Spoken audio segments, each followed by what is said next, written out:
What do you think of that?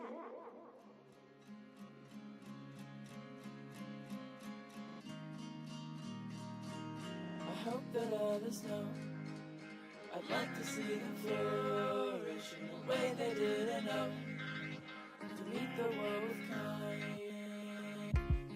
Out of reach, get dirty, but I'm just not sure.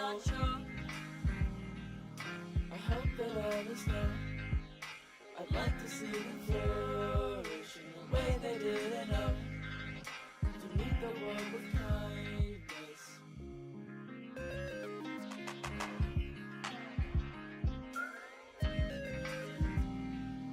I hope that others know I'd like to see them flourish in a way they didn't know, to meet the world with kindness. I have spent some time there, in the forest below. The color of the darkness is shifting in my room. She's growing up without me in a forest of her own. The color of the darkness is shifting in my room. She's growing up without me in a forest of her own. The color of the darkness is shifting in my room. She's growing up without me in a forest of her own. The winter of redemption has come and it has gone. I think it's time to grow up and face the day head on.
Yeah, used to wanna be a superhero, flying around with a cape, catching bad guys.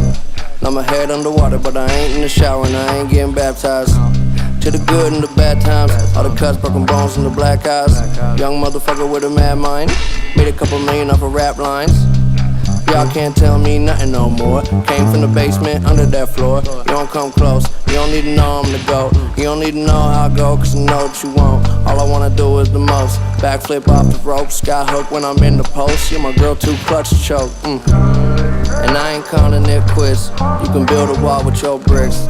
Well, I keep talking that shit. It's like this. Liquor still in my cup. Get faded when I wake up. Cause everything is too much. So what? Woke up this morning with a bright idea. Maybe I can exist forever right here. Let it run. Yeah.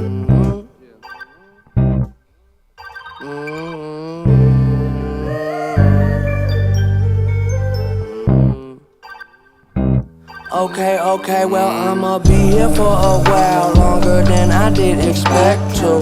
I was out of town, getting lost till I was rescued. Now I'm in the clouds, come down when I run out of jet fuel. But I never run out of jet fuel. Well, I'ma be here for a while, longer than I did expect to. I was out of town, getting lost till I was rescued. Now I'm in the clouds, come down when I run out of jet fuel.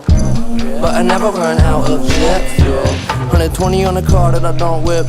I don't even put it up the driveway. Throwing up shots like I don't miss. Never put a limit on the high stakes. Try to pull my car till I'm go fish. You ain't gonna find a line in my face. I pick it up and let it go quick. They wanna get pussy, yeah, I don't say nothing that I don't know. Jumping out the womb wearing polo. Everybody wanna jump in, but I'm old school. Lone wolf, take them on solo. Yeah. I don't need nobody. I don't need to be nobody.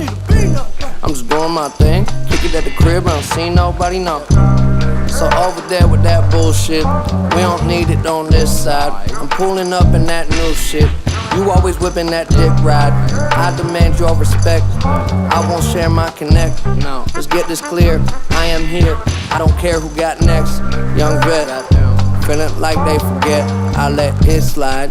This time, like 25 years I've been high and no less. Yes, shit I know I don't guess. Rather glow, I won't stress. Better say that shit with your chest. Okay, well I'ma be here for a while, longer than I did expect to. I was out of town, getting lost till I was rescued. Now I'm in the clouds, come down when I run out of jet fuel. But I never run out of jet fuel. Well, I'ma be here for a while, longer than I did expect to. I was out of town, getting lost till I was rescued. Now I'm in the clouds, come down when I run out of jet fuel. But I never run out of jet fuel.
stress on me, Lord.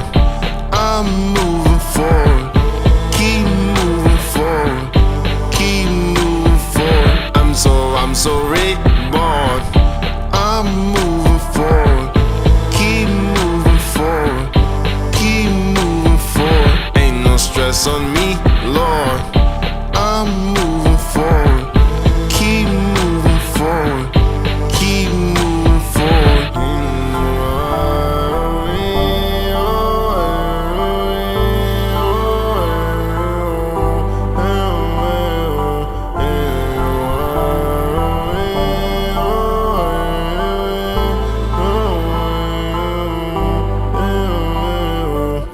Very rarely do you catch me out. Y'all done specially invited guests me out. Y'all been telling jokes that's gon' stress me out. Soon as I walk in, I'm like, let's be out. I was off the chain, I was often drained, I was off the meds, I was called insane. What an awesome thing, engulfed the shame. I want all the rain, I want all the pain, I want all the smoke, I want all the blame. Cardio, audio, let me jog your brain. Caught in the Audi home, we was all detained. All of you Mario, it's all a game. I'm so reborn. I'm moving forward. Keep moving forward. Keep moving forward. Ain't no stress on me, Lord. I'm moving forward.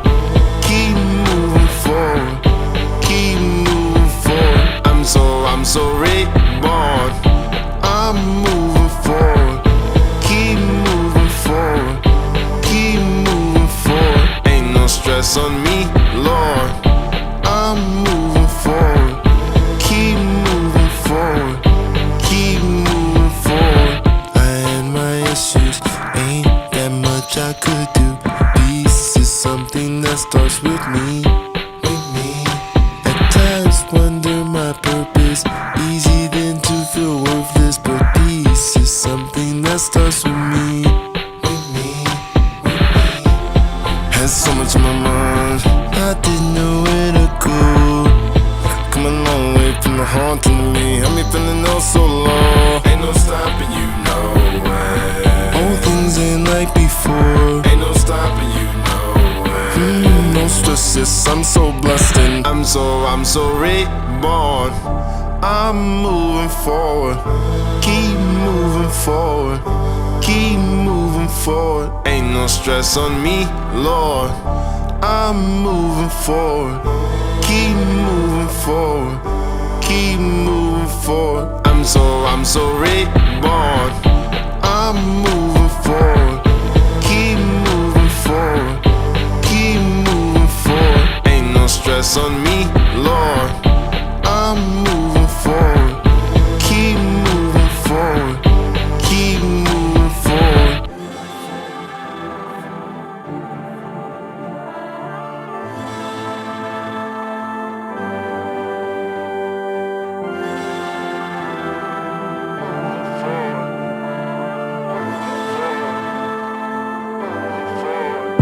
Moving forward. Keep moving. Someone's wrong. Couldn't hold on why so long. Sit here in the storm. Time goes on, but they couldn't find my way out from the storm. Which way do I go? I'm so reborn. Which way do I go? Which way do I go? Ain't no stress on me, Lord. Which way do I go? Keep moving forward. Keep moving forward. Forward. Keep moving forward. Keep moving forward. Forward. Keep moving forward. Keep moving forward. Forward. Keep moving forward. Keep moving forward. Forward. Keep moving forward. Keep moving forward. I'm so reborn. I'm moving forward.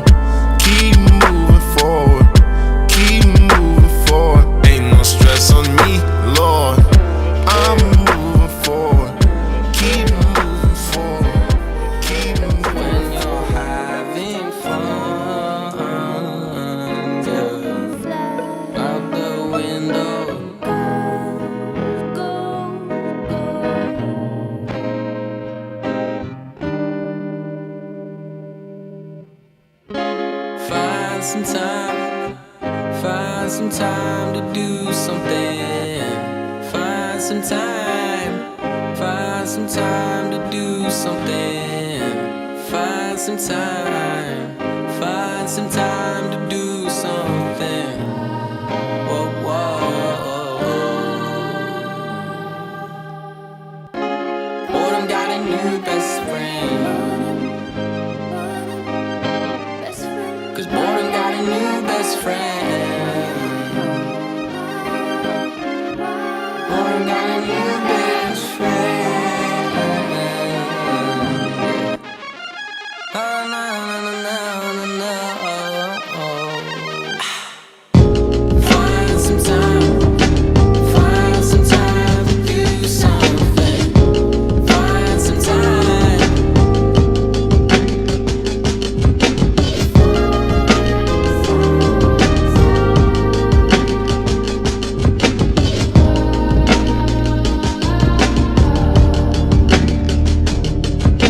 Boredom. Boy, my bedroom flow is a serial burial. I'm serious. I ate them all, dry boxes, bodies, yeah, I caught them. If we're talking about real meals, that's my stomach, he ain't saw 'em. I've been in this fucking room so long, my eyeballs are turning to drywall. My friends suck, fuck 'em, I'm over 'em. Hi, y'all ain't hit me all day. What the fuck is the problem? Is it me, cause I'm not solved? I'm bored. Find some time to do something. Find some time to do something. Find some time to do something.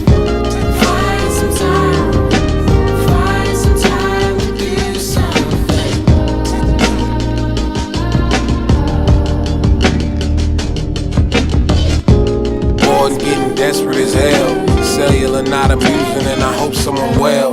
Message me with some plans that are amusing as well. Cause I haven't seen the exit of these walls since before this morning.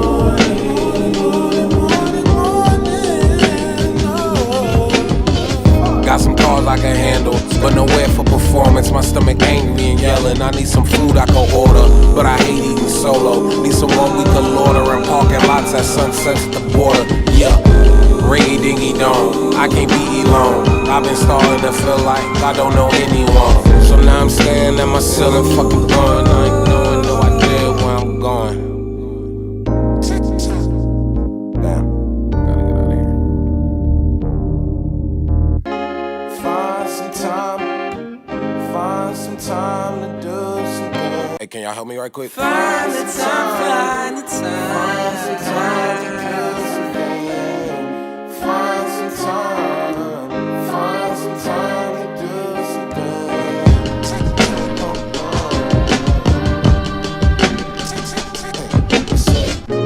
Boredom got a new best friend.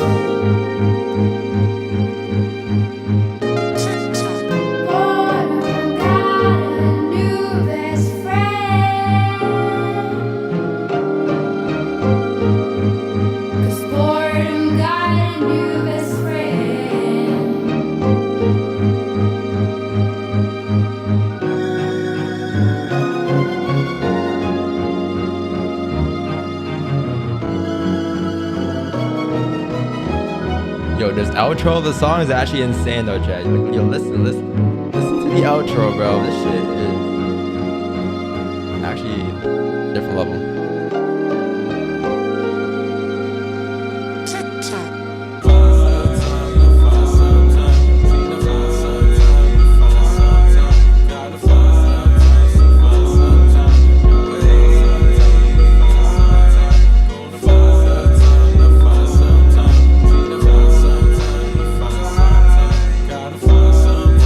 Wait, this is the right one? Never mind, this is the wrong song. Get back.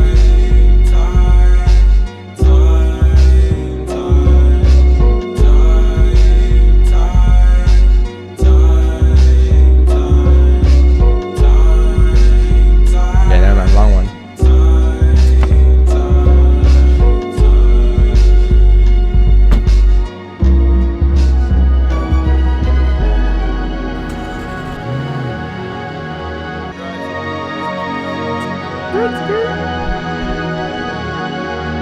La música de Harry Fraud.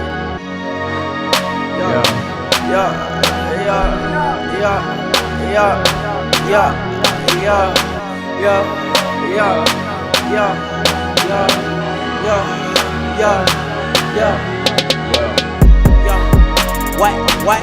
You gonna hop on my car? Bentley coupe riding with stars. What? I keep a Glock like a car. Hey, yo, she get the top in the draw. Yo, hey, diamonds they wait on my arm. Tats on my neck on my arm. Tats on my neck on my arm. Diamonds they wait on my arm. Tats on my neck on my arm. Diamonds they wait on my arm. Tats on my neck on my arm. Double stream today, chat? Yo, turn me up, bro. Double stream? Double stream today, chat. Double stream, bro. Double fucking That's on my stream. neck on my Oh, arm. that's the first one's a lot. That's on my neck on my arm. Oh, and this bitch going crazy. I whip this shit like a baby. I fuck your bitch with my baby. I treat your bitch like my lady. Shawty been back like the Matrix. Place with the dope like the 80s. I'm in the kitchen, go crazy. I just want me a Mercedes. Pull up, we talking 380s. Pull up, I send a location. Pull up, I send a location. What? You gonna hop on my car? Bentley coupe riding with stars. What? I keep a Glock like a car. Hey, she get the top in the draw. Hey, diamonds they wait on my arm. Tats on my neck on my arm. Tats on my neck on my arm. Diamonds they wait on my arm. Tats on my neck on my arm. Diamonds they wait on my arm. Tats on my neck on my arm. Tats on my neck on my arm. Tats on my neck on my arm. Tats on my neck on my arm. Tats on my neck on my arm. Hey, Tats on my neck on my arm.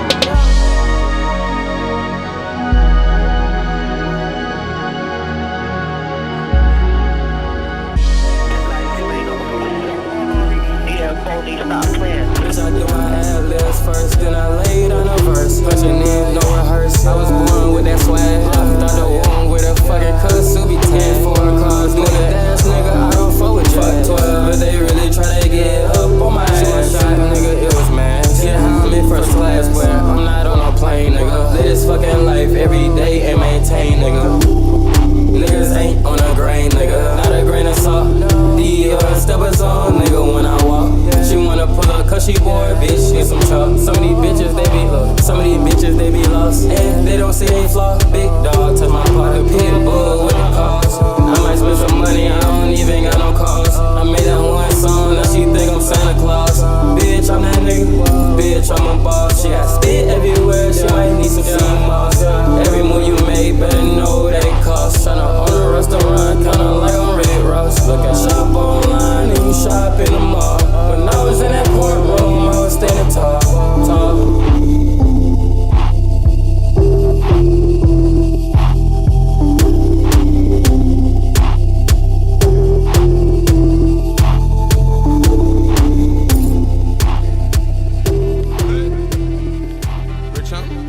That's you? Let go! Hey! See, I walked in with 2 cars, feeling like the man of the year. And a broke nigga can't understand 100 grand in these pants over here. 100 grand, picture that, I'ma hit it from the back with my hands on the hill. I'ma fuck your bitch. And I'm smoking out the bag, but I see your man with a zip. Everybody attention on me, cause everything I say so real.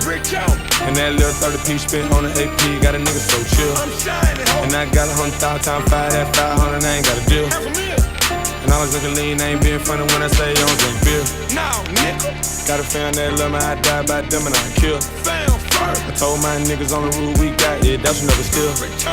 And you probably don't like me, nigga, I don't really give a fuck how you feel. I'ma tell you how it is, they don't let the beans spit, and you know I keep my jeans filled with money. You ain't never met a nigga like this before. That pistol on me, I keep it exposed. I done made $1 million and I done sell my soul. Tell a fool that I got it, and I ain't even go to college. Brand new car, and it robotic. I can tell one, but I made a talk go back like. Drop top my whip. I can say 2 words, make a penny just drop like.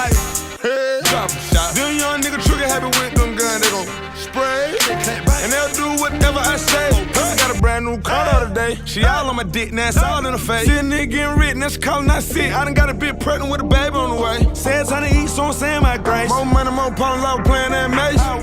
We getting money this way.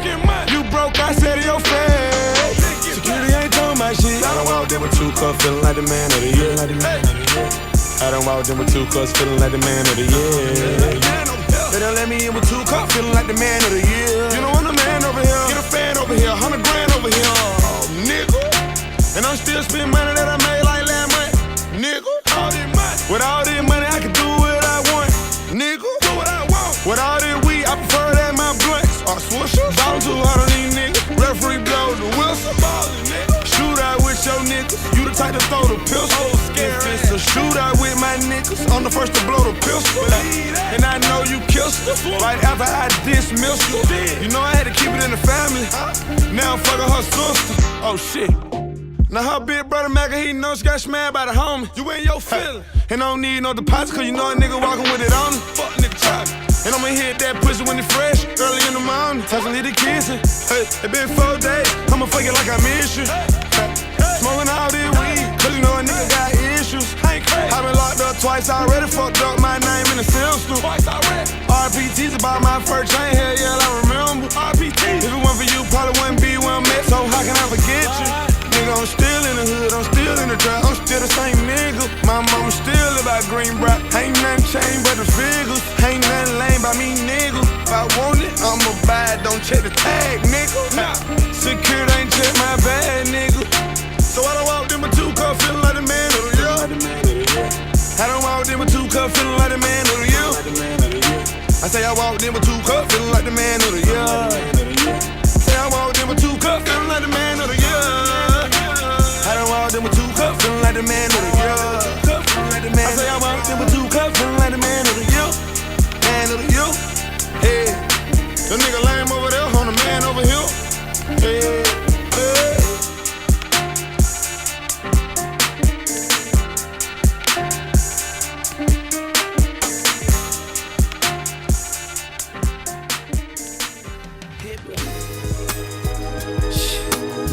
Right in the sternum this time, T, baby. Shit, you already know. You already know. You already know. Damn. This that hustler music, young Beastie got that motherfucking hustler music. So ride to it, y'all. Vibe to it, y'all. Damn. Goddamn, mixed and hit a nigga in his head with this one. I'ma paint the city red with this one. I'ma head with this one. See you fucking with the ball, 2 toys way before Christmas.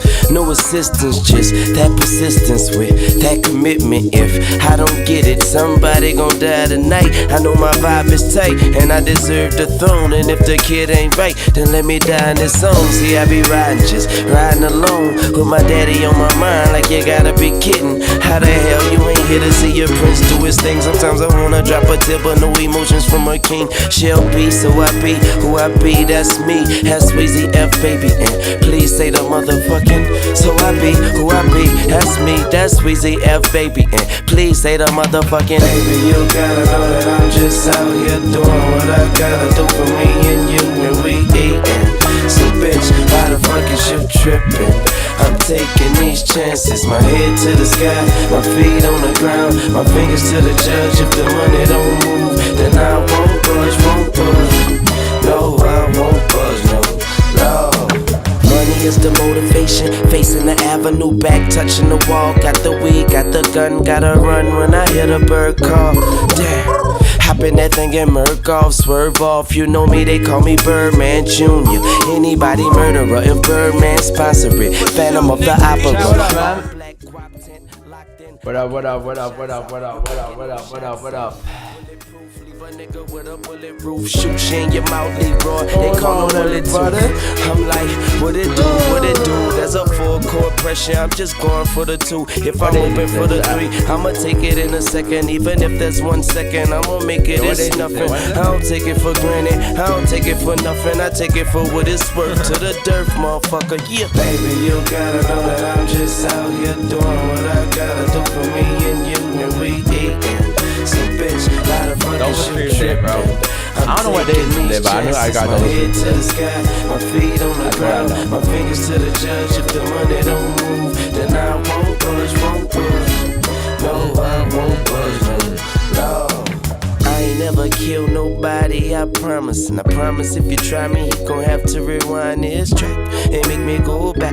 That thing I go that. That boy I lay flat, so flat. That act is what I perform amongst you haters. Got Nina in my poem and I'm masturbating. Black Peter Pan fly till I die. What you saying? Bathing ape, Eve, Saint Evie. So what I stay in got me feeling like Scarface. Like the Cohiba. Yo, what you guys know about VC, bro?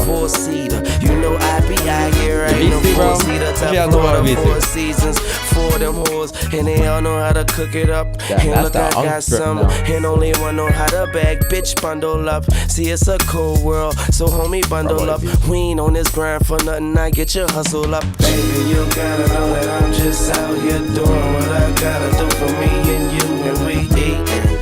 So bitch, why the fucking ship trip? I'm taking these chances. My head to the sky, my feet on the ground, my fingers. I don't know about Warzone, but I do know I'm double streaming today, so we'll do something in between. We can probably just watch the videos or something. You know, react to some shits. Chat, what's up, man? What's going on, everybody? What day is it today? Wednesday.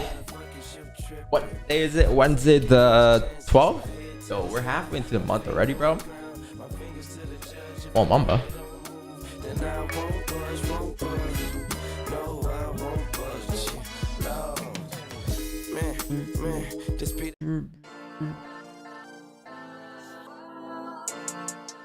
All right, chat. What's going on, everybody?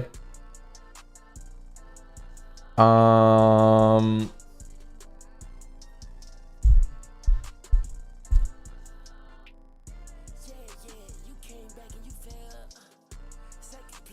Cam?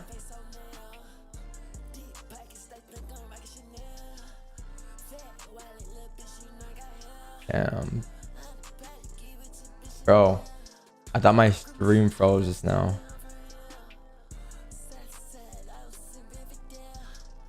Oh no. Please don't freeze, bro. Please don't freeze. Please don't freeze. Why? Why?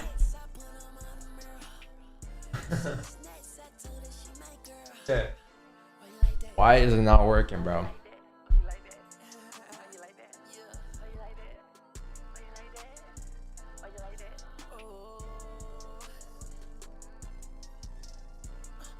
I can't get my camera to work. Oh, there you go.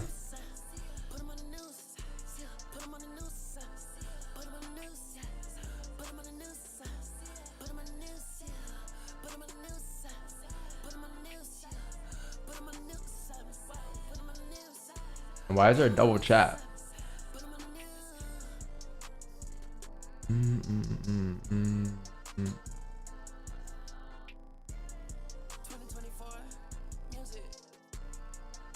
Oh shit, it just worked. Yeah, I saw that.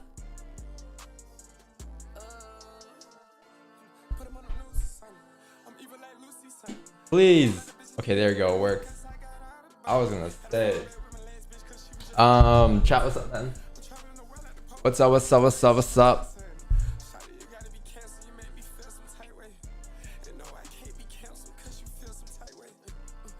Wow.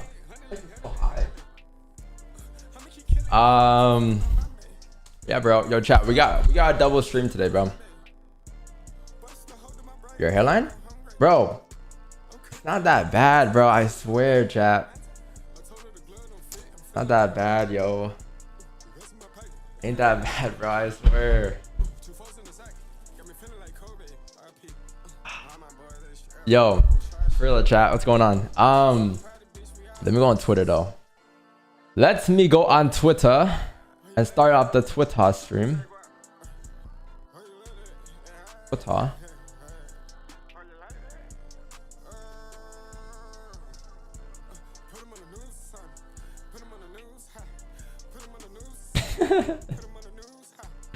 Stop popping 30 lots, bro. Oh no. Oh nah, bro. Damn, bro. Yeah, I'm live on Twitter. I didn't go live on Twitter yesterday. No wonder I fell a little off yesterday.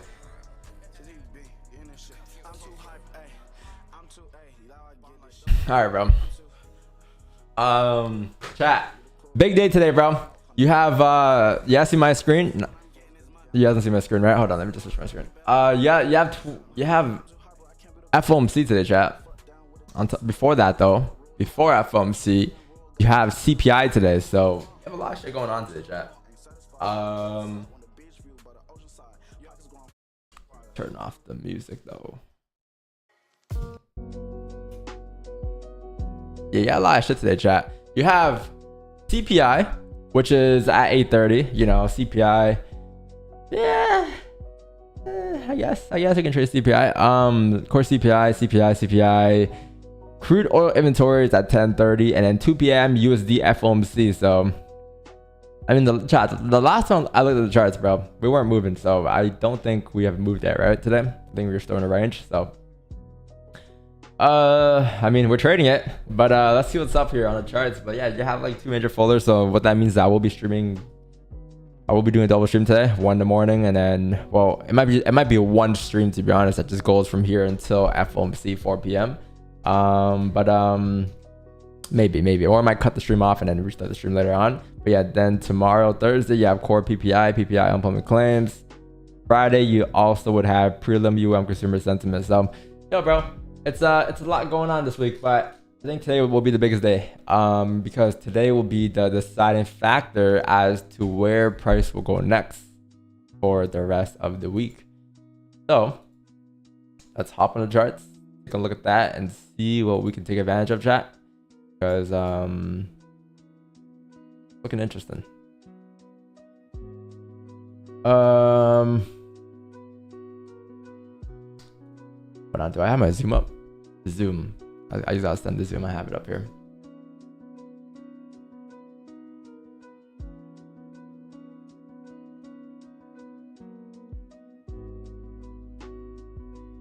Okay.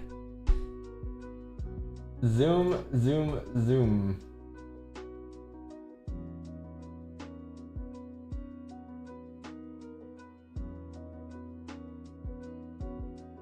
Yeah, chat, I've been playing no hezzy lately. Or not lately. I got no hezzy last night. Finally.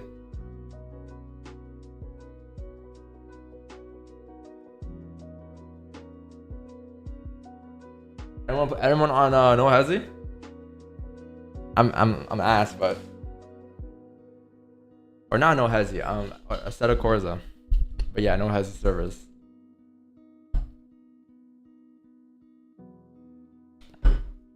You got a wheel? Yeah, I got the G29. It's like my 5th time buying a wheel. 5th time buying a wheel and never kept it. Let's see if I keep it this time. I don't get bored. Unmute myself. All right, yo. So, chat. Let's see what's going on today. It looks like a sleeper. Yo, it looks like a sleeper market right now. It looks like we're just range. We're dead in the range. But let me just pop this up real quick though. My stream chat.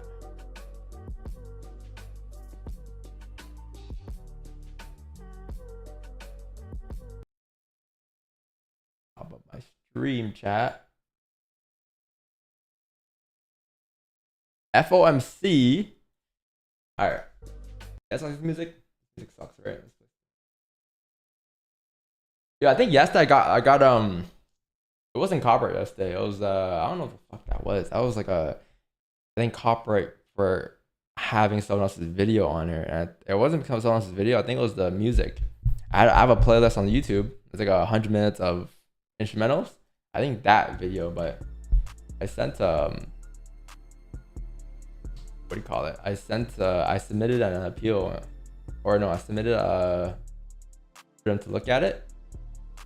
So I'm going to see what they say, but they said one more you get copyright, not copyright strike. Sorry, you get a strike on the channel, but I think I'll be alright.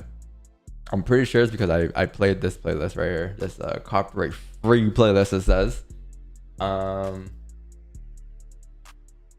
yeah, I don't know, it's fucking weird, but let's see what happens. That's trying to take us, yeah, for real, bro. They trying They're trying to stop us, man. They're trying to stop us, man, but we can't stop.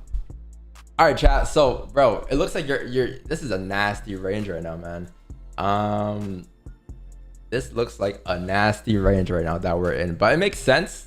You have FOMC in about like, let's see, 8, 9, 10, 11, 12, 1, 2, 6 hours. 6 hours FOMC. Am I mathing? Yeah, 6 hours. Yeah, 6 hours of FOMC. I don't think we're gonna range to FOMC because you do have CPI in about 20 minutes. So I do think CPI should bring volume. I don't think CPI directly though would. I could be wrong about this, and I could be wrong. If I'm wrong, that's better for us. All right, but I do think that CPI is gonna move immediately.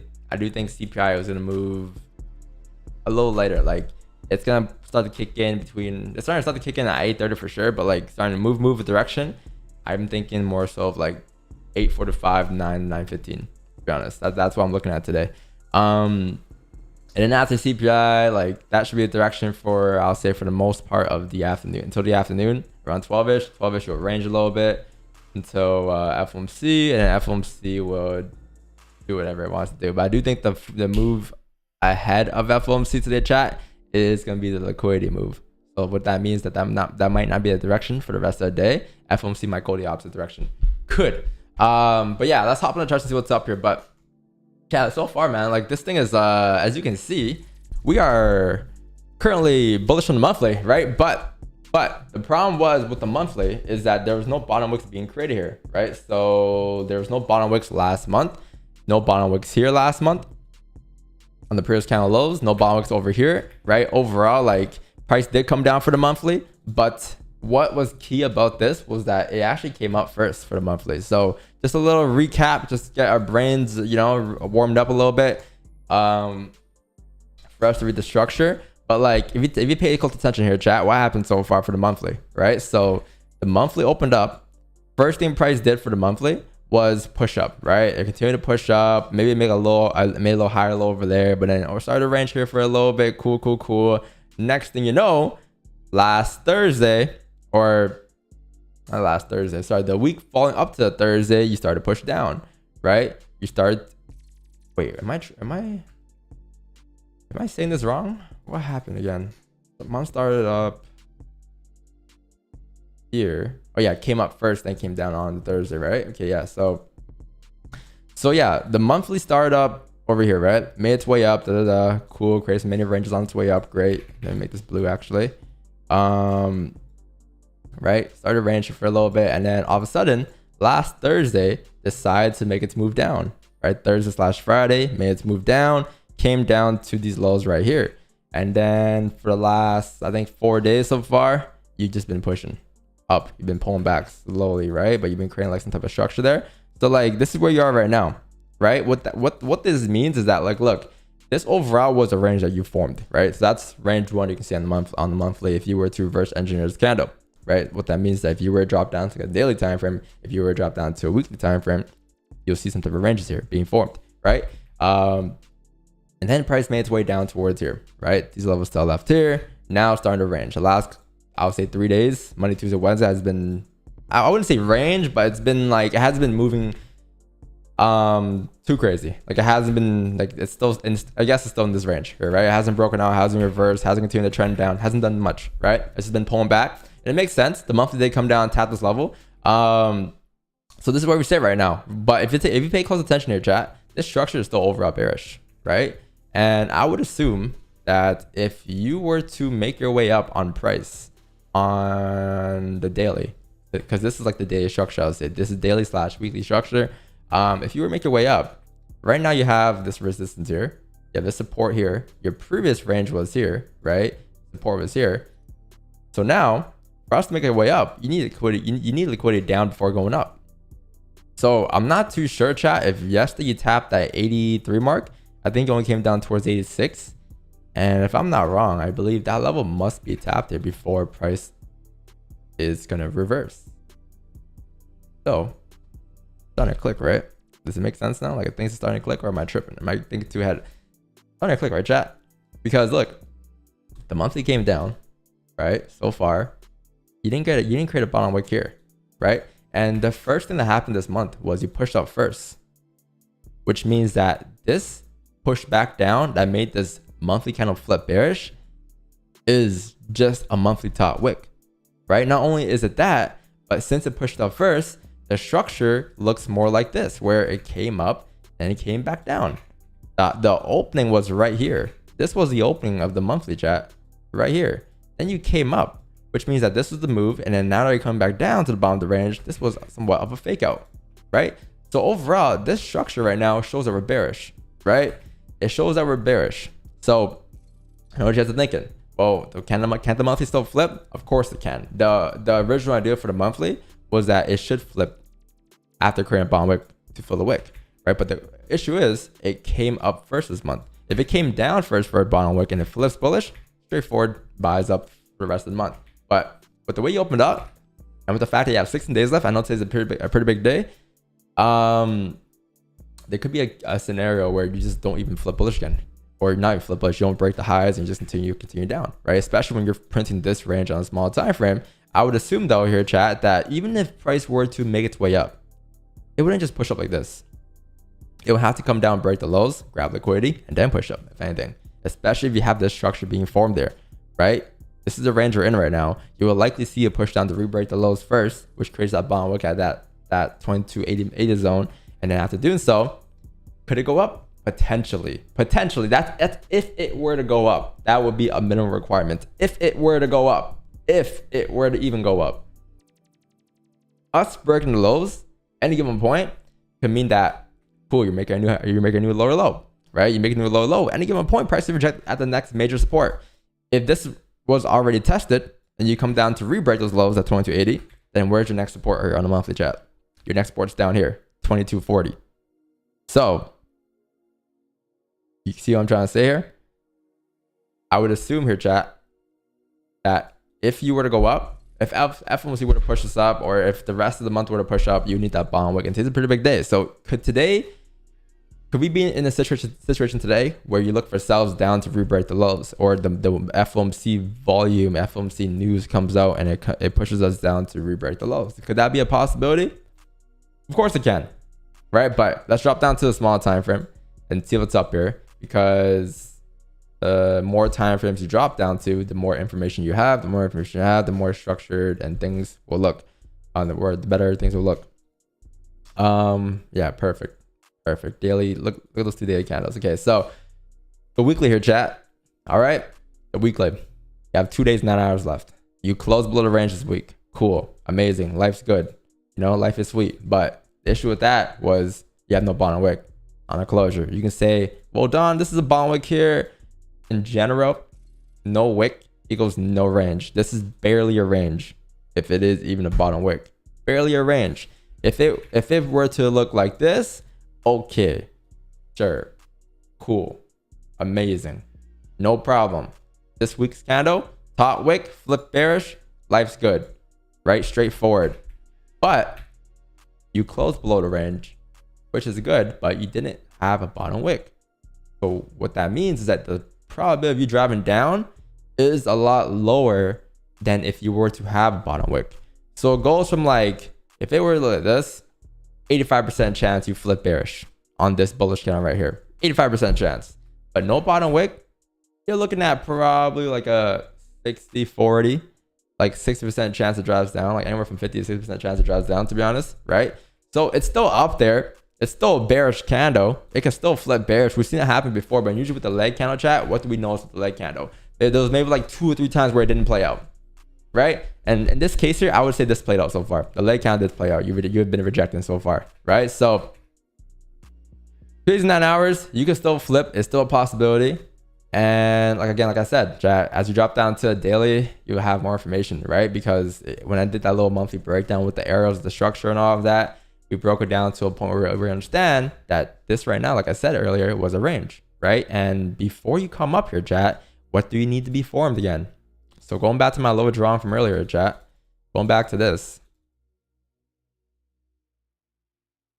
This is what you have. You see that? I drew this earlier, right? We didn't look at anything. We just based it off of how that kind of moved. And look how identical that is. Like, I didn't make this up, right? It's just what price is printed, right? And if you look at this, but this is just market structure, right? So price opened up, pushed up first, no bottom wicks. And we said, remember that week when we kept saying, yo, you need bottom wicks here. Remember the sells we took last week that we took the stops on? We kept saying, we need a bottom wick, we need a bottom wick, we need a bottom wick, we need a bottom wick, right? Because it is a need, it is a requirement before price pushes up. And you got that. But now you have a different range. Now you have a range down here, chat. You have a range from 2270, 2280, right? So if price were to make its way up in this range here, I mean, very rarely do we ever see this happen. Very rarely. It is a possibility, right? And it's fine if that does happen. Nothing wrong with that. But probably it dictates that like that doesn't happen quite often unless you have this. If you have this and you push up, that will make a lot more sense. But this, for instance, look left on this. Look left on this, right? Look left on this, for instance. This is where you sit right now. So there's a push down here, right, chat? Push up, push down. There's a resistance here, right? Off of these wicks here. All that support, this thing is respecting, right? Cool. Get that? Same thing here. Boom, boom, right? This level, I'll say is respecting this level, right? It's respecting those ranges to the left there. Right now, you sit right here, which is, I'll say, equivalent to right here. Because this is your bearish move down, right? This is your bearish move down. This is the range that you're sitting in. Range that you're sitting in. Right? So that's where you are right now. You see how, like, what happened last time you made your move back up? Did you move from here on out? No. Right? The probability of us doing that is very, very, very low. It's still a possibility. Anything can happen. But realistically, looking at price action, you would need to come down and break the lows first, right? In this case, we're looking at what, 2280? Look what happened in the past. You came down, you actually tapped that zone there, and then you made your way up. So even if price were to make its way up, you need to come down for that bottom wick. It is a requirement, right? It's not something we made up. It's not something that I'm wishing for, something that I'm praying for. It's something that price must create before grabbing or going the opposite direction. And if that's what that shows you, and that's what the monthly shows you, that's what the daily shows you, and you look at the overall thing, the overall structure alone on a daily, what is the current structure right now? We're bearish, right? I mean, looking at this, I get it. Yeah, we're bullish, chat. You know, yeah, I get it. The monthly, everything else is bullish. We're bullish since $0. Amazing. But like looking at the most recent structure and what you're paying attention to today, right now, the next 10 years today, this is bearish, right? This like lower lows, lower highs, lows, like that's bearish. Current structure bearish, right? Current structure. So if you were to come up, if you were to make your way up, you need that bottom wick. And if you're already bearish, you're in a win-win situation today. It's strictly bearish, right? Now, obviously, news has come out, does whatever it wants to do, but this is what we're looking at. This is the main idea today. So my question now is, okay, is price able to drop down during the NY session today before FOMC? Because if it does that, we have an idea for what we can do, right? So looking at the daily chat, the daily yesterday, this is a very weak bullish candle. Again, closed bullish, but it closed respecting this resistance to the left-hand side, right? It closes respecting these areas here. One thing I will say though, you may need a tap into 2330 potentially. Like you may need to see a tap there, because as I drop down to a smaller time frame, that tap at 2330 or 2330, yeah, would be, you can call it liquidity for us to drop down on a smaller time frame. So I'll drop down to a small time frame in a second here, but I'll show you guys. But that level hasn't been tapped. I would prefer if price can make its way up there, which means that there's potential for buys. They try to go up towards there. Once price makes its way up towards there and it flips bearish, then you have a straightforward direction for the rest of the day. If you make your way up towards 2330 today, you start to flip bearish on the daily, you should make your way down towards the bottom daily ranges for the rest of the day. And that could be the FOMC candle. So will New York make the move up, or will New York just range, make it move or until FOMC and FOMC makes the move down? I guess we got to find out, but let's drop down to the small time and see what's up here. So remember my earlier chat, I was talking to you guys about how you need liquidity. That day level is right here. That day level that you have on gold is at 23.26 here, right? So that level hasn't been filled yet. It hasn't been cleared out yet. Every time you rejected and you came down in the past, and by the past, I mean like looking at this, almost every time you close below these ranges here, you had to retest these highs. Majority of the time you did. So here, tap the highs, obviously, once it closed below, right? This wick was all the way up here, came down, closed below, came all the way up, retapped here, retapped here, right? So like these, like I'll say minimum 23.26.143 should be tapped today, right? Once price taps that zone there on the 4-hour time frame, what you might see is that might just be liquidity, because what could happen here on the 4-hour candle, especially today, is you can come up, tap that zone, and end up flipping bearish. And if it does that, then what is this, chat? What's being respected here? The 4-hour resistance, support's down here. This is the range that you're in. You close bearish back into the range, you're making your way down towards the bottom of the range, and that is the buys up, and then the fake out right back into the range. So the same thing we looked for yesterday, really. But I'll say if the next step right now, the next part of the process is the buys up towards 23.26, is there a possibility we can look for sells now, especially during CPI? Let's drop down to a small time frame and find out what levels we have here. So I think this is the day zone, right? 23.26. Obviously, there's no positions right now, chat, until FOMC comes, or not FOMC, sorry, CPI comes out. But after CPI, it should be a lot better. But this is your resistance here, same resistance you respected yesterday. This is your support, I'll say right around here, most recent structure. Is it that level, 2308? Let's find out. Yeah, it's pretty decent for now. I mean, it's nothing too major. We're not looking for sells here, I think, just yet, right? But it's just the mark of the current ranges. That's the range that I'll say we're in, maybe a little lower here.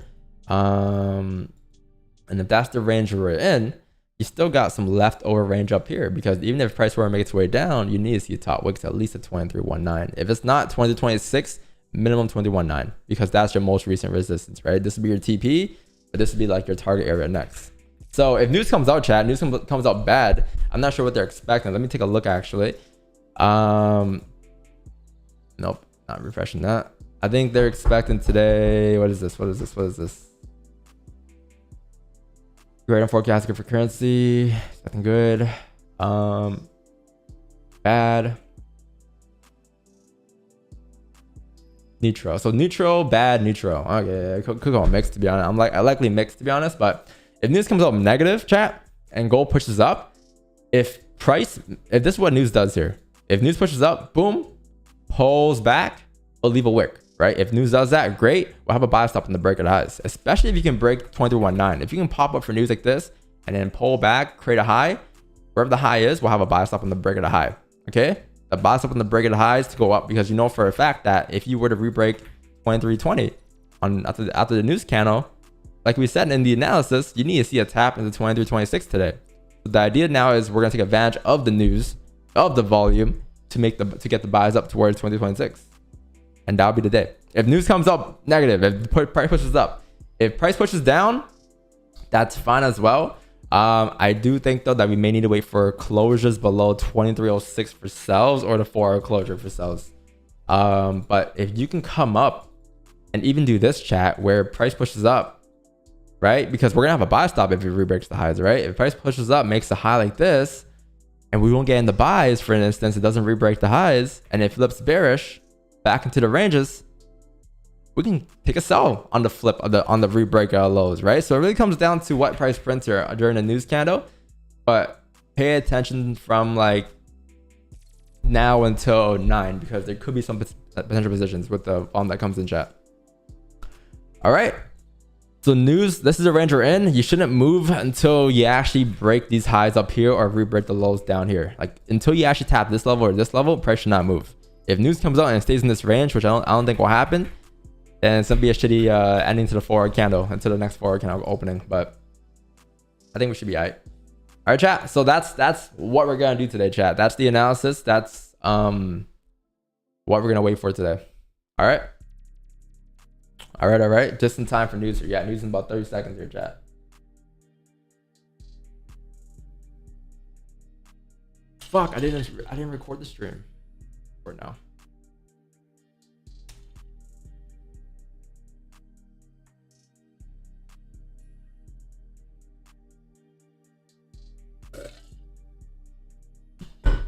Price action, bro.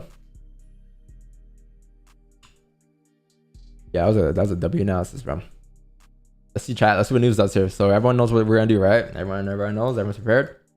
Okay, cool. Popped out first. Amazing. You made a high. If price flips bearish here, you know where it's going next. If price flips bearish in the 1 hour candle.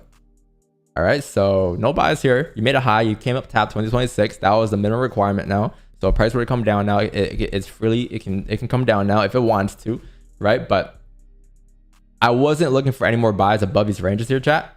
I'm more so looking towards. I was looking for buys above 2020 to go up, right? But obviously you pushed way past it, but you made a high here now. Cool. If this kind of were to flip bearish here, chat, I think we're quite far away right now still, by 120 pips. If you actually flip bearish, you have direction coming down to the bottom of the range. And we can look for sells here on the sell stops. If it were to flip, all right, there's no guarantee of a flip here. So definitely not catching a flying balloon here. But if it does flip, then you know it's to continue down to the bottom of the range. I think from here till the bottom of the range here is what, 30 pips here.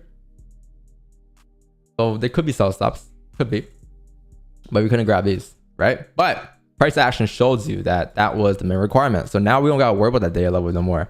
That level just got tapped. If the day candle flips, I think if I'm not wrong, chat, where's the 30-minute flip? 30-minute flip is right here, right?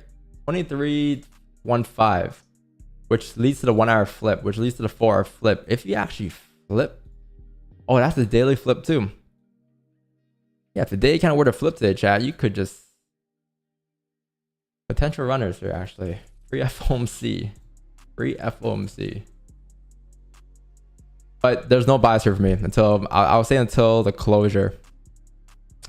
If the high here, chat, was like made here instead, then yeah, the buy stops on the rebreak highs would be fine. But the highs are way up here. This is the range fill. That was you passed the daily minimum requirement now, right? But sell stops, if this candle flips bearish, would be amazing. I'll let you guys know if I place them or when I place them. All right, so don't worry. I'll probably wait till like we see it come down towards like 23.18 or something here before I place them.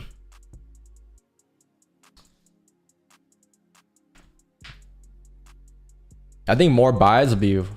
Wow, this looks way different from MT5. I think more buys will be after 9 a.m. though, chat. If you actually close bullish in the 4 hour candle, then there could be more buys. But this is like a fake out, man. You need liquidity down before going up.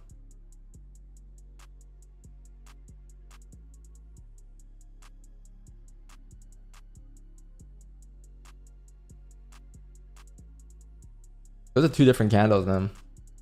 What was the high here? 2315, 2316, 2316. Wow.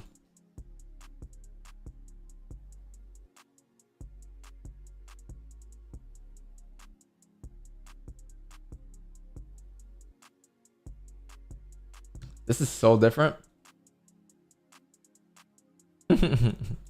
Your broker froze when you're trying to close positions. Damn, bruv. That is tough. That happened to me before. Or like, I think twice.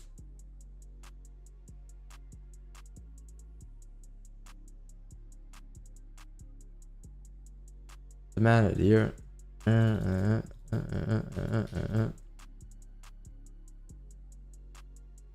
There should be FOMO here, chat. Like, we knew we weren't going to catch a news trade. We literally said we're not looking for trade news, right? But we have plans right now for what we could take, right? So that's all you really got to do. Do your analysis before the news, right? So when news comes out, you're not going to say, oh my God, I shouldn't have gotten in. I should have gotten in. Fuck. Right? Instead, you just simply follow your plays that could potentially form. You know what to do. You don't gotta be stressed right now. You don't gotta be worried. You don't gotta be thinking last minute, like, what should I do now? How do I take advantage of this volume, right? Because you didn't plan to do so. You didn't plan to do so.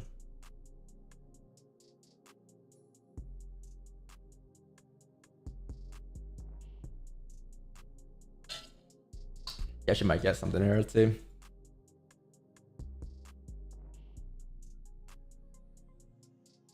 We have a 5 closure channel, about 20 seconds here. This 5 looks like it's closing bullish though. Looks like it's closing bullish. There's a resistance at like 2326 649. Looks like you're closing below. It's still a bullish candle, so it could still fill the wick, but 30-minute candle and 1 hour candle shows otherwise.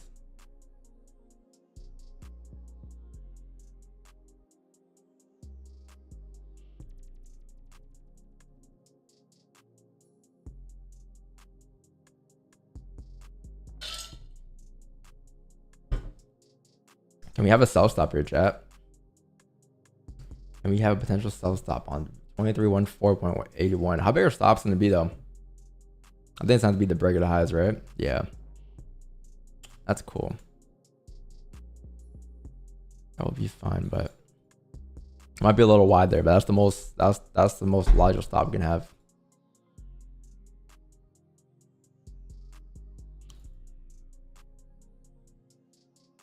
How much is this clean traffic? 26? 70?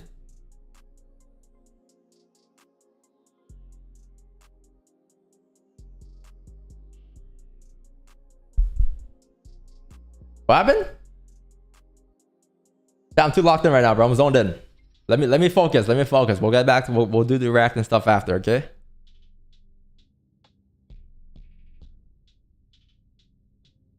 That's baby stuff.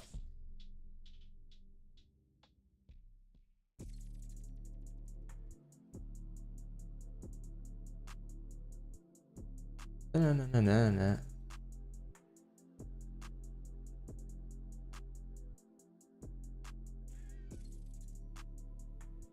What? We'll just grab her.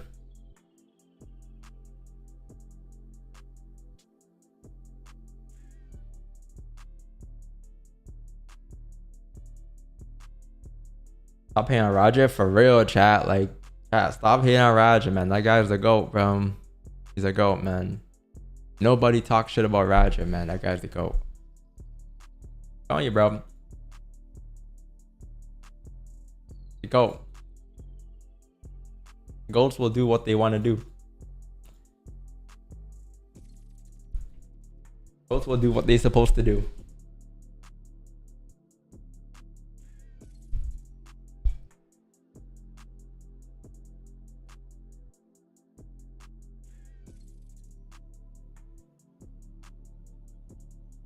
Looks like you might re-break the eyes or chat. Fuck. Yo, chat, honestly, if this right here, this looks so different from this, man. But if this high right here at 2337 was like here, for sure to re-break the highs. Because then you have an advantage point from like here up to here, right? But you already tapped the advantage point that you had on price. So it's like at any given point, the 4 can still flip. So just be like mindful of that. You still got 20 minutes left, which is a lot of time still, but any given point can still flip. So until you actually close above on the 4 candle from him, above 2326 chat, there won't be any buys for me. Like after 9 AM for sure. But I will be worried about the new 4 candle bottom wick if 9 AM does close above. Because even if you close above here, you still don't have a bottom wick here, right? So the next 4 candle, what you would like to see probably is something like this. Once you do get a bottom wick and you flip bullish, though, you can get more buys up.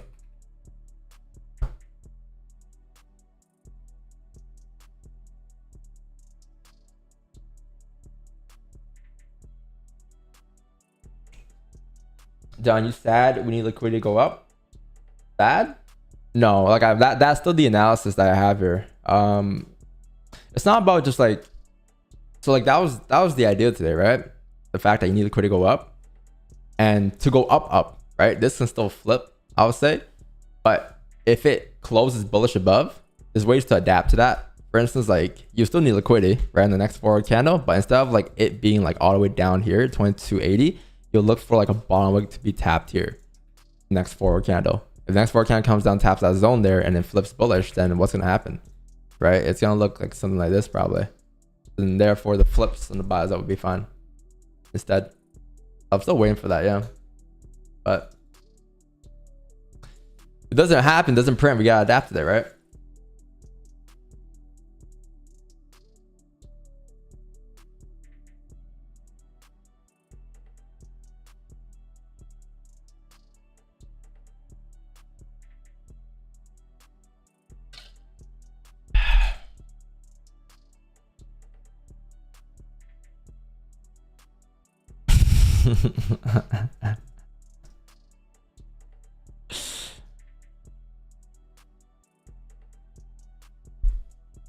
Oh, 1500. Jeez. Nice, bro. Nice, nice, nice.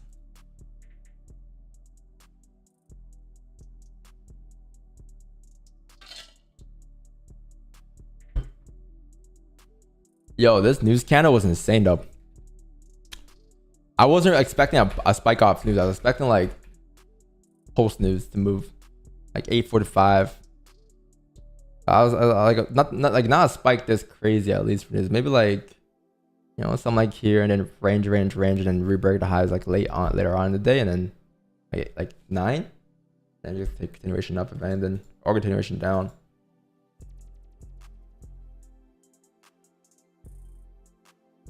Yeah, I slipped $9. Yeah, but yeah, slip you out. You can contact your broker still, I think. I don't know if they'll pay back. Some brokers do, but some brokers nowadays just say, "Oh, you know, being a retail trader, you know the conditions, right? You know what comes with being a retail trader, and likely it won't."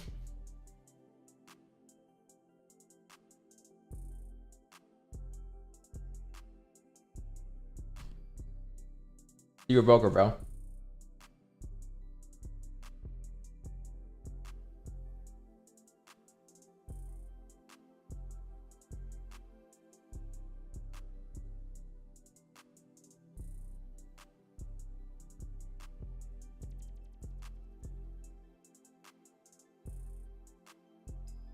If it come down, then CPI is likely to come down.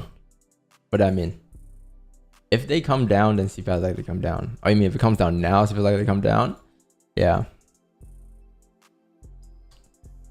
I think the foreclosures don't really matter here. Like not the 9 a.m. one, but the 1 p.m. one before FOMC. That should give you a bit of insight as to where price is going next. There could be a scenario where price continues to push up until FOMC, but the foreclosure and the bond book next will be able to figure it out anyways.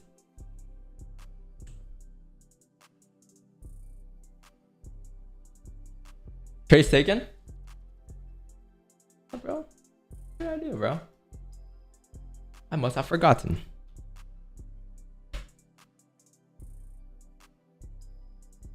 I must have forgotten.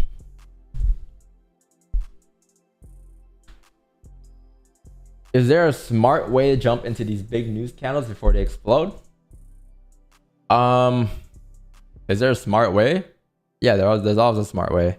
There's always a smart way as long as you follow the plan, your plan. So if like your plan was to trade, like for instance, before news came out, I gave the idea for how I'll get buys up if price were to push up, right? Also gave ideas for how I'll take sells if price were to push down.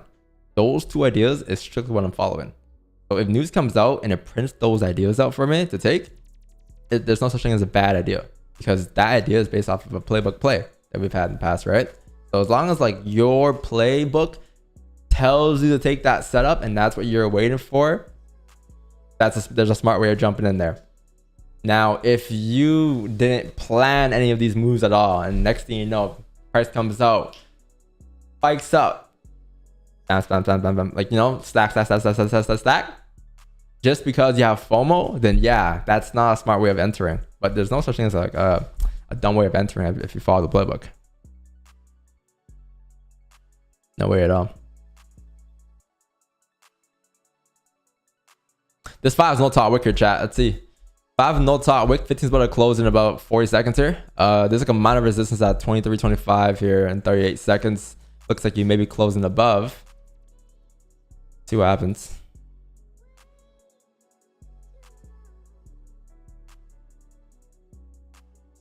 Where's the clean traffic tilt here? On MT5, it shows you 23.36. On this, shows you that already tapped. Chat, what does your broker show you the high of?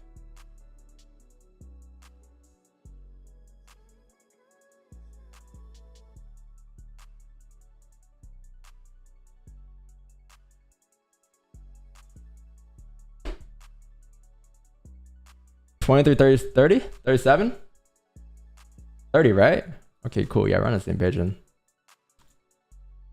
Looks totally different. Here, you haven't filled the ranges yet. But on here, you have. So, could it be a case where the rebreak of highs leads you up towards here? Could that be a scenario here?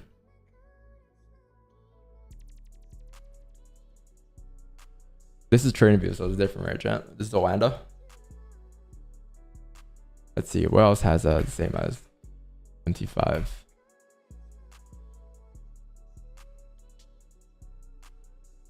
FOREX.com has the same as my MT5.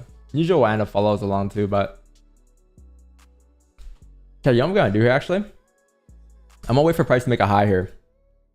If price makes a high here, it pulls back. As you re-break the highs, you can get buy stops up, because I didn't see this, but like there's still range going up here. You haven't tapped the minimum requirement in this case here on MT5. Here you did, right? It came out, filled the ranges already, or really is this the future? But if you pull back here and you make a high, you can have a re-break at a high as a buy stop. So in this case here, here's what we'll do. I think with us pulling back right now, I'm pretty sure you re-break the highs there. Wow, that was a loud position.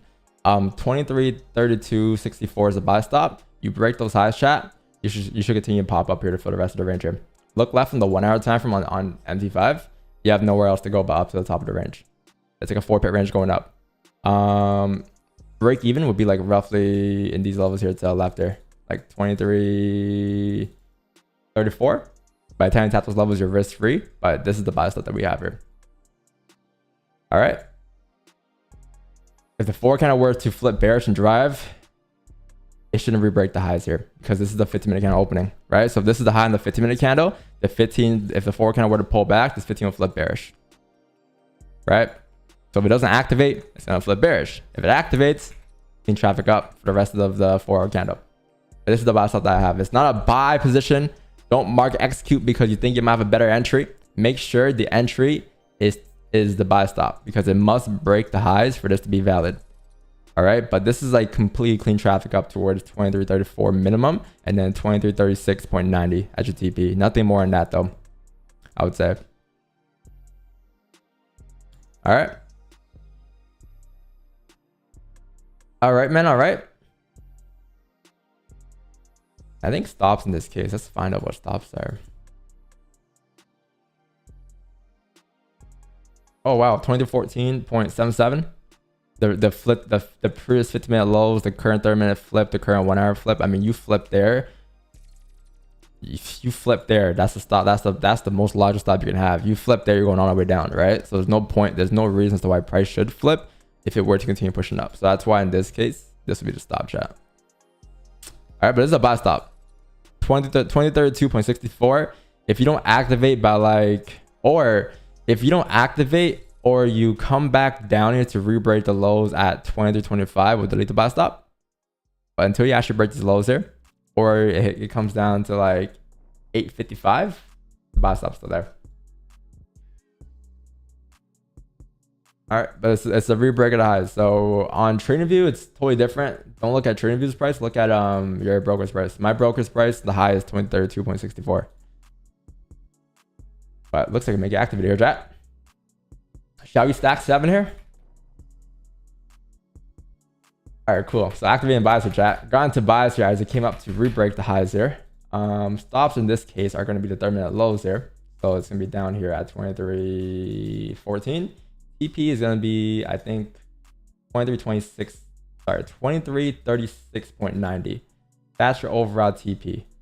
But pay close attention to 34 levels. That level could be very key here. And did my order send in the channel? It did, right? Yeah, it did. Cool. And then stop loss is going to be down here, chat. All right. This is what you're looking at. Pay attention to this. This is clean traffic till here. You bump to minor resistance at 34, but again, 34, you're risk free.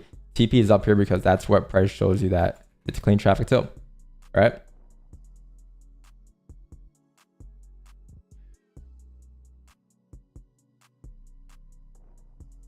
I think once it taps 33.59 chat, once it breaks the high, you should see a pretty decent spike up from here up to like at least 34.50-ish. But Don, the RR. The RR. The RR. Ooh. All right, chat. Look where he tapped. 34. Minimum requirement has been tapped. Gonna close half my positions here, chat. And let the rest run towards TP. Not bad. I mean, yeah, not bad trade. Not bad trade. Not bad trade. And TP is gonna be like 36. All right. So look, like I said, if it were to break the high there, you should see the spike up towards like 34.5. Look where it just did, right? It just came up, spike towards there. Looking left, like these are minor levels here to the left here, chat. So just pay close attention. What we could do here is trail stops and profit. Ooh, can you make a low? Can you flip bullish? Okay, cool. Made a low here. I'm moving my stops and profit to this kind of low here. That was a minor resistance, right? So if that is a low, this thing should flip bullish and drive. If it breaks the lows, I'm assuming it's gonna come back down and pull back for the 5-minute closure. Can we survive? But yeah, I trail stops off the 1-minute candle. This low right here. If it flips bullish, we can trail to the flip, but I'll have to re-break the highs for us to do that. But yeah, chat. Not a bad day. I mean, not a bad start to the day. We still got one more session left. Still got one more session left. Oh shit, can we flip and break the highs? Once you break the highs, the flip would be the stops of the E. We can move our stops to like the flip here. All right, cool. Moving my stops to the flip, chat. 23, 34.62. And looks like, I don't know about TP. There's still some amount of resistance levels here. This is a pretty tight range from our break even to the TP. Let's see. Let's see. Didn't close anything or only close half. Show my stops and profit. I don't know if we're going to close the full position. I think we're just let it rock. It's already trailed. This is a flip though, right? If this candle flips bearish, chat, it's going to come down to fill the wick down, right? So you know for a fact you're risk free there. Or your stops and profit there. All right, cool. So stops and profit got tapped. What did we do there? Not bad. Not bad, not bad. I mean, we did, what was that?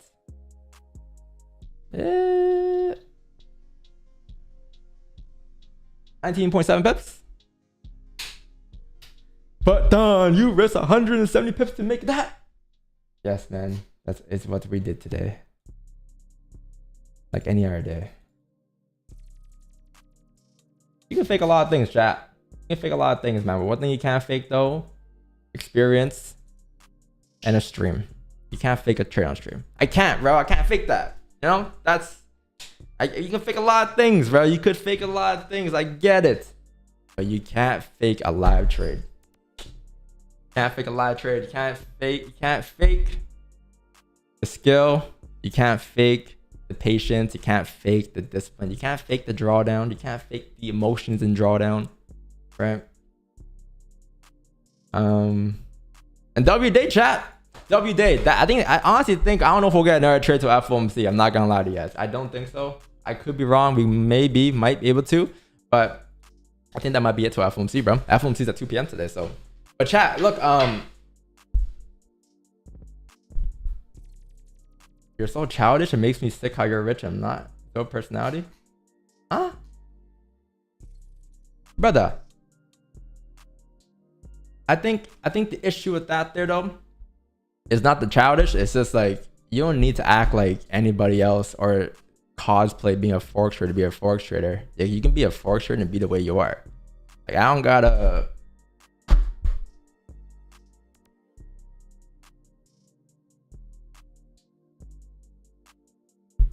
Or a block. Ooh. Oof. Oh, imbalance. You know, like, you can be however you want to be and be a forex trader, bro. It doesn't matter what type of person you are, bro. You don't gotta, you know, just be yourself, bro. Trading is trading. You don't gotta cosplay being a trader, bro. You can just be a trader. You don't gotta cosplay or act or try to sound like a trader. You know what I mean, bro? Like, I'm just chilling. Like, I come to the streams We do our breakdowns, you know, we mark up our charts, mark up our levels, wait for our positions, and I give you guys everything that I possibly know today. Like we threw it all out there today. I didn't hide any ideas though. I gave you guys everything, the whole breakdown, right? Even like risk management too, all of that. But hey man, don't get mad at me for waiting patiently for after news today, chat. It was a W day, bro. Like, congrats if you guys didn't like FOMO into positions or anything like that. Like, congrats. It's usually how we trade news though. We never trade the highs or like the lows during the news candle exactly. So 8:30 you never see this in positions, but like post news always, because we wait for price action to kick in, right? And in this case here, I'm not gonna lie, this really tripped me out. Like I thought I couldn't tell whether or not we're gonna go based off trading view today or MT5, but then I looked left in the 1 hour time frame, which I didn't see in the 1 hour the whole entire time where the news came out. The moment I saw the 1 hour time frame, I'm like, okay, well, it looks like you have clean traffic to TP here at 23.36. It looks like that's gonna get tapped, right? And if you look left too, like all the times where we did come down after coming up, this is where you reject usually. These are the wicks here, these are wicks here, these are wicks here, these are wicks here, right? So like that was like the target eventually, right? Because if price were to come down, chat, and it was very key to that pullback that we waited for. You know, that one pullback at the very end of the candle. We said how if price comes up, pulls back on the 15, re-breaks the 15 highs, it should drive up, because the reason why I waited for that was because the 15 had no bottom wick, right? But the 15, it closed above the range here. It closed above 23, 26, right? So it closed above there, no bottom wick.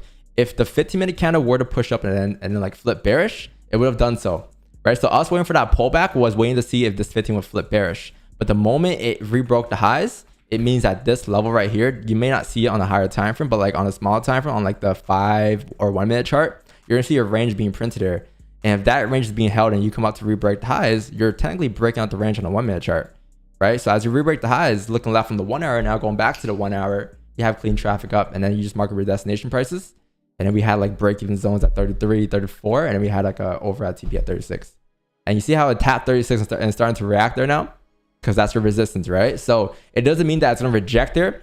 It doesn't mean that it's just gonna like reverse from here on out, but it does lead you, chat, to a potential 4-hour candle closure of no top wick, and you guys know what that means.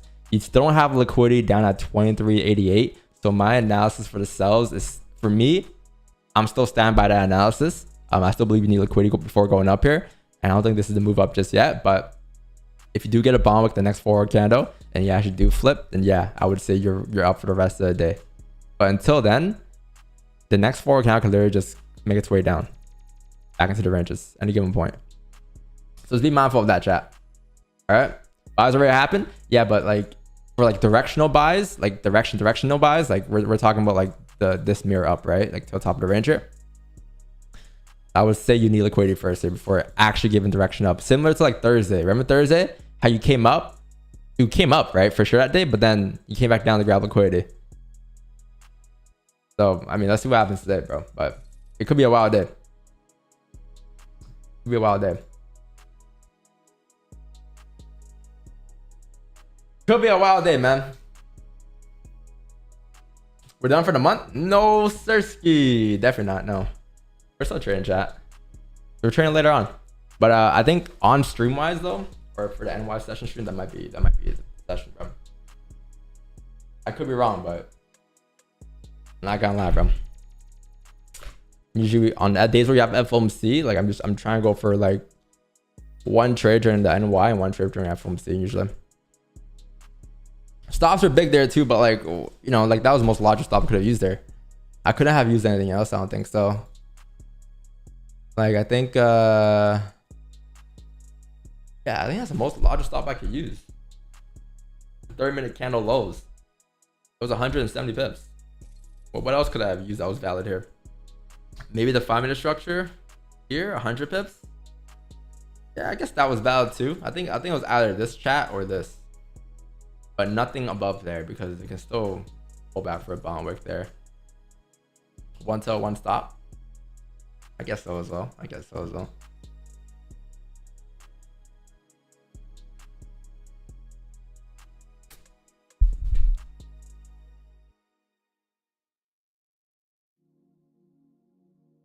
Yo, 1,000 likes, chat. Can we get 1,000 likes today, though, chat? Can we get 1,000 likes? How did you do that for kill zones? Fuck, you're right, bro. I forgot. I must have forgotten. You're right. Forgot about this. Mamba talks about the kill zones on his video chat. Yeah, you're right. You should have fucking used the kill zone. This is the NY session we're in right now. Yeah, it makes a lot more sense, right? I think that's a little better.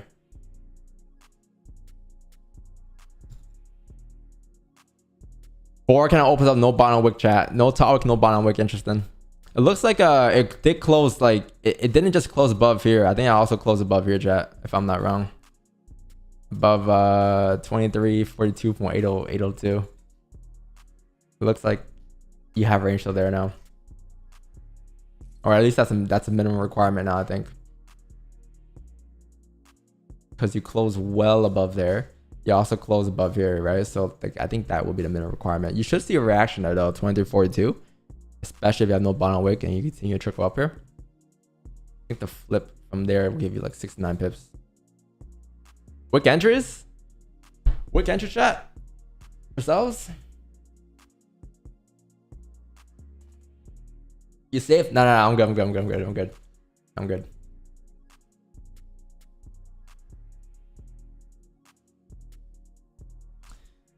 You took trades? Yes, we did. We did.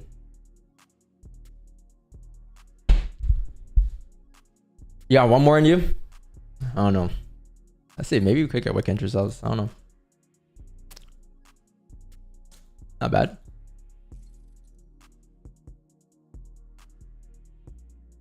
I got one more in me.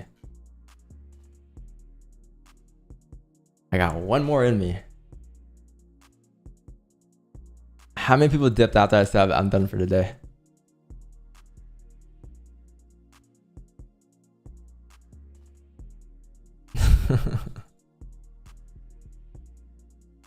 Actually, you know what, Chaz? Pretty clean. Let's see.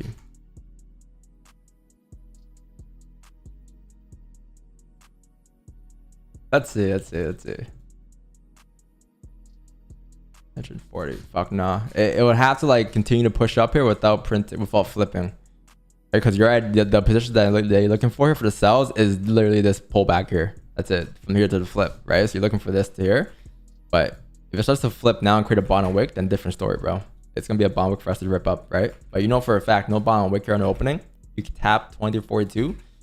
There's a high chance you're gonna flip there, or you're gonna start to react there, and then you have a range of overall 70 pips. But like, I think your advantage point alone will give you like 35 pips minimum, 34 pips here. But this won't happen. I don't think so. This thing is starting to flip already. You don't want it to flip bearish now. You want it to flip once you're actually in the position, right? So there goes that. We tried.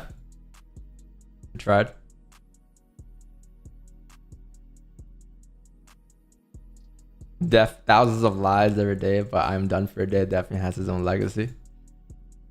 Yeah, chat. Tell me somebody who's ever said done for a day that was actually done for the day. It never happens. Everybody you see that says they're done for the day usually comes right back to the charts.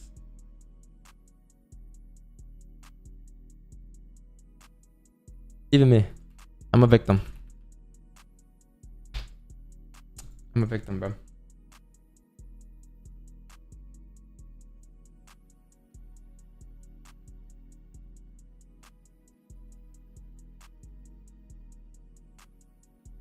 $19.7 pips. No, that wasn't 19.7. I think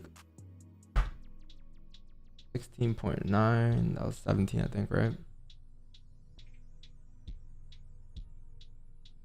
18.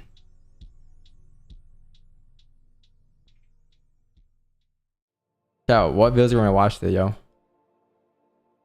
Gold buys, breakout, flip 15, full.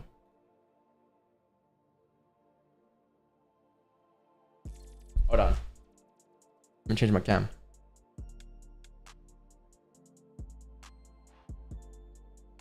My bad. Fours in a way.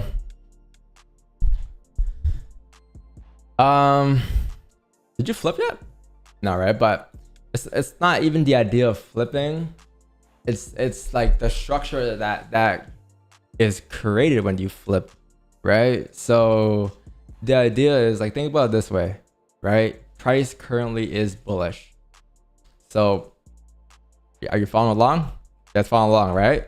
So that it's not just like flip or like bottom wick. It's like what those things mean, right?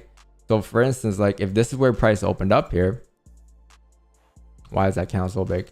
Or that arrow so big. Okay, so look, if you opened up here, right, and you came up first, and then you come down for a bottom wick, right? Even though you didn't flip, the idea is that this right here, if you were to come back up now to re-break the highs, like which is here, there's a high chance that you are to rip up towards 2342, and then you can look at this as a higher low being printed, right? Especially followed by this bullish move here.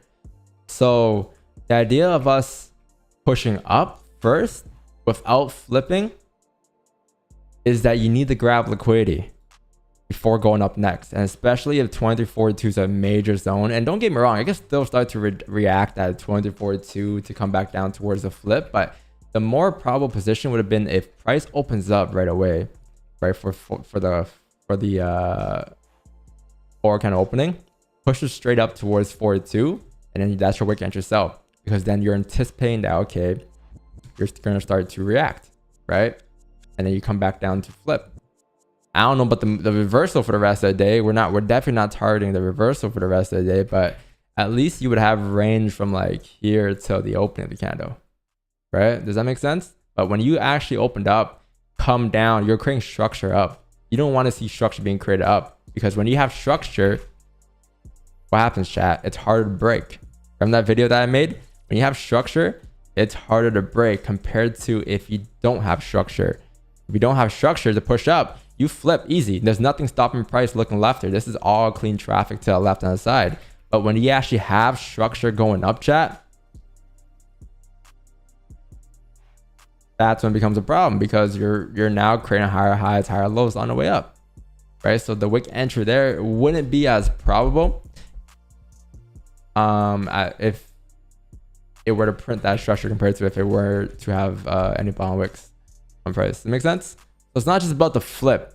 The flip is like a short term of us explaining what I just explained, and that's what you gotta keep in mind. Like you those things are very, very, very key, man. Like that will make or break you in your trading. If you're at the breaking stage, especially, like understand in and outs of everything that you do.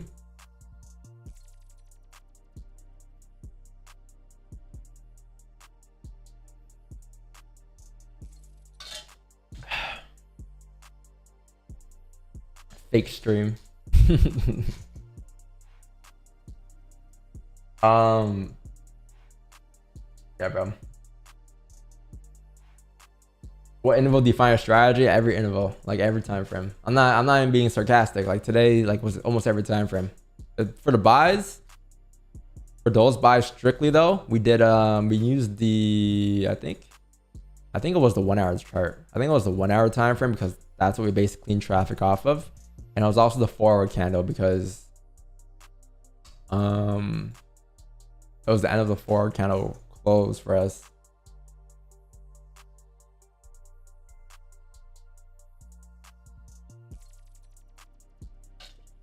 Chat, we're playing no hezzy later, bro. We're gonna play no hezzy after on stream.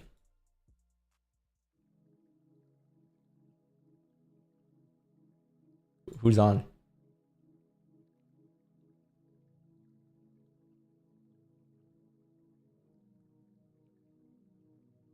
Run up no hezzy. Let me know what server. I got you. I need better cards though, bro.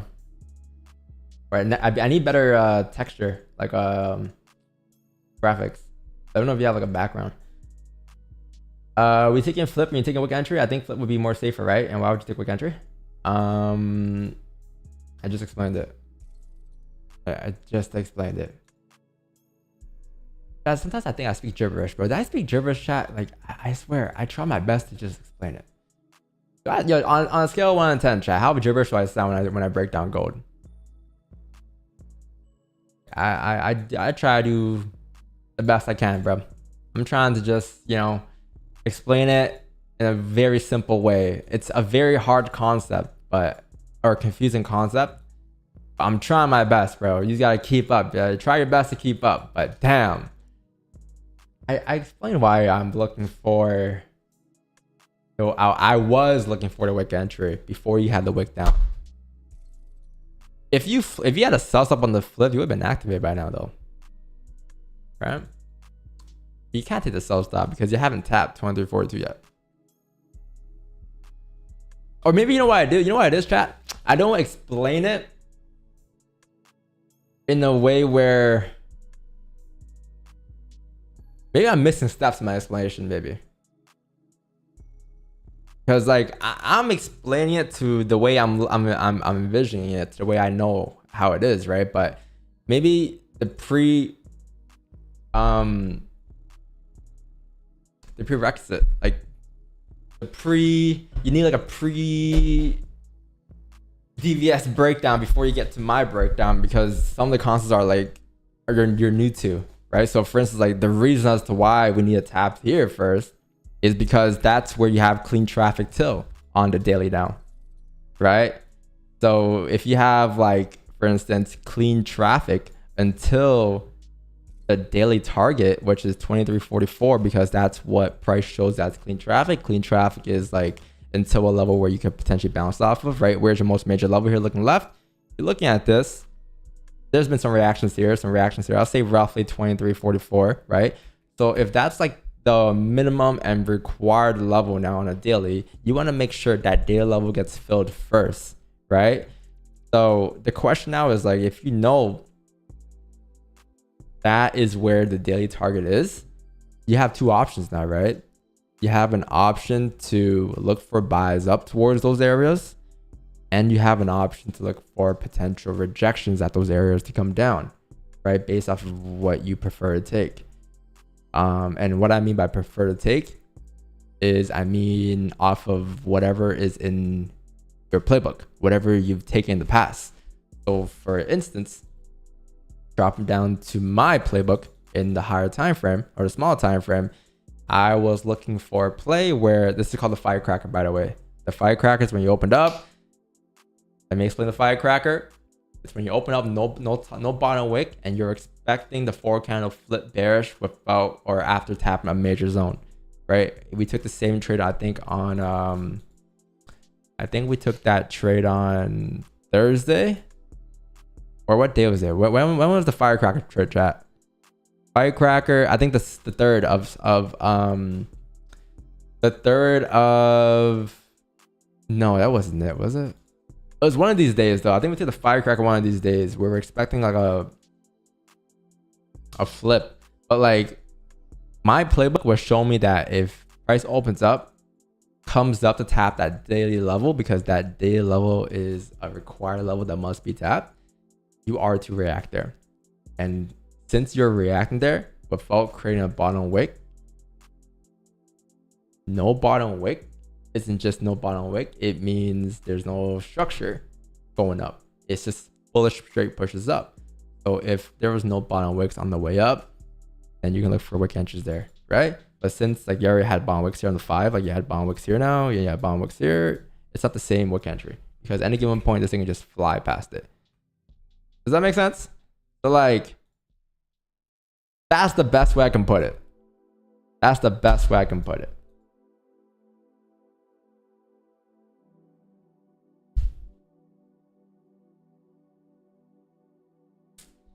That's the best way I can put it. I don't know, like, is the chat on a scale of 1 to 10, what's missing there? I'm trying to improve too, but like, this is the best I can do. And the thing is, these concepts you can't really learn anywhere else, right? Because they're just concepts that like are, I'll say, made by us. Like, there's no other videos you can watch.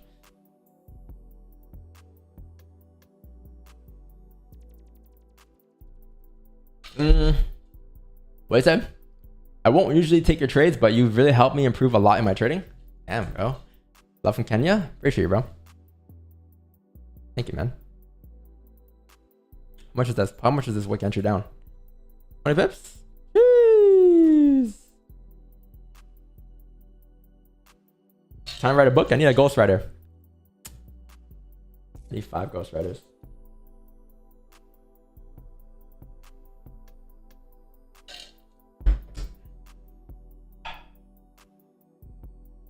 Oh, Jersey. Jersey. Yo, I need some new music, bro.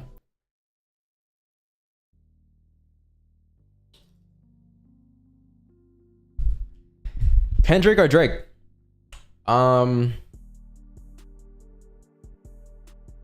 Kendrick or Drake?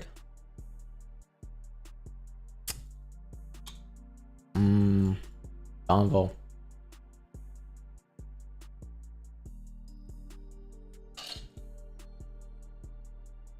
Don't play ghetto music, please. What's ghetto music? Did I play ghetto music on a scale of 1 to 10? Ghetto music? I don't play no ghetto music, bro. I play music.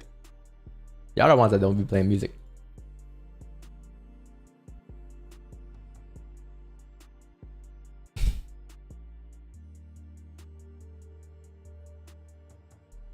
It's not music?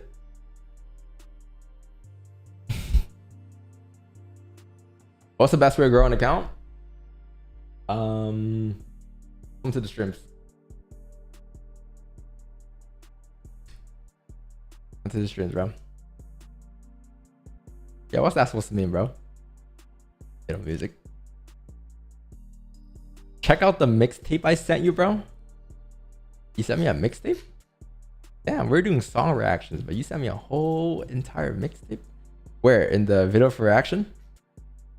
Chat, by the way, yo, chat, please. Can we get the screenshots? Where are they at? Stream profits. Jeez. Jeez.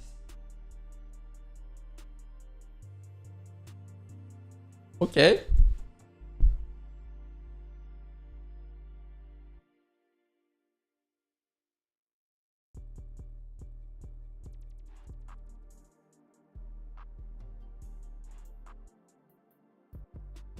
No, what am I doing? That's not it. Okay. 22 pips on a flip. Damn, bro. Congrats, bro.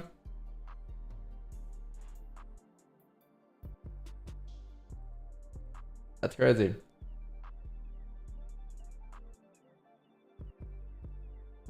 Damn, bro. Net of $56. Okay. Addy. Break-even point close. Oh, he took the sells? Ah, shit. Nice, bro. Nice. By the way, how much was that? 47. And if you open up a bottom wick, chat, I thought about it. But if we caught that, I don't know if we would trade FOMC today. There's no point. It's like a evens out. Capitalize FX. Buys $800. 2 lots. Nice.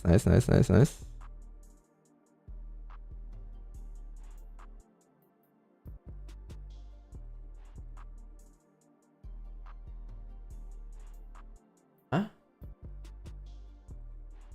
You asked me about minerals? I want to trade minerals. Short squeeze.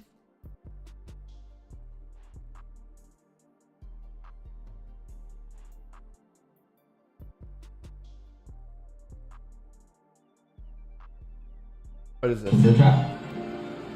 And I'm about to run towards PD. I'm about to right. I'm bad. I mean, 1, 2, 3, 4 positions, bro. 4 stacks. Who taught you how to stack, man?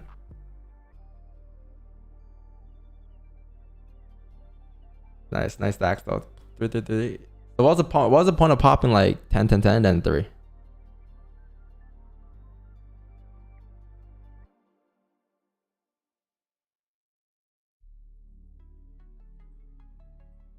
Is this 3 for chat? You know what I used to do, chat? Chat, do you guys know there's a trick? When you full margin, chat, instead of full margining with like the actual like full lot size, full margin with the smallest lot size can possibly pop, or like something that like can pop multiple lots of. Because like let's say you go full margin and like it goes bad, right? When the broker starts closing out that position, instead of closing out the entire position, they'll close out the small lots first, right? So they'll close out like the 0.10, the 0.10, the 0.10, the 0.10, the 0.10, right? But if you pop like a 2 lot and a 2 lot, and that's your full margin, both positions will be gone. Like the K flip 10 out of 20K. Bro, I didn't want to know this. Oh, I'm just saying, man. I have experienced full margin myself as well.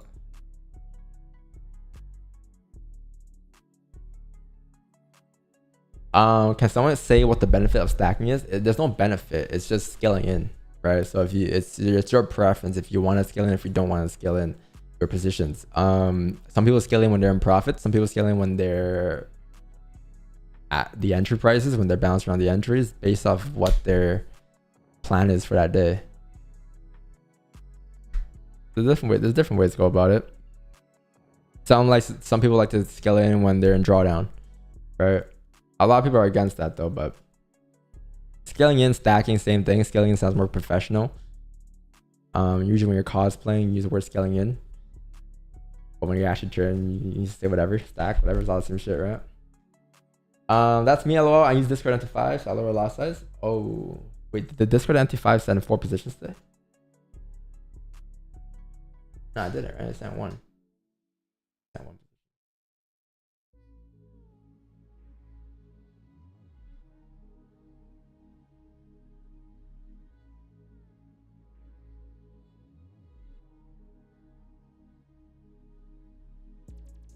Can you explain your risk to reward? Every day, huh? Like, doesn't that mean 1 loss equals to 10 of your wins? Not quite. Because not every loss is 10 pips, or not every win is 10 pips, not every loss is 100 pips. That's not always the case. That's the problem with risk to reward, right? When you have risk to reward, you're looking for the same result almost every time, like same TP, same stops every time. But when you're trading logically with price action, you're just looking at price action. That's all you're looking at, right? You're looking at just purely price action and what that leads to. So some days price action could show you a range of 200 pips. Some days it could show you a range of 100 pips, right? So depending on what price action shows you, your stops that day might be bigger, might be smaller. Your TP might be bigger or smaller that day as well. That's the difference, I'll say. That is the difference, bro. Welcome to this video. This is going to be a little bit different than some of the content I normally post. I'm literally just going to be just completely raw, pressing the record button, and whatever I say is whatever I say. So I kind of wanted this video to be more real, more natural, and just talk about some specific stuff that I want you guys to know about my trading, some hurdles that I was able to get through over time, how I was able to get there, how... That's a good video for later. Feeling when you're in drawdown isn't that dangerous. I think it's dangerous when you don't have the, I wouldn't say experience, but when you don't have the right knowledge to do so. Like if you're just scaling in drawdown just because you're in drawdown, that is a bad habit. You can't build that. You can't level up in trading while building bad habits, right? But if you're scaling in off of logic and price action, then that's when things are a little different.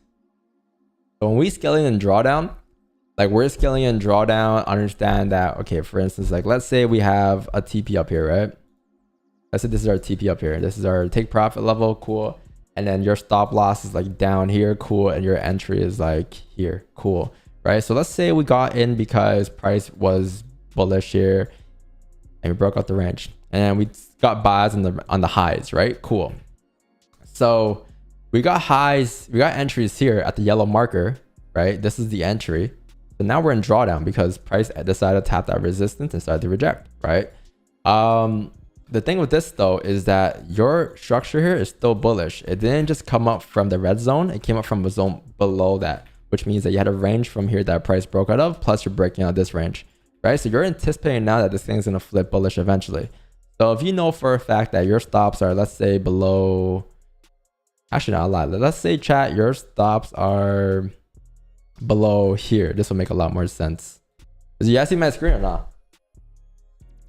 So look, let's say your stops are below here, right? They're below this level here to the left. So let's make this level red, right? But now you're in drawdown. You didn't plan to go in drawdown, right? Drawdown just happened. Yeah, fest. Okay, look, drawdown just formed. Like you got it intending that price was going to continue pushing up, but for some reason it doesn't. It ends up pulling back. You can't really do much about that, right? Because your plan was that the idea is still valid. A higher time prior lined up. You're bullish still to the TP level, right? But before going up there, prices had to pull back. Cool. So this could be a pullback until you start to close below ranges. So let's say your previous range was like right around here, right? Let's say your previous range was right around here. This is your previous range.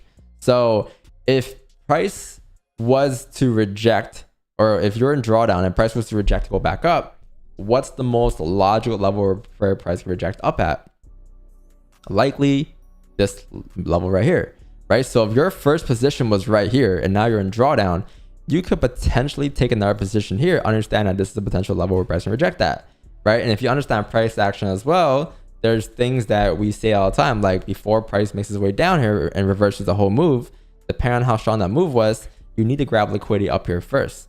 So now, if you initially got it and looking for TP to be smacked here, instead now this has happened, your job is now to adapt. So if you know for a fact you can no longer reach TP, or it might be a more so of a struggle to reach TP because you're forming resistance here, and you know for a fact that before price comes down though, it needs to grab liquidity before coming down, you know that you can come back up to retest the highs, which is your entry point, right? So if that's our entry point, if you take a stack position here or a second position there, you're scaling in here, for instance, right? By the time you come back up to re-break the highs here, you're risk free. You're good on both positions. You're back in net profit, and you can look to close full there instead of having TP till here. But you're adapting the price now, right? You're not the same TP that you entered off of is not going to be the same TP that like you're using now, because things have changed. For instance, you formed a higher low. You formed structure, right? So now this is your resistance, right? So now that you came out tap that zone, you can close off, or what you could do is.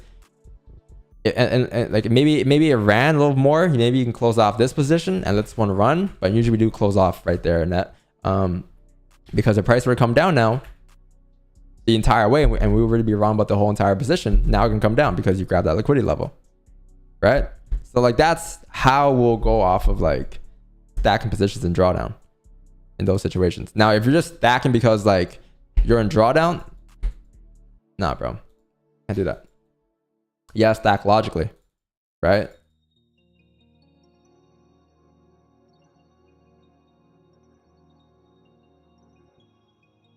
Make sense? That's like the difference, I'll say.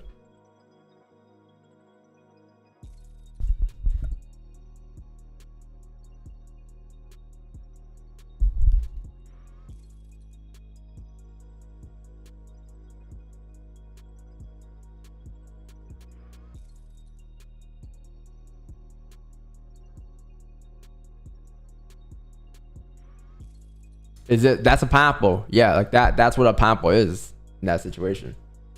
A pampo is a stack position right there. That's where we'll take them. So whenever we buy the highs, right? People are like, why do you buy the highs? I mean, we have advantage points when you do buy the highs too, but like depends on what kind of high you buy. Likely you are to retest. Like for instance, like gold, for instance, right? If you got in like on the 4-hour kind of opening for sells, right? At least what you do know is that you got to come down for a bottom wick before going up. So therefore, if you were to just erase that position of your mind and then just look at price action for what that is and imagine that you weren't in any positions, what's the most logical thing price can do? So for instance, if you got in positions like here, like we're not in position here, by the way, chat. This is not a position, okay? Just making that clear. But like, let's say you got in position on the opening of the candle, right? But now you're in drawdown. Okay, well, what can happen here then? Think about the possibilities. Okay, if price were to push up, it will likely push up towards like the top of the daily range next, right? So let's say it shows you that like there's a high chance you could reject off of 23.43, drop down to a small time frame, maybe 42 levels, right? But your idea now is, okay, if you got to come down for a bottom wick, you can look for stacked positions while you're coming up for these top wicks here, because you know for a fact that that bottom wick must form and must print. So by the time you get in, if you got in this position initially, and then now you're in drawdown, but like you know for a fact that daily must need a or the 4 must need a bottom wick before going up further, then you can look for positions to come down towards that bottom wick area, and then your positions will be a net profit by the time you actually come back down to rebreak the lows, right? So now instead of like closing your full position like here for where your TP was initially, right? Because that's only a TP, you gotta close here, understand that bottom wick could be printed now for us to rip back up. Right? Logically speaking, that's what price likely could do. So sometimes our RR will go from like looking like this to like end up looking like this, right? Like literally just a zero to zero, or a negative whatever to zero here in this instance. But does that make sense? That's why our RR fluctuates, and that's how we would take advantage of those situations. But it's all price action. Everything's off of price action.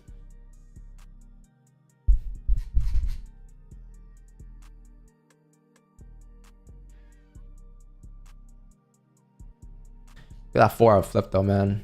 You didn't tap 42 though, Chad. You only tap like, I think in this situation, you only tapped 41. I was looking for 43.031. So even if we were to look for position still, I don't think we would have gotten this.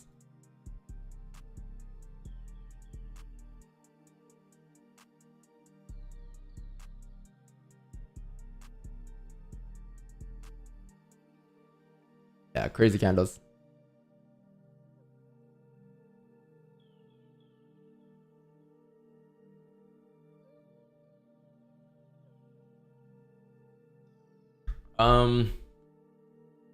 Bro, is there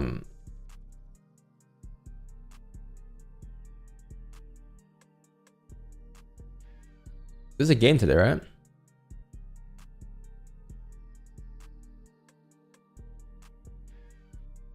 There is a game today, 8:30.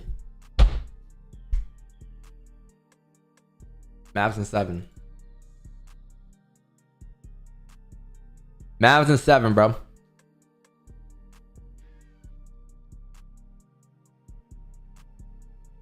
Yeah, Mavs starting to come back today. I like that. I like that. I like that. Fuck Boston. No one likes Boston here, right, chat? Who wants Tatum to win the ring, bro?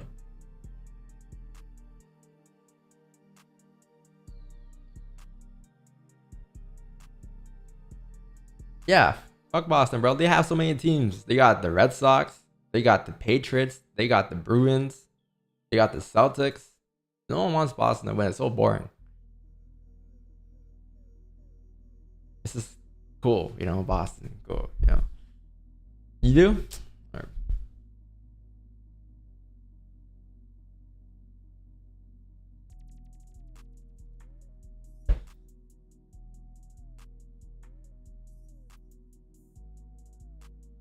right. ICT is better. Okay, bro. Agreed. You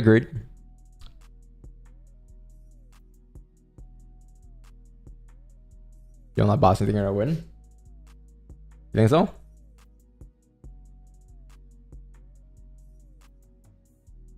I don't know, man.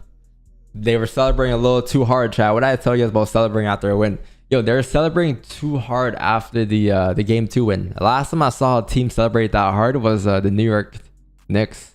Remember game 2 after they won game 2 at home? Josh Hart was going crazy. They ended up losing. Good things gonna happen. Pretty sure.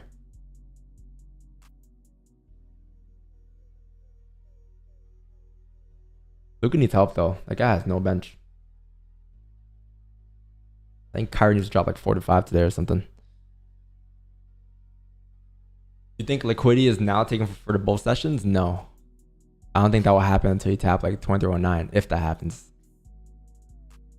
Like, it's not that I don't think there's enough liquidity for us to go up. It's more so of like, I don't think there's like enough liquidity for me to say myself it's gonna go up. It can go up. I can do whatever I want, but for me to like say I'm in those positions now, I would need to see that level being tapped.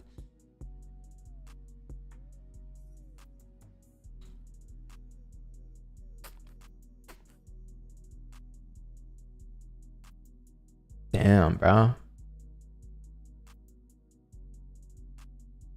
That's crazy, chat. Look at this, man. This is absolutely absurd.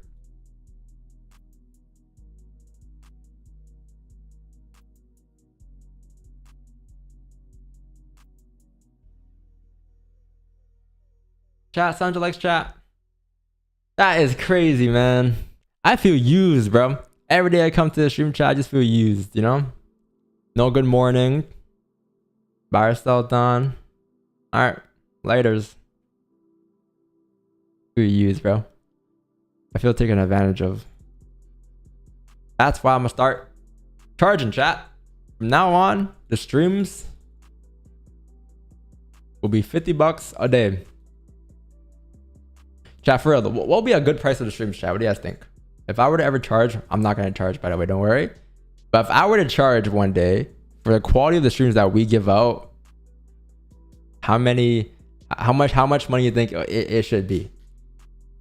I promise I would never charge for a live stream, okay? That won't happen. But like I'm saying, how much would it be? How much would it be? How much would you pay for let's say monthly streams? How much would you pay? I'm not gonna charge, bro. Clip it. Yeah, clip it, ship it. If I ever do charge, hey man, I don't know what to tell you. I'm not, bro, but I'm not. But if I were to ever charge for a live stream, 25, 50, 10, a month, like realistic price. I don't know. You guys are saying thousands, definitely not, bro. Actually, to be honest, yeah, it could be, but like something that's fair for everybody. $25 a month seems reasonable, to be honest, or $50 a month. Because these live streams are valuable as fuck, chat. Oh, god damn, the forward candle. Holy shit. Oh my god. Really, gold? 6 pips away?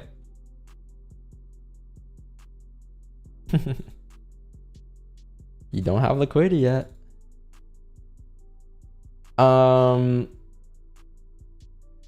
20 bucks, 30. I think 50. I think 50 is good, bro. I think 50, 25 to 50 bucks is good, probably.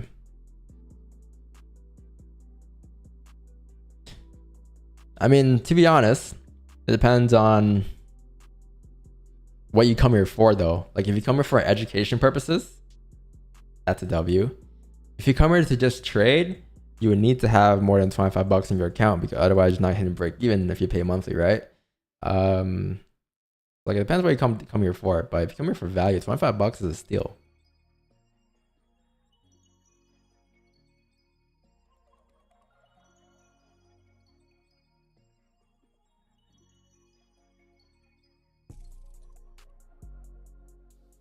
Let's see, chat. Let's say we have 1,000 people that pay. All right, 25 bucks, 50 times 1,000, 50K a month. That's reasonable. Reasonable. I'm not gonna do it though. Don't worry. The streams will be free. Streams will be free. And a bunch of other stuff will be free.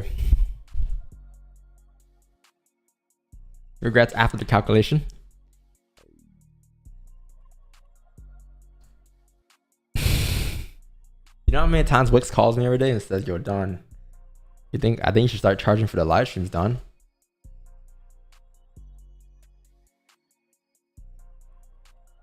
Don't worry. I got you guys, man. I got you guys.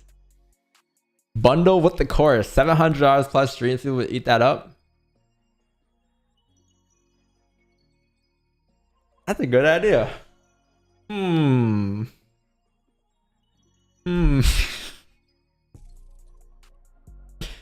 That's a good idea, Wade. I'll give him ideas. Do people charge for live streams? I think so. I think so, bro. I think Mamba charges for his live streams. He trades live daily. I think Raul also charges for his live streams. I don't know if they have like strict live streams. If they have like mentorships. Chat, what do you guys probably know better than me, chat. What does Raul have? He has like his DTI program. Does that come with a live stream, or is that just like, is that just a course? It's like a live stream, no? Nord Trade charges 200 bucks. Do you know how many people he has in there?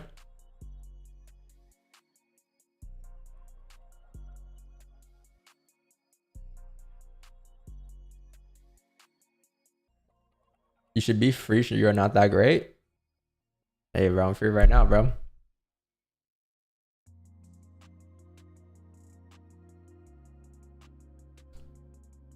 Yeah, bro. I'm not that great, bro.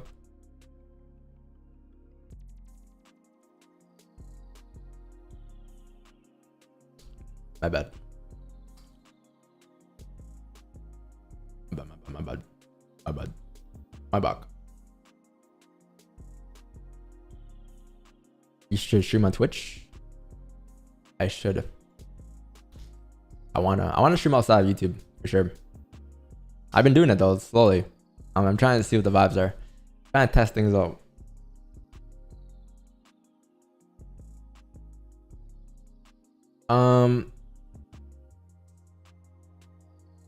Why there's so many haters? I don't know, bro. I don't know. But we have one strong community though. One strong Divas community, bro. I appreciate it though.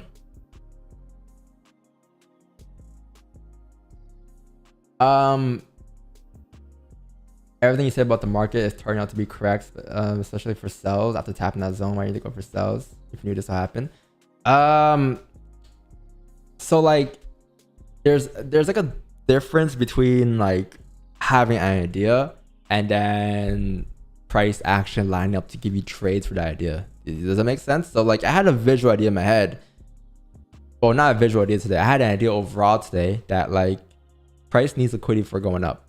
So if you push up first, there's a much higher chance that this move right here is a fake out, right?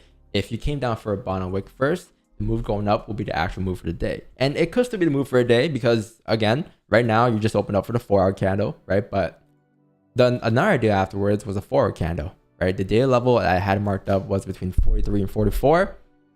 I wanted to see that level being tapped without creating structure up.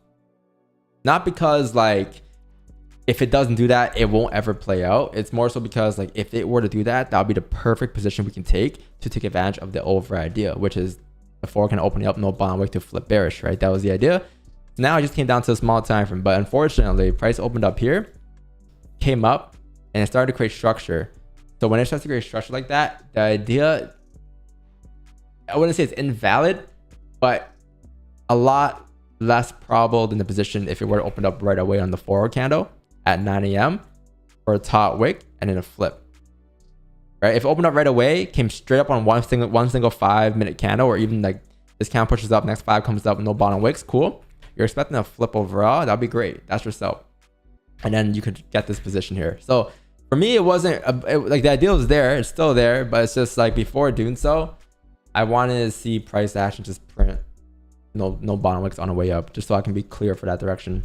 Especially when you're taking wick entries too, right? You want to be very careful. You want to apply some extra confluences.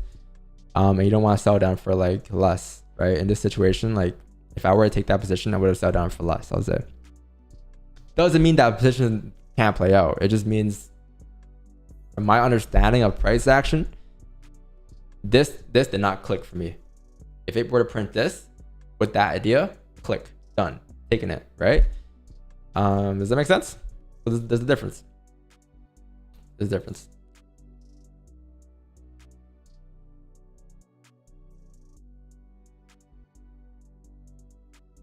And obviously I can't take sells now, right? Because like the idea was taking advantage of this to the flip, and I would have closed full at the flip. I don't think I would have held this.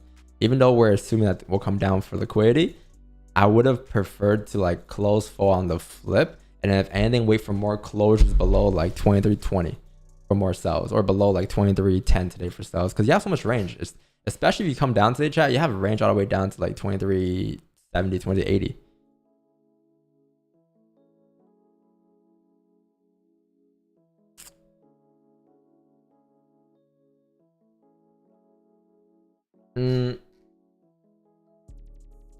Yeah, man. I don't know. Price action is interesting, bro. Like there's so many ways to view it. Like someone today would have just viewed positions for buys, right? Which would have been fine. But it's important to have like not different biases for a day, but an understanding of the opposite direction and what could print. Right? You don't want to just wake up the day and be like, today I'm only looking for buys. Like you want to be like, okay, if buys were to happen, how do I get the buys? If sells were to happen, how do I get the sells?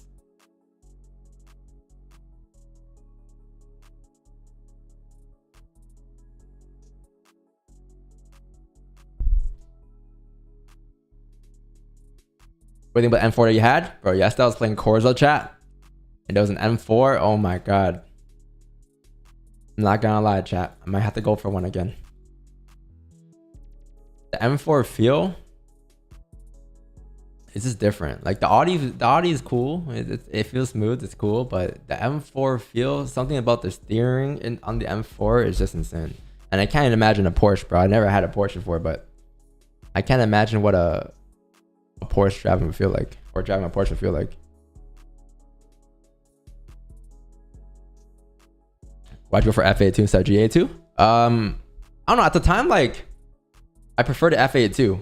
It was still like, I got the M4 in 2022, right? Or 2023? Early? The G82 didn't grow on me yet. But still today, bro, still, I think I'll pick the F82 over the G82. I'm not gonna lie. It just, something about the F82, bro. The G82 is nice, don't get me wrong. Like I've seen it a shit ton of times on the streets, but the F82 just hits. It just hits, man. It just hits.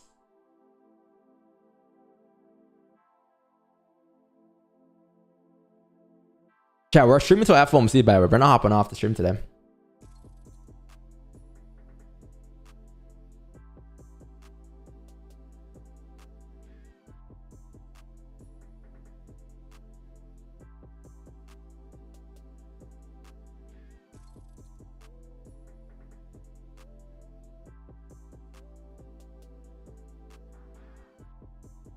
Wait, Bruce got a Supra?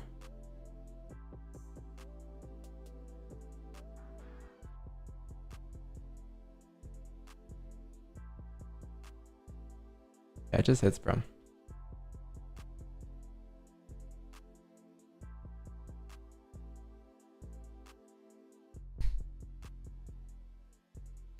The ABT R8? Yeah, I seen it. It's insane. I asked for a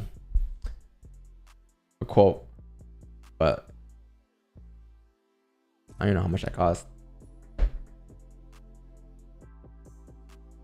Fuck, bro, what's going on here?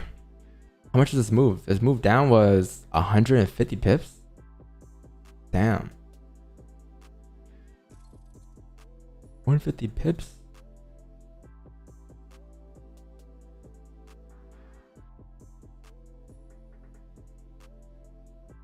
Anyone got sells down? Damn, bro. Damn, man. The whole move? Okay, bro. I see you. 160 pips.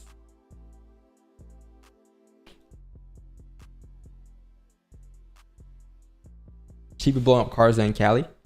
Yeah, but I'm staying far, far away from Sheepy at least.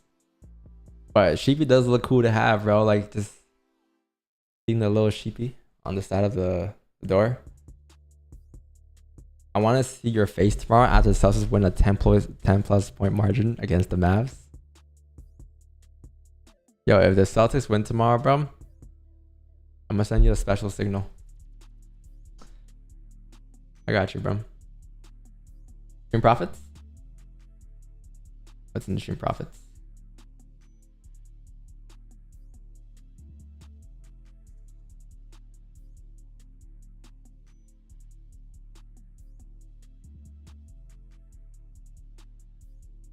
Oh, nice. What do you say? Oh, you got some drawdown here? No stacks, bro? Come on, Fabian. You know better than that, Fabian. I'm playing. So there's some drawdown, but then you came back. Nice. 50 pips? Damn. That's distant, bro. That drawdown, I have my hair looking like Don's.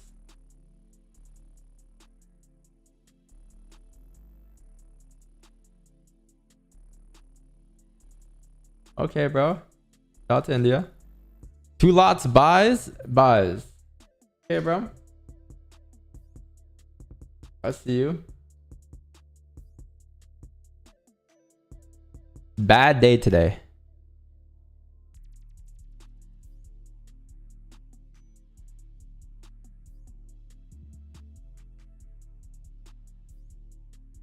So is this the day?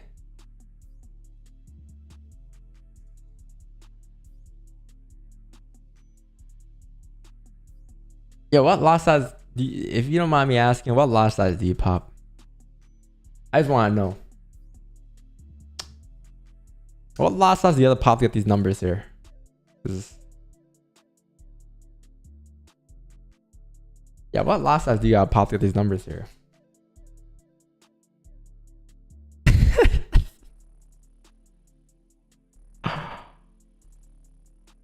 This is USD, right? So are you offered today? No, right? It can't be. No, because 2, 3, 4, 5. Yeah, no. Damn, bro. I apologize. At least it's only 1% risk, right? So you're good. If this is only 1% risk, you're good. You'll be alright.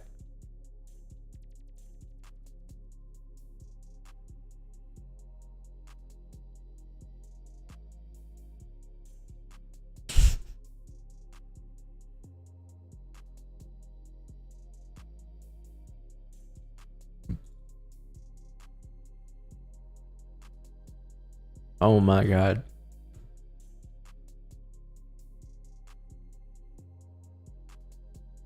That was Jerome's sharing account.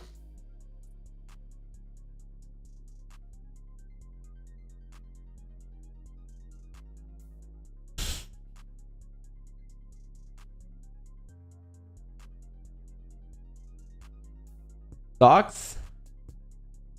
Nice.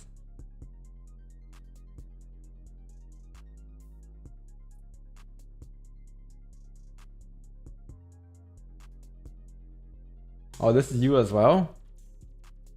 Hold on, bro. So you went from trading a couple $100 to 1,000 to trading this.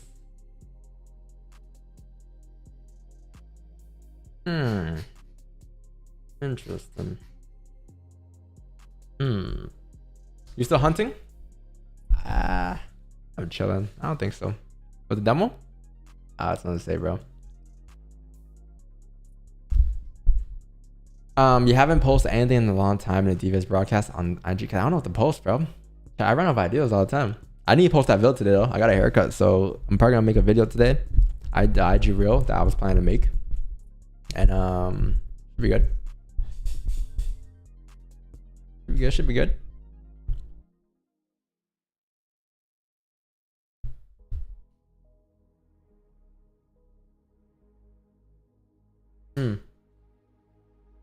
Yeah, who's that? What's that video we watched yesterday?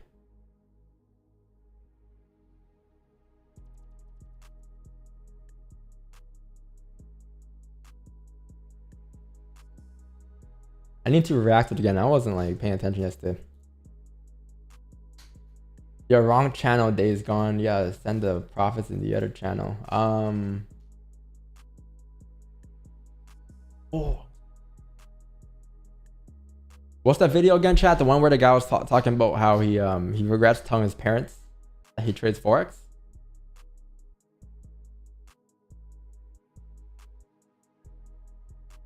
Oh, What's the guy's name?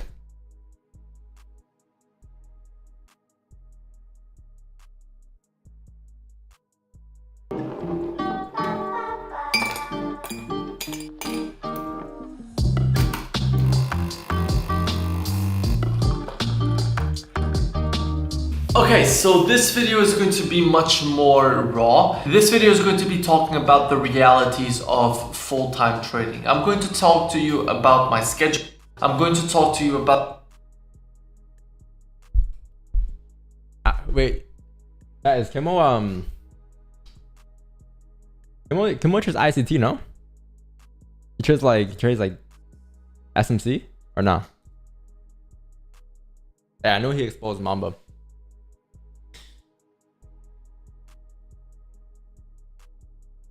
Watch it later.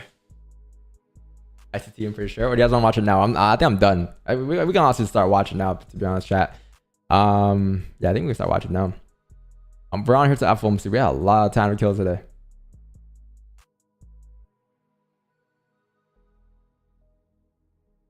Let's see.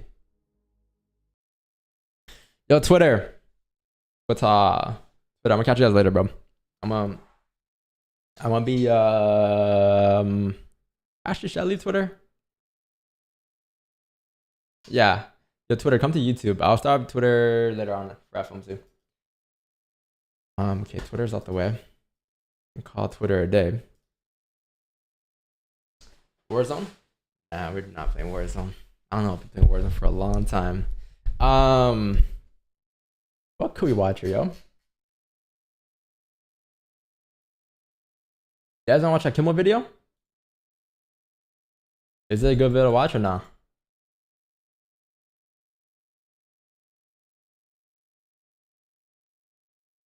Also, yeah, Zoom. I'll see you guys later too. We're not sure anyways, right?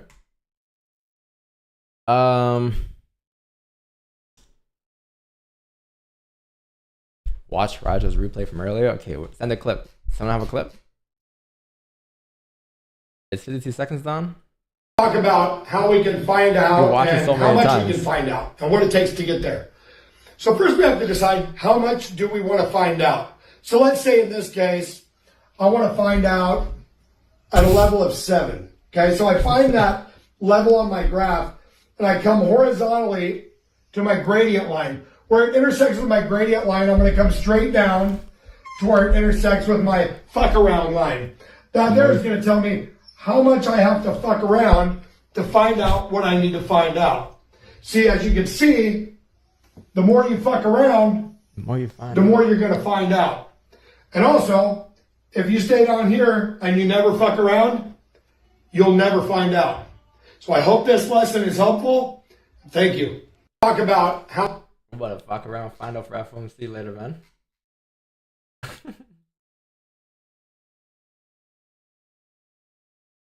think I'm watching that video and the LeBron video at least 100 times.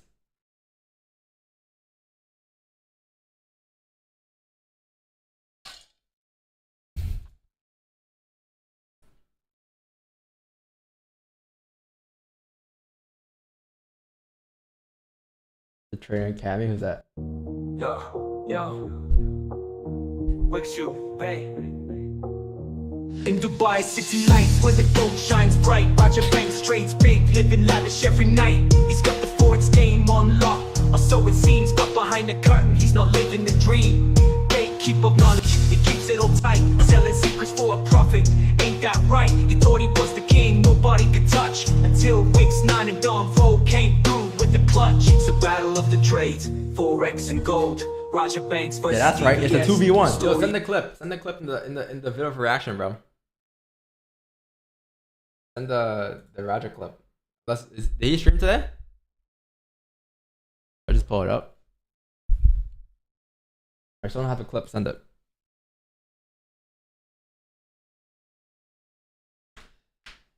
Twisting fingers? Who? Yeah, send the clip. Or send the link here.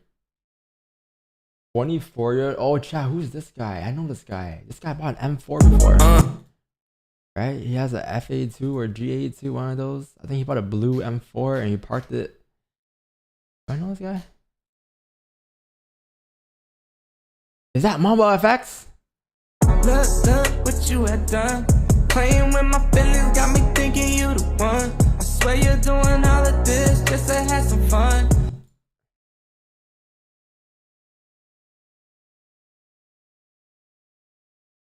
Everyone's dad, dentist in the world, the richest dentist in the world. Another Mamba FX video. Is this guy a trader? Oh, he is entrepreneur and finance mindset. Damn.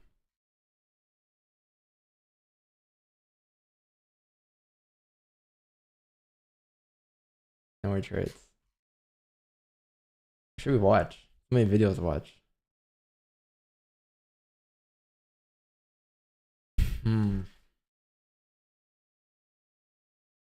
Drug addict? Yo, wasn't Grant Cardone a drug addict?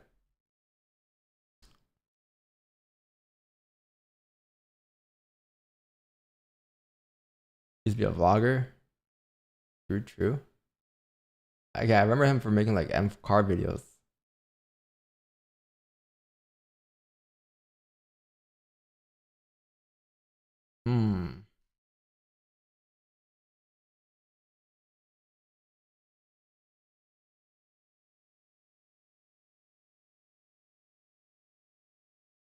Where's the Kimmel video that I had?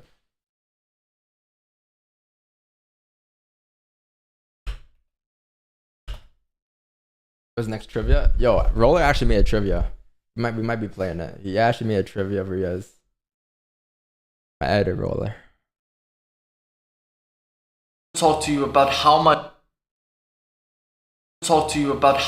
I make and how much you can expect to make. University, possibly staying Hey, watch this or a not? full-time job, and actually the reality of full-time trading. This is a very important video, and by the end you're going to have a lot of takeaways, and I'll do a giveaway at the end. So stick around and let's get to it. Is this a shit video or no? Coffee, and Nah, right? I did my review of the market. Well, not a shit video, but like, is it boring? Now, I want to make this. Let's see. Here, I'll pull up the Roger clip.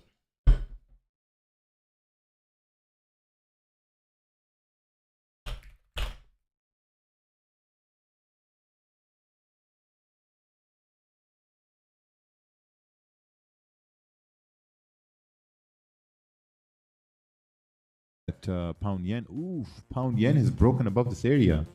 Pound yen is on the rise here today, buddy. We are pushing up on pound yen. This is so nostalgic to watch, bro. Like, I used to watch Roger streams all the time. It was different.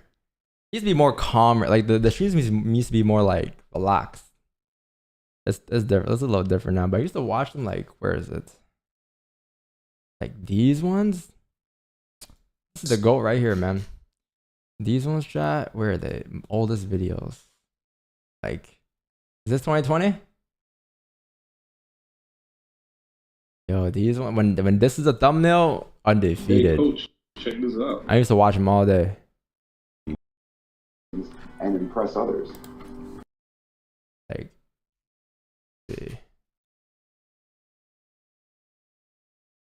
October. Where's the ones in 2020? I used to play Warzone on stream. I remember these days. February, March.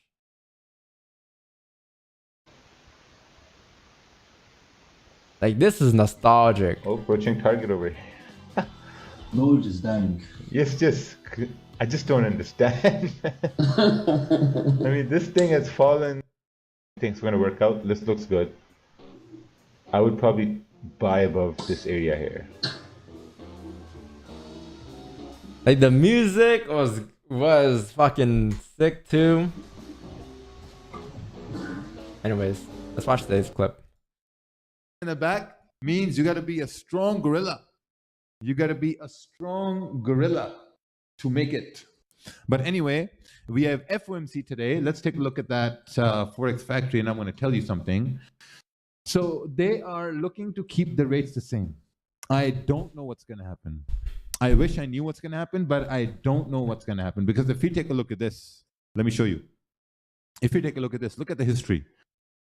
Look at the history right here. Look at the amount of pain the feds have given to the US civilians, the economy, all over the world. This has happened. Look, like March 16th. All right, bro. We 0.5. know. Buy Okay, subs. Mr. Kasser says. Where is it? Here? Bearish. What time is it right now?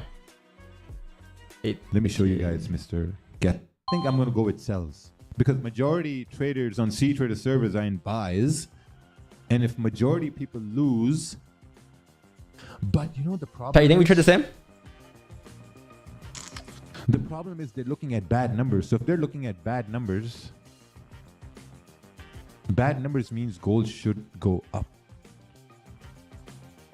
True. Pretty true. But in the past, we've had 0.3, 0.3, 0.4, 0.4, 0.3. So there's no reason to be 0.1. Right? Yes. If there's no reason to be 0.1, and if we fall short by maybe like 0.1 or 0.2, maybe we could get at like 0.3 again. Because having 0.1 would be devastating. Yeah. I'd go with sells. Wait. I'd go with sells. Bro. Hold on. I didn't even check how numbers came out today. How did numbers come out today? Bro, we didn't even check the numbers.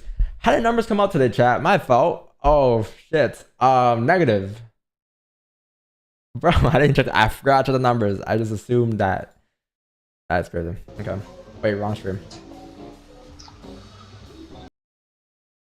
We're even moving up to probably grab liquidity to push price down. I don't know, bro. I don't know. Yeah. Don't know. Interesting. That is stupid as hell. Okay. That means? No problem, Mr. Ali Faki. You're going to see me make 10,000 and then I'm going to say who's stupid. You or me.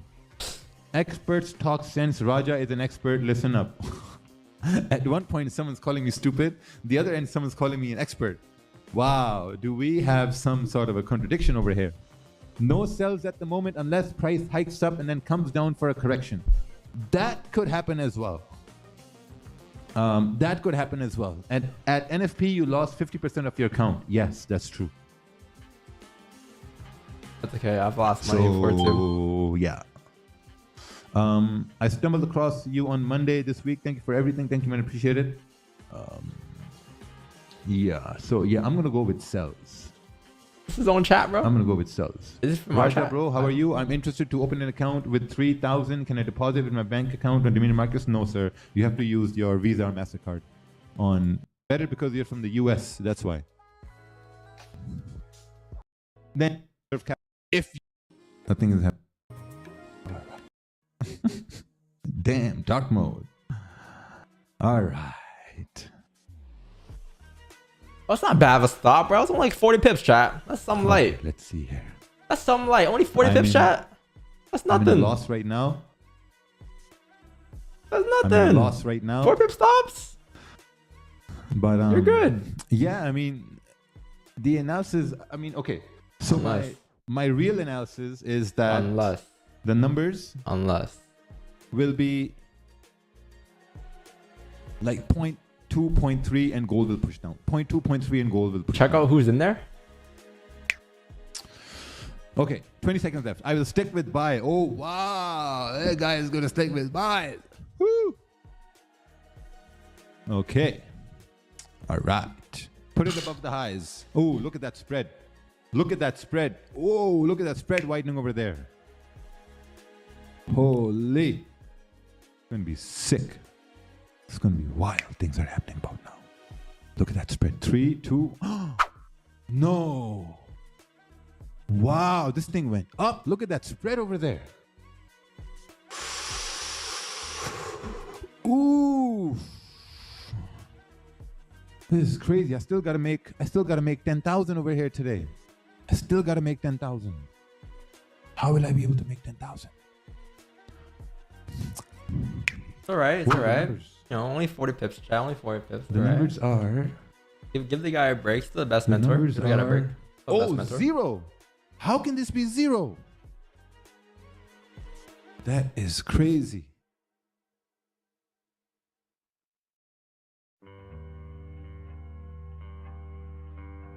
The numbers are 0.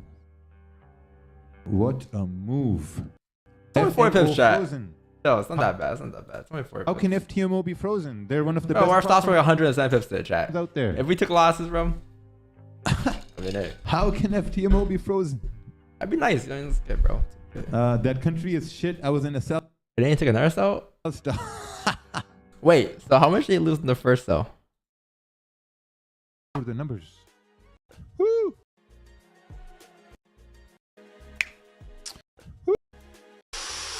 Wow. It's going to be sick. It's going to be wild. Things are happening about now.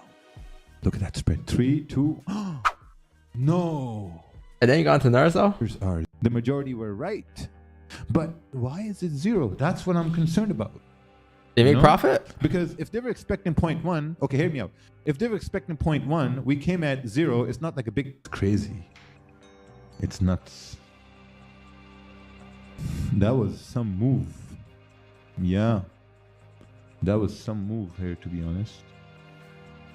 Went bullish. Well, there goes my dreams of making 10K. How's everyone else doing over here? Oh, Jay is still sleeping. Who's sleeping, bro?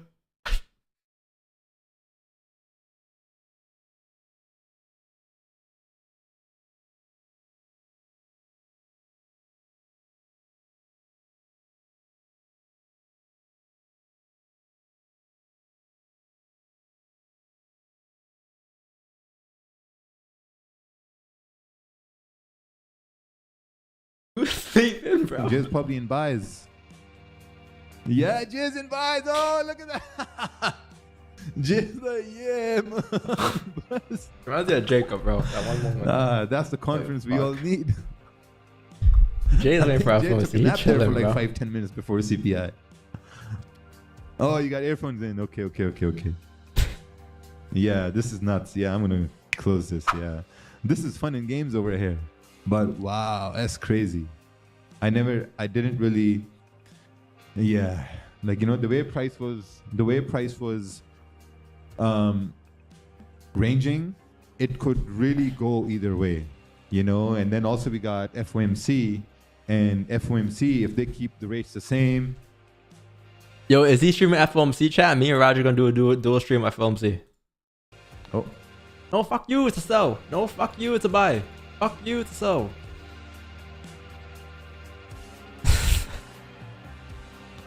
Yeah, with FOMC, if they keep rates the same or whatever happens. Yo, I can't imagine if me and Roger stream FOMC together. No, but wow, this was actually, yeah, we didn't know where price is gonna go. Let's take a look in the daily. Okay, daily broke the high and moved up. Yo, it's not bad, bro. They only lost like what, 4 pips today, chat? It wasn't bad. Yes, made it worse than what it was, bro. Wasn't bad. Yeah, you know, I was hoping I would make, but anyone else trade news today? Real question, Don. How are you able to learn from this guy?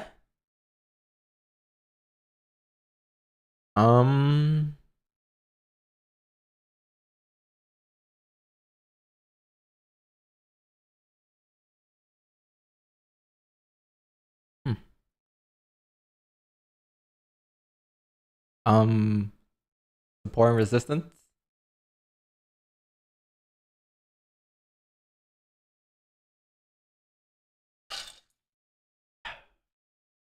What else can you watch? Support and resistance, bro. See how stoic he was after that too? After the loss, he didn't care. Quite a bit.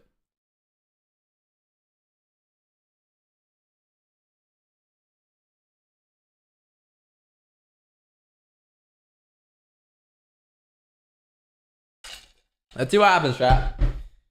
See what happens, bro. Yo, what else can you watch, chat? FOMC.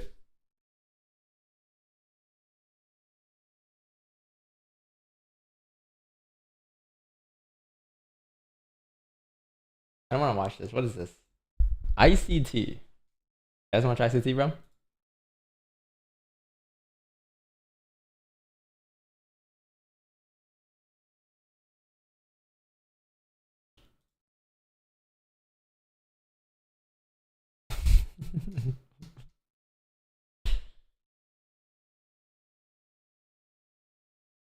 Tell him if you do a stream with them, you give him back. I don't have domain, bro. I don't have the domain. I swear.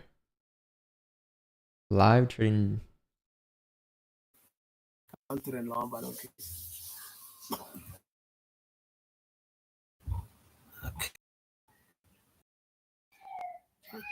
Waxaa ogaad this area, but anyway, so I don't give a shit that. Moli baa jira xukumar yaa qaatay.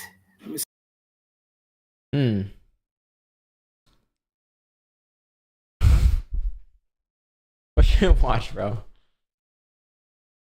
Yes, any videos? What is this? Later on. I don't need to fake a statement. I don't need to have to do any Photoshop. Most of you, Robin's Cup is all that matters, and calling trades means nothing in order to get out of situations he put himself in, while also saying, I can call price to the tick, while also saying Robin's Cup means everything, yet he's failed it every time. Yo, so did he join the Robin's Cup this year, chat?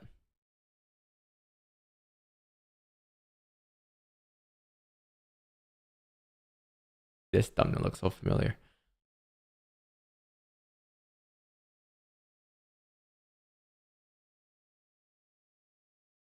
He did, right? Like he came out on top of the Robin's Cup before. Time to eat. Send the clips. Yasby, just send the clips, chat, in the Discord.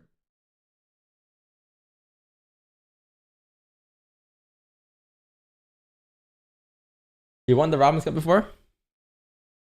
Never got to finish it. But he joined like in the past, no? Like, I know he joined this year. Cause I seen like the Twitter talks about it. They said how like he's expecting to come out first or something for the Robin's Cup this year, right? I don't know, bro. Yeah, Nick came out there stream before. He's sick. Baskin Robbins.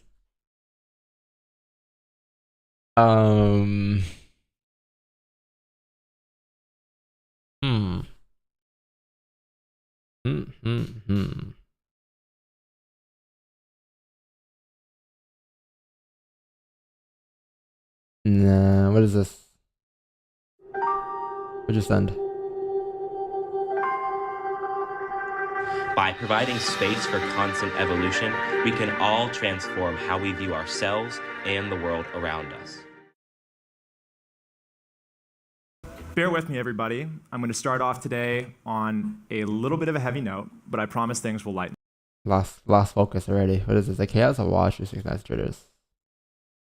No matter what sort of pandemonium is going on in the market, the mad lads over at Wall Street Bets never fail to present a clear and present danger to themselves and those around them. With this spring introducing such exciting events as 3 major banks getting curb stomped, a certain towel company finally declaring bankruptcy. Nah, I can't right now, bro. Yo, something more chill, chat. You guys know what my brain can handle right now, right? Like, I need to save the rest of my brain power for the trading. Like something light, you know. This is too much right now. Something a little more light.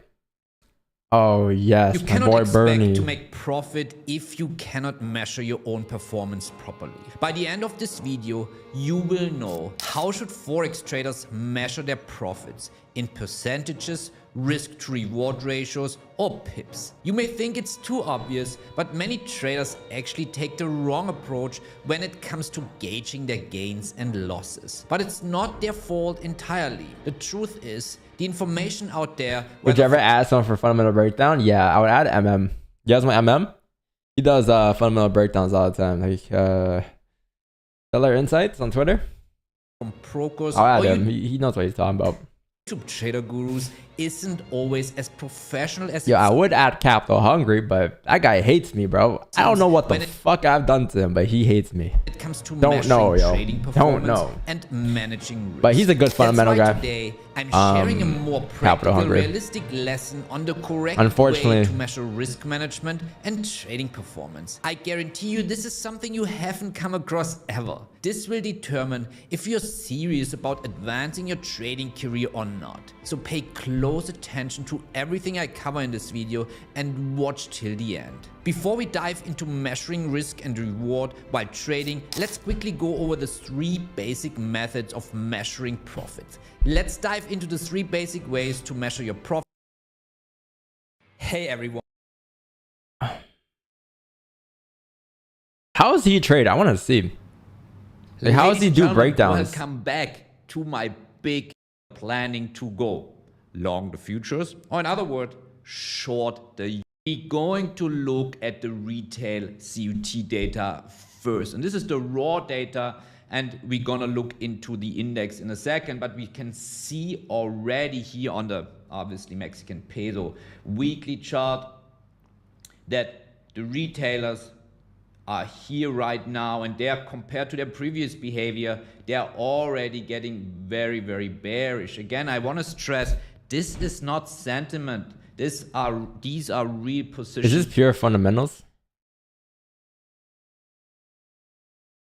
And I want to showcase you what happened chart at MP1 equals 103x. And again, I've seen a lot of comments. Bear with me, because you see here, which is really important, we are trying here, quote unquote, we are trying to catch a falling knife on the Mexican peso, which is not easy. So we are again trying to time the bottom of all bottoms, and this requires a lot of skill. Does this always work? Obviously not. It's not about having on the Forex. Let me put these charts next to each other. So again, you see the futures is super clean. The chart looks super nice, very easy, quote unquote, easy to time because of the level structures. And you see now the Forex, the weekly Forex chart is the inverse, but here it looks even a little bit different. You see here on the Forex, the level that we are going at, I do like the futures again on the weekly chart to just compare it for you. That's the level. You see on the Forex, we are going through that level. We preached that level already, almost already. So we are going through that level. In the futures, we haven't even reached that level. He sounds like a you know those guys who run Bloomberg channel? Power of futures. So that's we got gold going up over here, approximately 250 points today.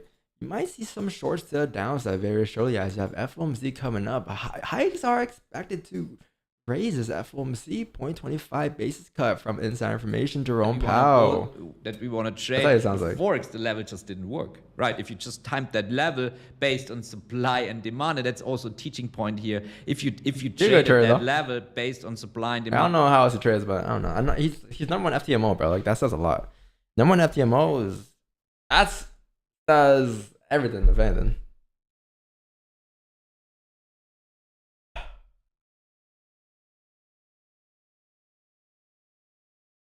ICT charter? Have you, or were you watching all day long? I'm waiting for the title though. Drop the name. And all right. So 4 minutes. There is this 5-minute fair value gap in here. I will indeed note it. Because it's clearly. Oh, I want to watch this. We're gonna watch this yesterday, chat. While the other half absolutely hate him. So for the comment section of my YouTube videos has been flooded with requests asking me to review the signals of Mamba FX. And it seems like about half of you guys love him, while the other half absolutely hate him. So for you today, I'm doing a deep dive into his trading signal, and I'll try to stay as impartial and descriptive as possible so you can make your own mind about him. If you ever listen to him, it sounds like Mamba FX only wins. This is what he does and nothing else. Winning, winning, Yes, bro, he's the GOAT. So is he actually winning that much? We'll find out.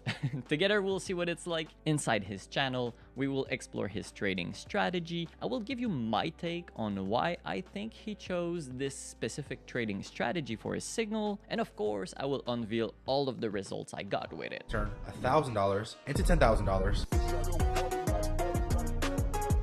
We feel invincible right now. We have to $188,000. I feel invincible, huh? Had a $2,000 win, a $6,000 win, and then a $2,500 win. This was a big boy winner, man. I made $6 grand in 40 minutes. I'm Alex, I'm a day trader. I've been trading for 7 years, and in the past 2 years, I've been reviewing trading signals. I invite you to join me on my quest to find the most profitable trading signals out there.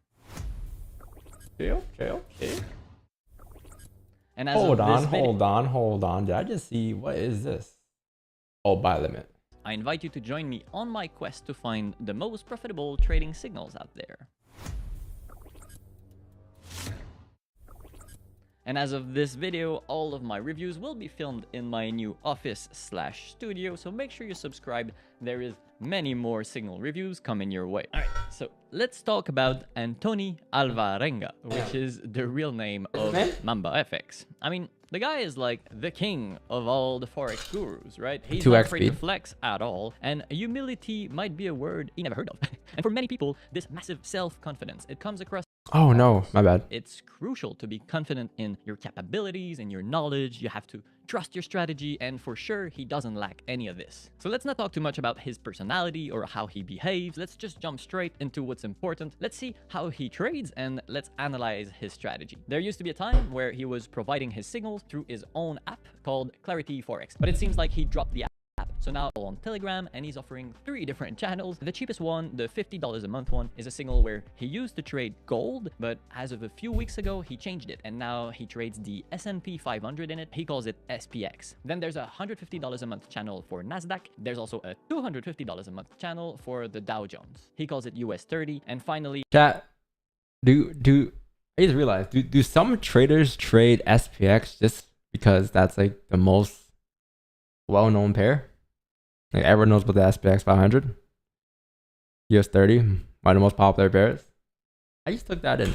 there's also some package options. Some All do. 3 instruments here are actually fact, indices right? measuring the performance of the US stock market. So they're all very similar, and their that in. prices usually move simultaneously. That's some crazy marketing, in the though. same kind of way. All right, for the purpose of this review, I subscribe Or to NAS the 100. SPX channel. But if you wanted a review about the NASDAQ or about the US 30 channels, well, you're still at the right place. Keep on listening, because I do know for a fact that the strategy he's using for all of his signals, the strategy I'm about to explain to you, is actually exactly the same for all 3 channels. So let's look into that SPX channel. He usually sends trades about 4 days a week on average. And the first trade is pretty much always sent right around 9:30 a.m. Eastern time. And if this first trade is a winning one, it will usually be the only trade of the day. But if the stop loss gets triggered, we can expect maybe 1 or 2 more trades within the next couple hours. Sounds familiar. Hit at least a TP1. All trades Sounds are familiar. friendly fashion, which means I can automate this signal. By the way, I actually automate all of my signals. I have a full video about this. I'll link it at the top. He's very consistent with the strategy. It's always the same kind of setups, always sent at almost the same time, which is something I There you like. go. And every single trade have about 5 take profit levels, which is something I don't like, and we'll get back to this a bit later. And every levels, so the stop loss, the Who's he entry, reviewing? the Mamba, TPs the are boy. all equally spaced, which means that the TP1 is a 1-to-1 risk-reward ratio, the TP2 is a 1-to-2 risk-reward, etc. All the levels are extremely tight. There's only 50 pips in between each levels, and 50 pips on the S&P 500, let me tell you, it's not a lot. So things are moving very fast with this signal. So just before we talk about the results, let me explain what I mean when I say that things are moving very fast with Mamba's signals, because this might be what makes or break the signal for some of you. So I told you 9:30 a.m. EST is when Mamba sends his first trades. Well, 9:30 a.m. it's also when the US stock market goes live for the day.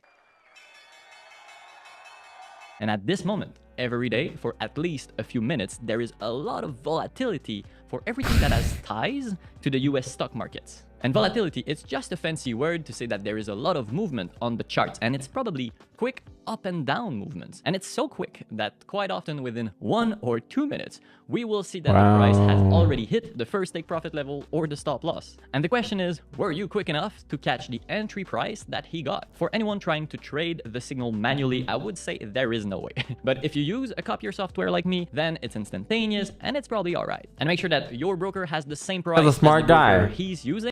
Does signals reviews and just promotes his bot from Discord to MT5. In between brokers, I've seen big price differences, and since the trades are so tight, it would have a big impact on the results. By the way, I'm personally using IC Markets, one of the oldest, most renowned, most reliable, and fully regulated Forex One of the brokers. best. I have an affiliate link in the description box below. I think you should have it. No affiliate though. One thing I do have to say though, I don't know if it was on purpose or not, but before he changed the signal from gold to SPX. But back then, the entry prices he claimed to get were usually plausible, but almost always a bit skewed in his favor. I always had a bit of a worse entry than him, even with my copier. And when the TPs are so tight, getting in a trade at a worse price than what was initially intended, well, it hurts the risk-reward ratio a lot. At least though it seems like since he switched the channel to SPX, it's still happening a bit, but not nearly as much, and you'll see it in my spreadsheet. Before we get to the results I got, and I'll show you actually two versions of a spreadsheet about this, there's a few very important things to note. As it's often the case with these signals, Mamba leaves up to the signal follower, you and me, to decide how much risk to use, how much profit to take, at which take profit level, and if we should put the stops at break even at some point. And what we decide to do with all of this will change the performance of the signal by a lot. So as I said often, and I have a full video about this too, by the way, when we're not taking any partial losses, as it's the case with this strategy, I recommend not taking... Chat, I never understood TP 1 to 5. Like, when you put a TP 1 to 5, chat, does that mean that, like, every TP you close partials? Or like what does that mean? Because like if you're the same provider, right, and you give 5 TPs and you don't tell them which one you're closing at, it just says TP1 hit. It's like what do you calculate? Like let's say it hits TP3 and it hits stop loss. Do you just calculate like what do you put? Oh, TP3 was the max hit.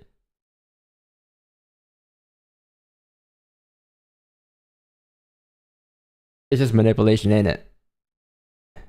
I should start doing that then. That's a W, bro. With this strategy. Chat, tomorrow we're gonna yo, because then we could put advantage point, TP1, TP2, this level, TP3, that level. Not taking. Yeah, it's tough. It's tough. Like I wouldn't. I think when I first started the signals, I did have like a TP 1 or 2, but I think I used it differently. Like I used it as like if it hits TP1 where like stops the break even or some shit like that. I forgot what it did. Partial profits. Mathematically, it would I don't get it though. That makes I don't sense. get 5 and to prove TPs. this, it's pretty easy to calculate. I'm encouraging you to do this exercise yourself. Simply find out how much you're losing on stop losses versus Chat. how much. Yo, give me like 30 seconds, okay? Give me like 30 seconds, bro.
You to win when doing things like closing 50% of the position on TP1, maybe 30% on the TP2, 10% on TP3, something like that, and you will see that it's usually not profitable. And that's because when the stop loss gets hit, well, it will be with the whole position, and it simply hurts too much versus what can be brought in with the partial profits. This means I do recommend you to choose one take profit level where to take all of the profit all at once. And this chosen TP, it should be the furthest take profit that gets hit the most. All right, so here is a first version of my result. results spreadsheet. What you're seeing here is just over 6 weeks of data. We can see that most of the time there are no trades on Fridays, and I also put a little note there for any trades that I got a worse entry than him. So quickly looking, the results don't look bad at all here. We can see that TPs are getting hit. So why would there be a second version of this spreadsheet? Well, it seems like Mamba is either losing a bit more than he reports, or he's incredibly skilled at moving his stop loss to the break-even point at just the right moment. And here's what I mean. Let's take this buy trade as an example. The price is going up, it hits the TP1. Maybe we took some partial profits, but most likely we are still holding most of the position, hoping to reach higher TP levels. Now, if the price dips back to break even,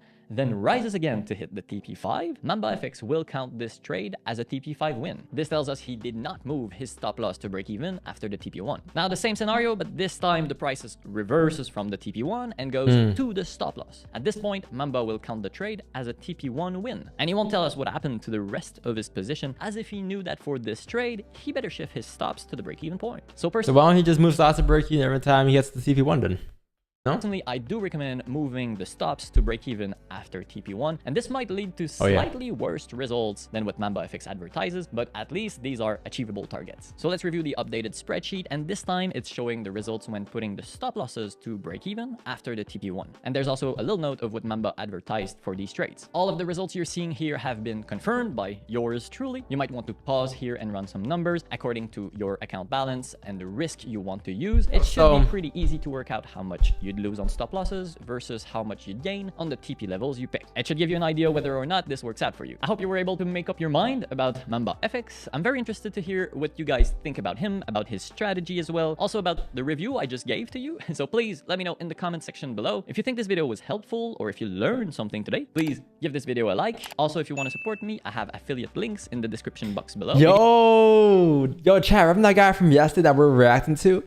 The one that was like that was talking about how he told his parents about trading. He hit me up. He's like, "Yo, what's good, bro? Someone said you were watching my video. I appreciate the love, bro." Yo, we about to put him on the streams, chat. He's about to be on the streams.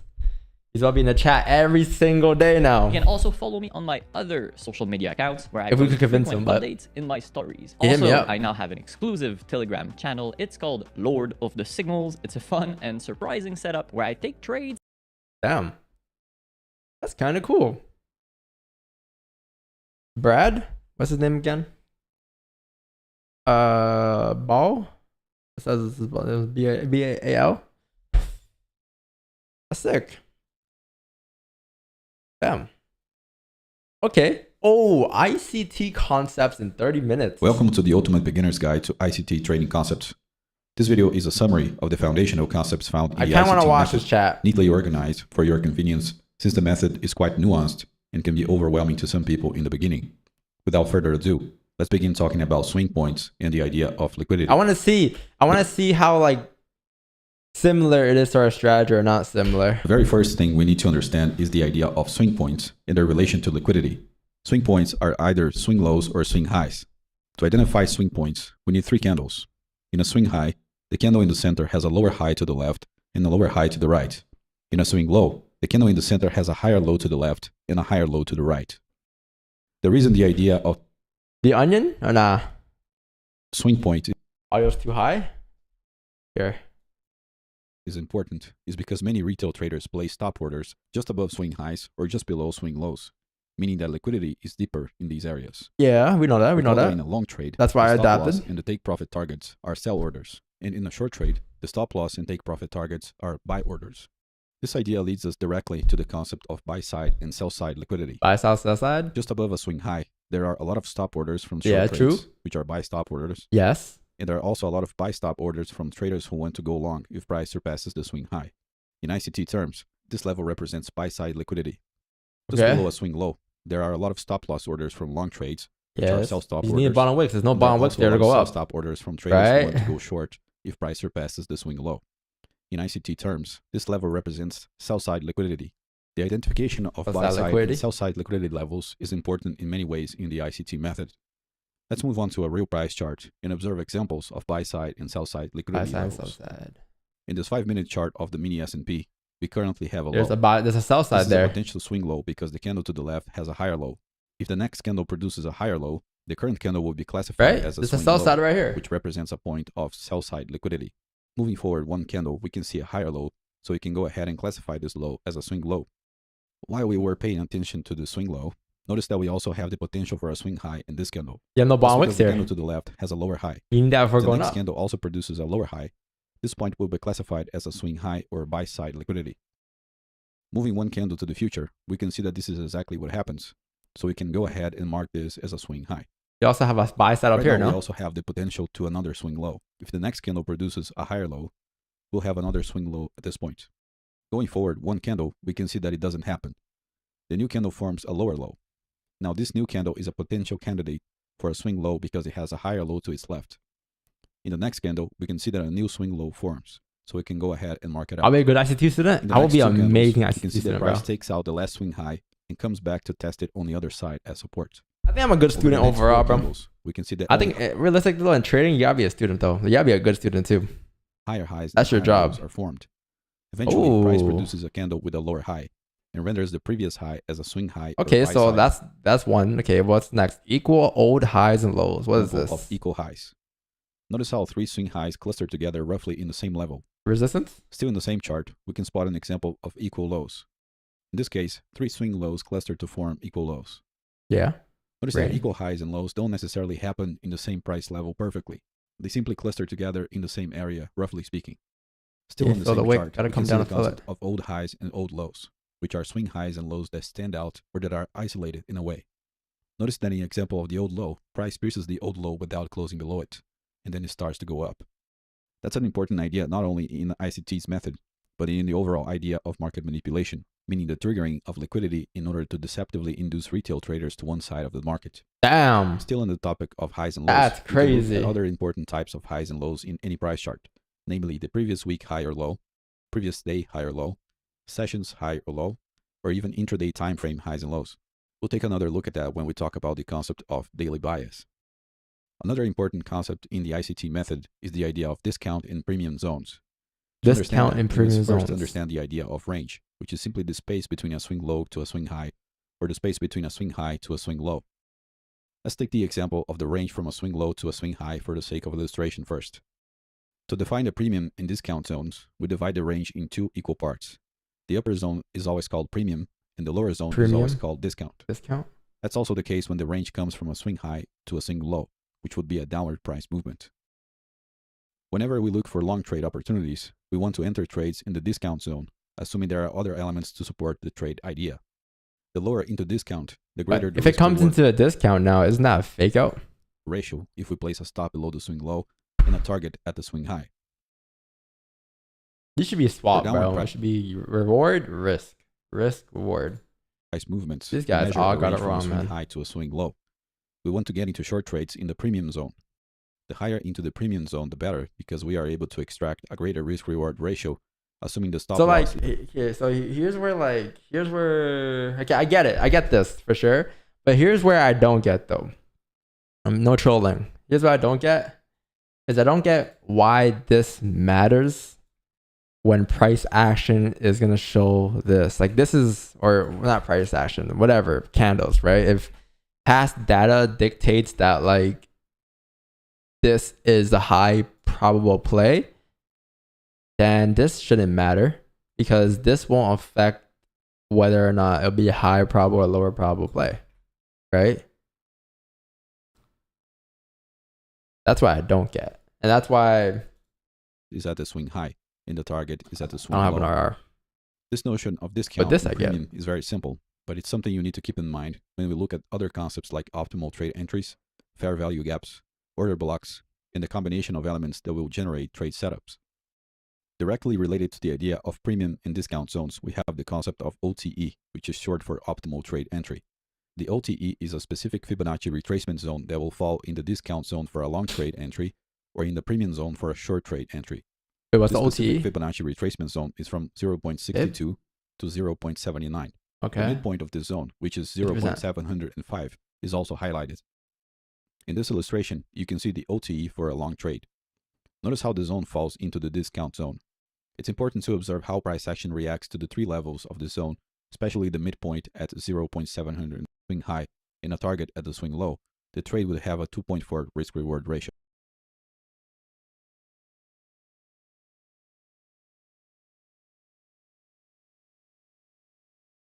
Wow. I am blown away right now. Chat, you know what's crazy? This looks exactly like today. This looks like gold today. And this looks exactly like it does today on gold. Wow, I'm blown away though, man. I didn't know this. In this final image, we can see that price continue going down afterwards. Yeah, fake out back so to the even range. though a 2.4 risk-reward ratio is not terrible, there was a lot more that could be extracted. I get this. Like, don't get me wrong. I get all of this, right? The swing high, swing lows. I understand that. It's just, I don't get what R matters using the in this situation. Here you can see that price just made a swing high. Let's first draw the discount and premium zones, and then plot the OTE using the range outline in the chart. In this next chart, we can see that price returns to the OTE into discount and reacts to the lowest level of the zone by touching it without closing below it. Right after, price begins to rise in the direction of the old high, swing high, or buy-side liquidity level. One major concept in the ICT methods is the fair value gap. The fair value gap is a 3-candle pattern. Chat, I'll be honest with you, chat. For the longest time period in my, like, when I first started, like, I wouldn't say first started, but for like the first 3 years of trading, I tried my best to not watch any Forex videos because I feel like every time I watch them, I feel brainwashed. Now I could watch them, like, I don't care really, but when I first started, I feel like I couldn't watch it, or else usually when I would watch it, I'll go back and watch my streams after or something. Like, yeah, that's what I'm supposed to do. But That's damn, the gap between the first and third candle's shadows. I'm brainwashed. Like, but now I can watch it though. Now I can watch it and not think about imbalance and sell side inefficiency. The bullish fair value gap is a pattern where the upper shadow of the first candle doesn't overlap with the lower shadow of the third candle, creating a gap between the two. Let's make a quick comparison between FVG, where we can find a I'm about to learn about FVG then, okay? Say less. On the left, we can see that there is no overlap between the upper shadow of the first candle and the lower shadow of the third candle. There's a range. Creating a fair value gap. On the right, we can see that the upper shadow of the first candle overlaps with the lower shadow of the third candle. In this case, there is no fair value gap. The bearish fair value gap is often called CB, which stands for sell side imbalance. But if you were to reverse engineer these candles, right? This is high, higher low, high, higher low, boom. No liquidity, no range. You don't have no FVG here, right? You have one here because this is actual structure being developed. So you have like range / liquidity, right? Like you can kind of see it too if you were to draw the candles out. Yeah, like pops up here, pops up, and then price pushes down. So then therefore you get a bearish candle looking like this. Right? It's not the same shit, chat. And then like this, and then since that's a fake out, right? You come back to the ranges and a continuation up. No. I thought FEG was like liquidity. On the right, we can see that the upper shadow of the first candle overlaps with the lower shadow of the third candle. In this case, there is no fair value gap. The bearish fair value gap is often called CB, which stands for sell side imbalance and buy side inefficiency. The bearish fair value gap is a pattern where the lower shadow of the first candle doesn't overlap with the upper shadow of the third candle, creating a gap between the two. Let's make a quick comparison between 3 candle patterns where we can find a fair value gap and one where we cannot. On the left, we can see that there is no overlap between the lower shadow of the first candle and the upper shadow of the third candle, therefore creating a fair value gap. On the right, we can see that the lower shadow of the first candle overlaps with the upper shadow of the third candle. In this case, there is no fair value gap. Another important detail about fair value gaps is the idea of consequent encroachment, which is simply a fancy expression that means the midpoint of the fair value gap or the 50% consequent encroachment. Consequent encroachment. In other words, higher highs, higher lows. Retracement of the gap. Fair value gaps can be used as zones of support and resistance. Damn, bro, these words are getting many other types bigger and bigger and bigger, bro. It's important to pay attention to how price reacts to fair value gap limits and the consequent encroachment line. Let's look at BCs, or bullish fair value gaps, first. The ideal scenario is to see price reacting to the upper limit of the fair value gap, meaning piercing it and closing above it. Highs, That's one way of lows, knowing that price highs. is respecting the fair value gap. Another valid way is to observe the same type of But reaction. you have no sell-side liquidity though. How about the sell-side liquidity? The fair value gap and close above it, quite often testing the consequent encroachment again right after it, although that is certainly not a requirement. In this other illustration, you can see the bearish version of the fair value gap reversal. The principle is the same, of course, but everything is flipped upside. Okay, bro. Order blocks. Yes, let's watch order blocks. There are a couple of different ways of using order blocks. Let's divide these two ways into large body candles, which are often referred to as high probability order blocks, and small body candles with more prominent shadows, which are often referred to as low probability order blocks. Let's explore the high probability order block first. The bullish variation of an order block is formed by the large body bearish candle or series of large bodied bearish candles that sweep sell side liquidity and then lead to a break of a node high right after it, which in this case is called a break of structure. The order block occurs at the open of the large body no bond wick down here, no? bearish candle that sweeps sell side liquidity. Price will often retrace back to the order block before moving higher. Market structure, higher highs, higher lows. The order block is formed by the large body bullish candle or series of large body bullish candles that sweep buy side liquidity and then lead to a break of a node low right after it, to the range. You have no which in bond this wick case there. is called a break of structure. The order block occurs at the open of the large body bullish candle. Okay, I think I get it. I think I get how he trades. Basically, price action. Bullish candle in the middle of a price movement. The order block. In case we can expect the next bullish day to daily be bullish, bias, or at least the high to be met. Okay. In the case of a bearish daily bias, the I think I get it. I think I get it. Okay, so let's apply some of that to the markets. All right, let's go ahead and apply some of that to the market. Let's go to like replay mode maybe. Let's see. Okay, let's see what we know. So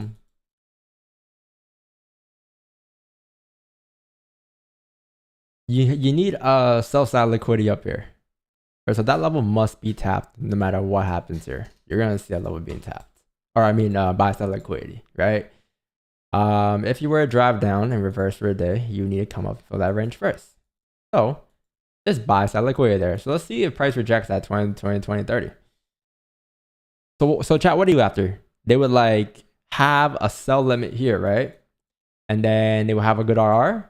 Like if you have a sell limit there because that's like buy side liquidity, you're looking at take profit like I'll say here, and then stop loss is like right there. That's like a what, 1, 2, whatever. Let's see. Ooh, activated.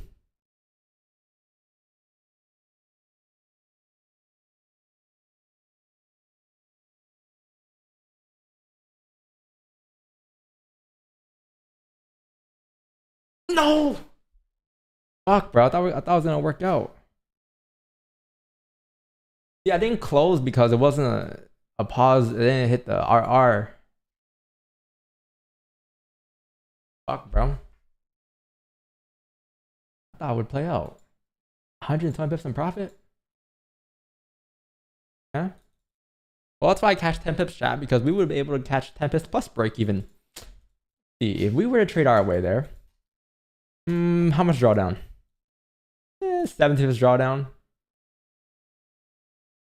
30 pips profit, break even. Yeah, I probably would have closed half, 15 pips there. Not bad, not bad, not bad. Okay, so Dawn 1, ICT 0. Let's see. I'm playing chat. But that's crazy though. That's the same. If price breaks that's crazy, and closes below the previous day's low. What else can we do? Let's see. What else do we know right now? Go here. Go here. Where's price at? 1200. So in this scenario, you need. Oh, interesting. You already have sell side liquidity here. So it looks like price came down, tapped this range to the left here. 1200, 06.808. So you have a range right there now, which means that your next resistance is going to be approximately up there. Okay, so let's try to use both strategies. Oh wait, you don't have sell side liquidity. You need sell side liquidity here. So what we could do probably is they will probably have a buy limit here or something, right? Like buy limit at 1206. Let's see if we can get that buy limit, and then stop loss. What's RR gonna be? Like right there. That's not bad. 1 to 6, whatever that is, chat. Let's see. Because you gotta tap it, right? Okay, you tap this. Sniper entry, Kodak. Oh, no, we're fucked. Yeah, you're fucked. Well, see, in this case, would have lost, but trading the way we trade. 130 pips, sniper entries. Break even. Okay, 2-0, 2-0. Let's see. Okay, at least we're getting the sniper entries though. Damn, so we have a bearish bias. It's similar, chat. I think the only difference is though, I would say, is risk management and like the way we apply our stops to break even off that. The RR basically. To close above the previous day's high. We also have a bearish bias for the next day. In the second case, we can expect the next day to be bearish, or at least to reach the previous day's low. This concept, like many others, is better understood in practice. So let's take the daily chart of the dollar index to see how this works. Let's say we begin with this current candle. The first step is to mark out the high and low. You're bullish, but you need a bottom wick first. Next candle, we can see that it broke and closed below the previous day's low. So we have a bearish bias for the next day. We mark out the current high and low. Two things can happen in the next candle. We should see price reaching this low, which in this case is very close to the current price, or we should see price break this low and close below it. In the next day, we can see that our bearish bias was correct, and since price closed below the previous day's low, we continue with the bearish bias for the next day. Now we mark out the new high and low. We should see price breaking to the downside, or at least reaching the new low. In the next candle, we can see that our bias was correct. Since price closed below the previous day's low, we continue with a bearish bias. We now mark the new high and low. Price is expected to at least reach the new low, or break and close below it. The new next day. Updating the low, but it also closed below it, generating a new bearish bias for the next day. Structure. Updating the new high and low, we now expect the price to at least reach the previous day's low. Alright, I think I get it, chat. I'm ready. Is there an ICT quiz, chat? Is there like an ICT Kahoot or like a quiz we can do? Liquidity for dummies. So what is liquidity? Good idea. In simple terms, liquidity is an area or a level where business was conducted previously. Institutions purchase a price. This guy, do I ETM FX? This guy's a meta YouTube channel right now. Check Discord. I'm streaming FOMC, yeah. But I check on Discord.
What is this, bro?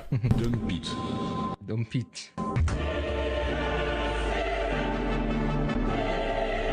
$14, $13. I'm about to push it in. Okay, boom. There you go. You hit sell right there. Why did he say that? I'm about to push it in. Stop loss to the head. Fuck, bro. Oh, holy! Yes! 99 pips over here. Let's go! From 4 euros, he made 202 euros. From this day forth, guys, you put your trust in me. Don't beat. Don't beat.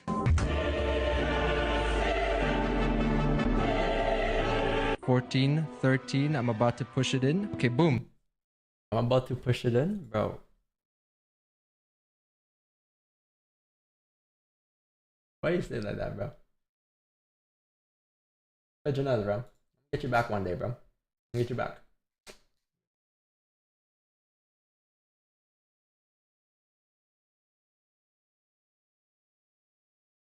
Alright, chat. I'm about to put it in. I'm gonna have a sell limit here. Trade sharp. Send it.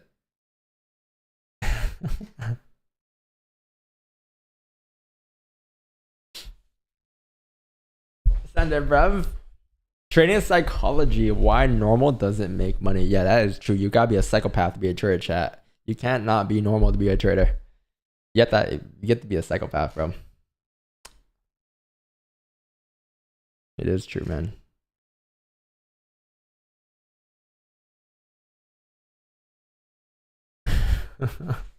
Chat, did I play court? Did I play no hesi? No hesitation. I'm actually nice with it. Umar Ashraf, the GOAT, man, the GOAT. You gotta be a little fucked in the head. You do. You do. You do. You do. Check 2022 ICT model. ICT model. Is that like his course for that year or something? Oh boy. Daughter could look at and say, okay, there's not a lot of moving parts. It's real simple for me to decide what it is I want to do. One thing about ICT though, that he is a great speaker though. He is a great speaker.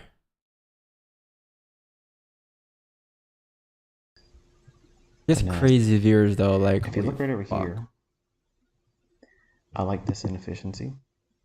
So I'm gonna. ICT is Kendrick Lamar. I like that. The way he speaks. And we'll clone that. He speak like Kendrick Lamar, bro. Yes, bro. What's that video, chat? Bro,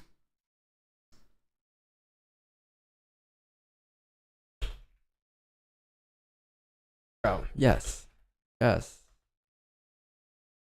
It's like this. This is him. This is ICT. Hey, Ken, you want to turn the lights on? And I'll leave them off. Did you hear that? Drake dropped. You heard it? I expected it. No? No, he's speaking like this. Yeah. I'm uploading now. Turn to it's closing full here.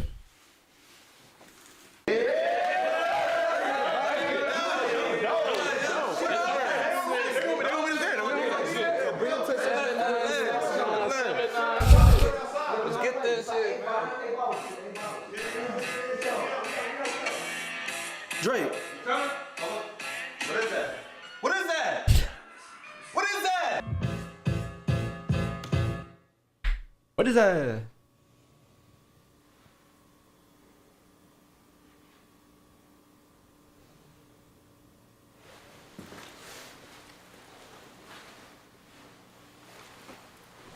Man, put that away, Cody. No, we're not doing that. Bro, I'm just saying, bro. Just tell me the truth, brother. You got a daughter, bro. Man, no, I don't have a daughter, Tubbs. You know this. How long I've been knowing you? Bro, I don't know, bro. I don't know, bro. I don't know either. Man, bro. I made a song called Family Matters, and he drops a song called Meet the Grams. Okay, y'all must think I'm fucking stupid. Who's the mole? He said it had to be somebody close to me. Tubbs? 40? Who? Drake, we don't even know half these niggas, bro. Hey, Kenny, you got them pressing here. Go ahead and drop the next one tomorrow. What? Huh? What'd you say? What? What the fuck? What the fuck is that? What is that? Who are these? What the fuck? Drake, on some serious shit, I think we need to leave that nigga alone, though, bro. Like, we ain't got shit on him, man. I feel like he know our every move, like he Batman or something, bro. Batman or something. I'm the boy, Chubbs. I got 24 hours. I'm the boy, Chubbs. I got 24 hours.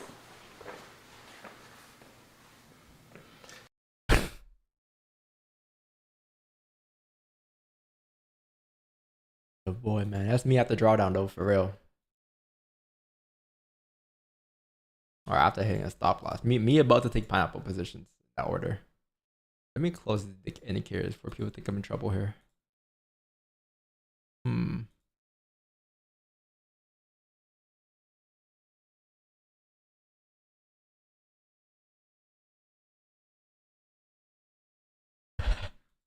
What the fuck is that? Okay, anyways, yeah. What's it called? ICT. Yes, ICT, that's what we're watching.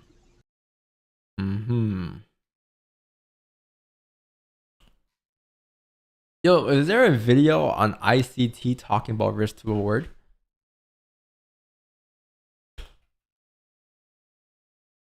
ICT risk to reward.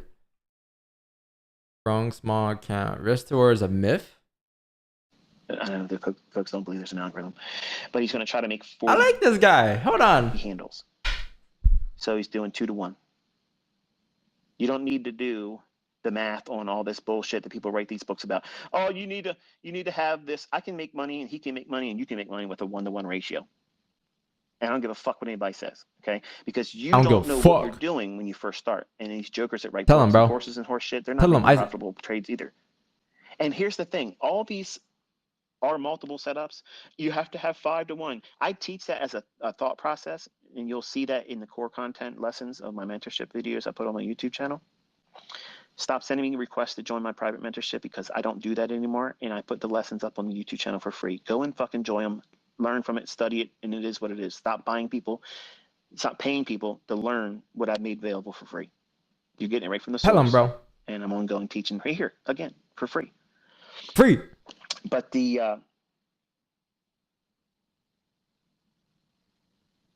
what does that say? The multiples that people say you have to have or you're going to lose. Oh, no. For instance, you got to have 3 to 1 minimum, or your risk of ruin is this, that, and everything.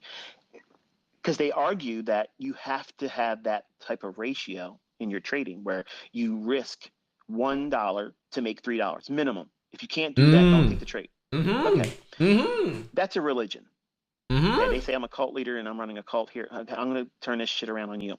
If you think that you have to have a 3 to 1 to make money, you're a fucking clown. Okay? Because what you're saying is you're ignoring the idea that you know or don't know the outcome of the next series of 5 trades. Even with that 3 to 1, you're assuming that you can't have a fucking losing streak of 10 trades. Think about it. When I was coming up, I had that. That worked. And I had a model that worked. Because I was trying to push the button more times than I should have. That's the part. That's the thing. That's the real troll in your trading. The impulsiveness. The times that you want to push it faster than it really is in the chart. That's where the real work is. And that means knowing where the price is going. Why should it behave that time? That's why I have time aspects to my trading. I cut out all the bullshit.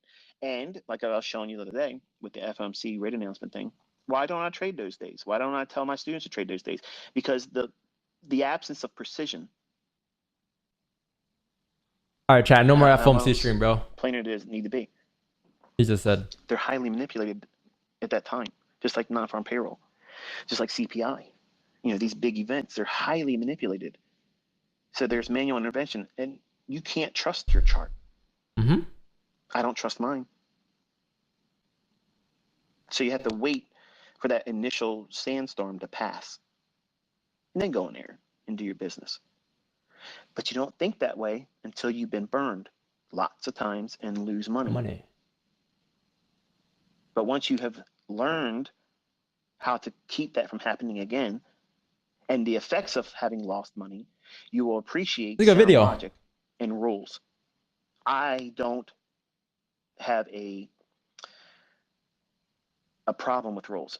I'm a rule-based, principle-based thinker.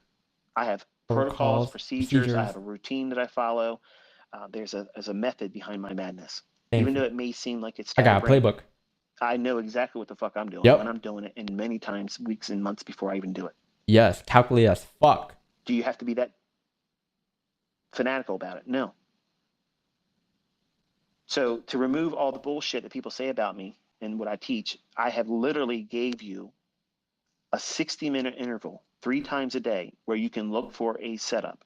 The setup requires you to know where the draw and liquidity is.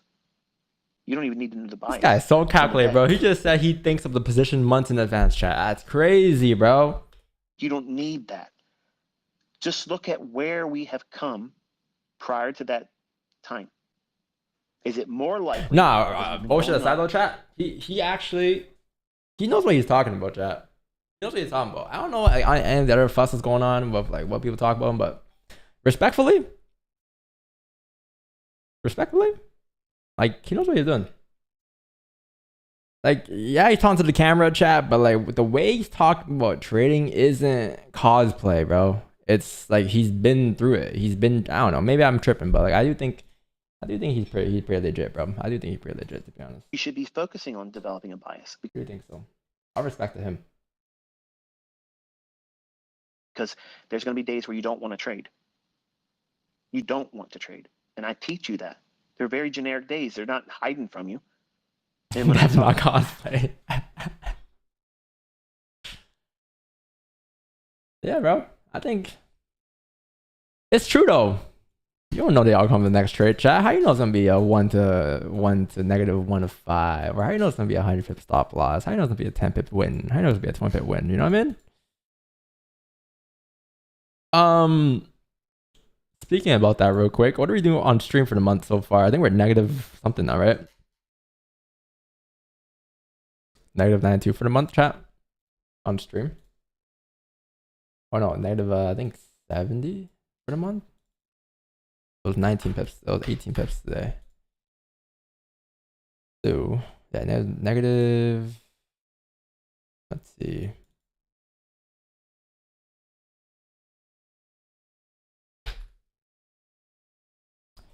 That was in 4 for the month. That 200 pip loss ain't too bad no more, huh? Ain't too bad no more. Hold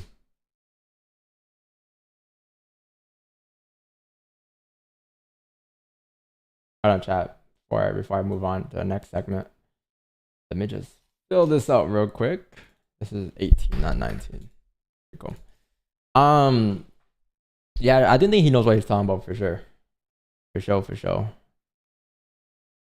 All jokes aside, who else has that? I think Umar, to be honest, he has that. He's not cosplaying, bro.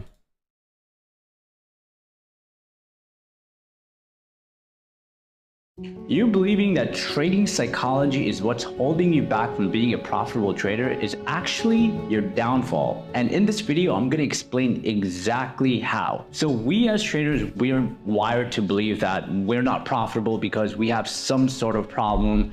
We allow our emotions to come into trading. Trading is 90% psychology. You pick Burn over Umar? Bernie over Umar? Zest ass sitting? Wait, bro, that's how real men sit, man. I sit with my 2 legs up though. I sit like XQC. You pick Burn over Umar?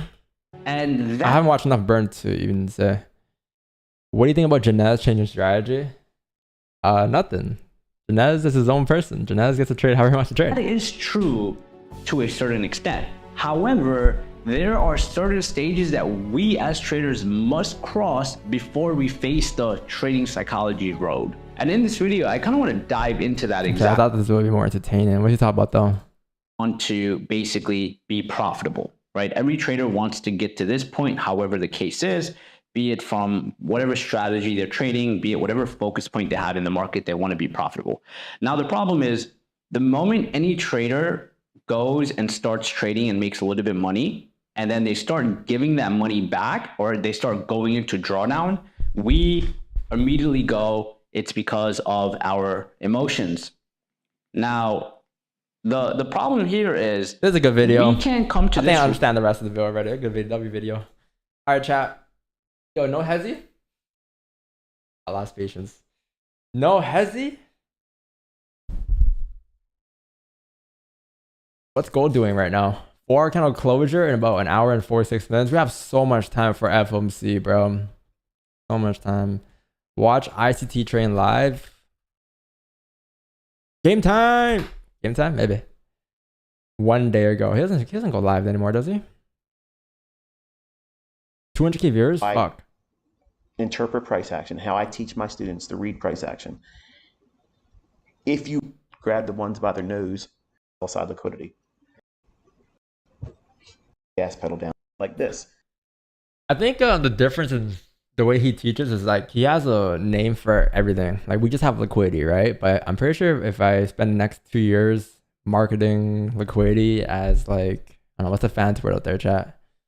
Then we make a name for like each and everything we look for. Like when I'm looking for like the firecracker, for instance, on the no bottom wick entries, like that could be something like, I think that's the difference. He just has a name for it. It's a lot easier to follow when you're watching like ICT. When you're watching me, it's kind of just price action. So I do want to make it more simple, but just give me time, bro. Give me time.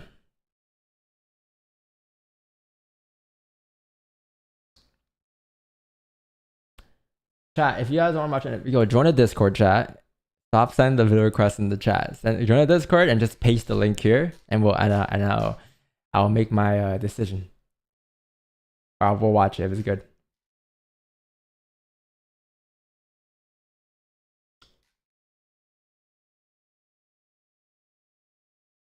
In this free video course, I'm going to show you the basics of patterns for trading stocks. 5 million viewers? Holy fuck, bro.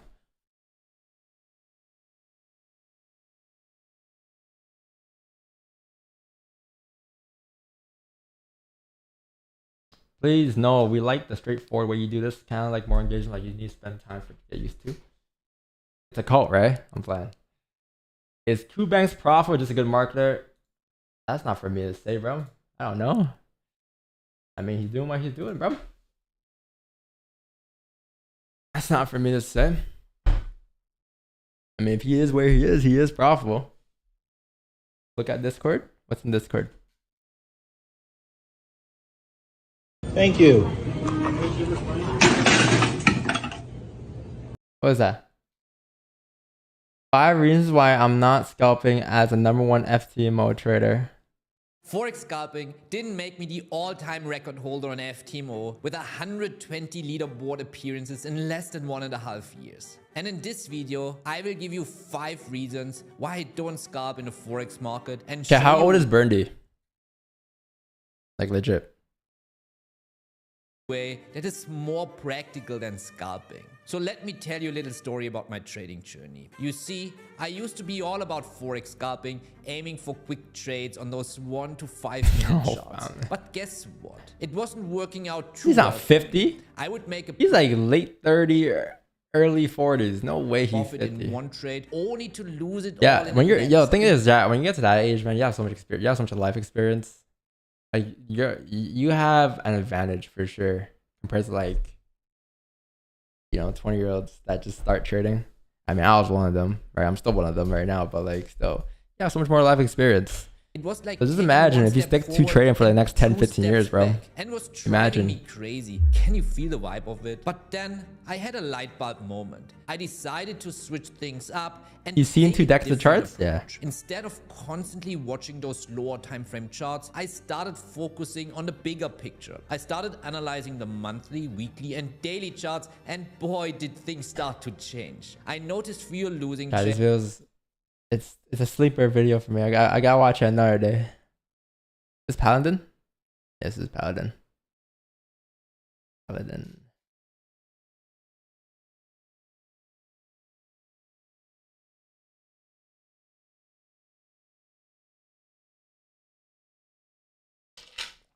Too much corruption. Time to mute. Damn, bruv. Clickbait? Yeah, I know, bro. I see us in 3D.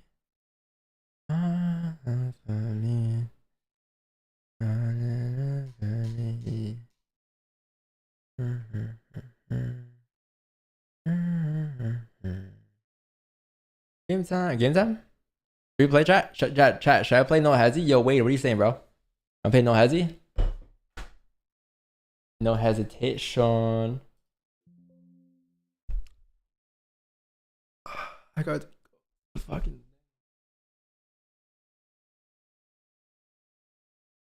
Fine. Give me 10. All right.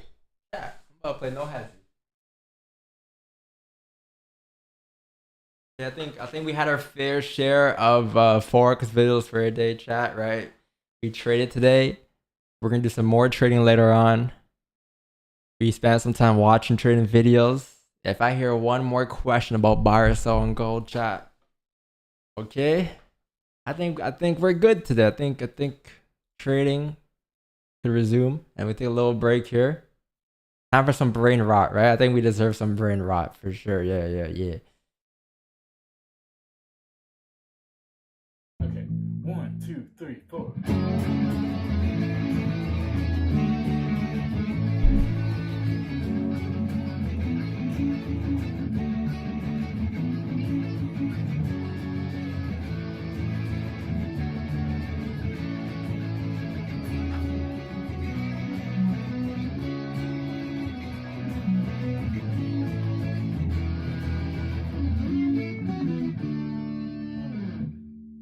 Wow, that was funny.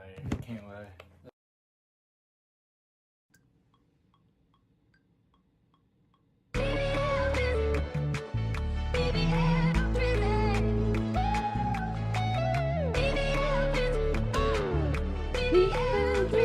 Okay, bro.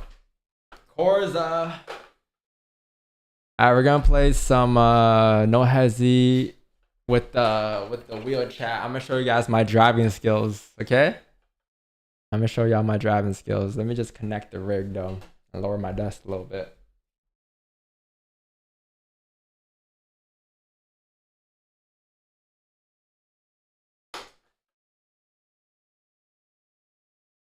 What are your PC specs? I got a 4090 and I got a Ryzen, or not a Ryzen, I got a, what's it called? Intel i9. Forgot what, 56? I forgot, but I have a 4090. RTX Founders Edition. Pretty cool, pretty cool, pretty cool, pretty cool, pretty cool.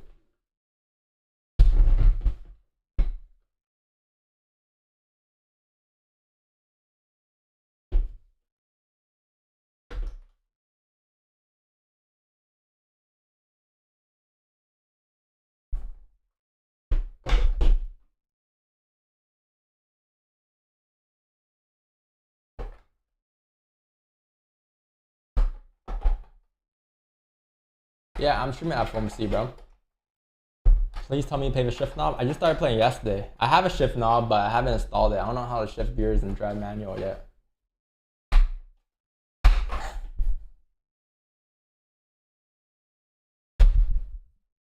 This would be a fun ass stream. Drive like you stole Roger's domain, bro. Okay. Let me just turn the game on, close my Zoom. Oh, who's that? I just saw someone streaming right now. Watch it later.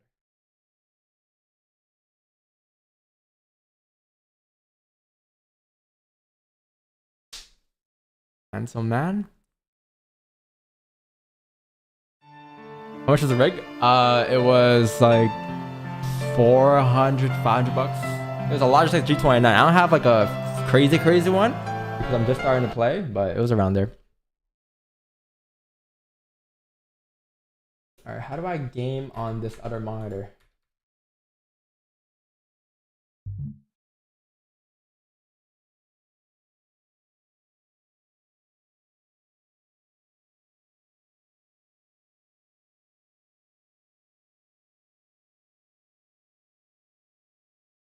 How do I change my my monitor screen to the other monitor? I don't want to play on this monitor.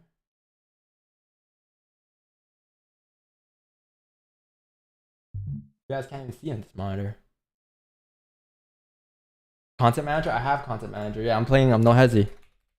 Okay, I'm playing no hezzy. How do I change monitor though, chat? You guys can't see anything.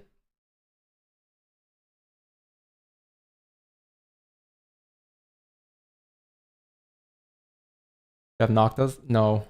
The penny's numb. You pulling the shoes to play the rig? Yo, I'm ass, bro. Chill. I'm ass. Not good. Yeah. How do I change monitor, bro?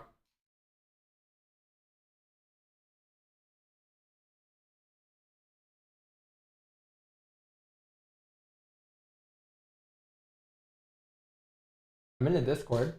I only have I only have the free servers, I think, though. I only have the US public server. Is that the one server?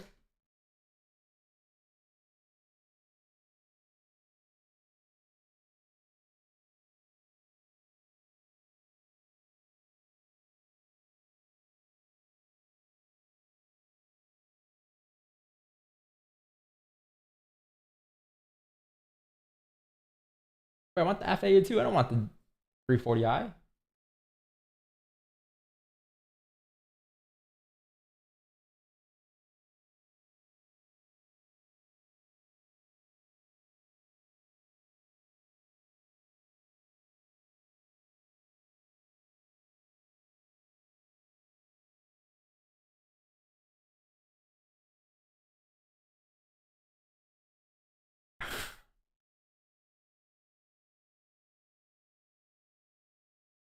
I don't know how it's gonna work, bro. I don't have I can't switch monitors.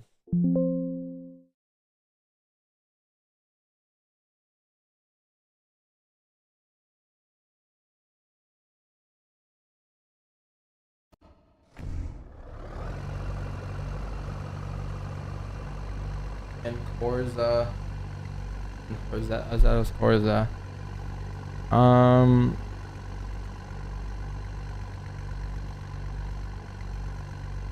Oh, desktop resolutions.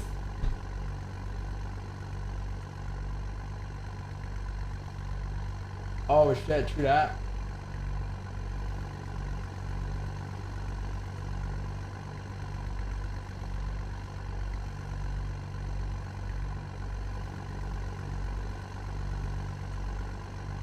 You guys hear it?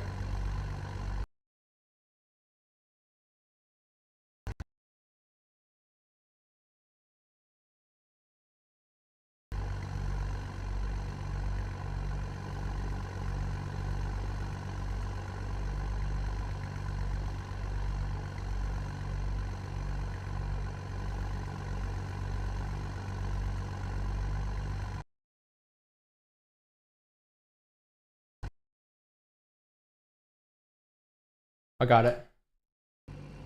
I think I got it. We better find out though.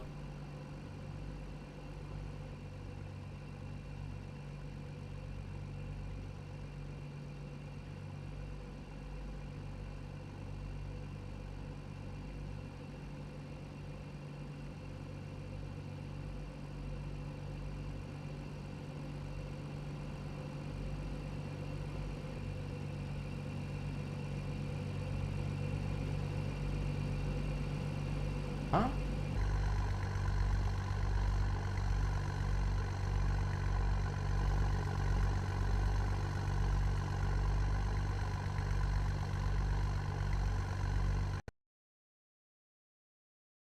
What we on right now? What server? I'll give you in a second. Let me just figure out the screen resolution thing. So what monitor is my Elgato? Oh, I gotta turn that on.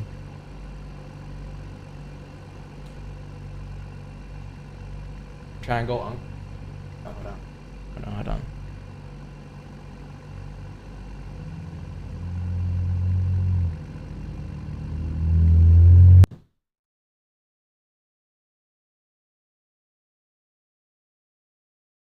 One, two.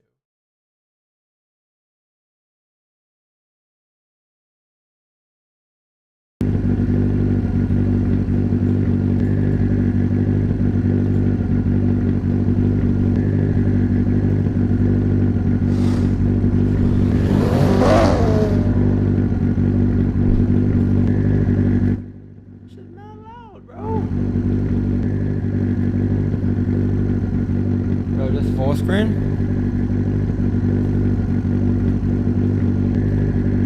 Yeah, but nothing pops up. Let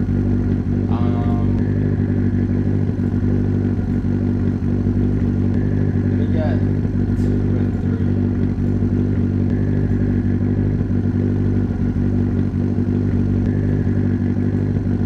3. Does this work?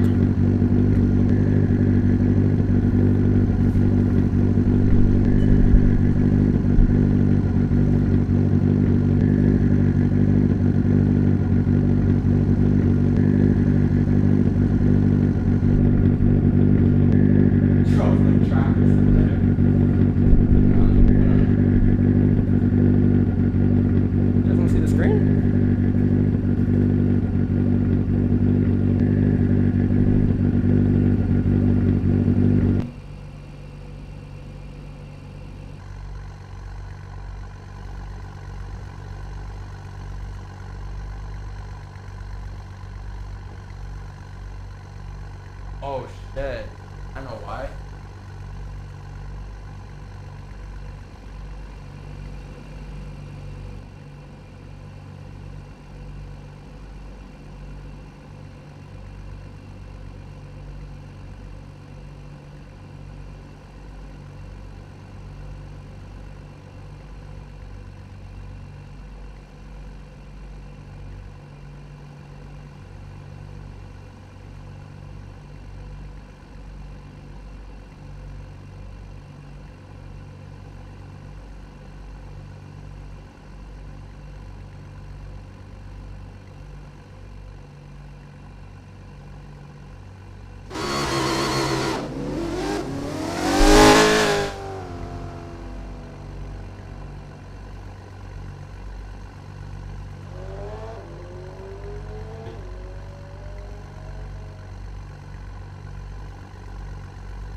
This should work.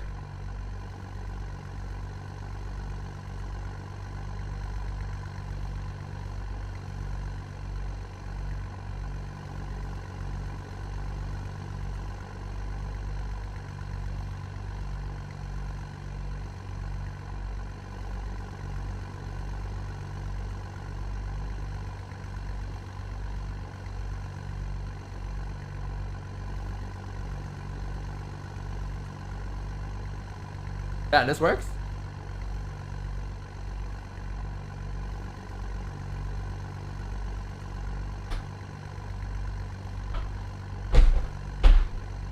Hey.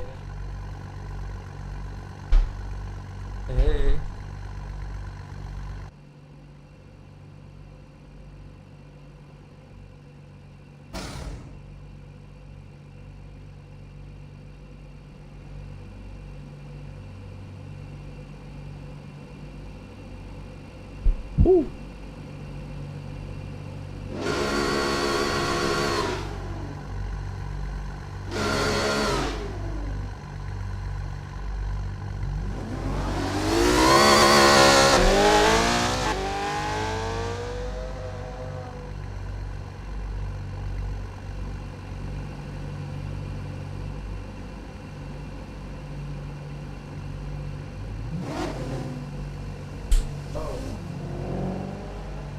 Oh wait. Back out, let's link up. Alright, bro. How do you do that? Okay. What server you in? What Discord server you in?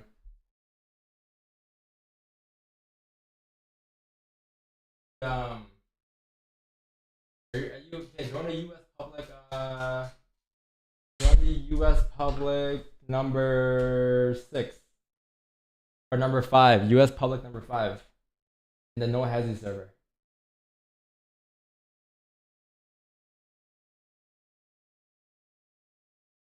Yeah, join that. FA2 though. It's full? No, it's not. No Hazy number 5?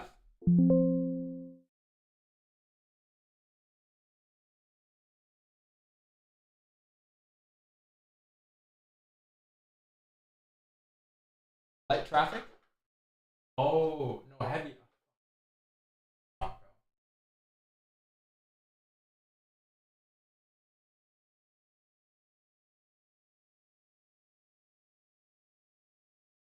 This will be a while, wait. I'll let you know which one. Yeah, light traffic it says. But I think my game just crashed.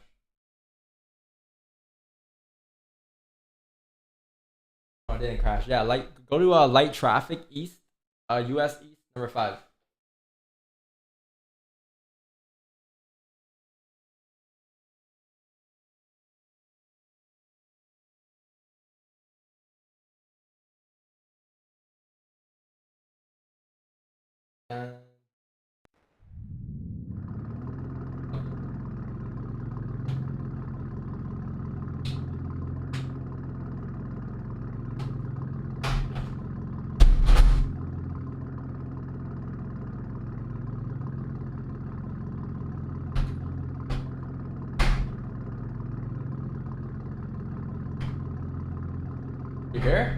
Who's here? Who's in the server? Don't have mods here? We do have mods here, but they're not here. We need new mods.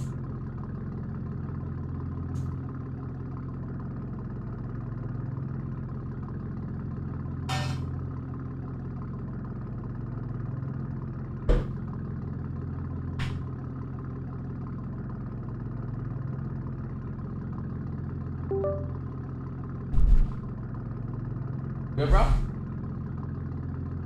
What did you search up? I searched up,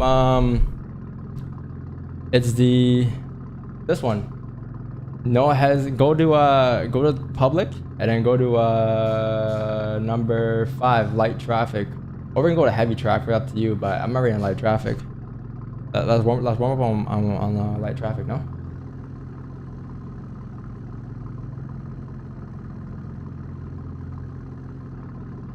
Does my shit work?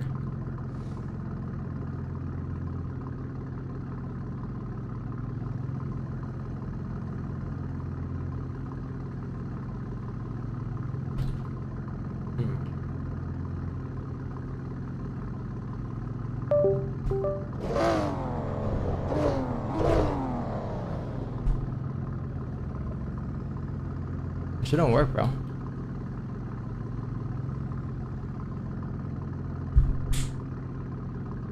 Gotta switch gears? Nah, it's not even switching gears. Now, what's the fucking, I don't see light, only heavy. Okay, you know, let's do one thing at a time here. Let me exit the game. Let's join the right server. Or before I join the right server, let me just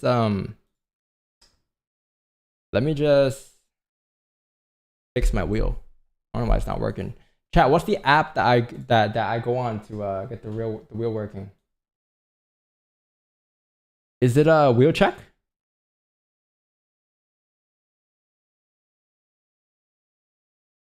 No.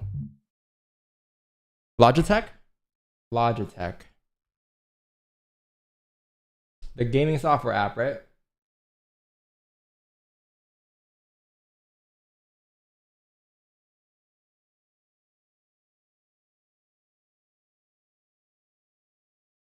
Okay.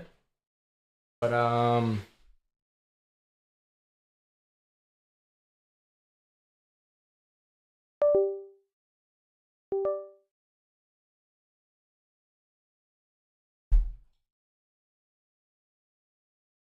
okay, does that work?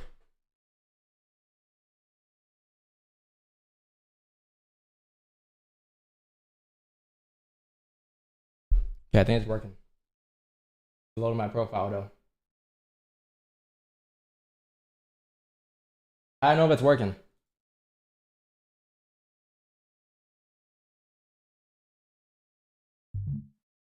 Settings, controls, G29, no shifter. Or G20.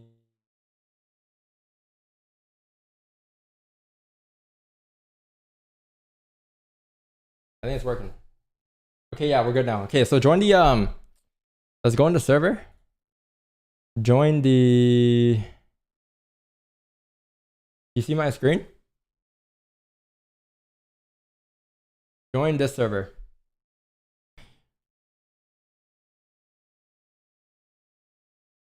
Oh, you download the cars? Okay.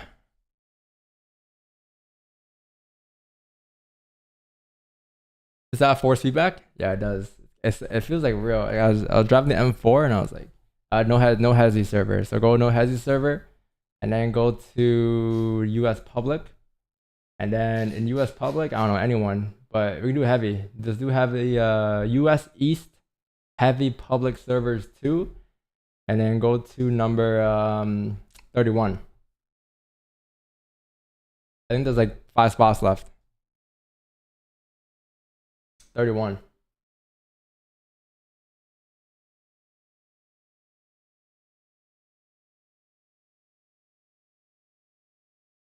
Let's see, man. Please, please. M3? Or should I use a type R? M2, M3, M3. Alright, bro. We're good. We're good now, chat. Huh?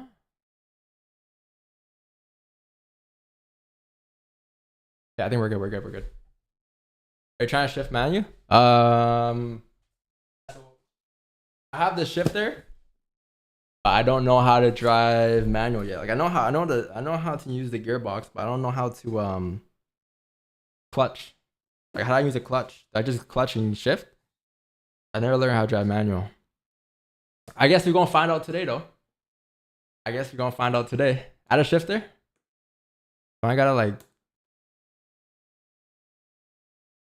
clutch in at red line and shift. Oh, soft. Learn today? Right now? Okay, fine. I guess you guys will see me drive manual for the first time. I take real driving. Out though, man.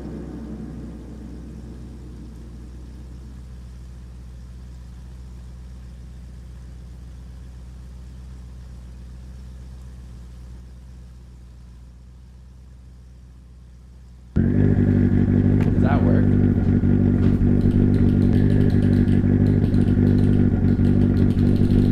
Why don't it work?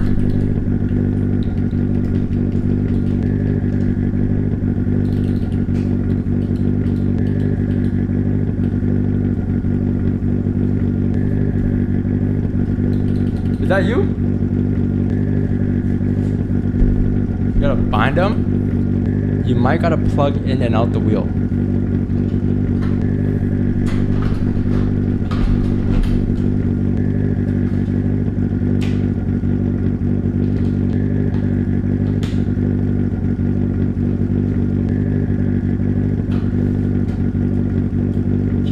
It's on PC.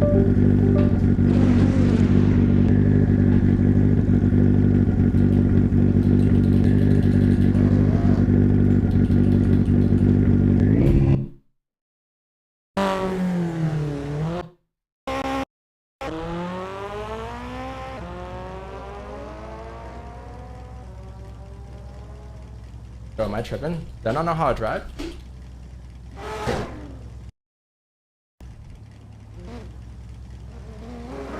Put the wheel in rice? I know it's neutral, chat. I see the N. Hold on. How do I... You might go to system settings and calibrate it. Where's system settings? On the content manager?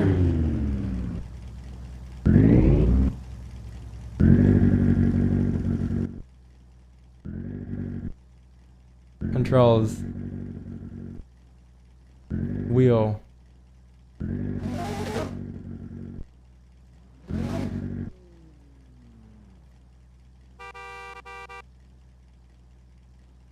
Is that you, Wade? In the GT3? In Windows settings, devices calibrate. Now there's an app yesterday that I used. Let's switch my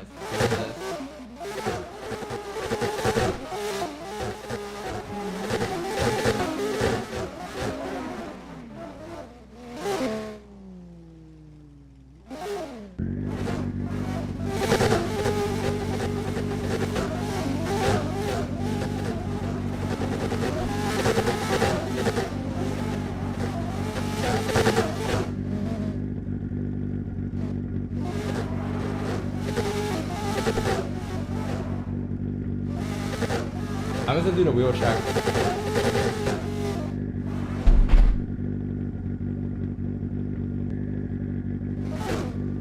I'm gonna do the wheel check.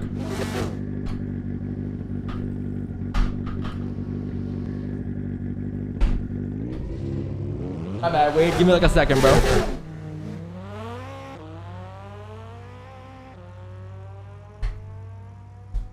Let me just do the wheel check. Should be good after this, I think.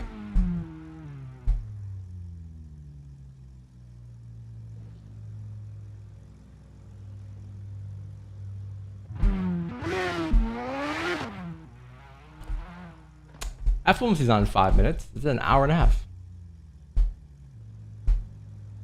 Who's in the Porsche? I think that's Wade. Yo, Wade, you got Discord? Or nah?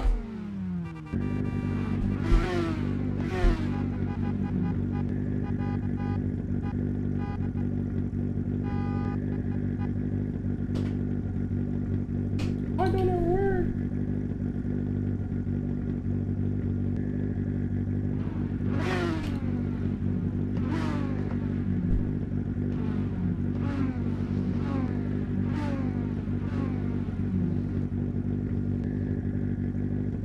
Oh.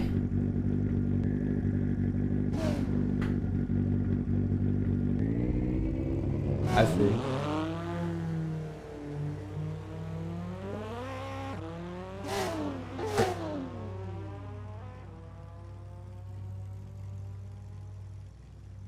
Let me see.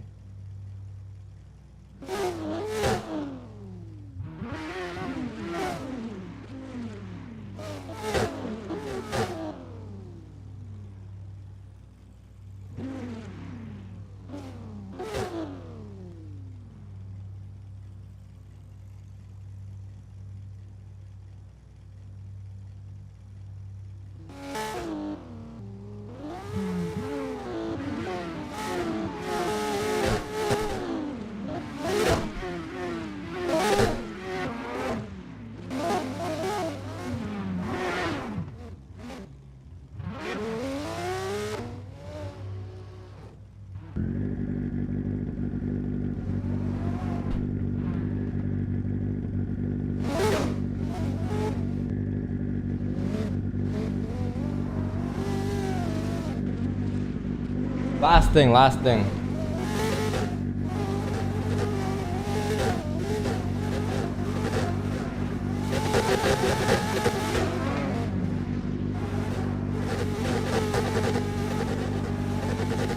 Yo, who's doing donuts like that?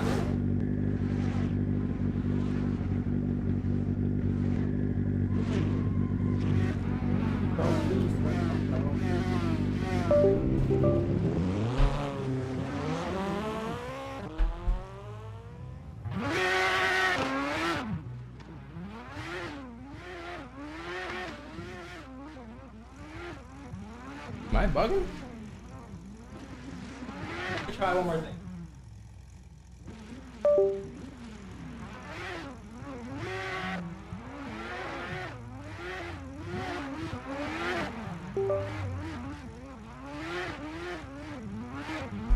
Oh, it worked. I think it's connected. Yeah, it's connected now. More stiff.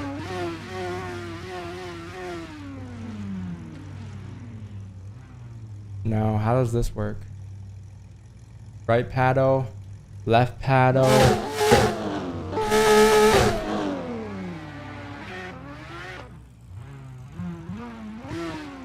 Controls. Here, look, chat. How can we talk? Discord? Yeah, Discord.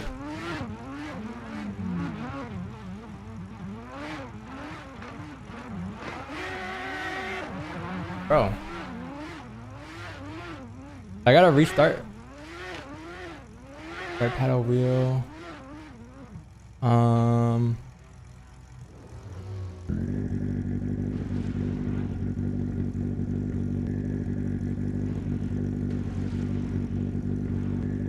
Restart? I think I restart.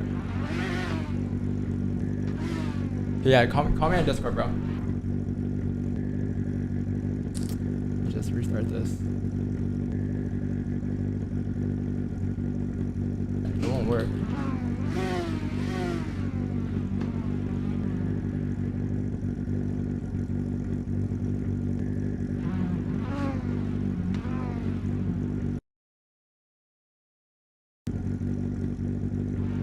Work now? Nope.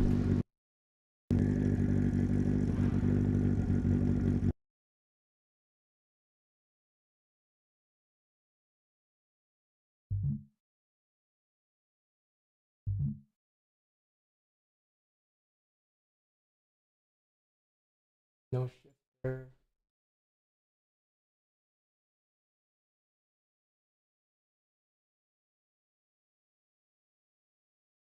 all good.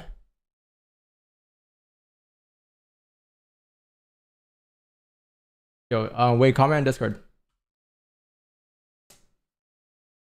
I think Kieran might be on. Yo, is Kieran on? Let me ask him. Kieran.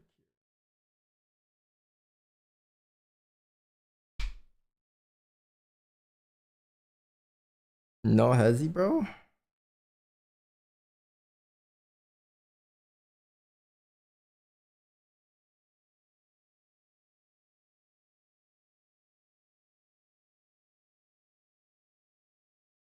No hesitation. Go Logitech measures reacting. Yeah, it is. It's moving. Look, chat, this is working, right?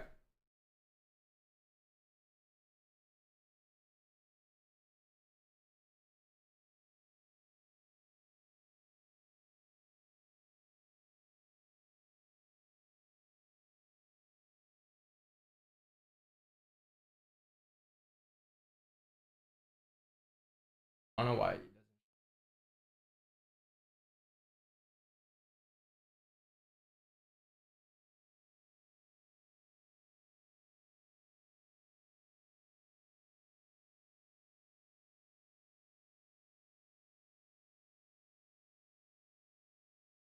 It doesn't show my thing, but yeah, it's moving. The wheel's moving, bro. Wheel's moving.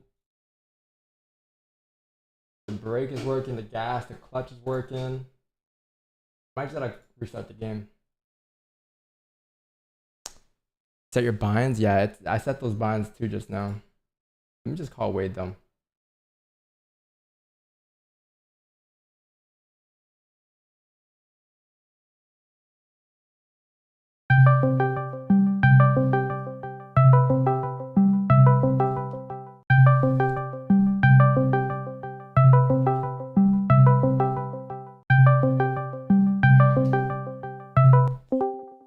Yo. I just leaked messages to Kieran. There's nothing crazy though. Yo.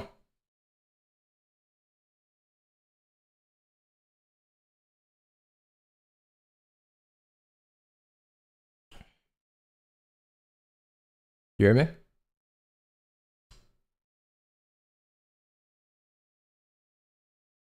Yo.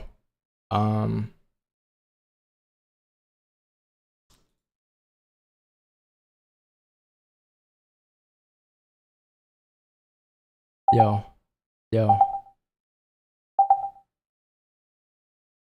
This is all fucked up.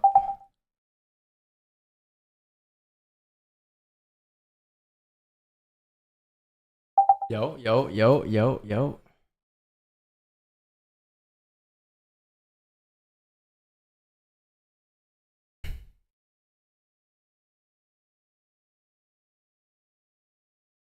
Okay, fuck it, no voice.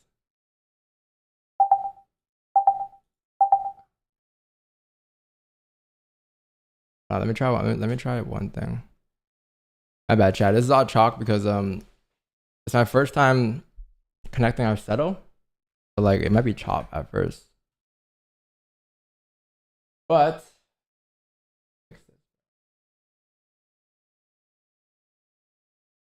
yo.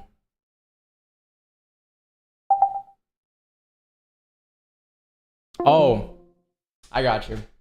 There you go. I got you. It'll work now. I'm tripping. Yo, you hear me? Oh, there we go, baby. Okay, you hear me now, but let me just put you on mic. Yo. Alright, yeah. To turn down this game because No? this car is so loud. What's good? Yo, what's up, bro? What's good? Locked in? Yo, I'm trying to learn this drifting shit, bro. Drifting's hard in the no hezzy, no cap. Yeah, you guys hear him? Yo, you gotta teach me how to drift use a shifter, bro. Clutch down, gas down, and let it rip, buddy. Gas down, let it rip. Open this shit up. But I don't know where my wheel, like I hope it's working now because it was bugged. Shit. What was wrong with it? Oh, yeah. Just right now, yeah. Where are you? Are you in the white M4? Nah, I left the server. Oh fuck! Are we still gonna be in number 5? Is that the one that we're still doing? Which server you in? I mean? I can rejoin it. All right, but yeah, rejoin it. Unless you want to do another one, because this one, it got me into Evo, bro. Like, it's cool, but my brain's fried. It is fried. It's just a fucking mess, bro. Hold up. Hey, I think someone in DVS is behind me because they're cutting up with me. Oh, for real? Yeah. Are you nice? I'm decent. I'm in the emergency lane right now, but I'm all right. That's the emergency lane. What's the rules of no hezzy? Just like do whatever? Yeah, just whatever. Just respawn when you crash. That's what I do, but some people keep on going and yeah, just have fun. I just gotta turn down the game because I can't hear shit. Which server you in? The 31, but we can switch up. Nah, I can join 31 again. I'm gonna join. All right, bet. All right, Matt. Please work, bro. Please. Did you open up Logitech and go in there and actually check if the wheel and the pedals are responding? Yeah. Yeah, they are responding. And then you restarted the content manager, right? Yeah, I did. Okay, it should be straight. It should. Oh, did you go into the content manager settings and select the preset of the wheel? Content manager settings and it should be like bottom left or some shit, like bottom right. Content manager. Say like wheel settings. Content manager, and then under a set of cursor, right? Controls. Yeah. Yeah, it should. I mean, it says that's connected. Okay. So you let me just double check that. Set of course control, and then input method is your wheel preset, right? Or wheel, and then at the bottom right, it should say your preset, right? And then when you move the wheels, the bars respond, right? No, the bars don't respond. They're not responding? No. So at the bottom right, your preset, is it saved there? No. Is that why? But your input, yeah, I think so. Yeah. Let me try playing around with that. That's been my fix. Yeah, that was my fix. Let me see. So I gotta load up my preset. Yeah, and then you should be good. Once you load up your preset, you're good. Okay. I'm turning on music chat. I got to turn on the gunner. That's how you know I'm really locked in. Yeah, it's not even. Oh, but I need to turn this all the way down. I forgot.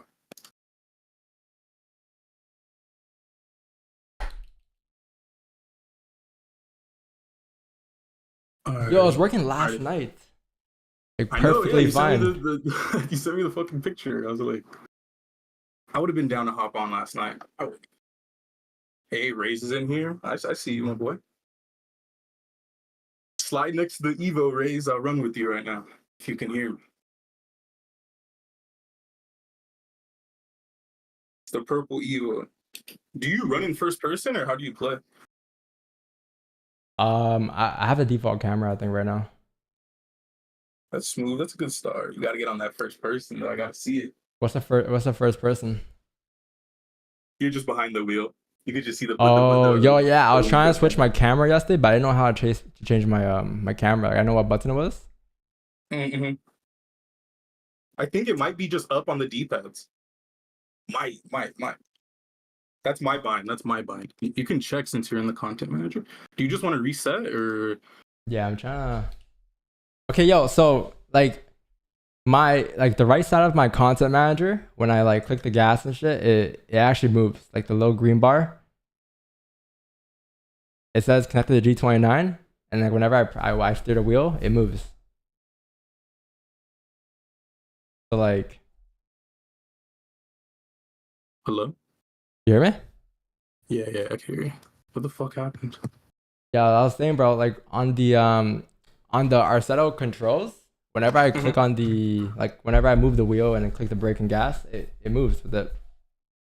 Oh, so it should be straight. So once you're in the game, it's not working. No. fuck? I figure out why.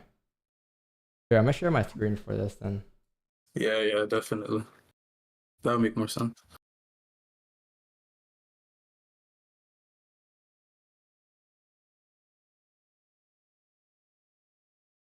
Alright, I'm peeping. Your screen's black though. Yeah, it should be popping up. Oh, blah. Yep. Sorry, I'm not used to the streamer life. Nah, I don't see it. The streamer life here. You see that? It's like top right. It's moving. Oh, yeah, I see it. Yeah. Okay. A little delay.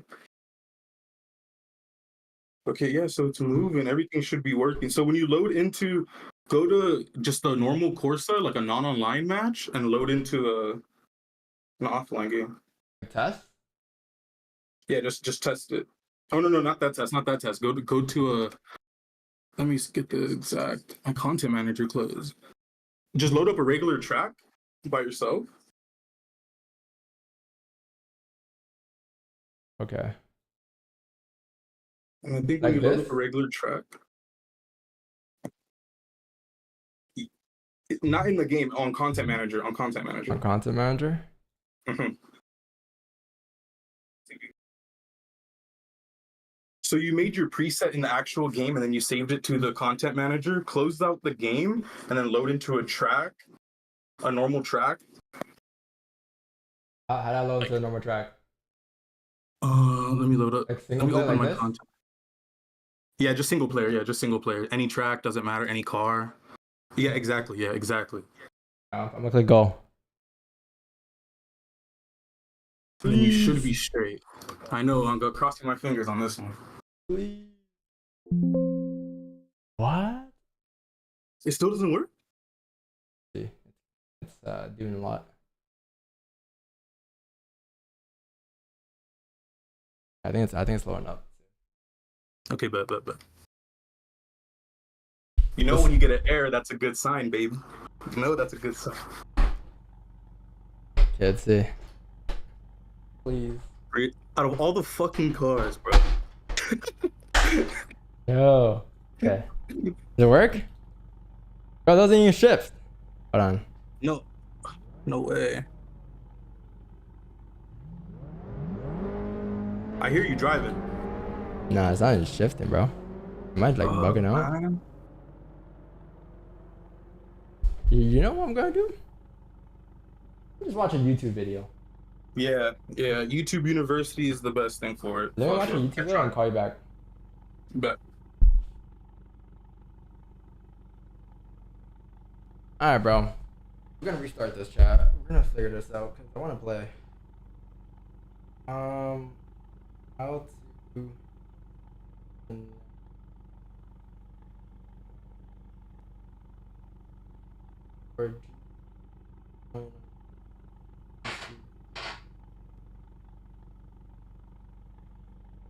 Or is that? Hey guys, this is Rich.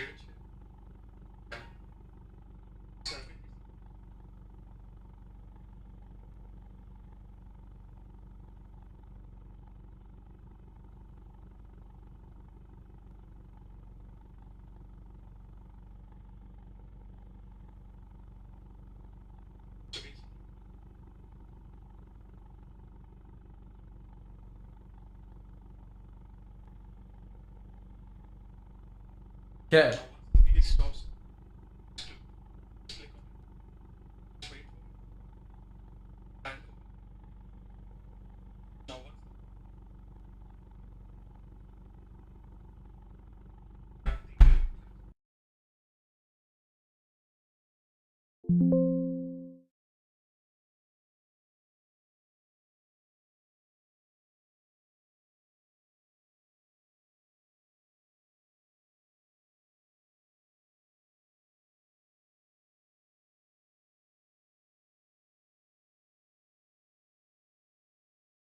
Settings.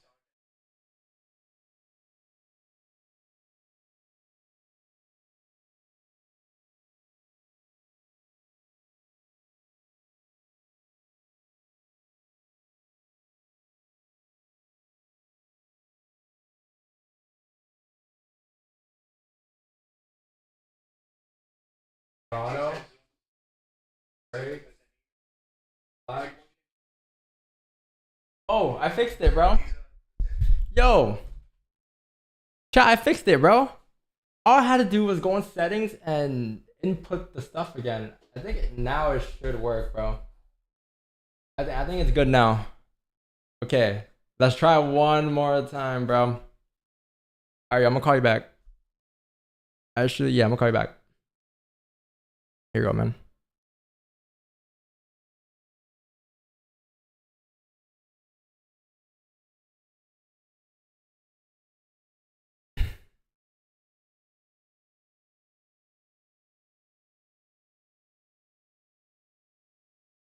Yo. Okay, yo. I think it's good. I think it's good. Hopefully that shit works. Okay, let's go to number. Okay. 31 again? Nah, fuck 31. I don't want the ebook. Okay, which one do you want? You pick. We can warm up light traffic if you want. I'm with that. Let me just share my screen. Um, You don't want heavy traffic? I think heavy traffic wasn't bad. Yeah, I'm with that. I'm with you. Let's go 23. LeBron. 23 heavy. Anything on LeBron. Okay, let's do it. I'm trying to find my no hezzy. I can't find that shit.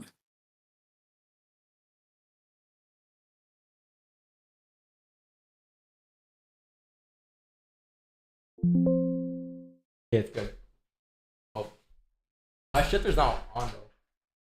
Nah, that's straight. I don't use my shifter. I don't. No point, bro.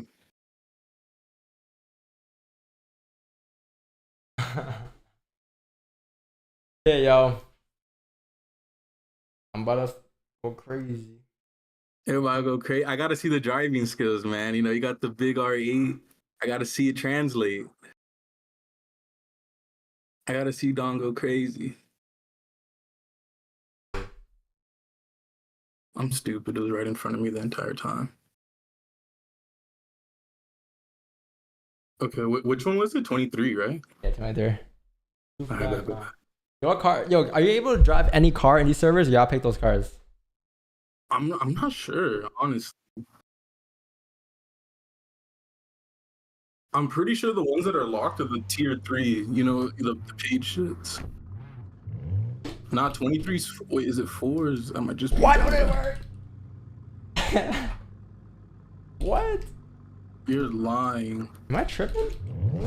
It's doing everything but shifting gears. What? Yeah, like at least it's working now, but how do I shift? Oh, I got a Oh, because the car's on automatic, fool. What happened? You got it. Yeah, I think the car's on automatic. You go to the settings. I think at the top, and then I think you can shift it from automatic from manual. I think you could. How do that? I think that's. Let me see. Okay, some progress here, bro. Some progress here. I got some progress. What? That's crazy. That's hilarious. Oh, right here. Next gear. Previous gear. Mm-hmm. Yo, and how do I change the camera thing? Where is that? Honestly, try your D-pad. Triangle. Glance back. Let's do X. Go right. Bro, it says I can't join. I don't know why. Why can't I? Can I join? Nah, it's like locked for me. All the cars are taken apparently. Yeah, I can't. Even though it says that there's open slots, I don't know what happened.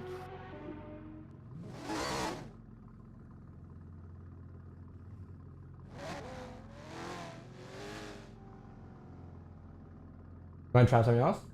I can't even fucking. I gotta reset my game. I think, or reset my server. Yeah, let's do that. Yeah, cause 20. Oh no, never mind. Fuck.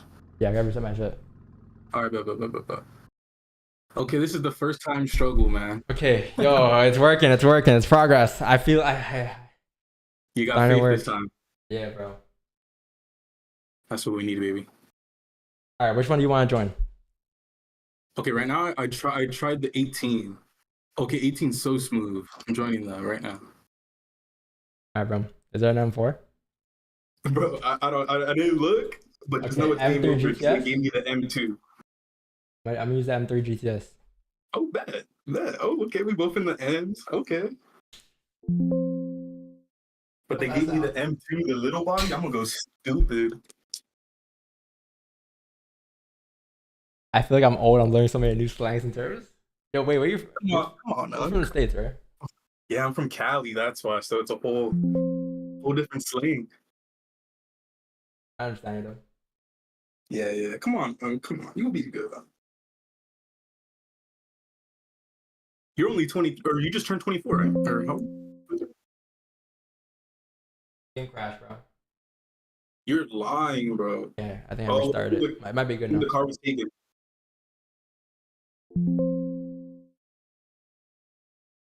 Car is taken?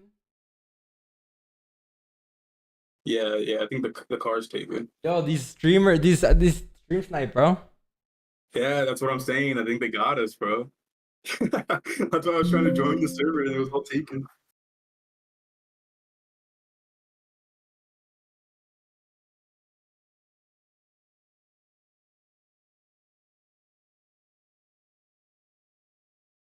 No available slots? Yeah, I'm taking 2. Alright, let me just close my content manager and restart this.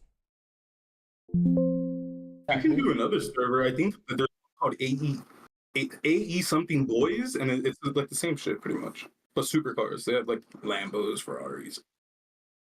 So I guess not the same. And this is it's more fun. I guess this is a lot more fun. But oh, do you still have a Assetto Corsa open? Ray said close that. Oh, I gotta close that?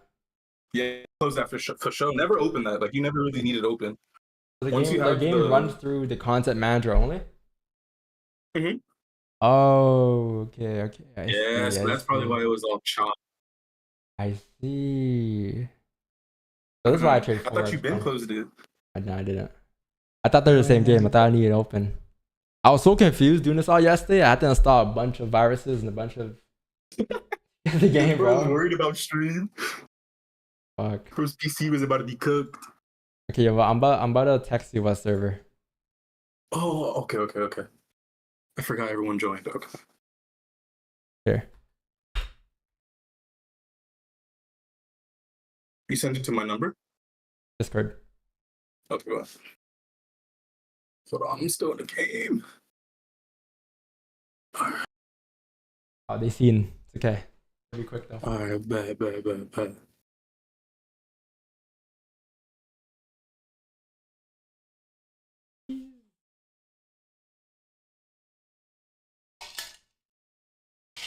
Chat, am I a bot? Yo, am I a bot, bro? Fuck. A lot of pressure on Chat, you, is Uncle Bot. Chat's like, yes. You reaching Unk stage?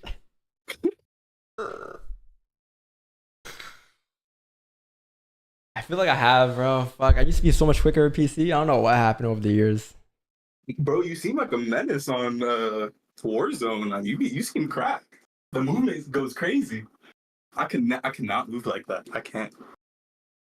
I'm reaching Unk status on first person games. It's about that time to hang Yeah, it up. bro. That's why I started playing this game, because like... Oh my god, chat, we're working! Oh yeah, we active chat. Yo, it's working. Can you still hear me well? Is it bad? I hear you. Okay, because you know how it is on this whole section. Hold on. Is it too loud? You hear my background or no? Yeah, I can hear your background. A little loud, but I think I'll be straight. If it affects stream, I'll be alright. Did you hear through my mic, right? Yeah, I'm good though. Don't even trip. I'm good. If it's gonna affect stream, fuck it. Okay, chat, for real. Yeah, I'm back at the pit. Alright, I'm barely loading in, bro. It's gonna take forever. Or what car are you in? Are you in an M34, 340? Nah, I got an F80, F82 and M4. I got lucky. That's the car I'm in. Okay, we matched. I wanted the M2, but I think it was taken, or I didn't see it. I was just trying to be quick because I was already lagging on going. I see you. Wait, are you an M3? M4, yeah. M4? Yeah, I haven't loaded in yet. Probably said my name, but I haven't loaded in yet. Yeah, who are these guys? Randoms, bro. Chat, I'm telling you, they're quick. That is you? Chat's quick. Oh, you're in a white M4? Yeah. Okay, I see. Yeah. Hold on. Alright, where we at? Yeah, I want to follow my lead, chat. Which one are you? The yellow. Okay, I see. Alright, bro. Ready? Alright. Yeah. Who's in the Porsche behind us?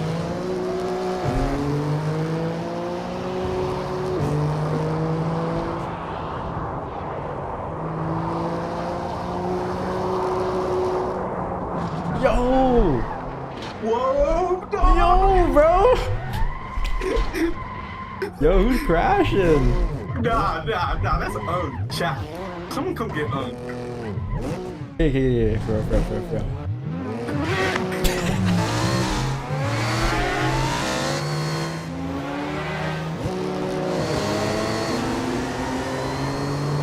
Let me know when you guys are all back in the pits. You warm up. So bad. Bro, I got taken off the map, bro. I was looking where the buildings are on God. You want to restart? Yeah, it's up to you. You want to run together? I'm down for that. Alright, back to the pit. Yeah, back.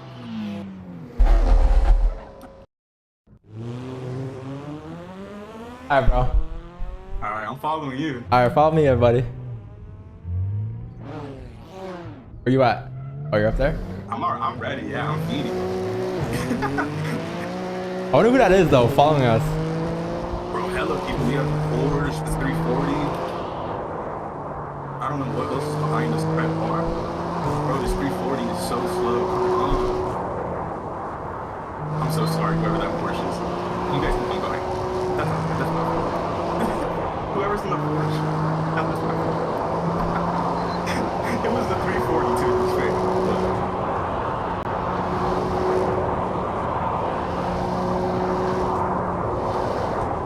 Okay. Oh, bro. Yo, how did I oversteer this shit? Like, why is my wheel so heavy? Holy. You can turn down your force speed sense? but yeah, it's low-key the car. That shit's a brick right now too.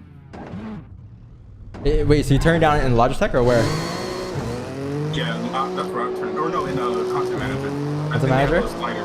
Yeah, they have a slider as well. You could do it either, I'm assuming. Alright, fine. Alright, let's go. Whoever's in the 340, we done. Oh, hell nah. It was better before. I crashed, bro. I crashed. Let me know if you want me to go back. Nah, I'm gonna catch up. Or just... Actually, yeah, restart the pit. Bro, I hate crashing. It's so hard to reverse. Okay, hold on. I'm gonna go on my content manager. I gotta fix the settings. Oh my god, what was that noise? That Chat, was crazy. not bad, right? While you're doing that, I'm gonna review some tape. See how the game's doing. Chat, on a scale of 1 to 10, think I'm good?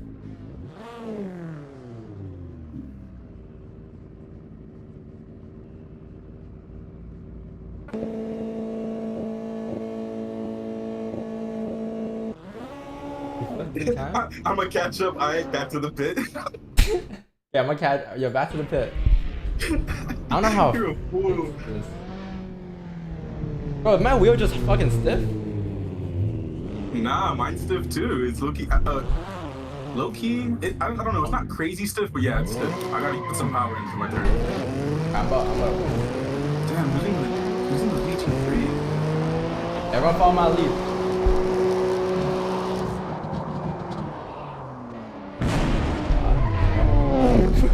Oh my gosh. Oh my god. Yo, I'm still alive. I almost fell off the track, but I'm good. I couldn't even get past the ramp. There was the worst accident off the ramp.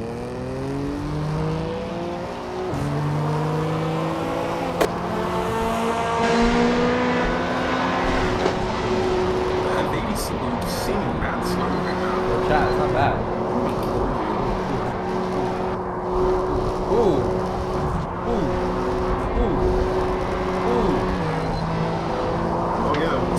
yeah. Oh yeah. Oh yeah. Oh yeah. Whoever's in the Integra, bro. I was on that.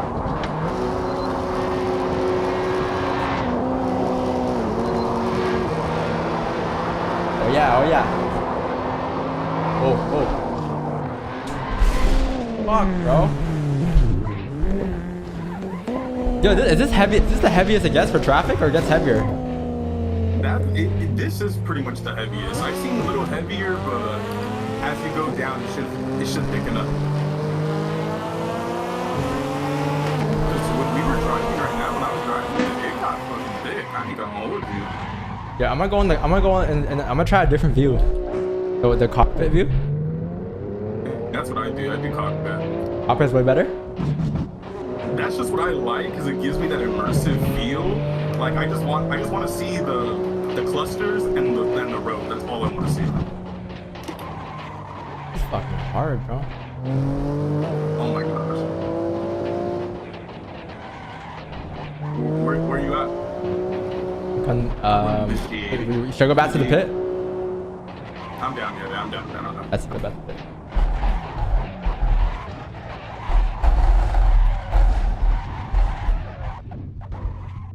Why can't I like? Alright, I'm back. I'll follow your lead. Go. Yeah. Oh, you're right here. Okay.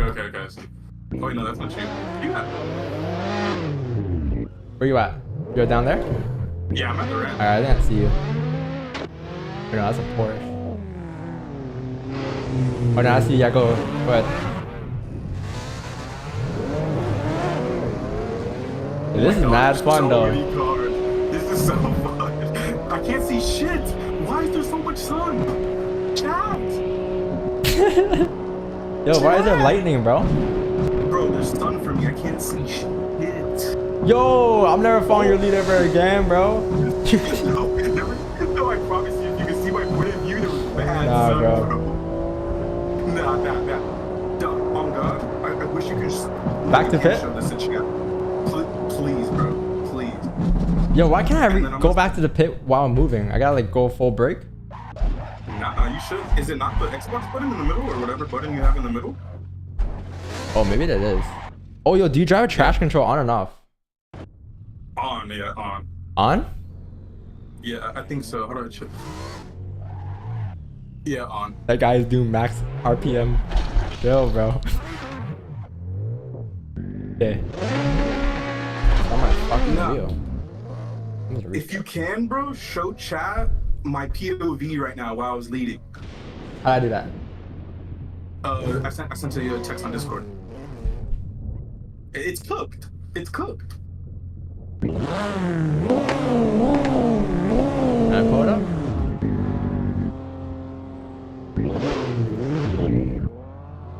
Nah, bro, that's cooked. Okay, I'm good. No, what? I'm cooked. I'm super cooked.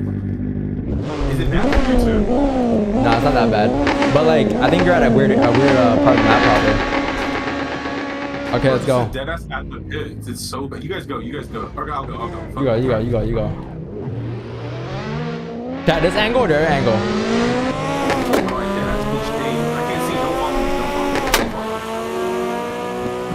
Okay, I think I'm good.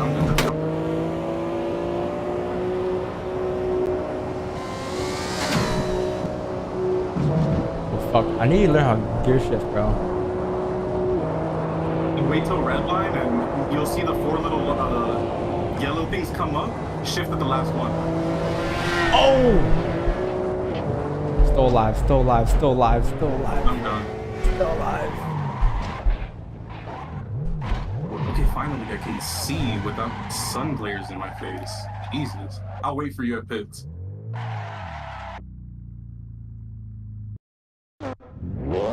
Going full throttle? I know, but it feels like you're going so slow until you realize you're going like 250. Right, okay. Right? How fast do you go? Like 150? Nah, I'm full throttle, baby. I full send that bitch. Okay. Okay, I'm gonna try Let me try this one more time.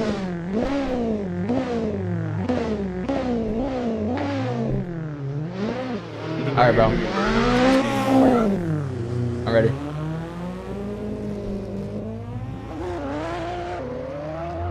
Change your FOV? Oh, this one's way better. Are you in third person or what are you in? I don't know. I think so. Should be it. Oh, white line, make that. Oh, I'm cooked. We're good. We're good. We'll be okay.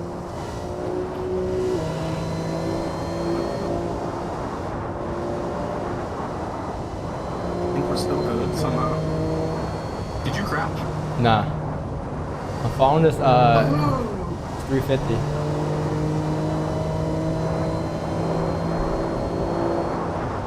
Yeah, I'm going to solid 245. I'm done. This guy's fucking fast, bro.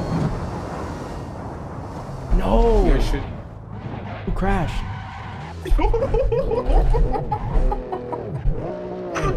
Oh my god, that's all of you guys? Yo, am I on a car? Ah, my car's fucked up. I lost a tire, bro. Restart the game, yo. Nah, yo, chat, look at my car, bro. Bro, on God, I was rolling over for like 10 seconds and I just see you guys all catch up. Just dick ass trap back. Alright, yo. Yeah, I'm gonna lead, Yeah. Let me just, Alright. No, I'm behind you. Go, go, go.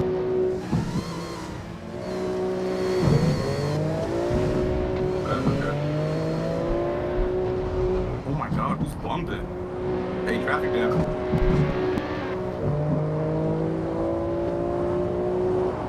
God damn it, who is bumping into me though?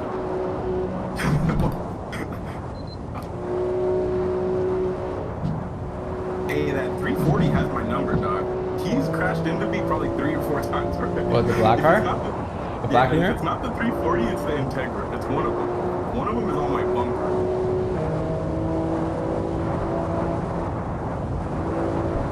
Yeah, I'm in the emergency lane, dog. I get out.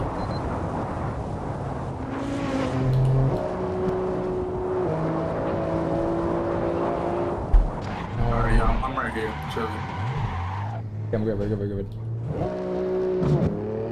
Are you behind? Where you at? Are you gone? I'm ahead. Are you see me? No, I fucking restarted. I mapped. You mapped? Yeah. I wonder who these people are that following, like, who are playing with us. I know, yeah, I'm super. Chat, who are you guys? Who's in the game? Yeah, who's that? Whoever's in that. Who's the three? Because they keep restarting with us. Who's in the Supra? Or is that a Supra? No, that's a. Who's in the Accord? What is an Accord? Or Civic? What is it? It's a Civic. It's Type R. What's a Civic? That's what it. Yeah, that's what it was. I thought it was an Integra. Or is there an Integra floating around? There might be. And he is weird. Who are these guys?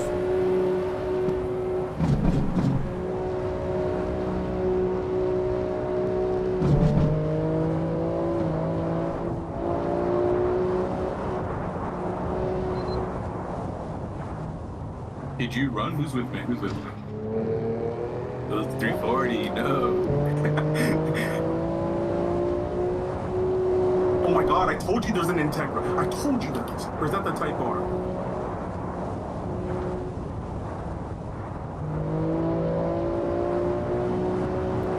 Let me grip the steering wheel a little harder.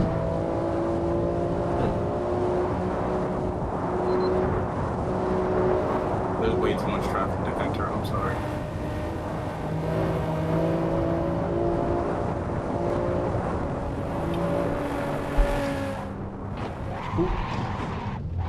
Yeah. I'm back to the pit? Yeah. I don't know which one I prefer. This camera, I gotta get used to this camera angle. This, Is it the cockpit cam? Yeah, the cockpit cam. Oh, it definitely takes some time to get used to. It definitely does. It's like, this is what I was playing last night. You were playing this.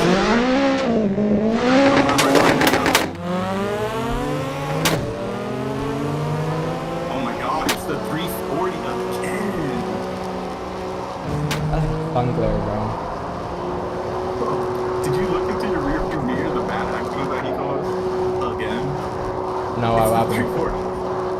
Whoever's in the 340 is good. You fucked up again? Yes. But now I have bad sun. Yo, whoever that is, bro, stop stream sniping.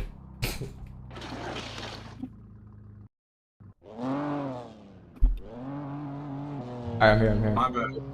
Alright, you have the pits? Alright. Alright, you lead. Let me turn trash control off. I don't need that, right, chat? Hold on, bro. You guys run one, and I'll run with you guys right now. Hold on, I gotta fix my. Okay. I don't know why. The glare, the shaders are bad right now.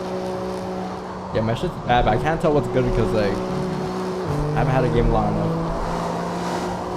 You haven't played long enough? No. I don't know why it's chalk. I can't see shit. I literally can't see the road. Dead up. Oh no, I'm straight. Okay, I'm straight.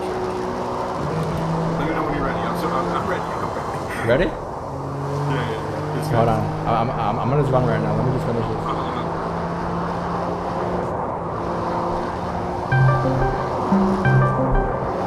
Who's that? Is that Kieran?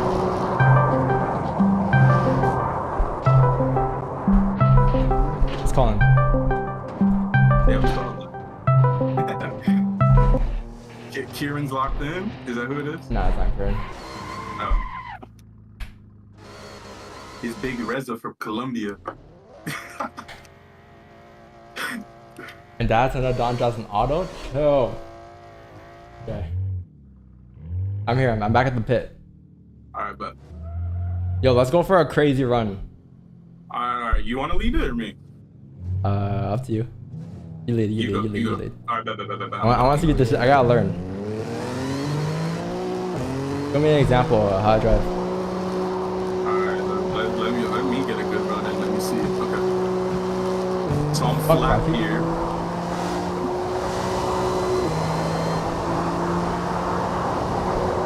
Oh! I do that.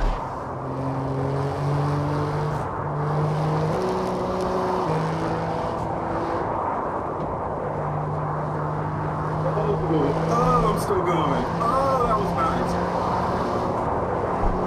Yo, how you do that? What? After all that traffic? How I went in between all the traffic? You just gotta be a G, you know, you gotta wiggle in there. You literally just gotta wiggle in there. Like, as soon as you go through the white line, kind of move the wheel a little bit, and for somehow you kind of get through. You just squeeze through. Am I going too fast? Nah, bro, I was pushing. I would say like 200 smooth. That's like 180 to 200, you'll be cool. Yeah, how do I refuel my gas? Yo, I'm going back to the pit.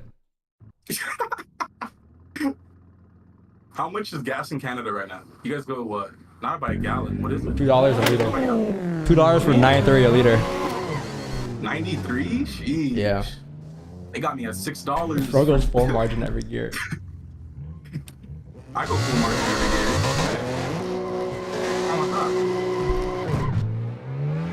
Alright, chat, this was for you guys.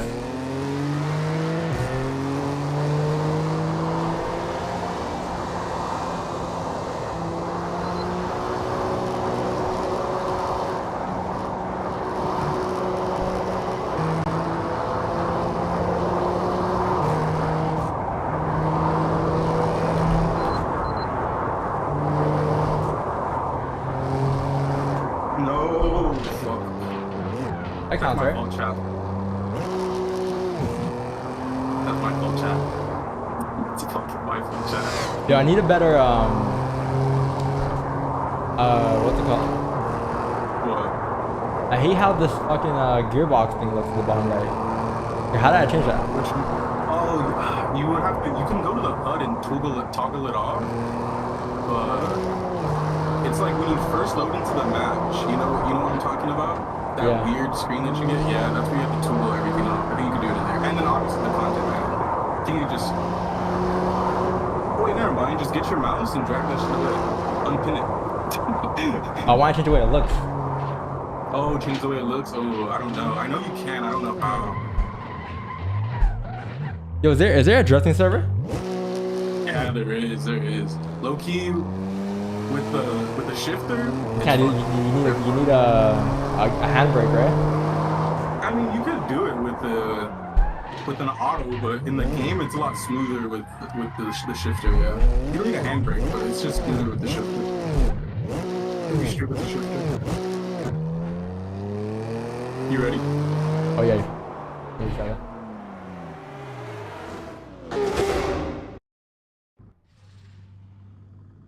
Yeah, these are definitely DVS dudes because they just like restart every time restart.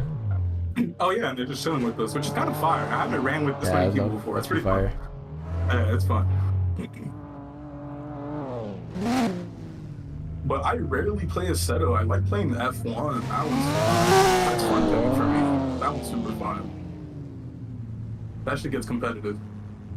I want to get iRacing because I guess that's like the most realistic one. Let me try this camera angle, man. Oh, that's my fault now. Yo, is BeamMG, they have cutting too? What? BeamMG, you know again? Nah. Oh, my bad. Oh, yeah, my bad. That was me? Yeah, that was you. Oh, but I didn't check my blind spot, bro. I didn't check my blind spot still. I was just right there at the wrong time.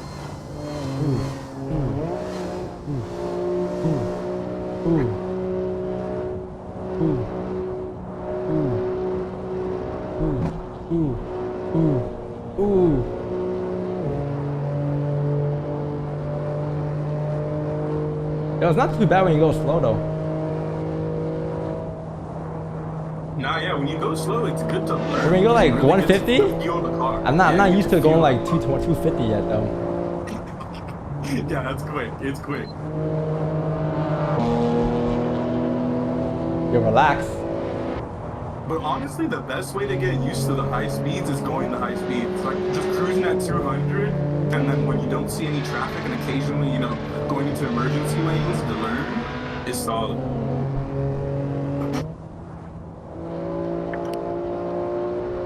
I'm getting better now. Yeah. Bro, you just started playing yesterday? Hell yeah. Are you on auto or are you manually shifting? I'm shifting my gears.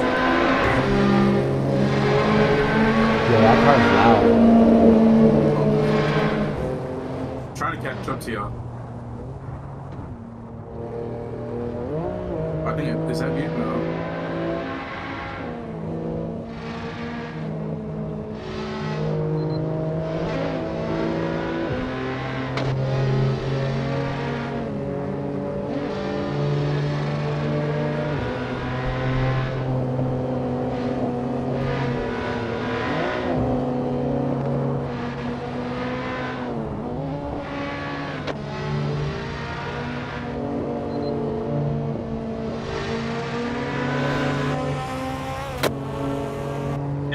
In the tunnel. I had a good run going. So what's the personal best? Like, how is that? Like is there a timer there or not? Yeah, I think it goes by the points top left. So it's however long you can go for. I felt like pretty much. What's the record? Bro, some people are good. I don't know. I've seen videos, bro. Some people are sweaty. I wonder if Squeeze Benz ever played this game. For sure. It translates so well. Yeah. Like if I had to relearn manual today, if I had to relearn everything, I'm learning on the sim. I got better using the sim, but to learn, I drove my manual car home from the, you know, where I copped it from. Probably stalled about 50 times. Probably explains the misfire that I had. But, you know, we Gucci, we fixed that thing. Ooh.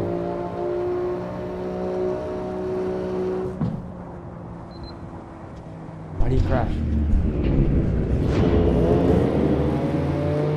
He's so down with the GT3 items. So Are you still in the game? You see this or not? I'm with like 3 different cars right now though. You're cruising with 3 different cars? Yeah. You all go with me.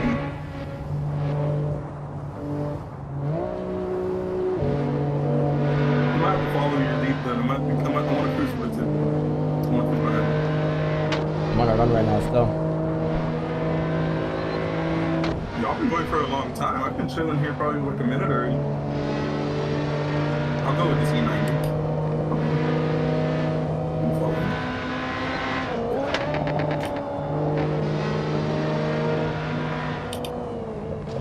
Alright, bro. I died. You're in? Oh, Kieran's here. Flying. Oh, he's in here? Yeah. Can we get him in the call? No. Yeah, I can add him. Okay. Yo, chat, that wasn't bad. That wasn't bad, chat. That wasn't bad. Switch cars? Car sucks, right? Yo, should we go to a new server or no?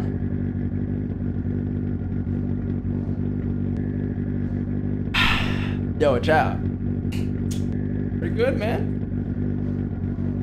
I'm pretty good, man. Oh, fuck. Wrong Discord.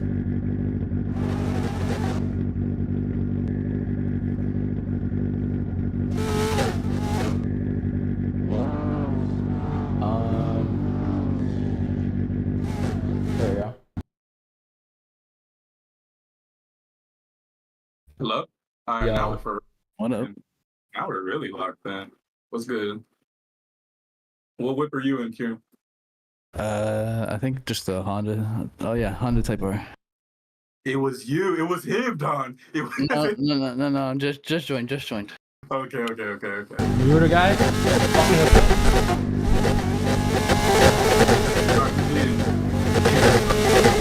Yeah, how'd I do that? Yo, chat, am I drifting? Yo, I'm drifting, man. Yo. Yo, watch this. Yo, you ever seen that video of the guy learning how to drift? He was like, yo, chat, I'm drifting, no? Jeez. I'm nice with it, bro. I'm nice with it.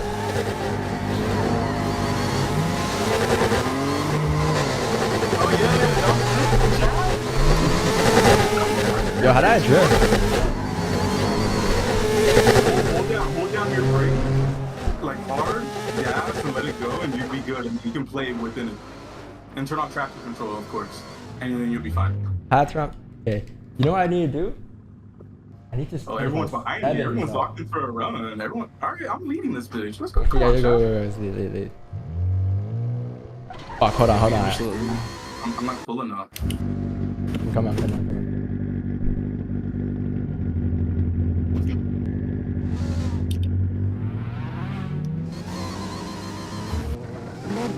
Ready?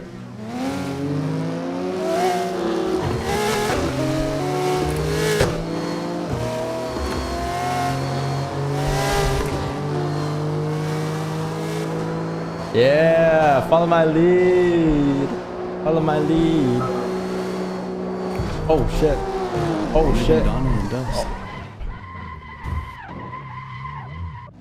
Yo, restart, bro.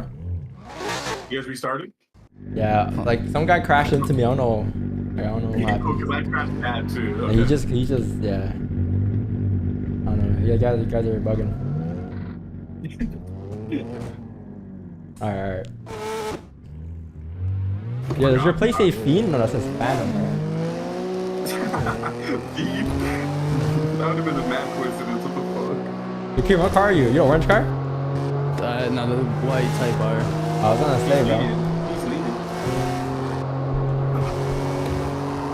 Why are you guys going so fast, though?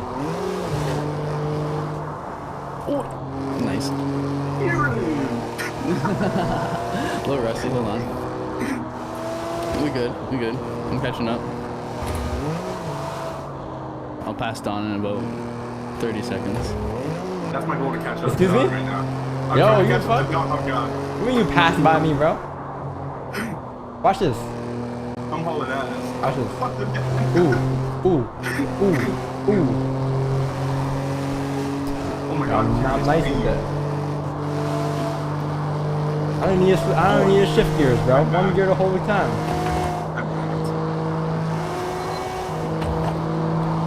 We good. Oh my god, my foot is cramping. What is this? What is this? You, bro? What is this? Unk, bro. Unk status. Oh my god. Bro, I'm pushing the throttle with my left foot off right now. It's bad.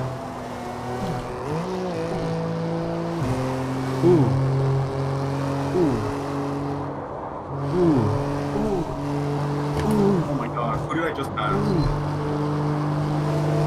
Watch this chat. Ultimate combo.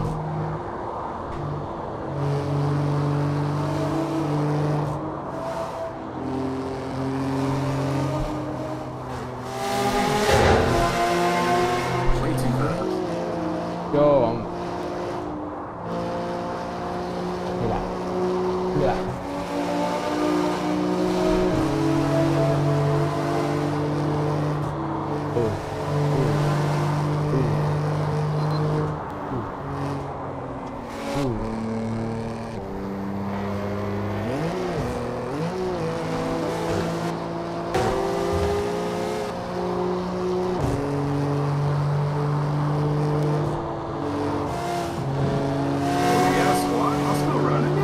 I know you guys are still going because it's dead. Got caught up to you, bro. Oh. Nah, No, that's not you. That's not you.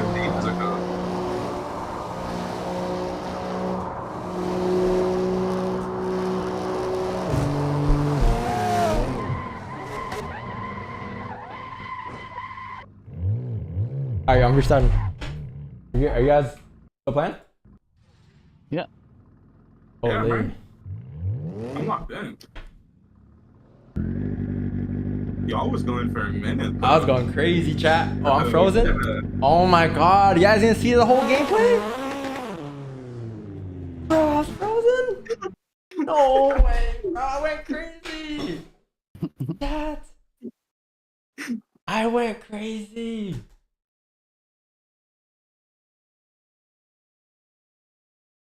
Yeah, but it's uncapping. No. 1 for yes, 2 for hell nah. Or 1 for yes, 2 for no. Yeah, there you go. I gotta see it to believe way, bro. I gotta see it to believe it, Unc. Alright, bro, watch this. Alright. What? Goofy ass stream. Yo, I was going crazy, bro. You saw that? Yo, Max Green, yo, shout out to you. Watch this, watch this. Alright, wait, you guys in? Or you guys gonna... Oh, you guys all lined up. Holy. Oh, am I leading? Man, say less. Say less. Can I slow down though? I'm trying to catch up a little bit. I'll keep it at 180. I'll keep it at 180. We'll go Okay, crazy okay, at okay. 180. 180? Yeah. Say less, bro.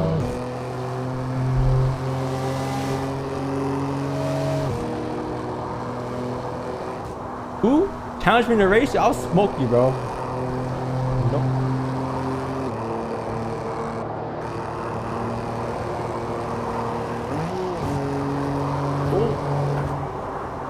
You guys go a little slower.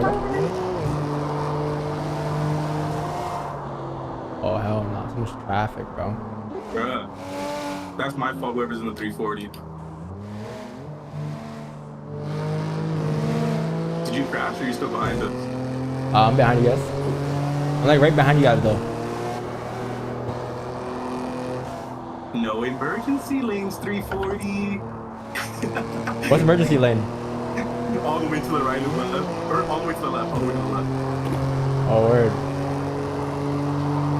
You could hop in there, but you know, we all in a straight line. Let's make it a little difficult.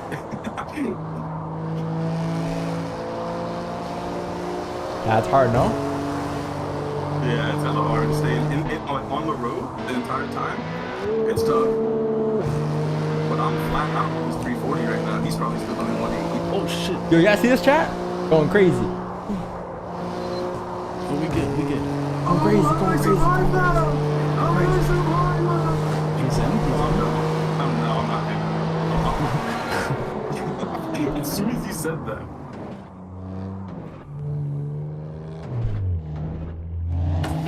Bro, who crashed in that tunnel? Why is there so much traffic?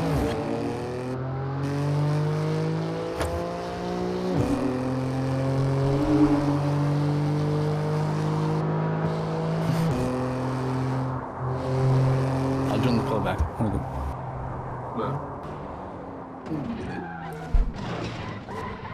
Bro, fucking Tesla, bro. Yeah, this is in the game. Yeah, it's kind of cool out of the Tesla in the game. Yo, Porsche, you don't want to smoke, bro. You don't want to smoke. You're ready? 3, 2, 1.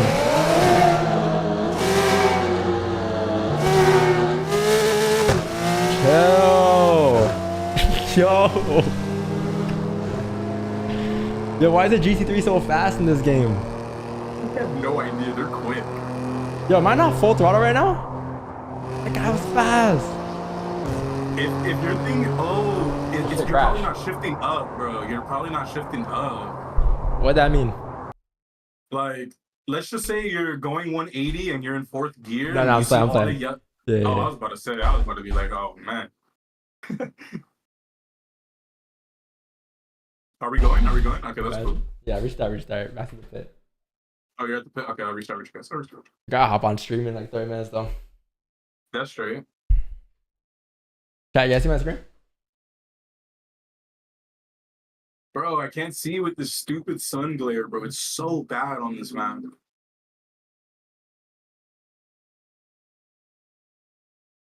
Who is in the GT3 RS? Who is that?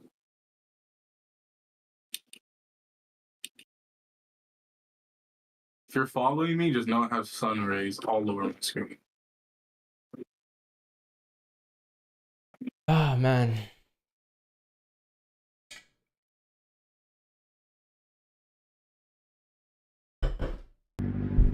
I'm sure R8 has a driver map. Okay. For real, chat. I'm gonna show you guys how I drive the R8 for real. Look at this. Launches the car into the fucking building. You guys here? I think they're running behind me. I just can't check my path. Oh, I crashed. I'm going back. Okay, I'm there.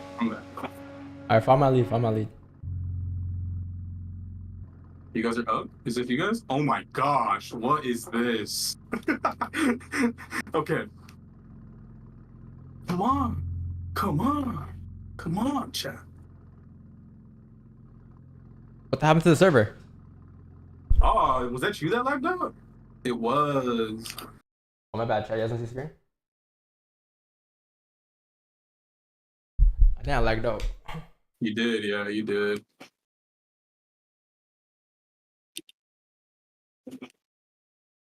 Should we call it now and just get back on like on regular reacting, or you want to get runs in still? You can call it. I can continue playing if you want. If you want to do it. Oh no, I'm gonna keep on playing. I was just asking you. I'm playing. Bet. I think I need to reset my shit though. All right, bet. I'll get looking. Are we gonna go new lobby or same lobby? Lobby.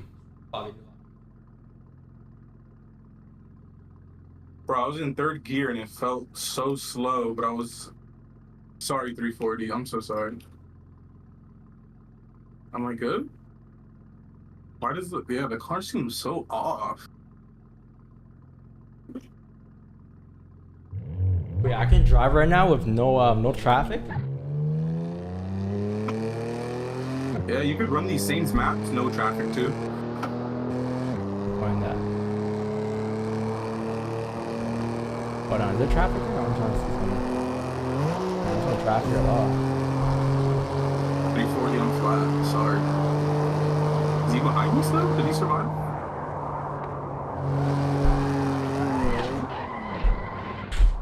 Bro, why did that game keep crashing?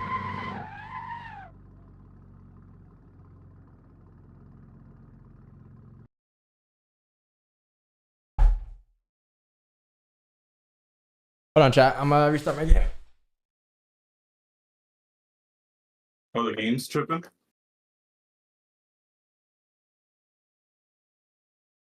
Oh, it could be the cars taken too. I think they might be. You gotta peep that. It's not hot. Because this server is hot. Everyone's trying to get up in here.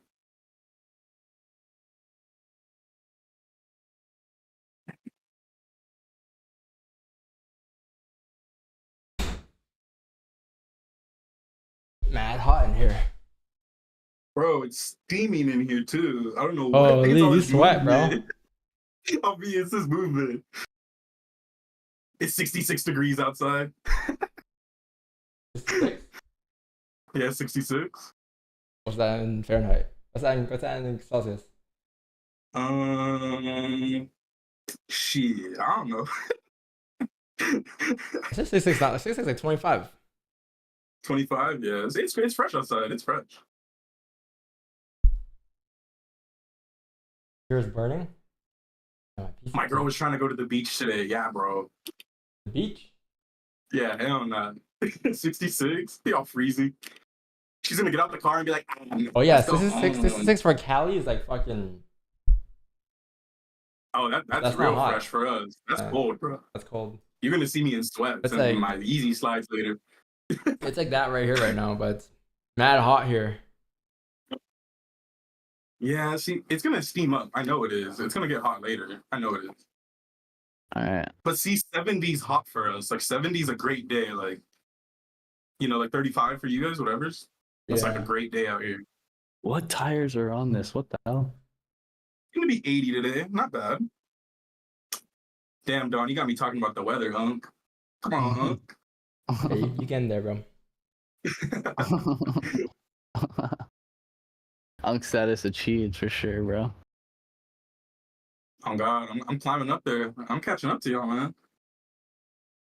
How do we start? Don is my uncle. Blood uncle. Blood uncle. I can see it. See the resemblance.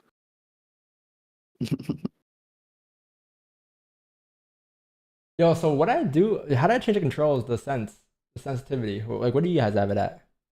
You do it in Content Manager. What's yours at? I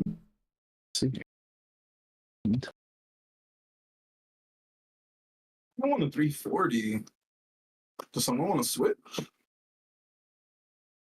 Is it your force feedback? Yeah, that's part of it. Let's see here. Yeah, let me know. We're gonna do this in 3 minutes? We're gonna do this in an hour. Yeah, is FOMC at 2 p.m. Oh my God, time has gone slow and I've been having so much fun. That's crazy. Yeah, this game is mad addicting. Yeah, bro, I've been having fun playing this right now, bro. But I thought we were going through time, you know?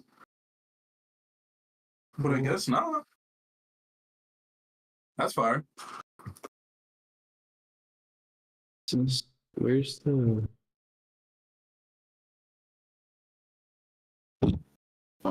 force feedback?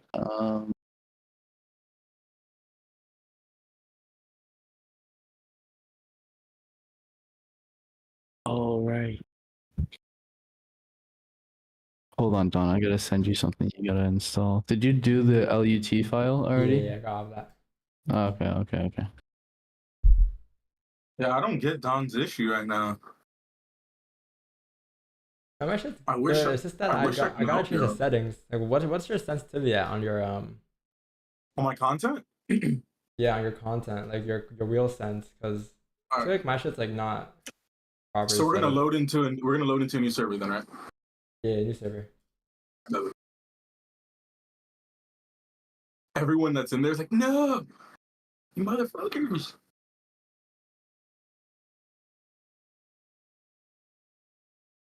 Can you guys still hear me? Mm-hmm. Okay, cool. Yeah, because my audio app came up. I don't know. Okay, so for steering, I have my degree. Oh wait. Okay, yeah. So for my steering degrees, hold on, find this shit. Is 840 and then my gamma degrees? 840? Yeah. 840 degrees. The gamma is at 1, and my scale is at 100. Okay. And then what throttle? 100? 0 to 100? Yeah, 0 to 100, gamma 1. And then brakes, I have 0 to 100, gamma 2.40. Okay, same. What's your force feedback? Where's that at? Where did I? Oh, right here. Okay. Okay, so that's what it's gonna be. You probably have way too much road effect. That's exactly what it is. My road effect's at 50%, my curb is at 40, my slip is at 0, and my ABS affected is at 16%. Okay, I bet you had road at 100. My road's at wait, what's your gain for your force 100. feedback? Gain 100? Yep. Something like that, yeah. What filter? 0. 0? Yeah. Okay, how about your minimum force? 5.0. 5.0. How about curve effect 50? I got 40. You can do 50 though. That's cool, but I did 40. Road effect 30? 50. I did 50. Slip effect? 0 and ABS 16. 16? Yeah. Alright. What's this? Center gain boost? 0? 0 to 10, and the center boost range 10. Okay. I'm good. Alrighty. And then Cat washes. The system buttons. Alright, which one are we joining? Send it in the chord scheme. Alright, we'll just do it quick. We'll do heavy or light traffic. Let's go heavy. Let's go heavy 913 or heavy 20. But please don't give me some cheeks ass whips. 340. Say fucking less, baby. Say less, baby. The Viper. Viper? Big Dom gonna control the big V10. Hey, bro, the Viper's so tough. The ACR. No, someone stole my 340. Oh, no, I was going for the M2. Oh, the M2 would have been clean too. But someone took that from me. I think my game crashed. It's all cooked right now. This game is fucking cook central, bro. This game crashes so often. It does. Alright, I'm loading in, but I'll join the call back in a bit. Hold up.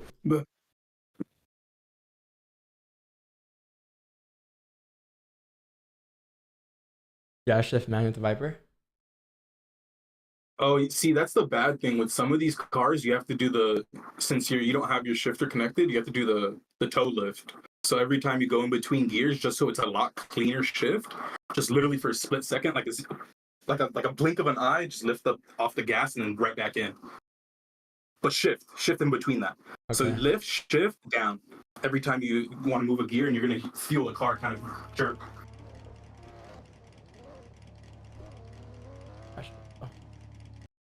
Green.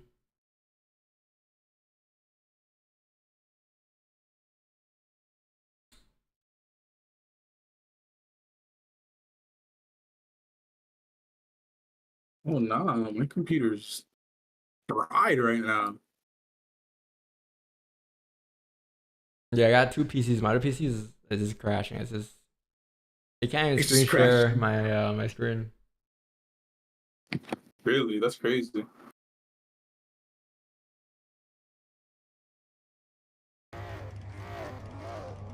Maybe I gotta update it. I don't know. Yeah, probably. The Windows. Yeah.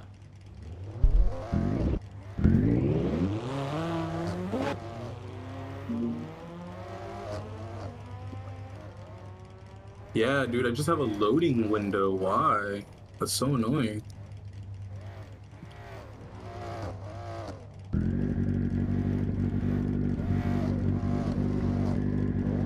Okay. Oh, I fixed it. Oh my god, I'm such a genius, chat. If y'all didn't know.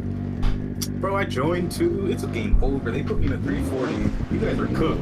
raise, I saw that you. Oh, yeah, it crashed. Oh, this is way easier. Oh, this is way easier.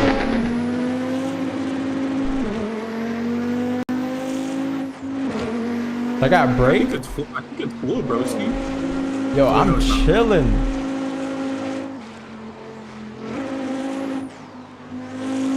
You like the Viper better? I don't know. The controls are way better though. I'll tell you that. Oh, that's fire. Oh, now you're really locked in. That was the warming up, the previous one.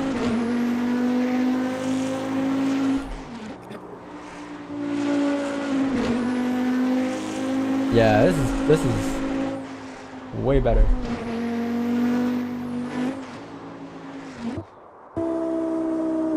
You need to get used to shifting though, holy.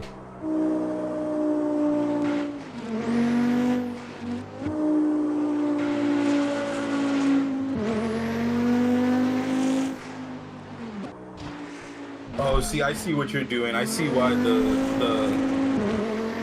thing might be hard for you to control.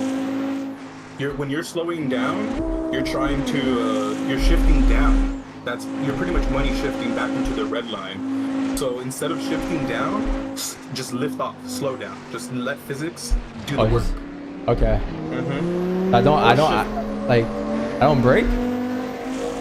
Don't break. Just let physics do the work. You can break. No, you can break. Don't shift down. Sorry, don't shift down.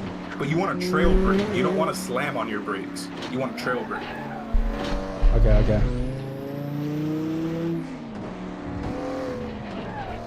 Wait, is that uni green? Nah, I'm still loading in. Bro, did you see the new M2 colors? They're dropping that green and the M2, the Java green. So clean in real life. I didn't see it. Oh my god, bro, it's so far. Bro, M2 grew on me so much. Yeah. Bro, me too, bro. How's elite? Bro, yeah, the M2, just the grill, I don't know why, bro, it reminds me of Darth Vader. Like, literally. I would get it. Oh, I know what you mean. Yeah, it's the...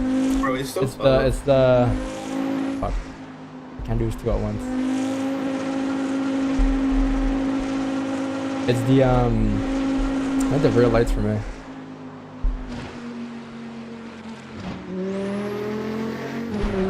Wait, so if I don't shift down... If you don't shift down, because you don't ever want to shift down because your car's going to kick out, especially in that V10 rear wheel drive, you just want to trail brake, so you want to, just slowly get on that brake, or just let physics carry the work, or shift up and again, start braking. You don't really want to shift down necessarily unless you're in the RPM range of doing so. So if you're around 3 to 4K RPMs, go ahead and give her a shift down. But if you're at 5K, 6K, 7K, you're gonna blow the engine. Money shift it. Wait, so I can blow the engine in the game? No, in real life. Oh, in real life, yeah, for sure. Yeah. In the game, you'll just redline to, you'll go slow and it'll just sound like da da da da da da. Real life and got downshift protection? You should. In the newer cars, you should. But like in manuals, you have no downshift protection, That's called money shift then. Yeah, they just money shift it, exactly. Bro, I know someone in real life that had an old, I don't know what he had, but he money shifted an automatic and his engine blew. Like, it wasn't a sports car or anything. It was just like a normal whip. I was crying. I was like, ain't no way you did the impossible. Let me find out. Ooh. Oh, I'm in the M2, by the way. None of us said I was in the M340. Well, why is Hasbullah in my thing? Dude, chat, you see Hasbullah? What the fuck? Wait, what do you mean? Look at my screen, bro. There's Hasbullah on my air freshener. Hold on, let me pull up. Man, you got me texting and driving right now too. Yeah, bro, don't text and drive. Unk is a bad, what is it called? He's not someone to look up to, chat. Unk's a bad example, telling me to text and drive. Stream watch and stream snipe and drive. That's jokes, bro. He's holding on to the seat. That fucking meme. Oh shit, I'm right back. Let me know when you're back in the bit. I got like 10 minutes, and then I'm gonna get some food real quick for my stream. That's straight, yeah. All right, that means we have to get a solid one in then. We just have to. Yeah, that's a solid one in.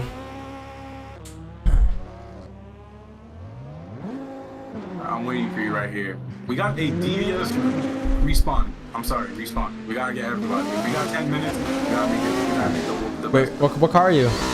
White M2. We're good. Okay. Oh. Raised. Wow. Are you shitting me? Yo, restart.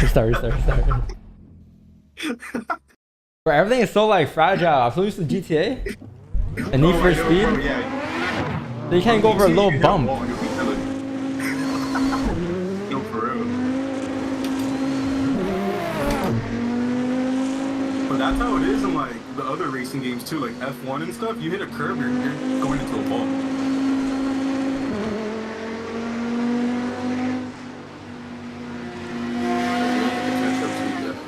Isn't that accident?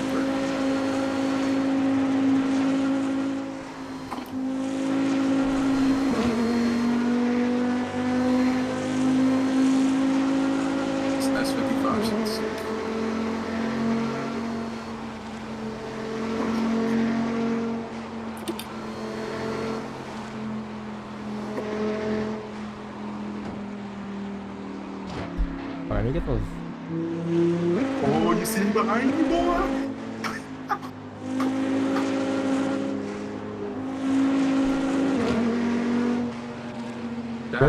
Is Spears still with us?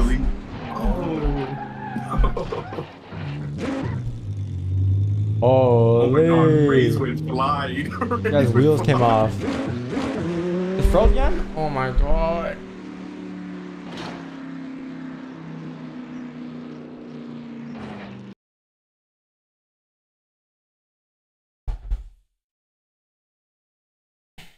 Was this you?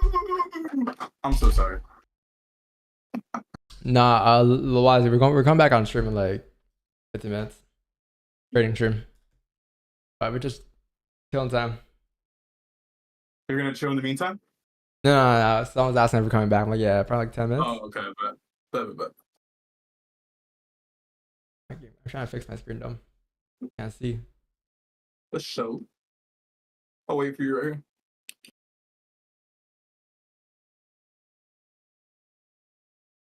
This guy raised, man. We're good, chat? Yeah, we're good. Yeah, we're good. Where are we at? I'm behind you. But I'm going.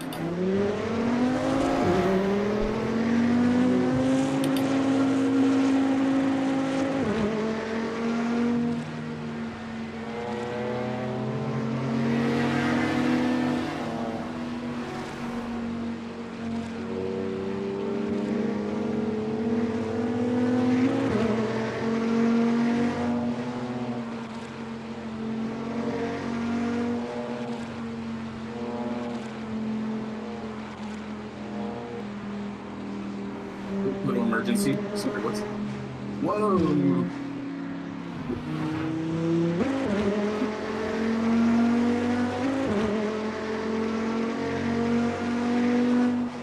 Oh, you're nice with that.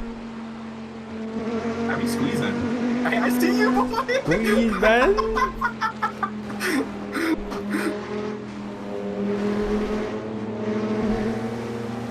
Ooh. Ooh. Yo, my screen's not frozen, right, chat? You guys see this? Going crazy.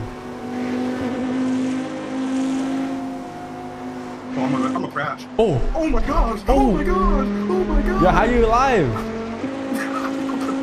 How are you alive in that big ass thing? Nah, this is a run. This is a run. I'm not gonna janx it. Oh my god. I'm fucked. Okay, I'm alive.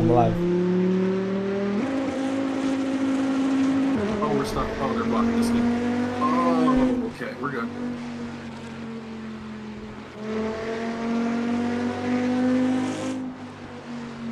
Yeah, did I just see a blinker? Oh, this is the one. This is the one.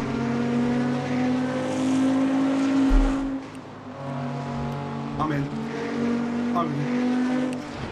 No.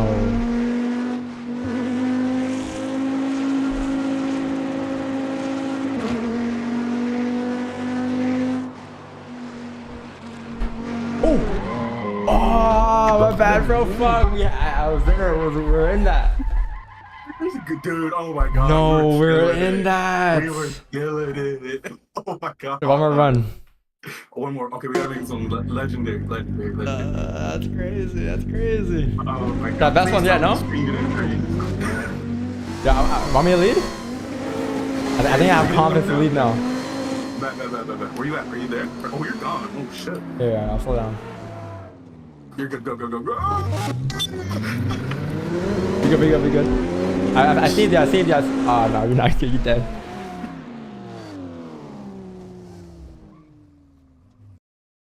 Okay. Oh, you gotta reset it? Okay, cool. Okay, last one, chat. I'm serious. Yeah, it's 10:16. Yeah, it's time to go.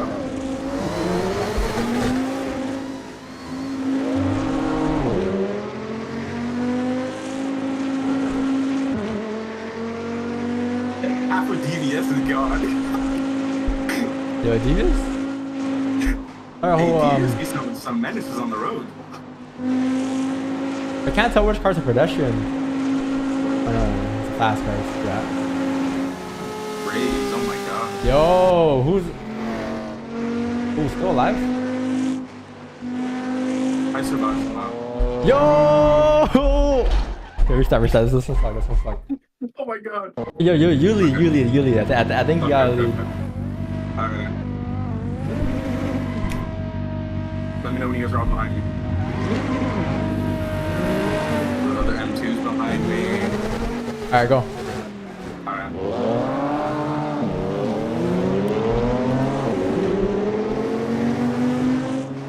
Who is this? Someone's doing it on purpose, oh god.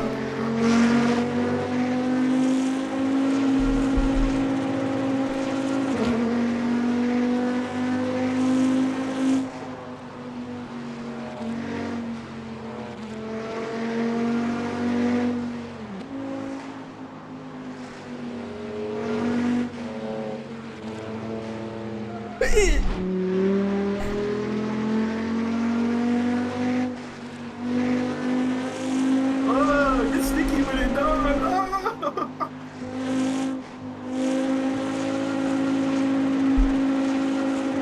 I'm relying it though. I need to stop relying it. Oh, that's tight.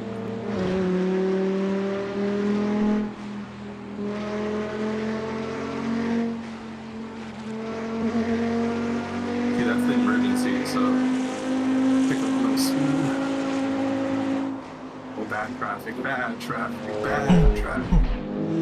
Oh my god, get that. Oh, get sticky with it. That's a crazy angle I got from the back.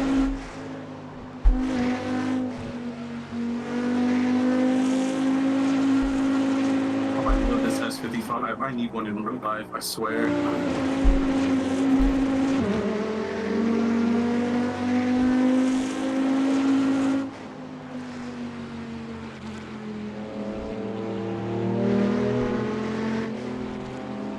Bro, I crashed on that. Oh, I crashed. No. Crashed on the easiest one. Oh, this shit crashed right too. Oh, it's a snipe.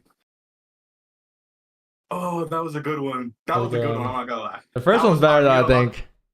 I don't know. Yeah, it was better. It was longer, but we kind of got some spicy cuts in on that one. We did. We were squeezing in that one. Damn, not bad, yo. Good first run, DVS. Good first run. That was it. Yeah, yo, I'm gonna go fucking get food. And then are you still training? Yeah, I'm gonna be on stream. All right, bro. GG's, yo. Bro. GG's, bro. Good shit. We'll play maybe later, maybe tomorrow or some Yeah, shit. yeah. Tomorrow. Yes, sir. Tomorrow, maybe later. Bro, W stream chat. That was sick.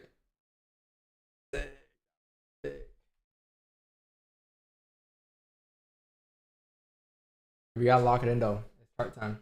Let me just put the charts up and then let me put MT5 up first. Gotta make sure I delete the losses, you know. I'm gonna get some food though, chat. Like, I'm not gonna lie with you.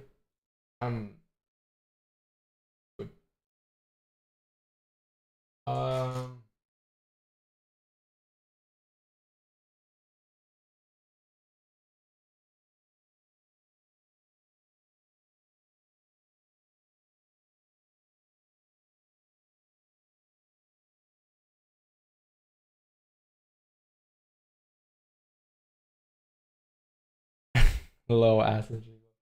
Yeah, when are we gonna peak for stream? I'm guessing like 3,800. Then 5, 1, 2, 3. Copies over to number 1, right?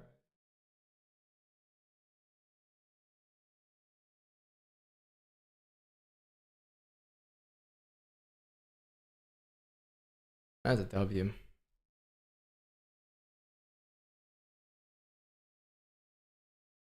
Change the title now? What, FOMC? Yeah, we can watch.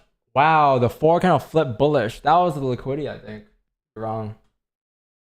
I should lock this in. That might be liquidity though. What I'm seeing.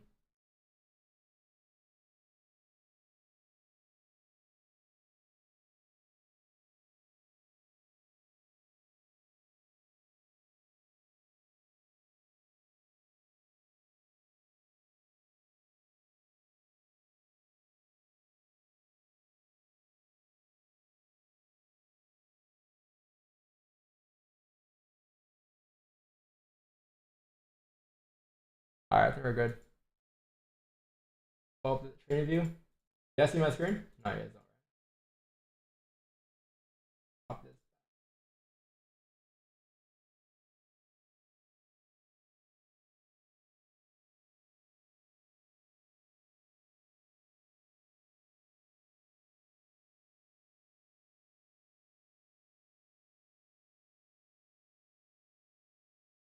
All right. Yo, I'm gonna get some food. Be back in like 2 seconds. We can watch some videos.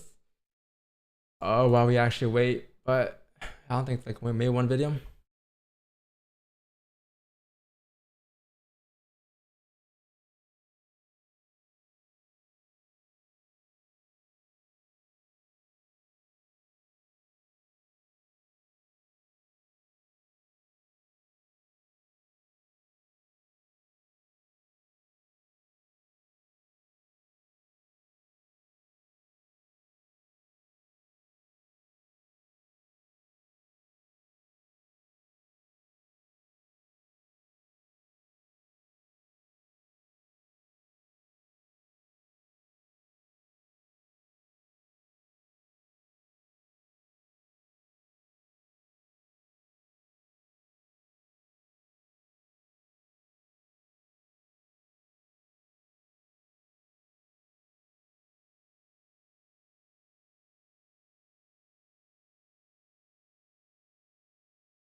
Yeah,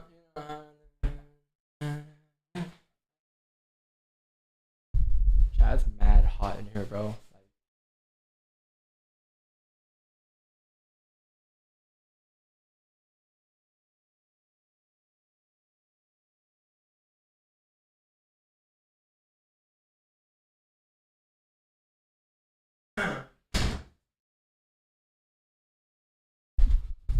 All right, chat. Today we're gonna trade with the G29 racing wheel. This is what we're gonna do. We're gonna trade with the wheel. Imagine closing half. Boom stops to break even. All right, yo. Let me move this to the side.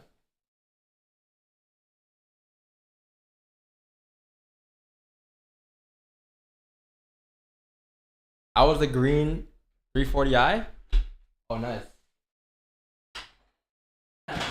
This game is like active because like for you guys to stream snipe like that. Chat. So you got FOMC over here. Wow. As you can see, we have a 4-hour candle that flipped bullish. So in this case here, you have structure. Oh man, I gotta lock it in though. I'll do my analysis like maybe 1:40 p.m. in about like 15 minutes, chat. I'm just gonna eat my food real quick so we can watch some videos. What do you guys want to watch?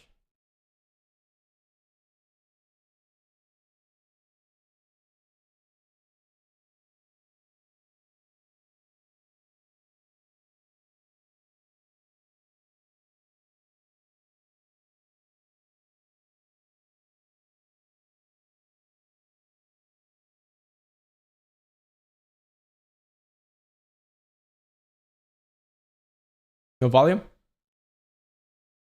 A liquidity sweep that I could take.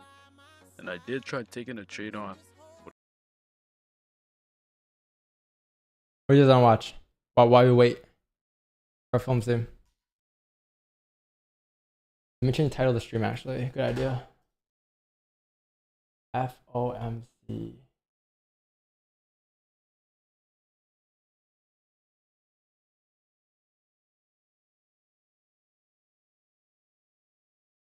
FOMC June 12th. Nice, nice.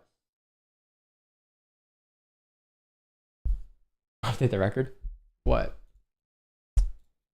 8? Oh yeah. You're right, you're right.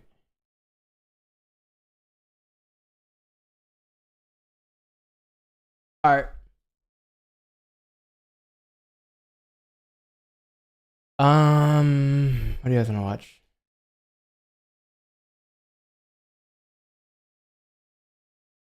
I'm right here watching history be made. Bitcoin is now up to $111. It's an all-time high, and it's continuing to rise. I've seen it break 3 times today. Went up to 110. What the hell, bro? You fucked up.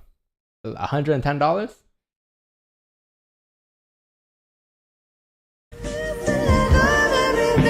How do I get these graphics, bro?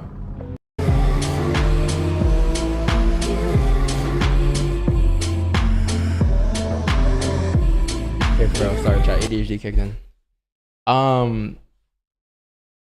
Let's see. What could we watch? What could we watch? Any videos in the Discord?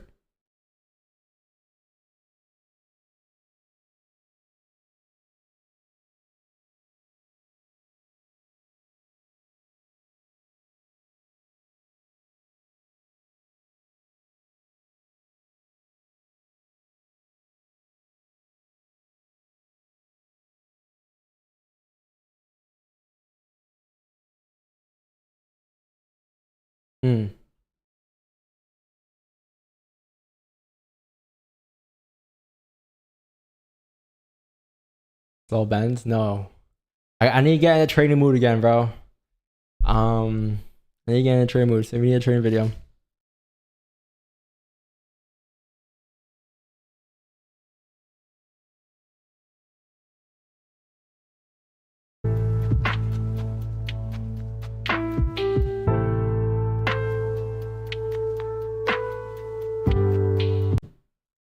There's a lot of stuff on the screen.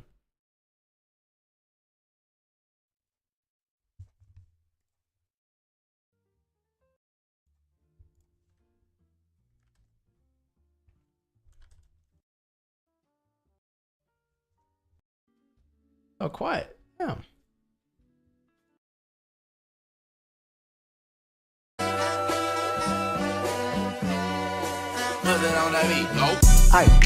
Monster on the beat, ho, Debo, any rap nigga. Completely just fucked that up, right? So we'll have to just wait and trade. Okay, so it's just a demand zone, aggressive entry, sample trade. 4 hour had no bottom wick, and it's. Here, watch that. We're gonna take 10 minutes to watch a video, no?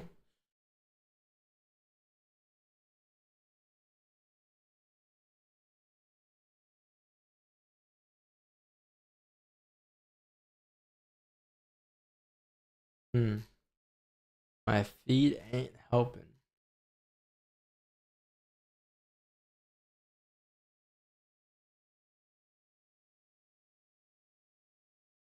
Scared. What's going on, ladies and gentlemen? It's your boy Calvin, the new trader, Forex Beginner Podcast. You guys know if we're in a different setting, something special is happening. Ladies and gentlemen, today's guest is a big inspiration to a lot of the trading community. A lot of traders that we see that are doing big things right now have all attributed their success to this gentleman, his influence, his journey, his goals, and the things that he's been able to achieve. A lot of people credit him for their determination to stick it through and get to this point of success. I'm gonna try not to talk too much in this intro, but ladies and gentlemen, we got Q-Makes in the building. What's up, bro? How you feeling, man? Lovely, lovely, always. First lovely. of all, I gotta do this, bro. I wanna give you some flowers right now. I recall it was 2020. Okay. And pandemic had just happened. I'm an entrepreneur, full-time entrepreneur at the time, struggling a little bit before 2020, but things are starting to come in my favor. And somebody just kept blowing me up, talking about, hey, you gotta start trading, you gotta start trading, you gotta start trading. Yeah. And Planting the seed. Just planting the seed in there, right? Every week calling me, all right? Ron, shout out to Ron. So just calling me. And so I got started with I Am Academy. I was in for like 2 weeks and I was like, yo, this ain't the way, right? So I was like, man, I need somebody to help me, guide me, mentor me. And then somebody sent me a video of you making $176,000 in a trade. Yeah. And I think you held it or something like that. And it was like, just check this guy out, watch this guy. And I'm going through your page and I'm looking at the YouTube video of you breaking this trade down. I'm just like, this is that was a classic insane. One. Like, you know what I mean? Like, I'm going crazy. I'm showing my wife, right? And I'm like, this is insane. This is what's possible. I gotta do this. Yeah. So I ended up finding a mentor, but seeing that, what you did, showed me like, yo, this is something you should put your time into. Correct. It's something you should pay attention to. Yeah, like even give yourself like 5-6 months and everything to even like dabble in it. Yeah, you know man. Like, you'll fall in love with it eventually. Yes. Yeah. So personally for me to be sitting here with you, I just got to tell you thank you, because that was early motivation to let me know like this is bigger than anything that you could possibly build right now. And use your business, your leverage you got right now to kind of put some capital into this, build up that capital with the skill set, then you can start planting into some more businesses and things like that. Correct. But thank you for that, man. Definitely. We're here today, and you just came back from a Traveling trip, traveling the world, place. and I saw a picture you posted of you and your daughter, and you got the jet back there. Oh yeah, of course. How does that feel? And you mentioned to me off camera that you brought your girl, her family, grandma, everybody out. How does that feel to know that you have created a lifestyle with no limitations? Like it's living like in GTA, bro. You know what I'm saying? Like everything is just like there for your access, you know? Yeah. And for me, I feel like it's just more just like that's like the true definition of freedom. You know what I'm saying? Like being able to do anything at any point because I want to. It could be just like a regular thing, or I could easily just go up here like a blink of a second. You know what I'm saying? Yeah. So the fact that I was traveling, like I was gonna be out of town for like a couple weeks, like a month plus. So to keep traveling and not feel guilty in any kind of way, like I have to fly them out so they could also enjoy the time that I'm spending overseas also. Yeah. You know what I'm saying? But it feels good. I feel like it puts everybody to a point that they're also experiencing, you know, things with me versus just seeing it on Instagram and that kind of stuff also. How important is it for you to bring them along to see this journey, right? Your daughter, how old is she? She's now 4. 4 years old, right? She's starting to be aware, right? The cars, she's definitely aware. Things, she's exposed to a lot of different people, different races, different languages, all these things. How important is that for you to expose your family to this empire that you're building? I think it's good because it creates like a balance. You know what I'm saying? Like she goes to Jamaica, like she goes to different countries, she goes to different places, like she's interacting with different people. So I feel like it kind of like, you know, she could easily have like a nice life over here that's pretty much stress-free and that kind of stuff. But also like, you know, hang around like my family, like the side of my family that pretty much live in the area that I had grew up like on a farm and on dirt roads and like that kind of stuff. So like she could also have that balance as well. So like whenever she comes back to, you know, living here, she's not too, let's say, stush. Like how, you know what I'm saying? Like she's very open to like, you know, being around multiple kinds of people and everything, not caring like what they have. You know what I'm saying? So like that's amazing. Yeah, I think it's all about creating like a nice balance between everything. Because I do want her to grow up and everything and be open to everything and also like, have a lot of experience as she's a kid. So no other person can actually sway her in any kind of way. You know what I'm saying? Like she's already used to certain things. She's already used to seeing certain cars, living in certain houses, like, you know, seeing certain things. Like if we're in a store and she wants a toy or like a scooter, that kind of stuff, like, all right, cool, get it. Yeah. So like, it's never just, you know, settling for, you know, we can only do so much. Like if you want like a $20,000 party, cool, like, let's do it. You know what I'm saying? Because I want her to actually have those memories. And if I'm able to actually get that to her without no kind of stress, then yes, I'm gonna do it. I'm gonna do it, why not? So you mentioned that in Jamaica, you grew up on a farm? So pretty much in St. Elizabeth, it's more just like dirt road. It's like dirt roads, very, very country. You know, it's not really too much money going on there and that kind of stuff. You know.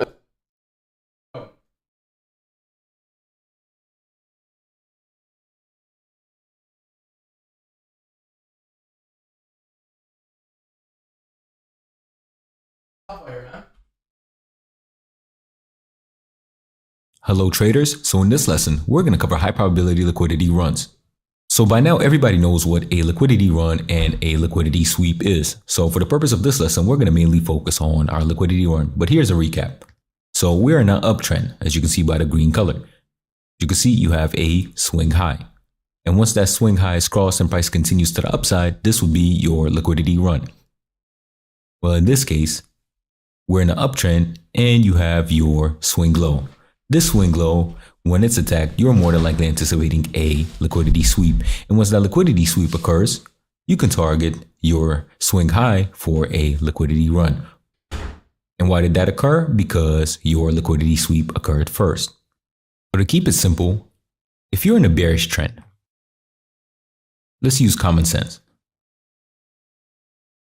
If you are in a bearish trend and you are targeting this swing right here, this swing high, what do you anticipate to happen here? You anticipate price to come up for your liquidity sweep and continue the bearish trend. Why? Because this is a bearish trend. Now again, you could get a reversal, but even if you do get a reversal, you're more than likely to get a break of structure and price coming back inside of the range for internal liquidity to change character. So either way, we're coming back inside. Change character. All right, yo, chat. Back to trading. Yeah, man. I mean, I did an analysis while I was eating. It looks like a 2, 3, 4, 6, 806 must be tapped there if you were to come down. If you were to even come down. I do a full in-depth analysis in about 3 minutes here, but like off of like first look. Looks like you got tap 2046, so could be. Thing is, like, even if price does pop up after news chat, even if the FOMC count comes out and pushes price up, we won't be part of that move anyways, unless you get it now. But like, I don't want to get in trades during news. I'd rather wait for news to come out and then hop on. So there's not much we can do about that. To be honest, it's just gonna be an analysis, and then planning out potential trades that we can take post news. So like probably like 205, 230 till 230, and then 230 got a speech that comes out, and then that speech will last until 3. So usually at 3:30 you would have some more volume in the markets. Yeah, that's why I'm sort of looking at right now on price.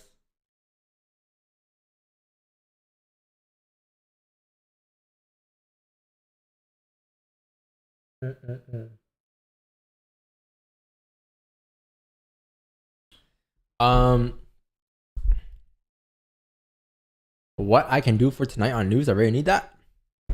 You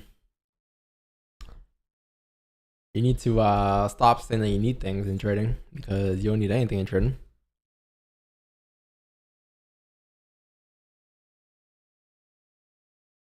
Where's the music at? Yeah, you need to stop saying you need things. You don't need to make anything. You don't need to lose anything. You just need to learn to adapt to the market conditions. Learn to adapt to the current conditions and grab what the market gives you, not what you want, not what, your friend might want. It's just whatever the market prints. That's what you're looking to grab, right? You can't make stuff up from the market. The market's gonna move how it wants to move. It's already predetermined. Your job is to catch a piece of it. Hey chat. Let me just post my stream here real quick. And then we're gonna do the analysis, okay?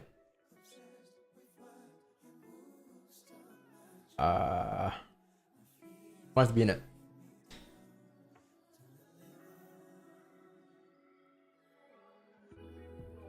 Damn, we really lived the whole day together, chat. We lived the whole day together today. 2348. Or is this day high already?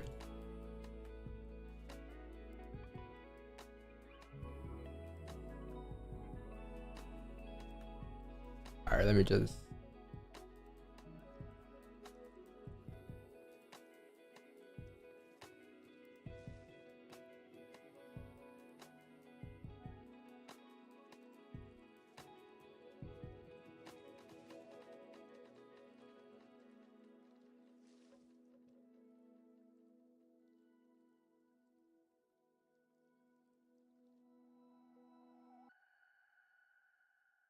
All right. I got it. Thank you, chat. Let me just share my link now. Say hi to chat.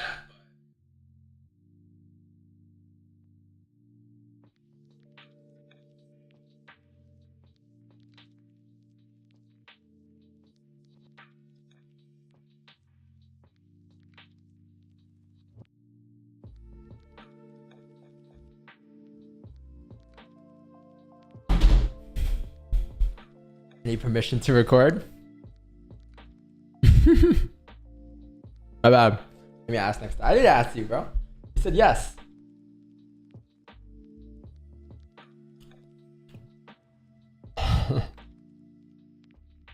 Is he FaceTime Raja? I have his number. Should I FaceTime him?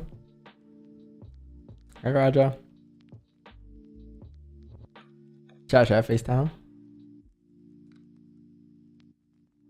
He'll pick him and say, ah, fuck you.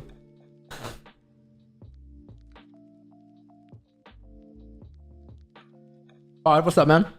What's up, down? What are we looking at? We're about to find out right now. Okay, chat. So, FOMC analysis. Okay, chat.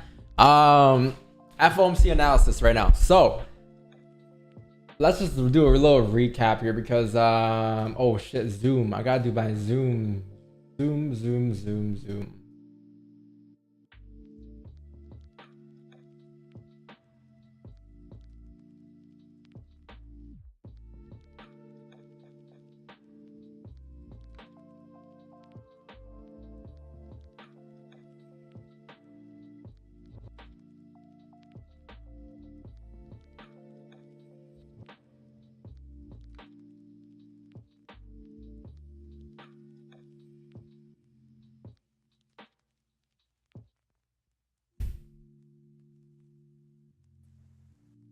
Should I go live on Twitter or no?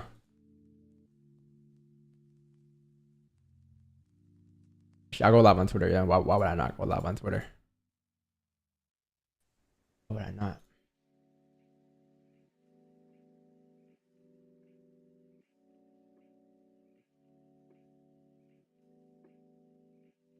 All right.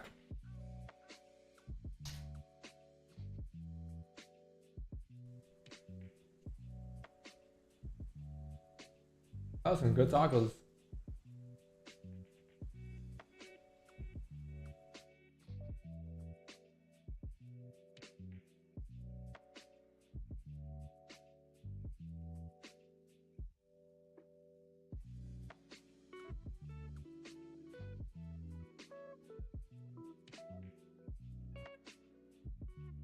Live FOMC.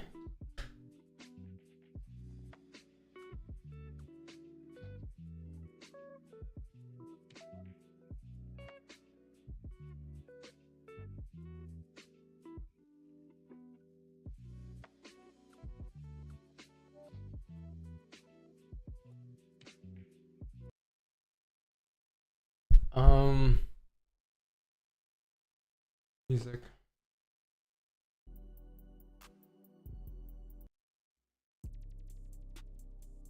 All right, we're good now.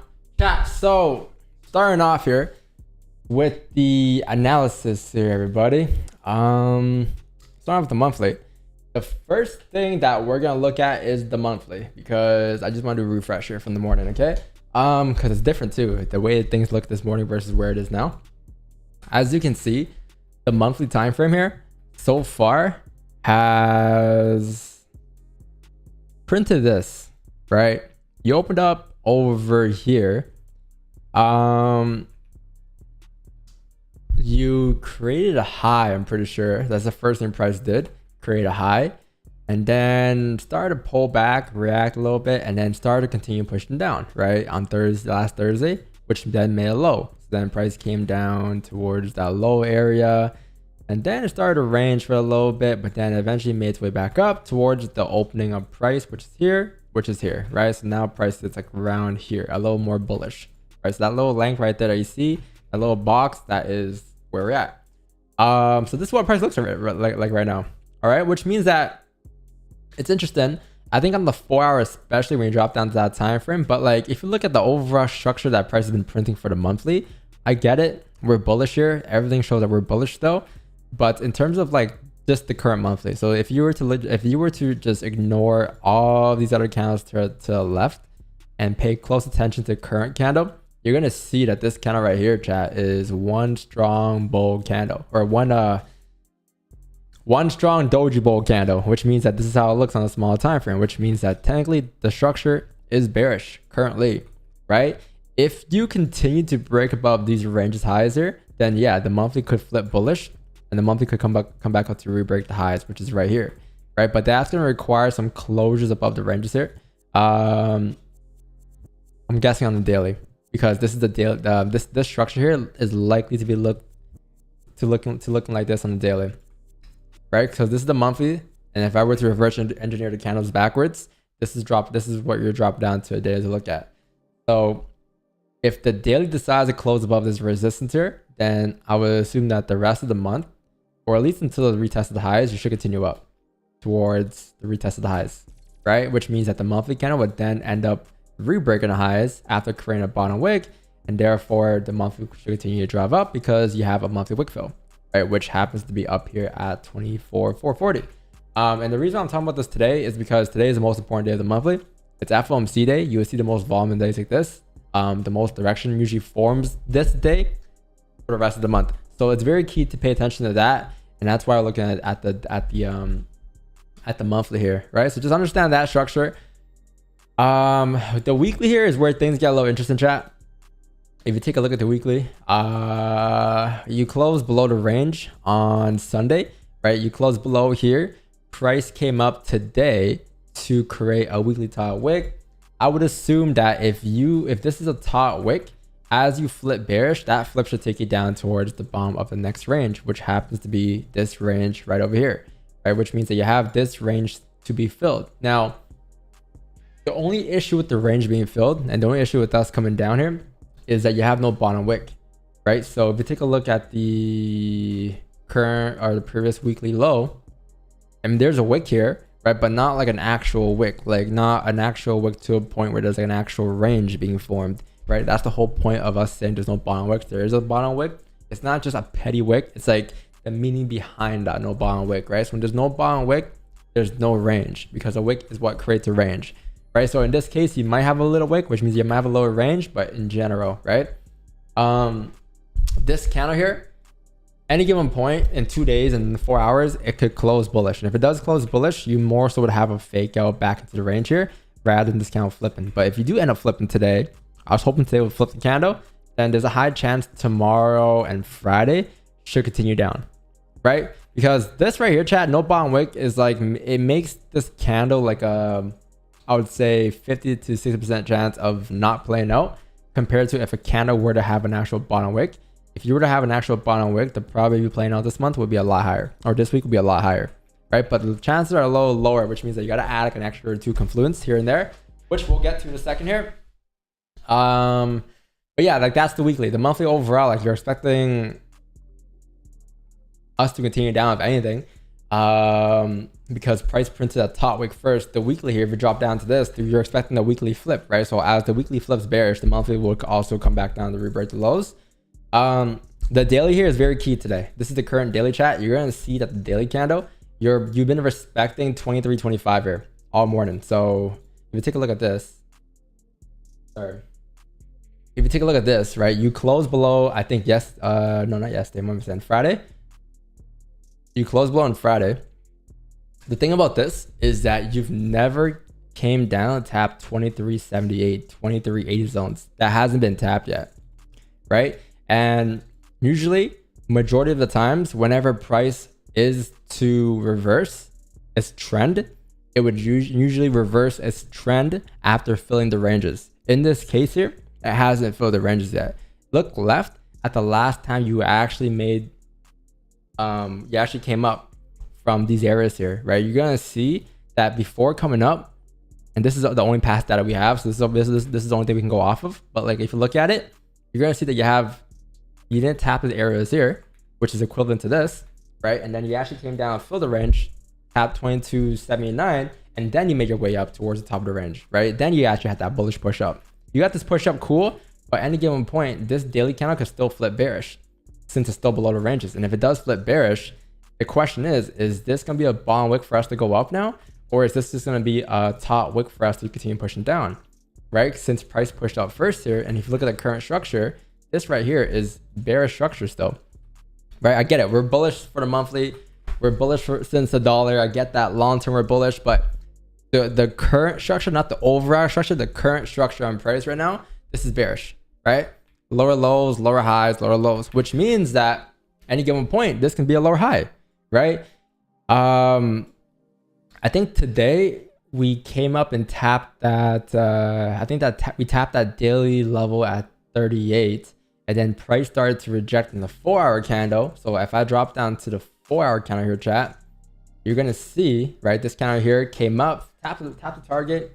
We thought it was gonna be a fake out because it looked like you were headed back down the opposite direction. But then what happened was price ended up flipping bullish. So as it came back up to flip bullish, if you look at price here, it looks like you are now respecting these zones to the left right here at 22.27, right? 23.27. That level is now being respected, right? You close back into the range here. You can even move it up a little bit more to like maybe these levels to the left here.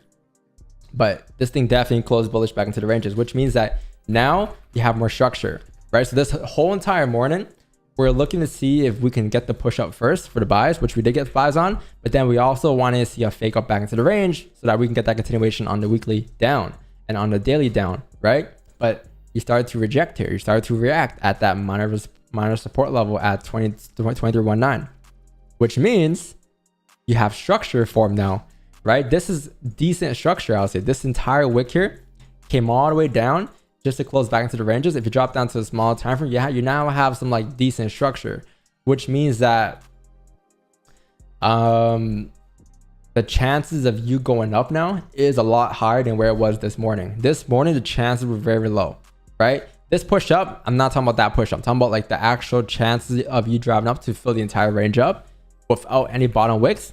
That was very low. But now that you actually have a bottom wick like this, and you're still closing above those ranges, there's a very high chance that you could continue to push up, especially if you break above, like I'll say these ranges to the left, right around here, above 23.41.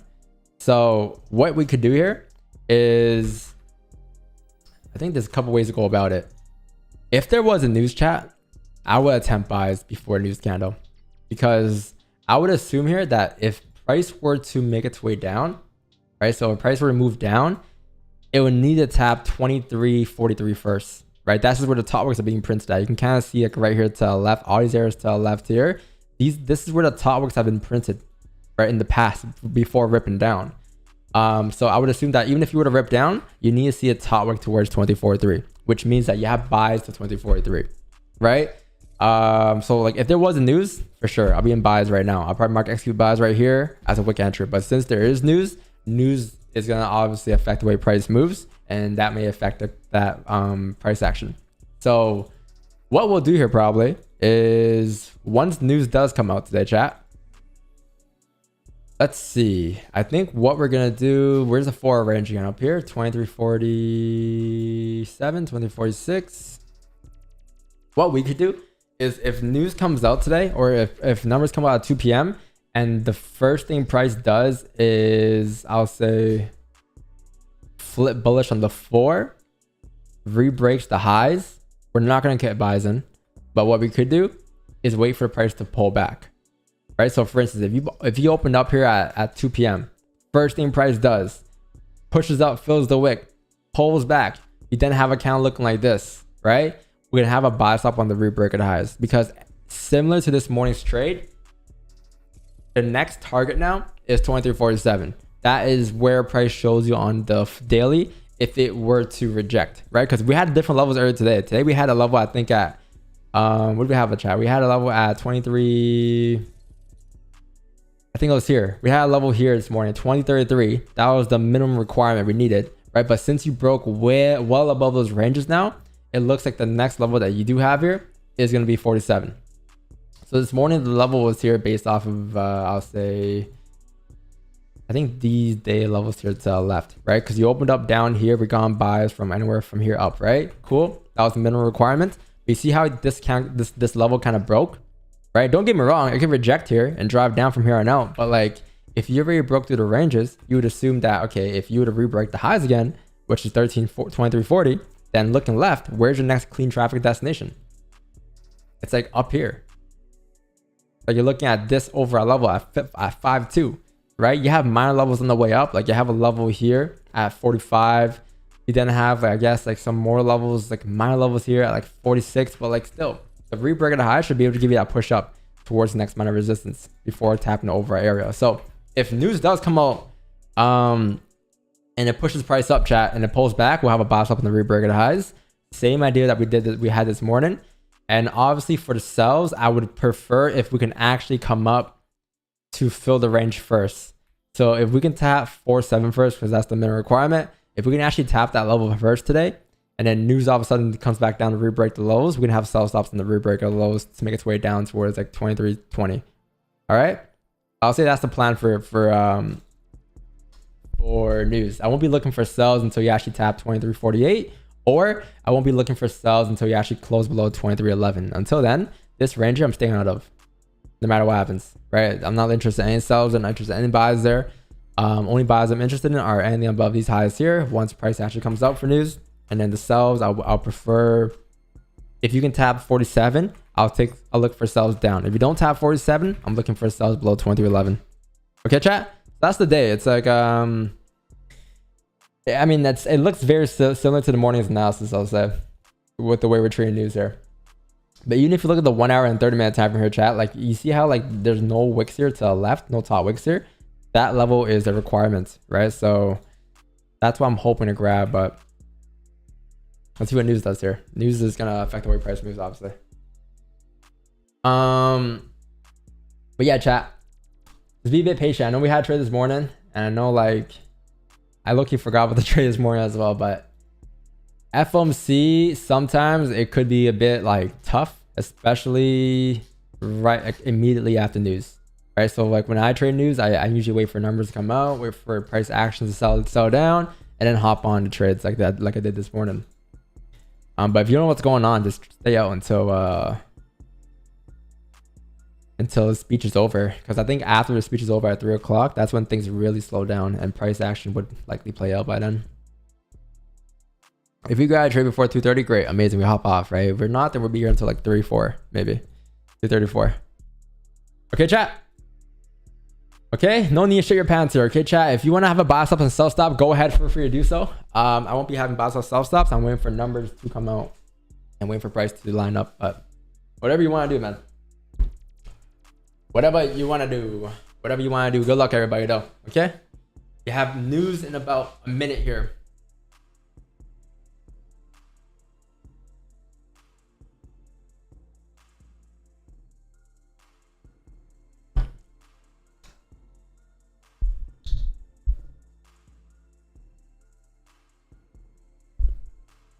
Let's see what happens, man. Let's see. Oh my God. 30 seconds.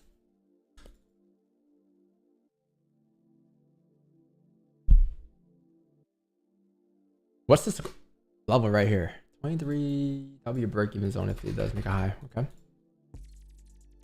Me tap 47. I don't mind if I miss on the bias, chat, but I do want to see it tap to 47. Like I don't mind if I'm not part of that move at all. But if you can tap that level, there's a lot more plays that are open up that are gonna open up for us to take.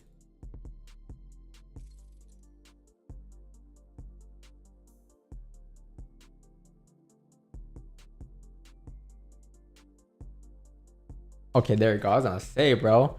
I was gonna say, bro. What was that? Okay. Okay.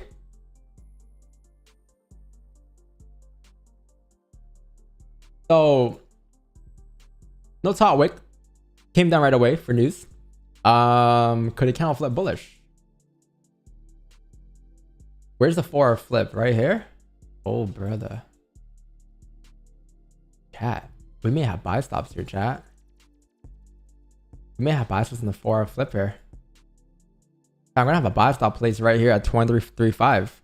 You see how you haven't tapped the top of the range yet? This flip here should give you a tap into 23.44. I'll say risk free would be roughly like 23. Like you have levels for risk free, like even 20.38. That is a minor resistance, right? But if this 4 count flips, there's no buys right now, chat. But if the 4 count flips, you at least get a push up to like at least 20.38. So I do have a buy stop here in place, okay?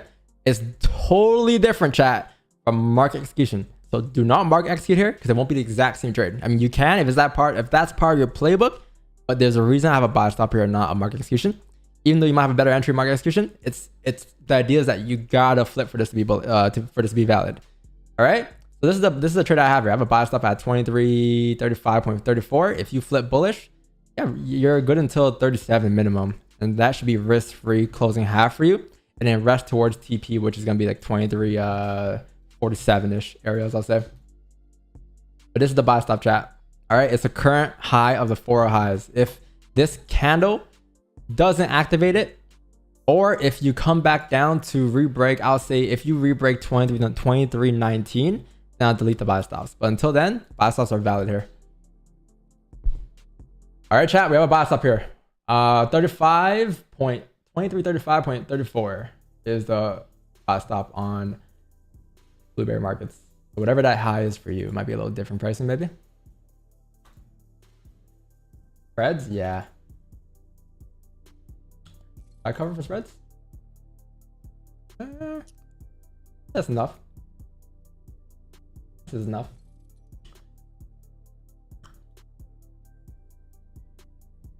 There's no wick entries here, chat. You can't. It's like catching a falling knife. This thing can come all the way down towards here, right? Like you don't want to have a wick entry buy here. Look at the daily. Daily could flip at any given point. Daily's respecting that resistance, right? So this bottom wick will confirm whether or not the daily count decides to flip bearish or if this thing will continue to break the highs. Because if you're pulling back right now for a 30-minute bottom wick, this 30-minute count technically should continue to push, right? It should continue to push down. But if for some reason it doesn't, like this morning, like the same trade we took this morning, it flips bullish instead, then it indicates that this level is being respected, and therefore this push up should give you a push up to like at least 44, 38 levels. That's why like there's no wick entry buys here. For me at least, in my playbook right now. I think it came close to flipping earlier. Off the bat, I think it came maybe like 10 pips, 17 pips away from flipping. You have a 5-minute closure, a minute and a half here. See the 5 closes. For me personally, the 5 closing bear should be fine still because the 1 hour can still flip. I'll still have the buy stop here.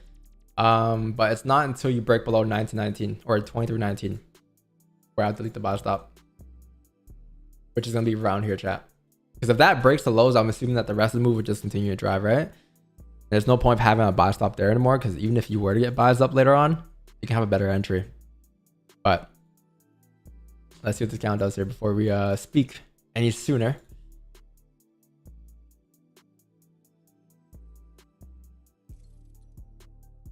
TP stops.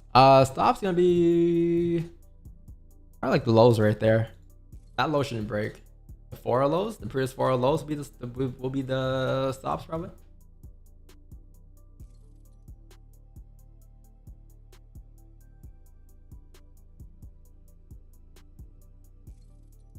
Once it flips, chat, just be active. It might be a quick push because you're going to look at like at least 28 pips off the bat.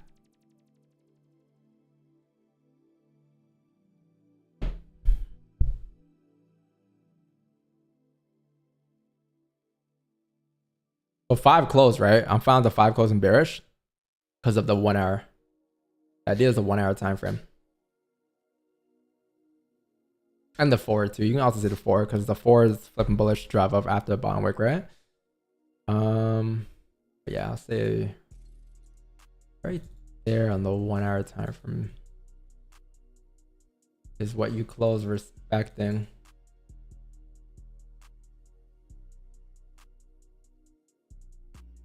Yeah, I think 4 hour and 1 hour levels both match here too.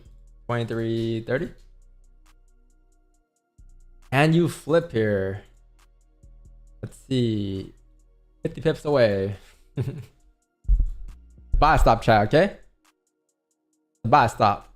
I know some of you guys had better entry just now. So if you did have better entry, congrats. But I'm waiting for the flip, unfortunately.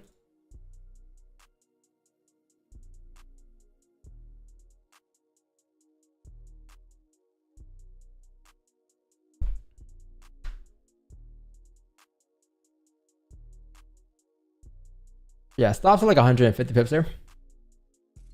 150, it's gonna be like 23.19 on the dot. That's where I put my stop at. The four over breakout lows, right? This low right here, this is the stops.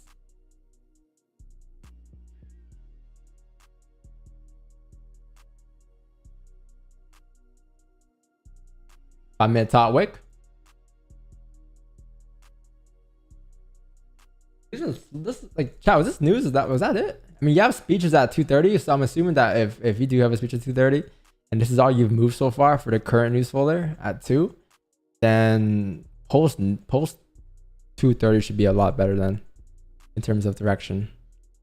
Usually when this happens, you don't get direction until at least a speech comes out.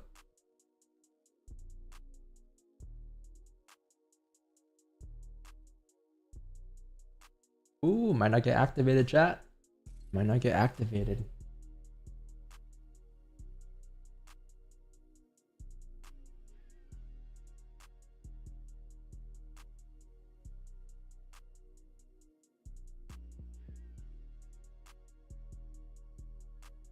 Let me get my chat up real quick. Look at that. Look at that. Look at that retracement. Damn.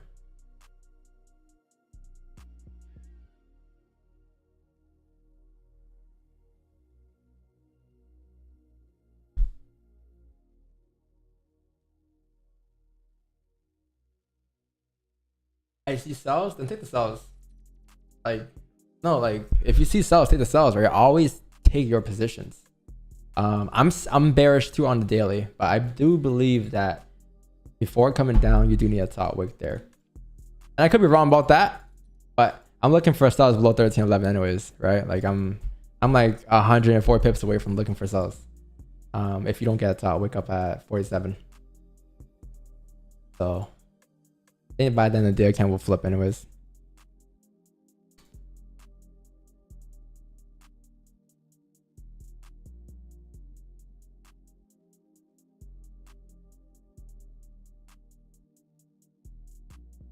Come on, gold.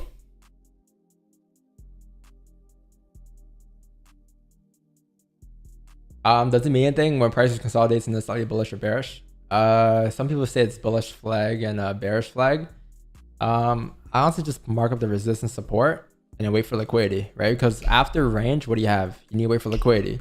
You get liquidity then leads to direction, right? Because liquidity needs volume, then that volume leads to direction. So whenever you do have like a bullish flag or a bearish flag or like that range that you're mentioning, like for instance, you got something like this, right? I'll just mark up like my major zones. So resistance, support, range is formed, and I'll just wait.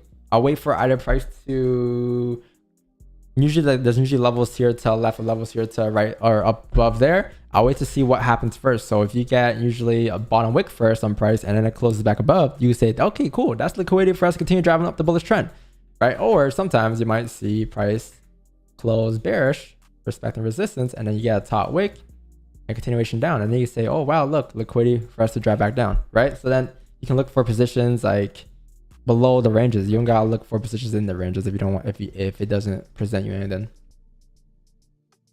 That makes sense. So like in those situations, you don't gotta like sit there and guess. You can just kind of wait for price to print you its direction.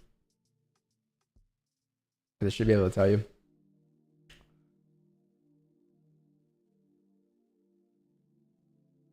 Who here's got clap by slippage? I think everyone, bro. I think everybody. I got clap by slippage, bro. I got slipped before, like. I got slipped so bad, my account went to negatives. Like, that's how bad the slippage was.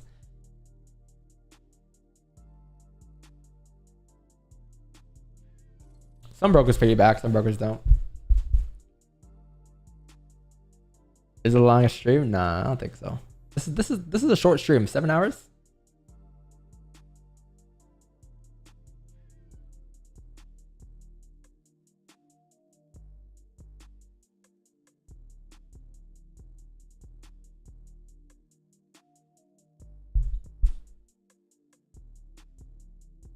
Longest stream not in drawdown is true.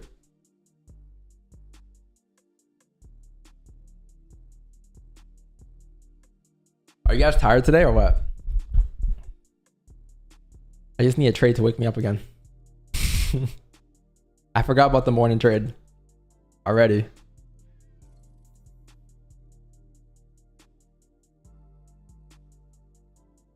Anyone got sells right now? The 5-minute counts are closing back into the ranges. Like, I don't think we're gonna get activated here, chat. I actually might delete the buy stops here.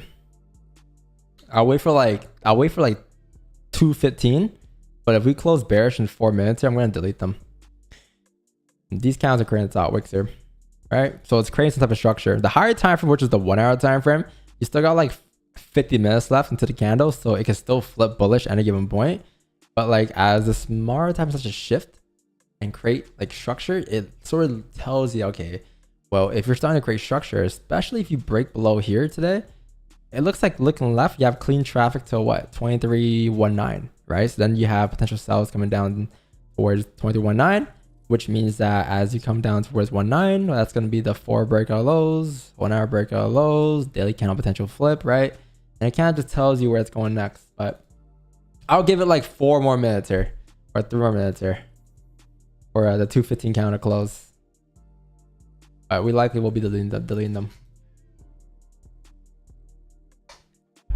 Not delete the buy stop? Why? If I delete the buy stop and it drives up, it drives up. But that's not my move then, right? That won't be my move. I just watch it drive up.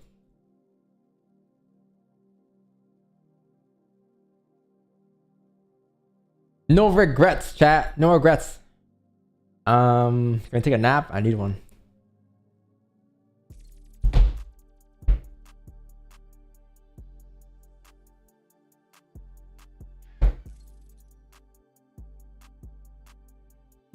Why sells below? Because I need to see a tap into 23.47 for my playbook to indicate that I can take sells before you close below 23.11. Because as long as you're still above these ranges, any given point, the 4 and the 1 can still flip, right? So I want to see that level being tapped first to show me that I can take sells within this range. Because if you actually come up for a top way like this, and then you come down to the ranges, that's clear as day. I can take sells right now coming down, but I'm afraid that you don't have that bottom wick or that top wick yet. And I could be completely wrong about that, but that's what my playbook shows me, right? It shows me that as long as you don't have a top wick at 47, I can't take sells within the ranges. But that could change as we go on with the session, as we get more price action count closures and all that. My shit freeze? My internet froze. Oh, bro.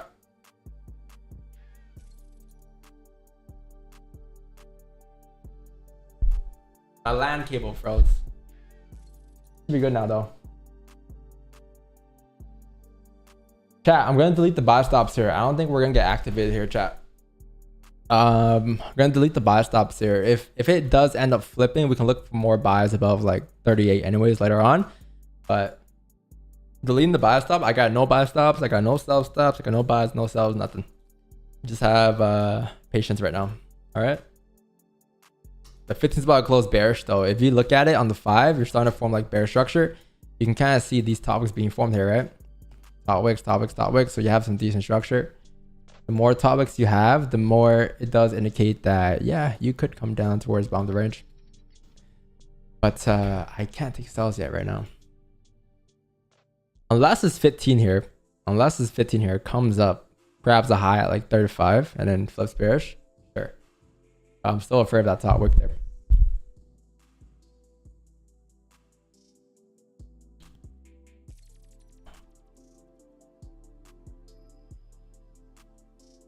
It's been alright volume, but I think the volume should pick up, chat. Like 230, I'll say. There we have a speech, right? Almost every time if you don't move at 230 would be the move. 230 to 3. So you'll see it move eventually today, I'm pretty sure. Just be a bit patient.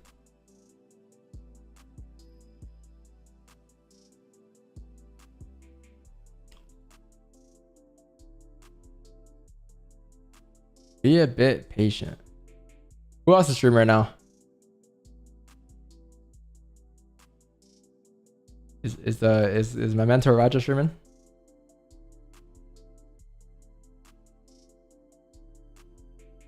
You got activated? Bro, you activated? Yeah, you need to find a broker, bro.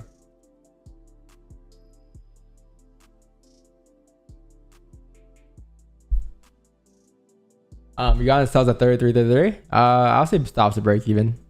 There's no reason as to why that level should be hit. I think that level is the 1 hour flip, right? Oh no, that's a little higher. I'll say stops to break even minimum. Stops to break even minimum.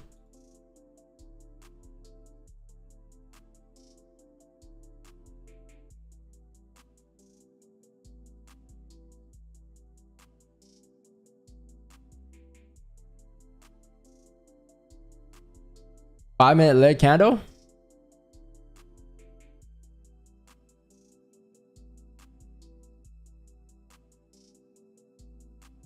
One hour can still flip. Let's see how this 5 closes here. If it closes bullish back into the ranges, gonna have that same buy stop again.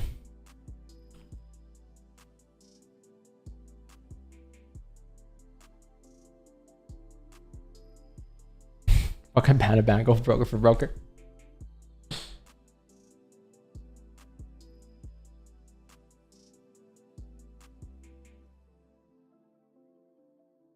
How far are you with your leg candle research? Our sample sizing has been like at least 4 months, chat. I think 4 months now.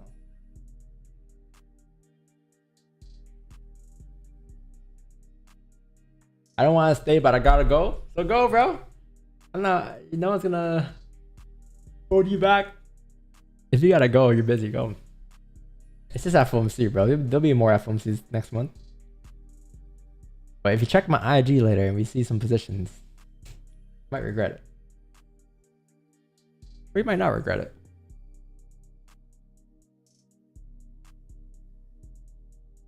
I just realized I also got activated. Yeah. Okay.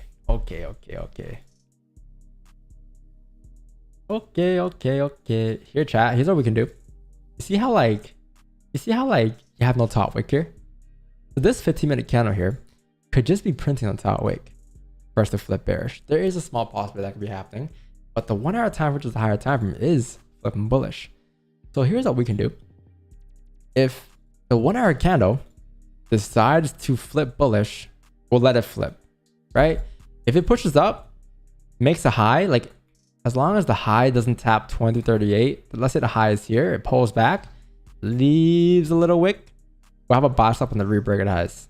And assuming you rebreak the highs there, because if you pull back, right, chat, especially in that 15-minute candle, that's the 15-minute no top wick area. So if the 15 were to reject anywhere, that'll be the minimum requirement, or that'll be like the level that could reject that, right? So as the candle flips bullish, it could end up looking like this. It might flip, create a high, have to come down like this, and then look like this, right? So now you have an actual top wick there, which means that if that 15 were to continue to break the highs, then that would be the push up. and that would be the same buy stop we'll have. Does that make sense? Because we can't have a buy stop now, right? Because at any given point, the 50 can just come up, since it closed below the ranges, tap top wick area, and continue to flip bearish to drive down.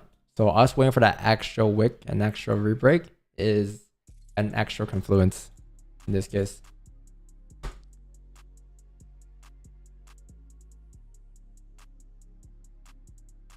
That's it.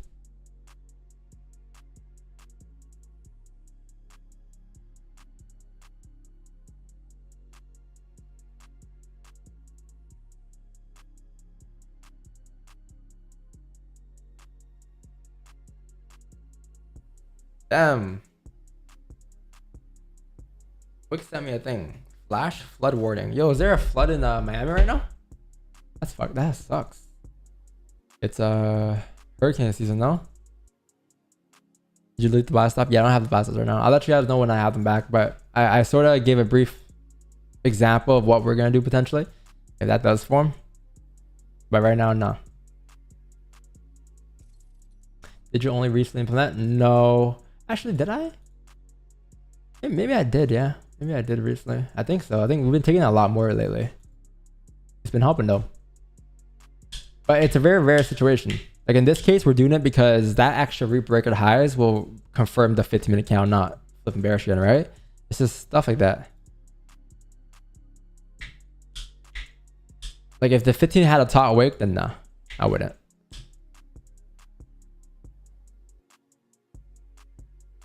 Yep, right now a week, yeah.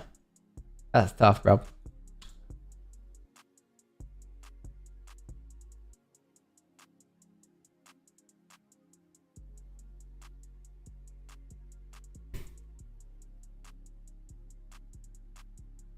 Eight minutes for news. Not for news, sorry. For a speech in 8 minutes, chat.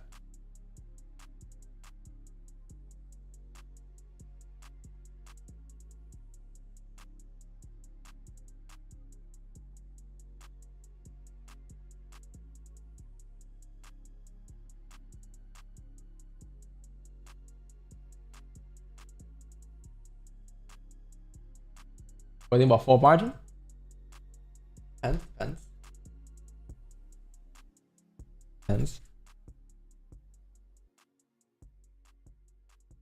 Chat, what was the tightest stop loss you've ever had?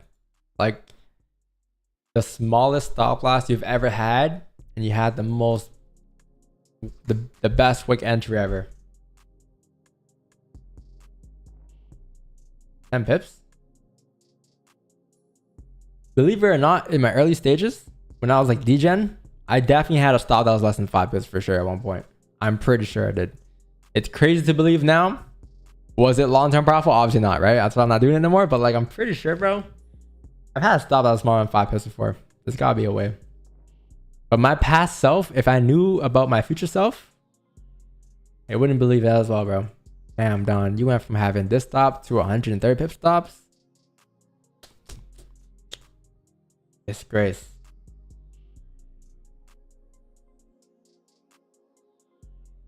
$15?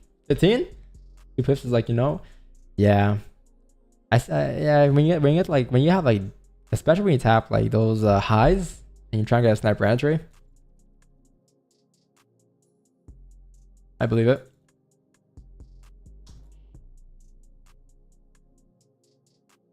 Jack is back. Yo, Huss was just asking about you the other day. Huss and Janez. Sheesh, what are you doing back here, bro?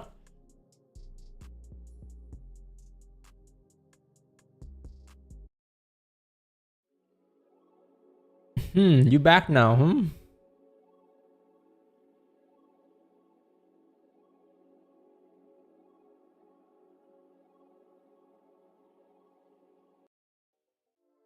This music sucks.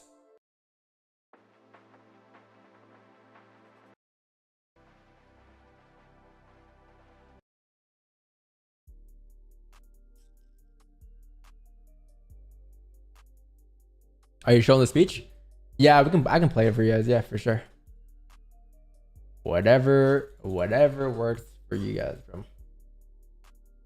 Me personally, I don't really really watch the speech when I do trade at FOMC usually. I just look at price action. Like this morning, we didn't check the numbers till like an hour after it came out. Like, oh shit, numbers came out negative, right? But yeah, like we can have the speech up, but am I gonna like really use it to my advantage? Not quite.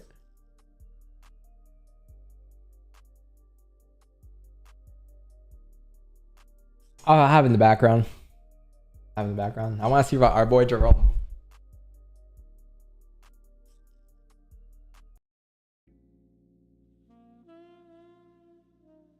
Yeah. I got one more in me.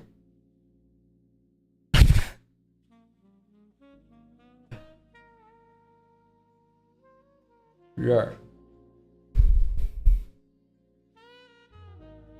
Good evening. This is your boy Jerome. Look at DJ.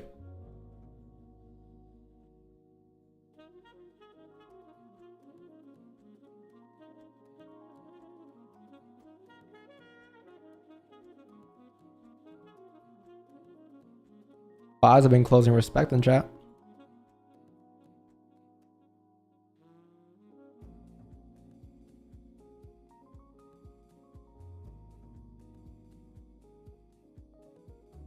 Fire or no? I know you're profitable, but would you ever consider changing your strategy? No. I would never change my strategy. I would adapt. Like I could adapt over time. Like in 100 years, it might look like it's changed, but every year we're adding something new to it. You know what I mean? We're not just gonna wake up one day and say, nope, this is it. No more price action, whatever, right? Like if it does change, it will change over time. It won't change like over a year. It won't change over like a night of back testing, right? It will change over some time for sure. Like our strategy has changed from 2020, but like we didn't like say, okay, we're gonna change our strategy from here. No, we just learned to adapt to small things at a time, and it just kind of adds up to what it is now. Does that make sense?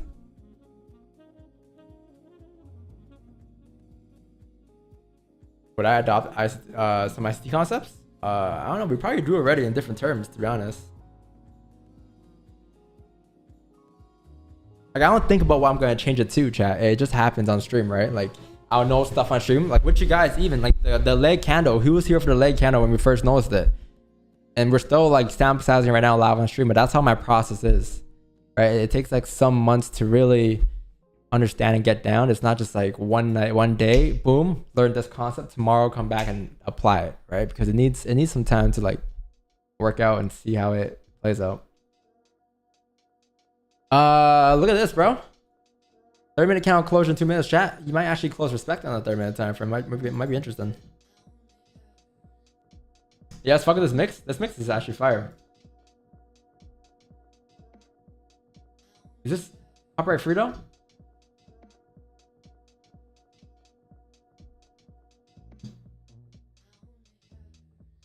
I don't think it's copyright free.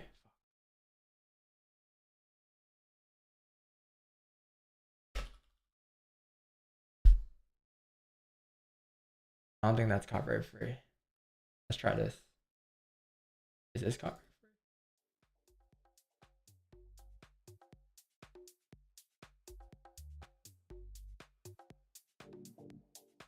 H&M music, back at it again. Should I be back in like I'll be back in 30 seconds here, okay?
Okay, I'm back. Oh wow. Yo, 30-minute candle closed respecting the range, chat. Respecting the ranges. Interesting.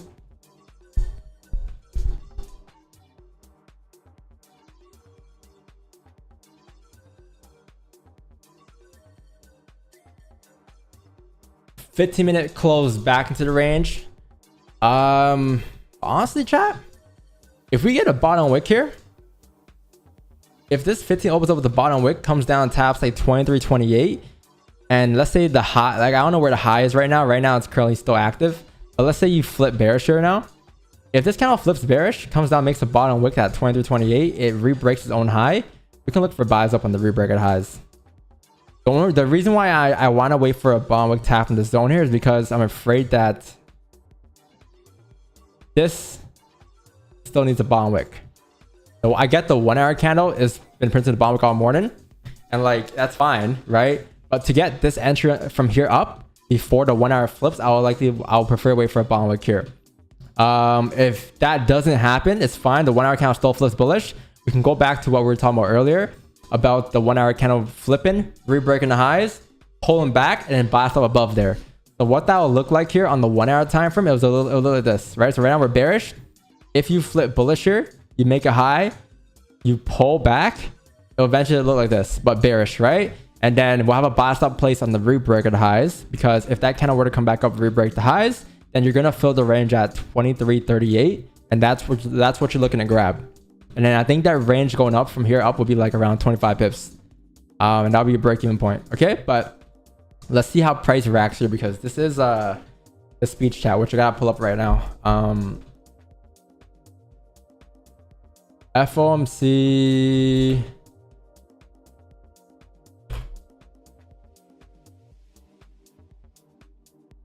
That's a fire blast though.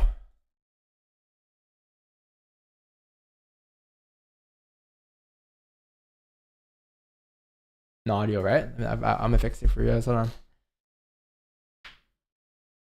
Yo, he's using price action today in his analysis. Damn. Resistance here, support here, range, form. Over the next 2 years. You close above here, it's going up. In the labor market, supply and demand conditions have come into better balance. Payroll job gains averaged 218,000 jobs per month. Oh, nice. Bottom wick. Okay, cool. A pace So, that is still strong, chat, buy but stops a bit there. below that seen in the first quarter.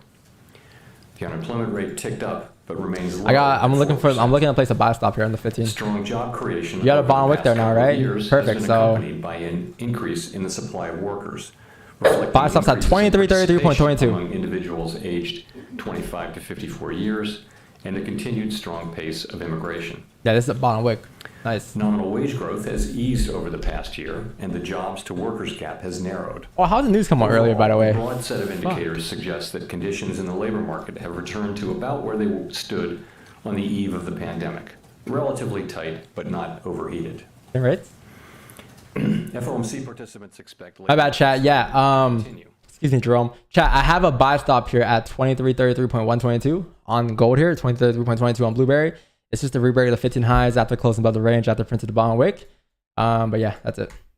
The median unemployment total PCE prices rose 2.7% over the 12 months ending in April, excluding the volatile food. I'm assuming that this 15-minute flip should take it to the 1 hour flip. So by the time you actually flip on the 1 hour, which is here, I think that sits you 20 pips in profit. You'll be risk free. Like you'll be risk free by like 20 to 34, I'll say. Rose 3.3% over. If it doesn't activate and it comes back down to re-break the lows here at 23.34 or 23.24, I'll delete the buy stop. Target will be like up here at 47 or 41, I think it was. No, 38. 38 is target. That's the target. 38 to 44, but TP 44, closing half at 38. We'll see how things go at 38 because we might end up closing full there.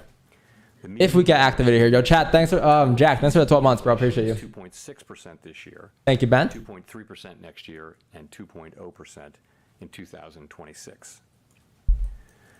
My colleagues and I are acutely aware that high inflation imposes significant hardship as it erodes purchasing power, especially Stops? I'd be the 4 or lows here, to be honest, chat. Like these lows here, 120 pips, that would be the stop. That's the 4 candle low. So that's the most like logical stop I can have if we get activated here. For the American people. In support of these goals, the committee decided at today's meeting to maintain the target range for the federal funds rate at 5.25% to 5.5%, and to continue reducing our securities holdings. As labor market tightness has eased and inflation has declined over the past year, the risks to achieving our employment and inflation goals 5 close respect too. Better balance. Okay. The economic outlook is uncertain, however, and we remain highly attentive to inflation risks. We've stated that we do not expect it will be appropriate to reduce. If you break these lows here, chat, we're deleting the buy stop, okay? I'm assuming you break those lows there, you have like range coming down, but I won't be in sells. I won't be in sells until I'll say They have not given us that greater confidence. you close below like 23.11. I'm looking for sells below here. Maybe slight chance below 23.18, but not below here yet. Because I want to see actual closures below here to indicate that you're driving down, right? Confidence that inflation is moving sustainably toward 2%. We know that reducing policy restraint too soon or too much could result in a reversal of the progress on inflation.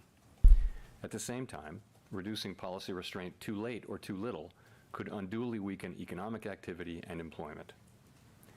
In considering any adjustments to the target range for the federal funds rate, the committee will carefully assess incoming data, the evolving outlook, and the balance of risks.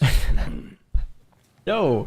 In our SCP, FOMC participants wrote down their individual assessments of an appropriate path for the federal funds rate, based on what each participant judges to be the most likely scenario going forward. If the economy evolves as expected, the median participant projects that the appropriate level of the federal funds rate will be 5.1% at the end of this year, 4.1% at the end of 2025, and 3.1% at the end of 2026. But these projections are not a committee plan or any kind of a decision. As the economy evolves, assessments of the appropriate policy path will adjust in order to best promote our maximum employment and price stability goals.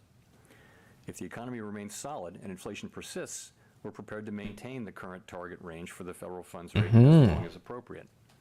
If the labor market were to weaken unexpectedly, You see this 5 here? inflation were to fall more quickly than anticipated, 5 created on a wick, could still flip, still respecting that zone to 5, right? Close bearish right at it. the risks and uncertainties that we face in pursuing both sides of our dual mandate. We'll continue to make our decisions meeting by meeting, based on the totality of the data and its implications for the outlook and the balance of risks.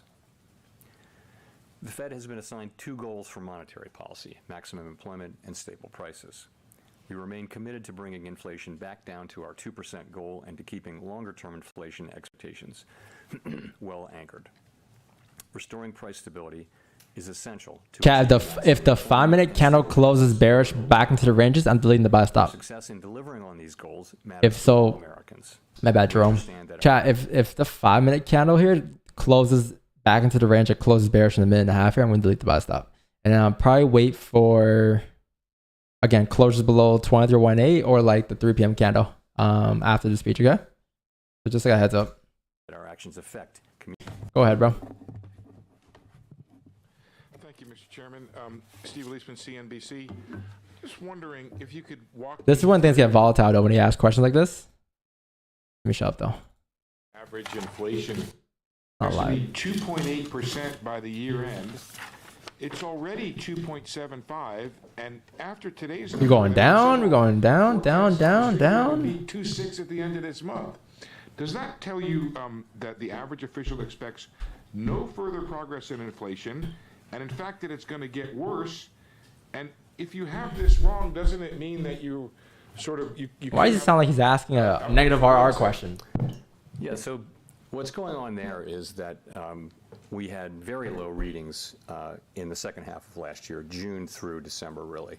And we're now lapping those. David, so go through the 12-month window. On the money, man. You on the money, bro. Drops out, and a new reading comes in. The new reading gets added to the 12-month window. So it's just a slight element of conservatism that we're assuming a certain level of incoming monthly PCE and core PCE numbers. We're assuming, a good but not great numbers. And if you put that on top of where we are now, you get a very slight increase in the 12-month reading. Now, Chat. do we have high confidence that that's right? No, it's just. I'm deleting the buy stop here, okay? We close below the range on the 5. Deleting buy stop. So no buy positions, no sell positions, no buy stops, no sell stops, no buy limits, no sell limits. Just making that clear. Nothing. I'm gonna wait to see how price forms here, but that is no longer valid. It's strange for you to be cutting rates at all in context of a rising core PCE. Thank you.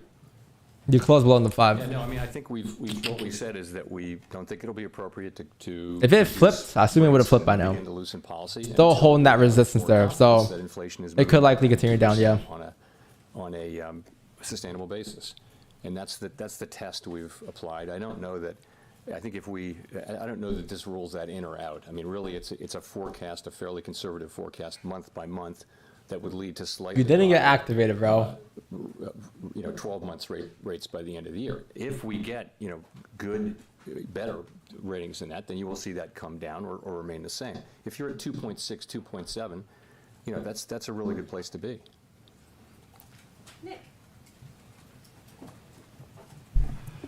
Nick Tamaros of the Wall Street Journal. Chair Powell, if I look at the rate projections, I see 15 of the 19 that are anticipating either one or two cuts this year, fairly evenly split between the two. And so I wonder if you could explain a little bit more the nuances or the differences there. Would 2 or 3 more inflation readings, like the one that we saw this morning, make a September interest rate cut possible? So as far as the SEP part of that is concerned, as you know, I talk to all of the other participants on the FOMC every cycle, and we talk about their summary of economic projections. 2 decades high. Their dot plot and everything. And what I hear and see is that people are looking at a range of plausible outcomes, and in many cases they're Yeah, we deleted them, bro. We deleted them. I can't really distinguish between 2 of these. They're so close for me. These are very close calls. But we right-click on the reveal twice. The most likely one. So they do. And I think as you've said, there's 15 of the 19 are kind of clustered around 1 or 2. What that means? So I think I would look at all. I look at all of them as plausible. But I'd look at I think that does tell you kind of what the committee thinks. But what everyone agrees on is it's going to be data dependent. No one brings to this or takes away from it, that is on the committee, a really strong commitment to a particular rate path. It's actually just their forecast and it's a combination of their forecast and their own reaction function. But again, everyone would say that this is very data dependent, and I don't hold it with high confidence. And I think if you're looking for and don't really think that they're not trying to send a strong signal that this is what I think is the right thing. It's just what they think at a given moment in time, subject to data. In terms of future meetings, we haven't, we don't make decisions about future meetings until we get there. I think in terms of what we need to see, I mentioned it earlier. We want to gain further confidence. Certainly, more good inflation readings will help with that. I'm not going to be specific about how many because, really it's going to be not just the inflation readings. 38, man, 38. What's happening in the labor market. Why? The balance of risks. What's happening. All right, chat. So this low has been holding, right? 23.30. I can't get in sales now because I still need to see a tap in 38. 38, no, not 38, 44, right? Preferably those levels of range fill. We haven't done that yet. I'm still looking for sales below 23.18 potentially, more likely below 23.11. But this and down, I am just waiting to see what direction price pushes in. But so far, like all we've done really was really come down for the initial news folder. And now you're starting to re-break the lows. And usually when you re-break the lows or highs during news, you would drive in that direction. So don't be surprised if this thing does drive, but that is not part of my playbook to take, right? That is not part of what I'm looking for because you haven't tapped 23.38. Once you close below 23.18, the 23.38 zone or 23.44 zone is invalid. You don't need to see a tap there, right? Because at that point, you're breaking through like what? 3 structure points. You're breaking through here, chat. Right? You're breaking through here initially, then you're breaking through here, then you're breaking through here. Anything below there is clean to come down. But until then, this thing is still flip. It's crazy to think so, but 4 candle could still flip. It's still open. You still got 2 hours left, right? So this move I won't be part of. If you are part of this move down, and that's your playbook, again, take it. But don't let my analysis, disregard your analysis. Like, it's valid if that is part of your playbook. Okay, chat. With the four, as I said, some people generally do, but most people generally don't. John Allen. Hi, Chair Powell, Janelle Marte from Bloomberg. You should get direction though. Is now in many ways back to where it was. Should get direction now, like around now, with this question they're asking. So, do you think that there still needs to be more cooling in the labor market to bring inflation all the way down to 2%? Or is there any sense that maybe the labor market is more vulnerable now to higher rates now that many of those imbalances have eased? Sure. So, by so many measures, the labor market was kind of overheated. Picture in picture, how did I do that? And we've seen it gradually move back into much better balance between supply and demand. So what have we seen? We've seen labor force supply come up quite a bit through immigration and through recovering participation. That's ongoing mostly now through the immigration channel, but still we've had some increases in prime age labor force. In terms of on the demand side, we've seen quits moving down. We've seen job openings moving down. We've seen wage increases from very, very high levels a couple of years ago back down to more sustainable levels. Hey, yo! We've seen unemployment creep up now 0.6 over the course of a year or so, very, very gradually. So you put all that together, what you have is still low unemployment, still 4% unemployment, historically low. But it's moved up a little bit. Okay. It's softened a bit, and that's an important statistic. Okay. More than that, you have strong job creation. Status achieved. Jobs still coming in strong, even though there's an argument that they may be a bit overstated, but still they're strong. So I do that. Secret, bro. Secret. Market, of course, and the economy as a whole, but the labor market very carefully. And that's what we see. We see gradual. Oh shit! Here we go down. Here we go. Chat. Daily count is about to flip bearish. For signs of it flips at 23.16. Chat. Oh my. Oh my. Make up the jobs report are showing different tales. There's been some divergence, especially we saw in the last report that we got on Friday. So how do you interpret that, and how does it change your view on the labor market? So sometimes you can't reconcile the differences. You just have to look at it and try to understand. And that's why it always makes sense to look at a series, in 3, 6, and 12 months of things rather than just one report. But you're right to point to the last report where there were job losses in the household survey, job gains, big job gains in the establishment survey. So, we're left with ambiguous results, and we have to deal with that uncertainty around data. Nonetheless, the overall picture is one of a strong and gradually cooling, gradually rebalancing labor market.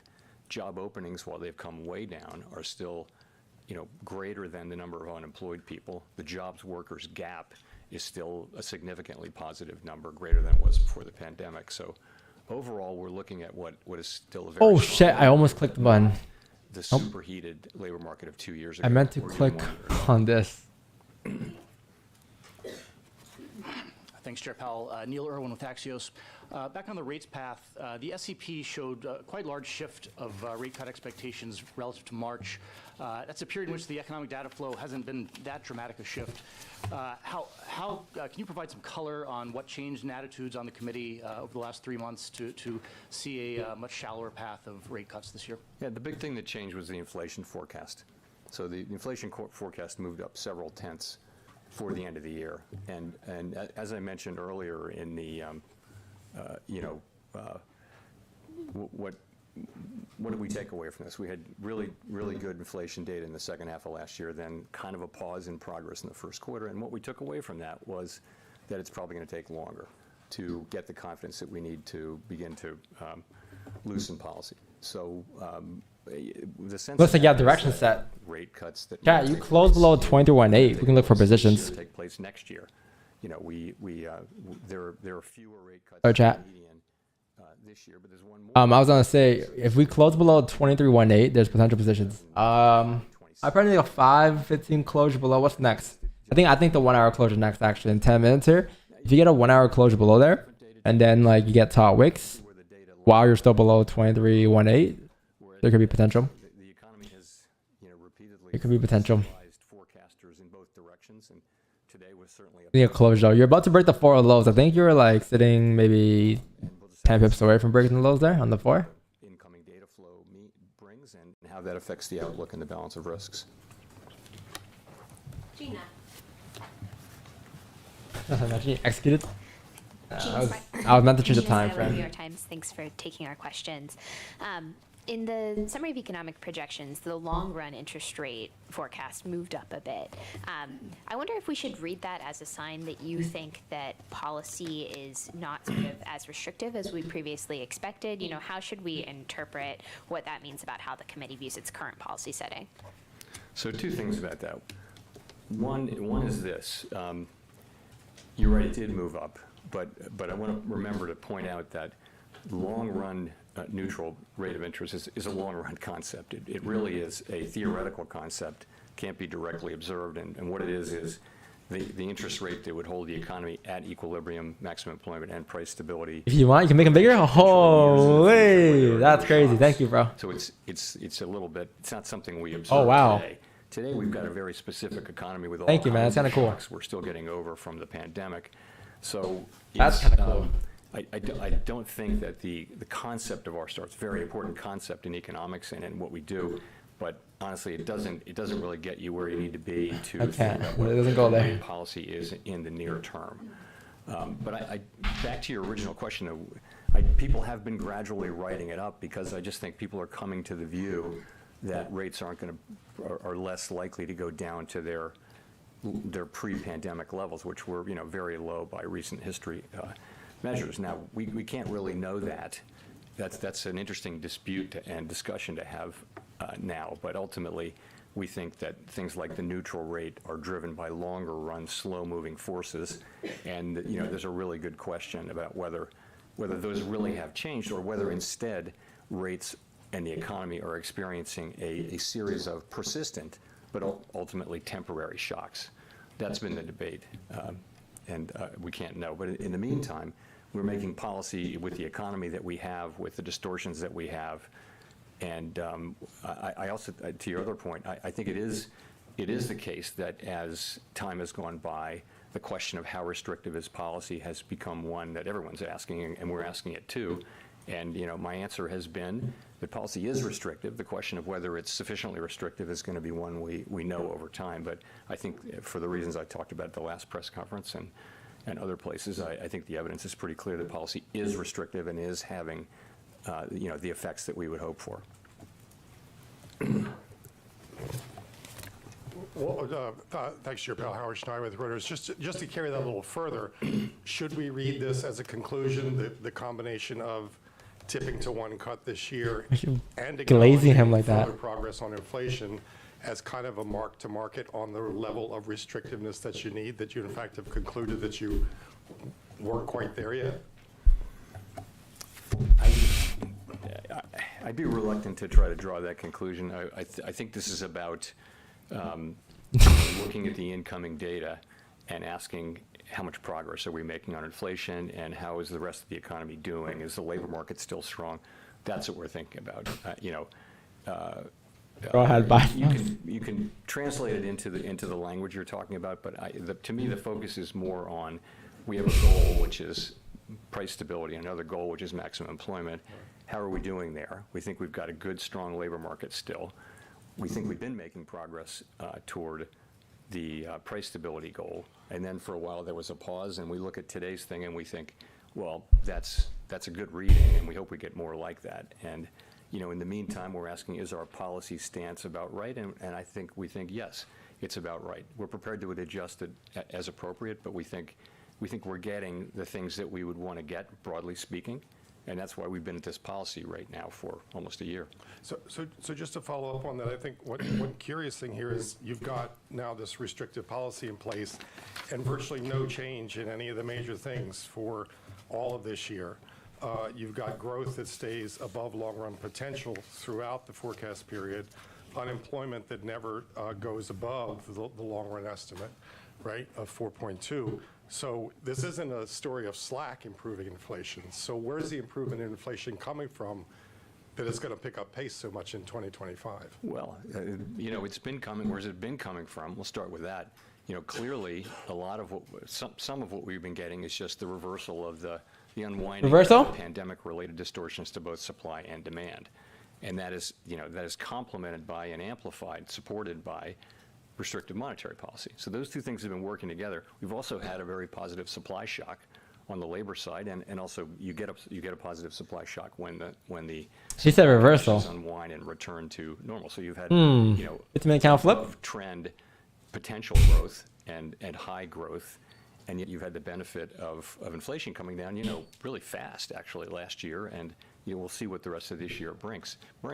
So these dynamics can continue as long as they continue. I mean, ultimately, the question is ultimately, are you down to demand? And we don't know that, though. I mean, we're look at today's report. You know, if we see more like that, you know, we can't know what the future holds. But in the meantime, we've made pretty good progress on inflation with our current stance.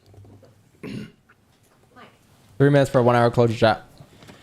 The 1 hour support here might be respected actually for 3 p.m. It seems to be that there is going to be at least one rate cut this year, but your growth forecast doesn't see any slowdown in the rest of the year, nor does the unemployment forecast see any significant weakening of the labor market. Peace out, Ryan. Your inflation Later, man. Take it easy. basically average out to no change.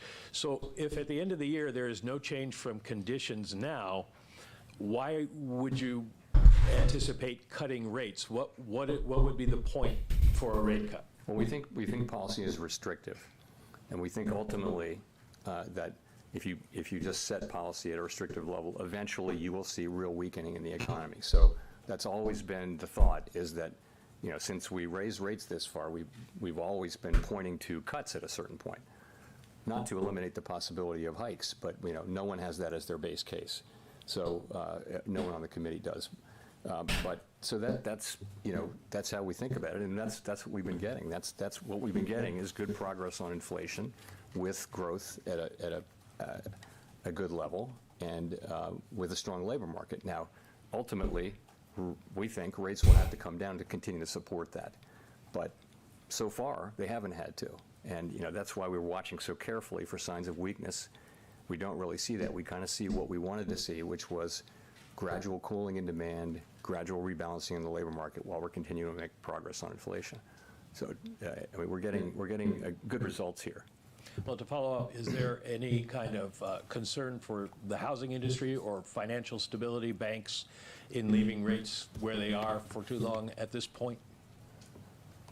On housing, you know, the housing situation is a complicated one, and you can see that's a place where rates are really having a significant effect. I mean, ultimately, the best thing we can do for the housing market is to bring inflation down so that we can bring rates down so that the housing market can continue to normalize. There will still be a national housing shortage, as there was before the pandemic. There will still be one, but the distortions that we see now with lock-ins and things like that, you know, low mortgages. In terms of banks, the banking system has been, you know, solid, strong, well-capitalized, lending. You know, we've seen good performance by the banks. We had the turmoil early last year, but you know, y'all sleeping on this 3 hour time frame. I've been fucking it up. Bringing up their having a risk management 3 hour time frame. So the banking system, you know, seems to be in good shape. Wait, how's it look? Chris. 4 or 5 seconds for yo chat. 4 to 5 seconds for a closure, chat. 45 seconds for a closure that you have here on gold on the 1 hour time frame. So there's like a minor support. I'm going off of the most recent 23, 25, and like maybe a bit of here, a bit of there, right? There's like a decent level here that you actually may close below. The thing is, last time you closed below these ranges, you actually didn't drive down. Your support would be here. This count didn't close below, or close below didn't drive down. So I might move it down towards there that you might need a close below. This is interesting, chat. looks like you are going to be closing well below 23, 24 here. So it does look like you do have range to come down next. The question is it going to be, ooh, top wick, potential wick entry sells, chat? Chat, you closed below the range here, right? Let's see how steep the top wick is. But I do want to see a tap into like 23, 26 here for a top wick. If you can tap that zone without creating any structure up, then we could take sells for wick entry sells down, because you're assuming that that'll be a top wick for us to continue down. Now you'll need it to come up like now, right? Like kind of like off this opening like this, without re-breaking the lows or filling the wick. Because if it fills the wick first and it flips, then totally different story. That could be more seen as structure. So you do want to see it pop up without any top wicks here, or without any bottom wicks, sorry. So let's see what happens there. But us closing below the range in the 1 hour doesn't indicate that you are going to drive down, right? So I do want to see a wick entry sell if we can grab that. But it'll be roughly around 23, 26.750. Let me actually confirm that level real quick for you guys, but I'm pretty sure that's where it is. Yeah, like 23, 27-ish, I'll say, for wick entries. But it has to come up without printing structure. So you see how like coming up right now, as long as it continues to push here, if it taps like 27 in the next couple of minutes here, then off rip, we'll look for wick entries down, okay? Try to pull out the significance to the U.S. economy of 125 basis point rate cut. You'd have quite a job on your hands. So that's not how we look at it. You know, really the whole rate path matters, and I do continue to think that when we do start to loosen policy, that will show. Or we can take the flip too. In financial market the flip might not be bad. Instead of the wick entry, actually. What it prices in, I have no. The flip down after the top wick down, might not down. Sorry, this guy. That might not be a bad idea as well.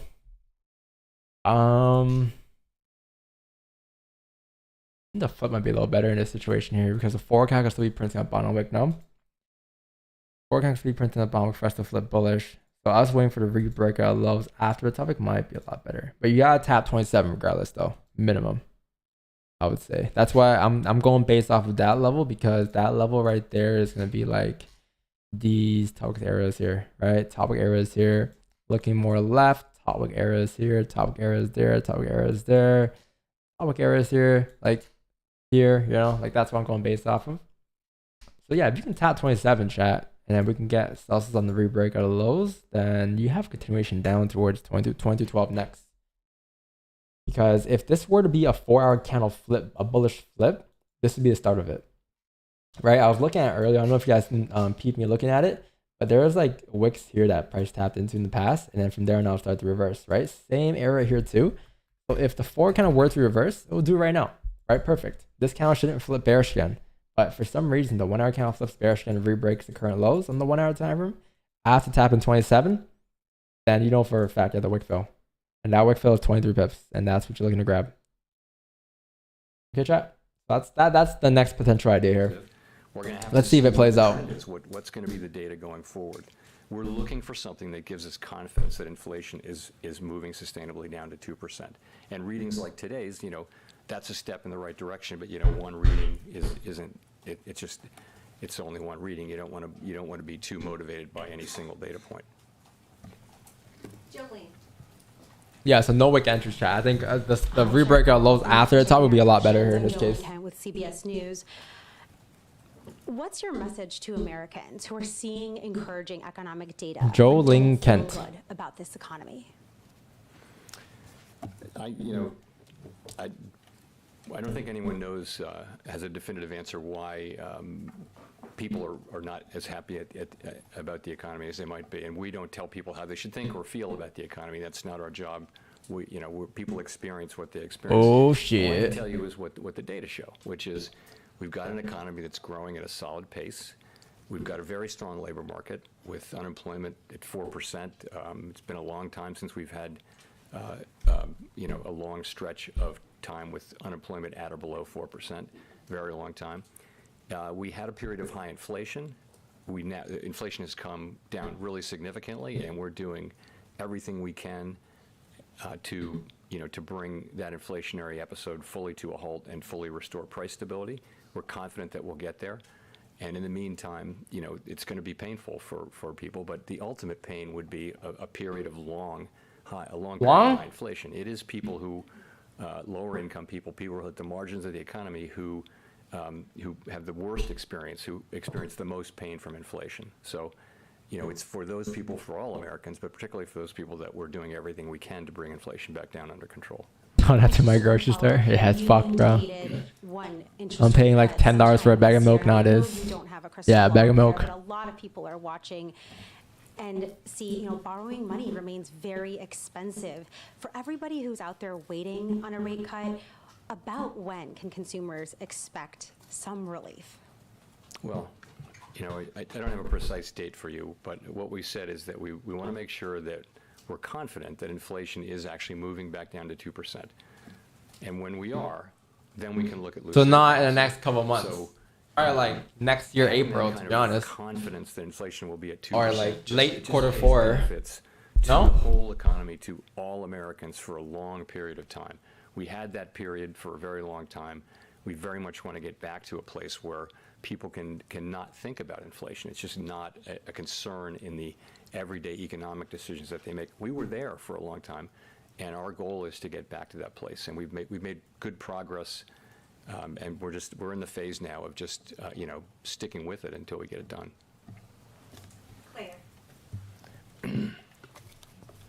Early 2026 because they don't touch the quarter one. 2026 or you mean 2025?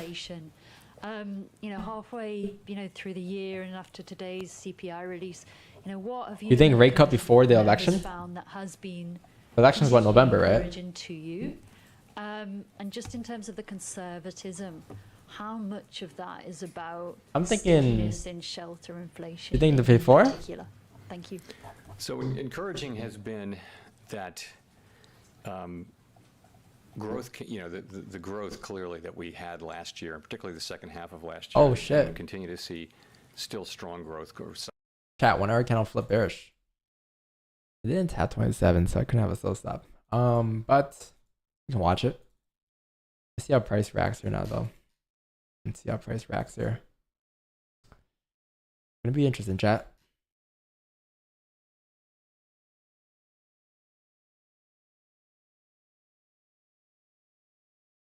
I don't think you have direction yet, though, because you'll be moving a lot more right now. But coming soon, like the volume's there, but it's not there enough to give you direction. Like I want to see what happens if you break below 23.18 here, or if you break about 23.27, because you've been ranging here for post news or post speech. I'll probably move this level up towards here now.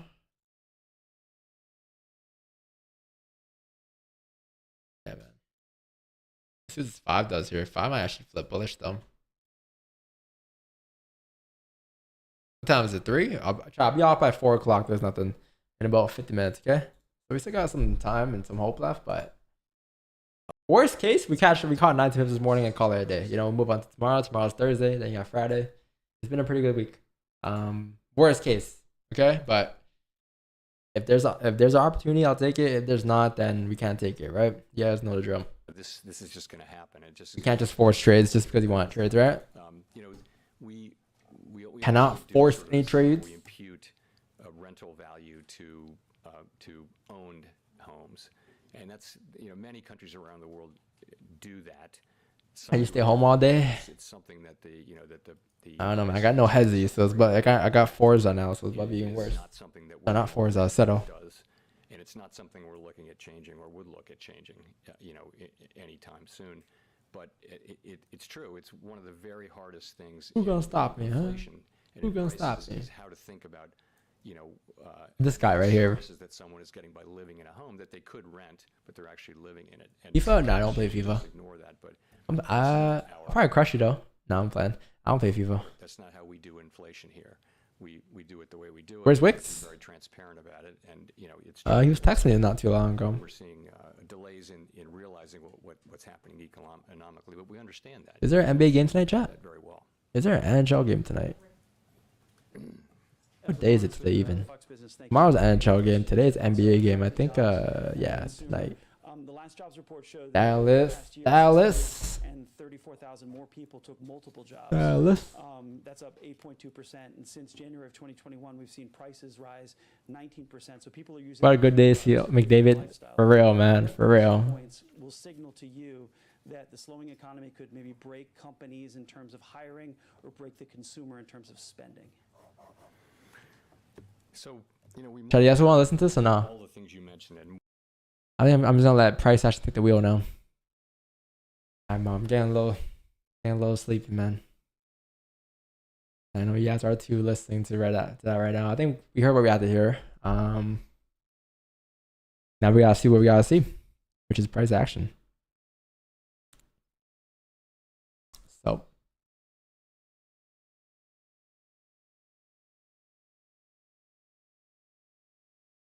Put the music back on.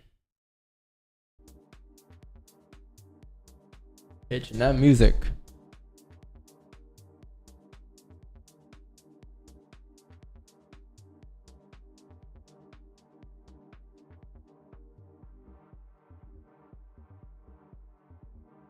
Pre-born FOMC. Yeah, it could pick up though. Like I would assume 2:45, but it's not 3:11. Still hasn't picked up yet. I'll give it like another 30 minutes. Like by 3:30, if you don't move, yeah, we're done. We're done. What? I'm Vietnamese. Well, I'm born in Canada. I got an educational question. Are you gonna answer, please? Yeah, go ahead. What's up, Mike? What's the question, bro?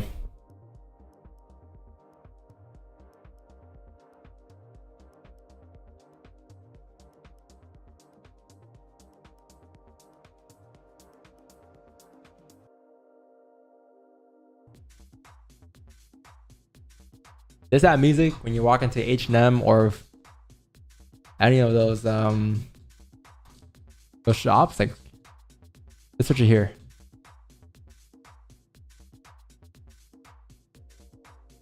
Zara music, yeah, what that is.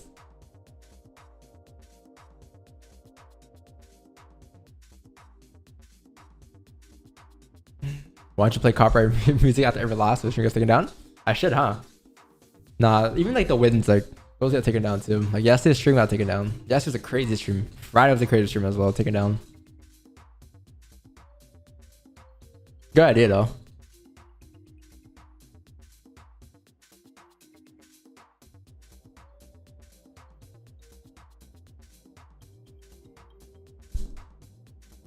Drawing tools, zoom.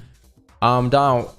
If I'm profitable pip wise, but I occasionally over leverage, so now I make a good amount more than usual, but I count my pips every day and I'm profitable pip wise too. Do you think I should trade fixed lots or keep doing what I'm doing?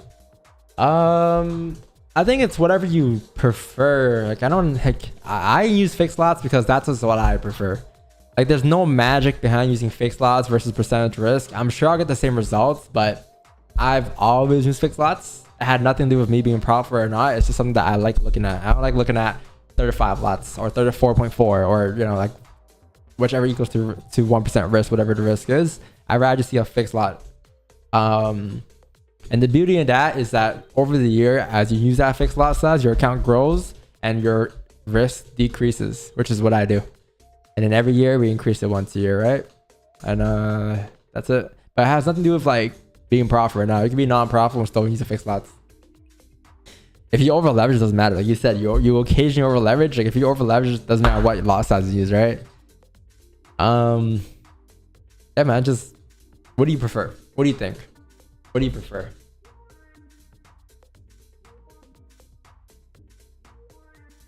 What King Julian? What does that mean? Anh có nói tiếng Việt con. Huh? You call me your son? Don, what is your current lot size? 30 lots.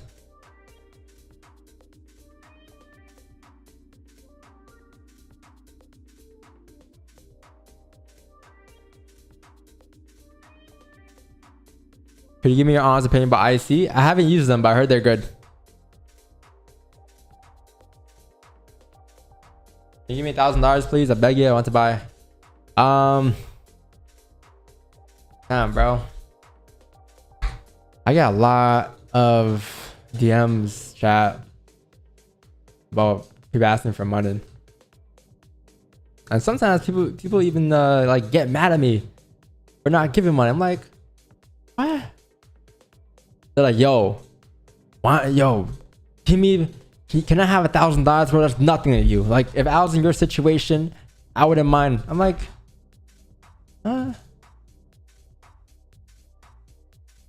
I mean, sometimes, you know, I feel nice and could give, but like, sometimes, kind of weird, man. Kind of weird.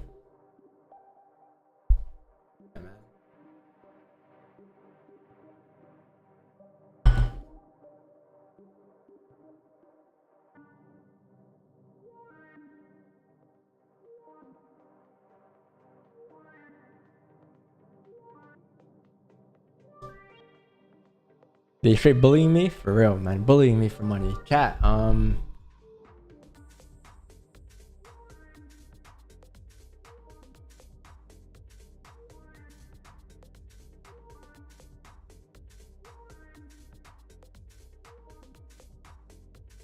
We peaked what? 4,200 this morning.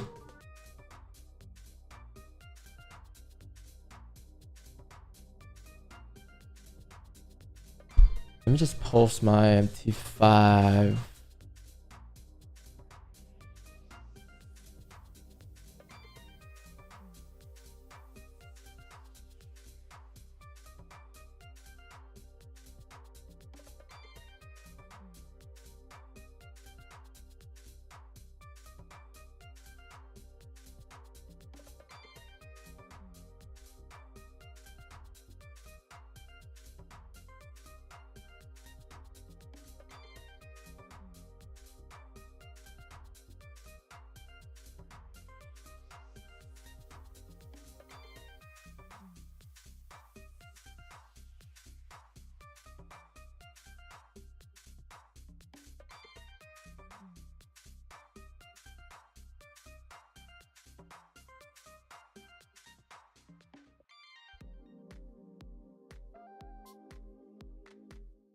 Chat, we hopped off or settled to watch this?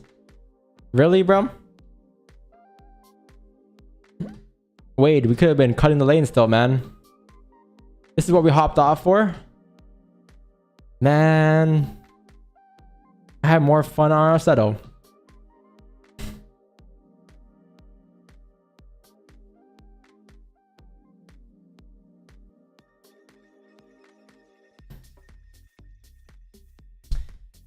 What is your opinion on heat map bookmark and order flow? I respectfully, bro, do not know what any of that is.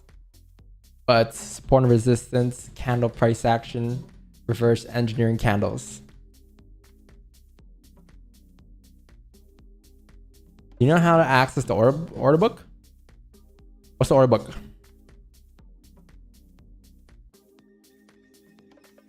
What was that? Order block, order book, same shit, no? If you think about it, 120 pips stop loss is nothing if your TP is 80 pips or 30 or 50 or 100 pips. It all goes back to the win rate regardless of negative RR. Yeah, but then the trade got played through. That's something, yeah, I account for as well, right?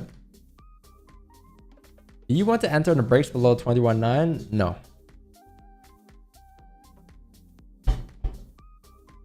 Made 550 pips this week with 0 loss and ICT trade, no cap on God. Okay, okay, bro, going crazy, Mr. CJ. Okay, okay.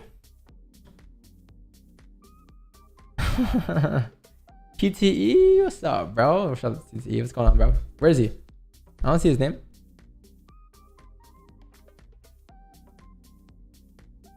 You know Umar? Udamar is the GOAT. Umar Ashraf? Yeah, I know him. He's up there. Definitely up there. You know what I use? Candles. Honestly, I do think we can use order flow in a different language. I'm pretty sure we do. Chat, what's order flow? Let's find out right now. What is order flow?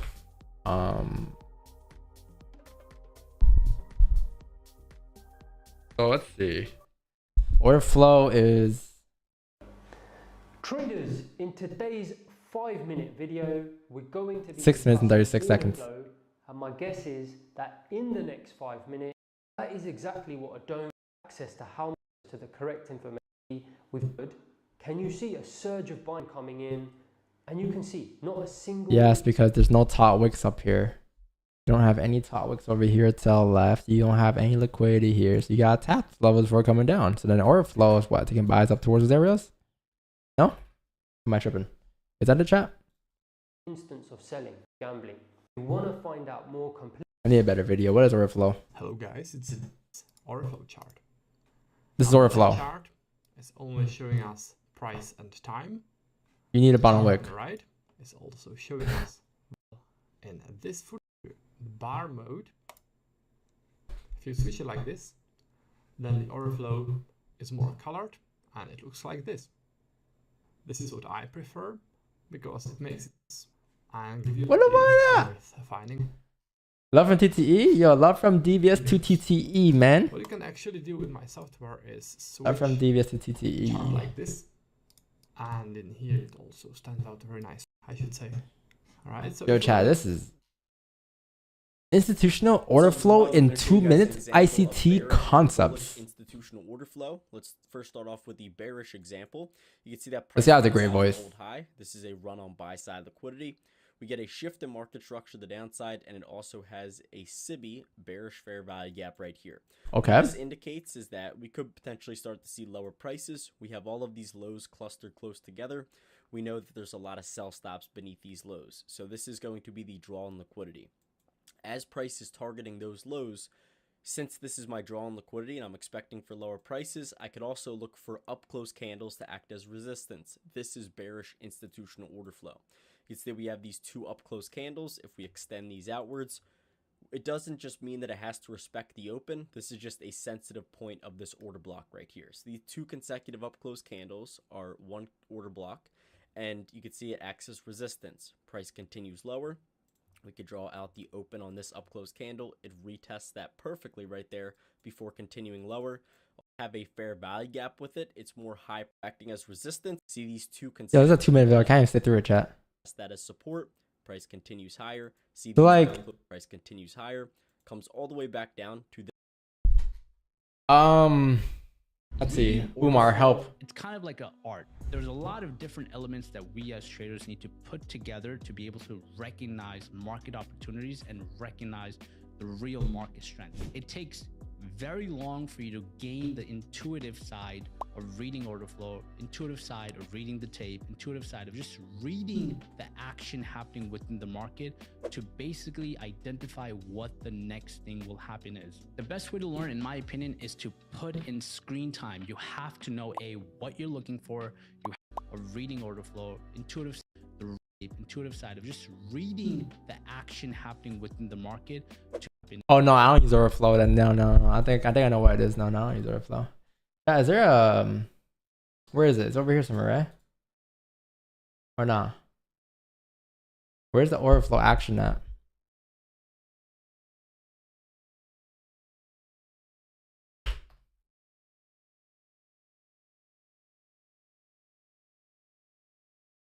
What the fuck?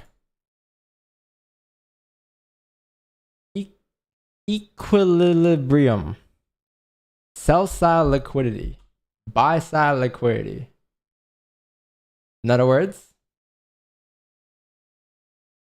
clean traffic. Yo, chat, we might get positions to chat in about 40 seconds here. You may actually close below. It'll be a 30-minute close below in 6 minutes though. I think what we're gonna do here, 30-minute closure below, we'll be fine with that as long as I have a bottom wick, top wick for a 30-minute candle. If it's the 5-minute candle, which is before the 30-minute closure, then we'll wait for a closure below and then a 5-minute top wick, which happens to have like these areas here to the left and then more sells down. Just because I want to make sure the 30-minute close below, right? The last thing I want to do is take a position before the 30-minute close and then not wait for a top wick, because this top wick here that opens up next, if it does print a top wick, will indicate whether or not the 30-minute candle will close below or not, right? So the 5-minute comes up, creates a top wick, flips bearish, then you know for a fact it's going to come down towards the bottom of the range, and that'll be your position down, right? It'll look something like that. And then you can take the positions on the flip. However, if it's the 30-minute candle closure, then it's fine as well. As long as you have a 30-minute closure, I'll say below like this level here to the left, 23.18. Next 30-minute candle should run down pretty hard as well, and then you fill the range towards like 23.11, and then that'll be it. Yeah. Okay. So in about like a couple minutes here, let's see. This 5 just closed there, so this 5 closed below. If we get top wick tap in 23, I know it's a lot to ask for, but the reason why I'm asking for it is just to confirm the 5-minute not coming back up to the top of the range with the 30 minutes still open. And you have 4 minutes left for that candle closure, okay? But everything looks pretty good so far. Like, it looks like the 4 candle is going to fill the rest of the range down towards 23.11. The daily candle is about to flip bearish. The daily candle flip is right around there. So the rebreakout lows basically is a bearish flip again. And then from there and out, chat, this whole morning we were saying what? You need liquidity before coming up, right? And you came up this morning first. It looks like the direction is set now. And that analysis is likely going to play out still. So with that being said, runners today, chat, might be a little interesting. Ain't gonna lie to you guys. Might not be bad here. But wait for that candle closure, okay? Very, very, very key. Very, very, very key. Yo, I saw TT spams, yo. Appreciate you guys, man. I gotta lock it in right now though. Let me lock it in.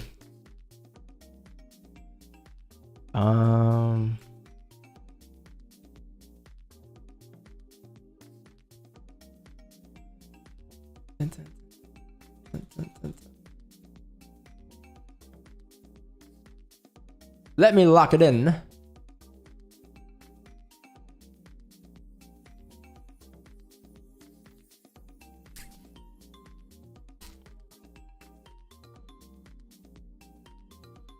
Is updated. 18.846. Yeah, I don't know. This 5 is gonna create that top wick for you, might, but it's gonna be a long. How much is that 5-minute candle, chat? 59 pips. God, is Powell still talking? I think so, but I think like they're almost done. Oh no, they're done. The event has now ended, so there's nothing really much that's affecting price right now aside from just price action. Look up heat book map. Okay, I'll look at it later. We learned order blocks already today, so that's enough.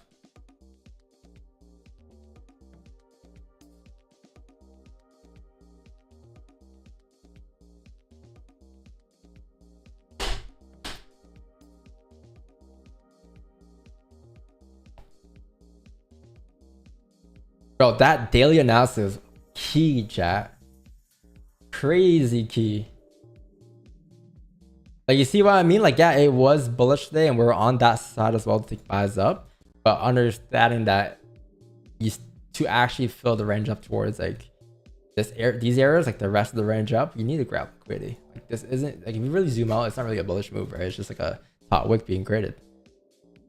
2271. If you close bearish today, chat, on the daily, the rest of the week should tap 2371 this week with the weekly flip too. And the monthly kind of rebreakout lows. It looks like direction is set now. Chat, you have closures in about a minute here, chat. Let's see how we close, okay? Let's see if we can close below the ranges on 30. 2 minutes.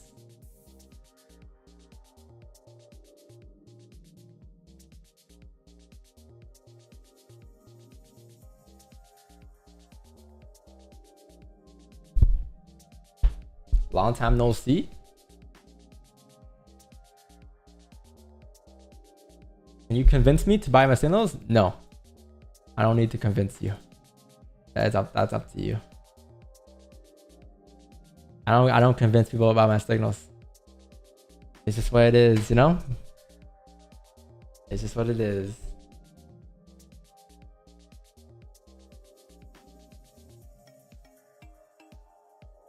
You remember that dude that short term 400? Yeah, I wonder what he's running. Did he hit break even? No, right? Because he had entries on like 94 or something. Yeah, he's good. Or 24. Yeah, he's good. He is good, bro. He should, that position should run for quite a bit.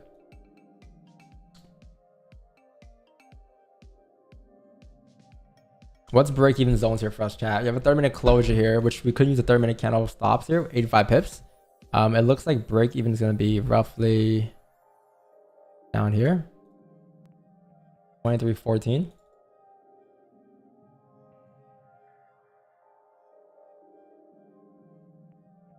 Can we get a top wick a little steeper than that?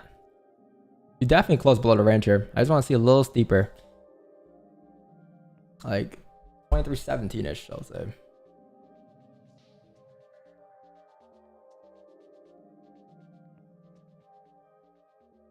Or if you get top wick sell stops on the root breakout lows here, chat. A little steeper. How long did it flip for there just now? A quick second. A little steeper, gold.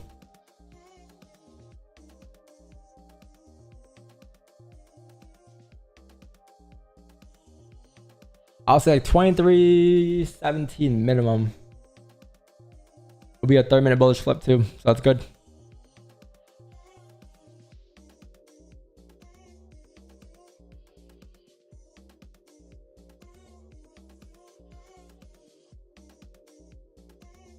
All right, chat.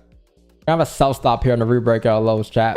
23.15.881 is a sell stop. So 23.15.81 is a sell stop. It's just gonna be a 30-minute root breakout lows, assuming the 30-minute candle close below the ranges here. As you re-break the lows, you do have clean traffic to, what's the target again? The 1 hour bond the range. So you're looking at like TP to be 2312.84 here, chat. That's gonna be the TP. And then stops are gonna be the current highs, I'll say, like this high right here. Like a 9 pip stop. Break even will be roughly like here, I'll say 2314.38. Okay. But the sell stop is the root breakout lows, which will be activated very shortly here. Okay, cool, chat. So gone to sells here. As you came down to root break the lows here. This is a stop loss. It's gonna be like an 85, 87 pip stop loss. Let me just make sure. Yeah, be the 1 hour highs. That's gonna be my stop loss, because if the 1 hour flips bullish and breaks the highs, you're gonna continue up, right? So that's a stop loss. TP is down here for like 40 pips at 2311. Break even is gonna be at 2314.806, chat. So that will be where we'll be risk free at, okay? Also, there's like one more minor level you gotta worry about, which is here, but that's about it. 2314.93. All right. That's the position, chat. Yeah, current 1 hour highs and stops too. 30-minute highs, 1 hour highs, 50-minute highs, right? That structure there shouldn't break. If that breaks, it only indicates that we're going up.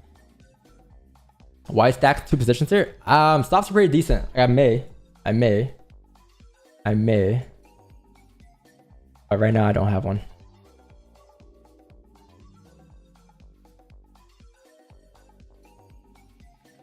We can get slipped there, no? We can get slipped there.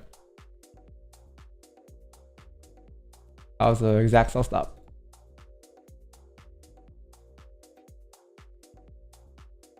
Depends on how high this top wick is on the 30. Because if that wasn't it and you're trying to re-break the highs now, I would say that like if you were to come down to re-break the lows, we could have a second position.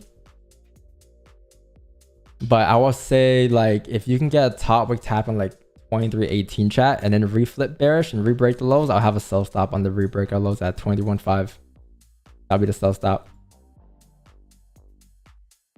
So yeah, we could have 2 entries, and then I think 2 stops here will equal to like overall 185 pips, which is like 1 position for us usually. Make sense? But it won't be like a wick entry, I don't think so. It'll be the re-breakout lows, which is 2315.9 in this case.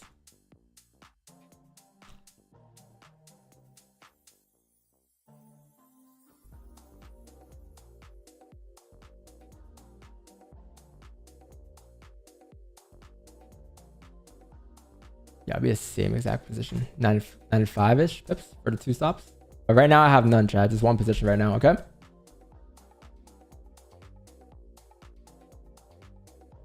Let me just put stops here. So stops are here, chat. A break of the 1 hour highs. It's gonna be a 92 pip stop.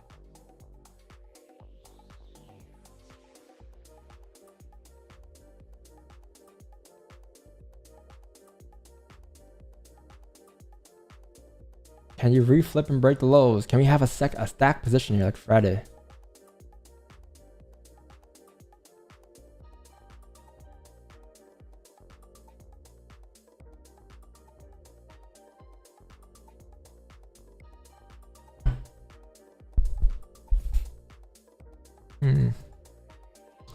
What else is there?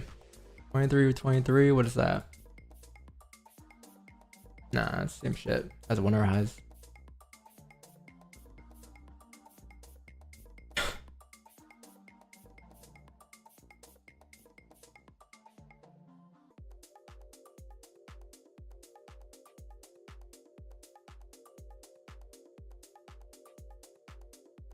Five close bullish, respecting the ranges though.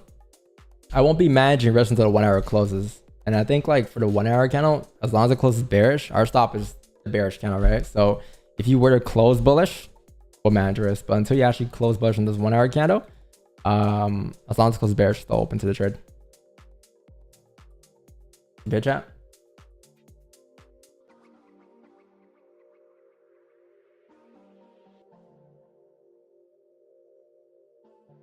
5 minute re-break of the lows. 5 minute flip gives you, what is this to this? 13? We have a better entry for the second position here on the 5 minute candle. Since this 5 closed bullish, respecting the resistance, this 5 flips bearish here, should continue pushing down like this. Would that be the case?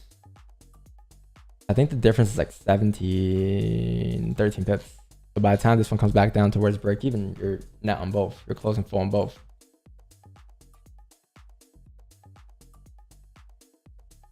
Okay, I'm gonna make a small adjustment here. I'm gonna move this stop up, like I think, what was that?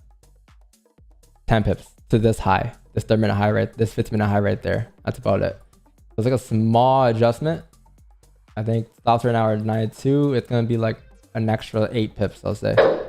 So 23.25.93 to stop. Okay. And this one might be the second position. If this 5 minute flips bearish, might have a better entry. And stops will be roughly the same. 80 pip stop for this one. So total will be like 180, which is the same thing as the 2 positions on the re-breakout lows. But let's see if it flips before we even think about that.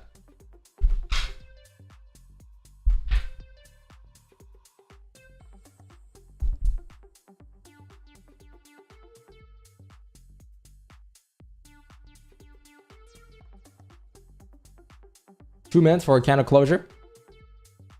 I don't have sell stops yet, chat. I'll let you guys know when I do. I want to see this 5 closes here before I have any sell stops.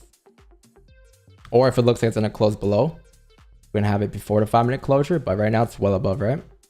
You're still like maybe 1 pips away from the flip.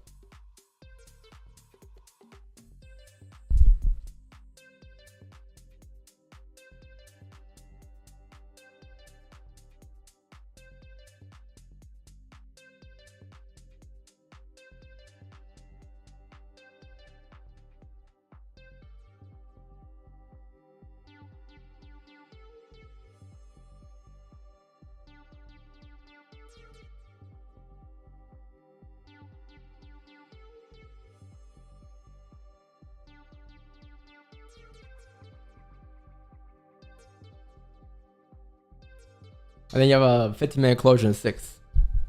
And that'll be the 345 candle. And then you have the 1 hour closure in 20.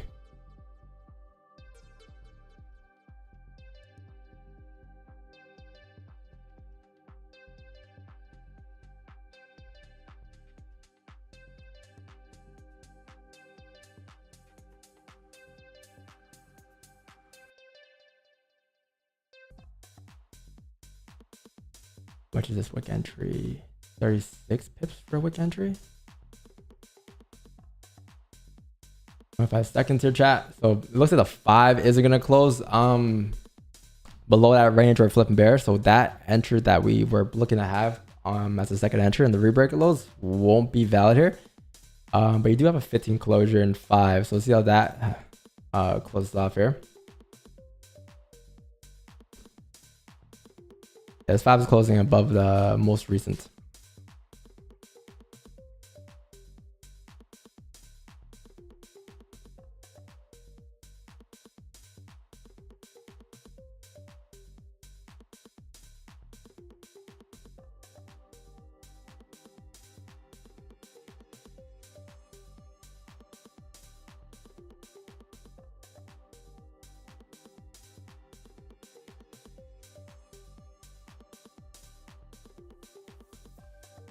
5 closing above, it's like a super small, it's like a smaller time frame, right? So like risk management wise, it's just like when we look at the 5 candles, we're looking to see like how and when it'll drive down, right? If it were to drive down now, so like for instance, like we're looking at the 5 to see if we can close back into the ranges, or we're looking at the 5 to see if like we could close respecting the resistance, right?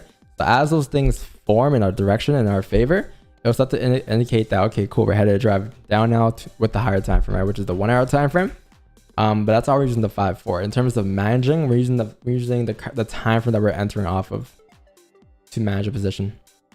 So the 30-minute time frame we entered off of, which is now the 1 hour closure in 18 minutes, we're managing off the 30 and 1, right? But the 5 will tell you when it's ready to drive or not. So in this case here, as we're closing bullish, no, right? So there's no second positions here or anything like that until you actually close below like 18 again.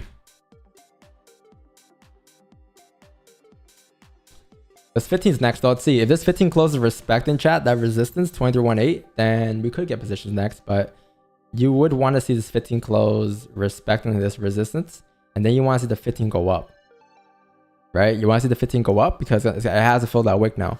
But once it actually fills that wick, if it were to flip bearish, then that'll be the push down. But the first step is to see if we can close below 23.18 first here in about 3 minutes. So let's see if that happens.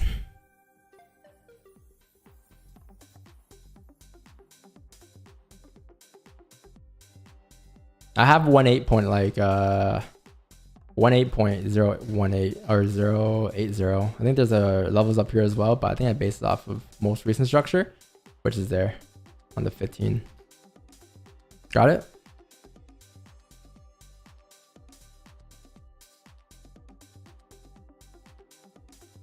$23.14.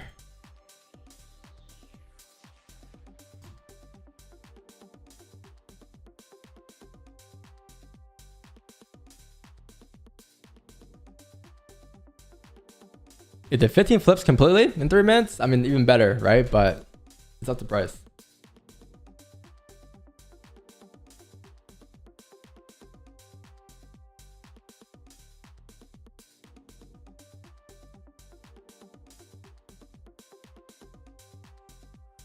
What was this? This was 16, 15. This was 20.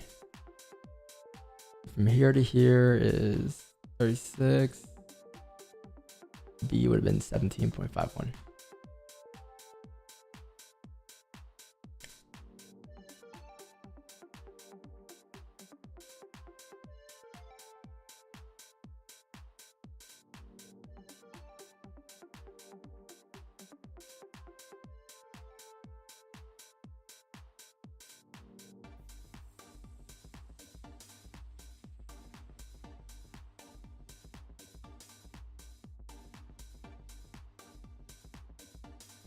One minute for a closure.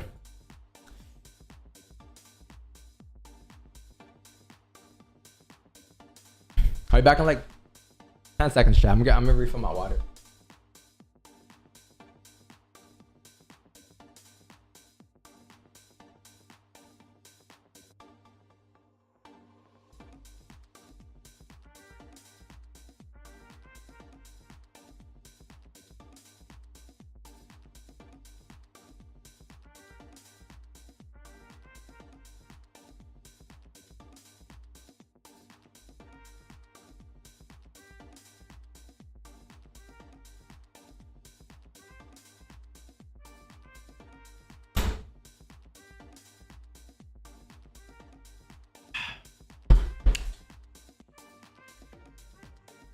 Damn, man. 10 seconds for a 15 closure. Let's see. I don't think it's gonna close below though. It is the last 15 of the 1 hour count though, so let's see how the 1 hour closes now. Bullish closure would be like here on the 1 hour time frame. 23.22. So that would mean that like if the 1 hour candle were to close bullish, the 15 will also close back into the ranges. Right, because there's a resistance here, and that's when we'll manage. So for instance, if this 15 here decides to come up here without printing a bottom wick like this, that would be the 1 hour closure. that closes bullish, and we'll manage what's there. As long as we close below here, we should be fine still to have the position running. It'll also be the same area though, because the 1 hour candle will be still be closing bearish, right? As long as it closes bearish, or as long as this 15 closes respecting 23.22, the 1 hour candle will be closing bearish as well, which means the next 1 hour candle still got a wick to fill down, and then that's like kind of the idea. You come down the next 1 hour candle. But you do want to, preferably you do want to see the 1 hour candle closing below like 23.18, 313.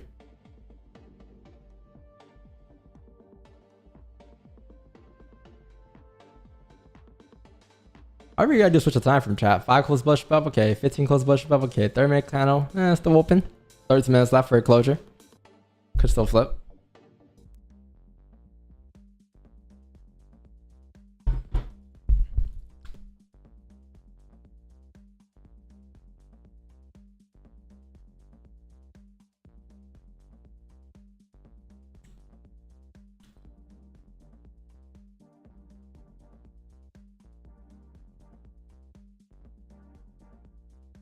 I think it's a 15-minute bond wick potentially, all right.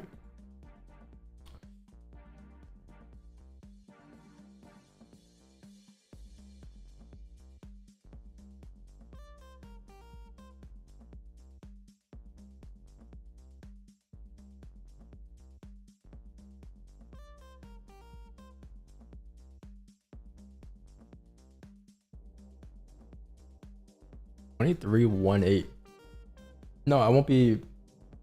I can't be extending TP because 23.11 is a pretty strong level. Like that's like your TP.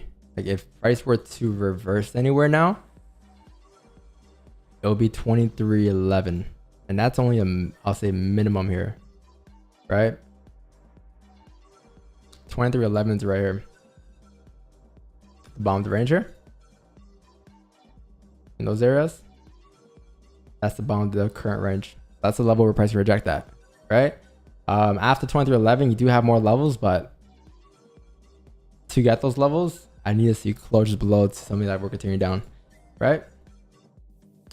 Yeah, I won't be extending TP now. That's gonna be the TP that we'll have.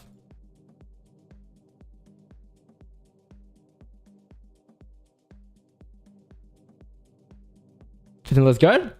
Let's see, man. I think it just be a bond wicks though. But one thing I will say, you have no bond wicks here. Like there's no bond wicks being created here at 23.13, which is our TP level. So I would assume that the 15 were to drive up. I mean, there is a possibility that it could drive from here without printing a steeper bond wick. But usually when price action looks like this, you need to grab liquidity first for going the opposite direction, right? I would assume that would be like the no bond wick area minimum, which is here, and then next thing is here. Those are the two bond wick areas you're looking at. But yeah, I mean, 15. It is bearish right now, right? 30-minute candle can still flip, but that's it. You're 15 pips away from the flip. I won't be adding positions, I don't think so, before the 1 hour closure. I thought about the wick entry, but I don't think the wick entry is worth it there, because at any given point, the 15 could just ripped up still, which it still can. And I measured the pips too. It's like 38 pips. Half of that's what? 38. Half of that's like probably like here at 23.17. I mean, the 15 closing above. If the 15 close respecting, sure, wick entries will be fine, but this is a little tough. Yeah, wick entry on.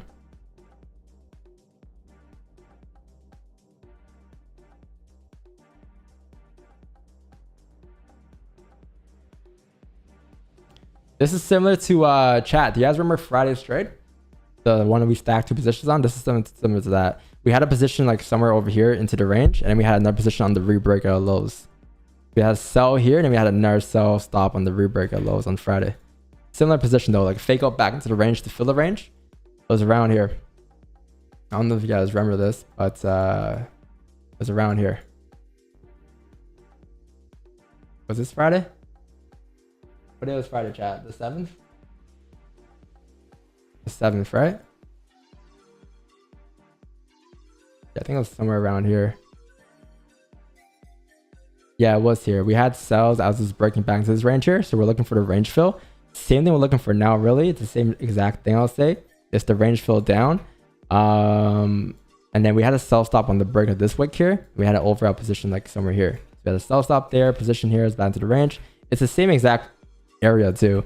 And then we expected a range fill, right? And then that was it. So same thing today, kind of, in a way. Is that we're in drawdown right now. Drawdown.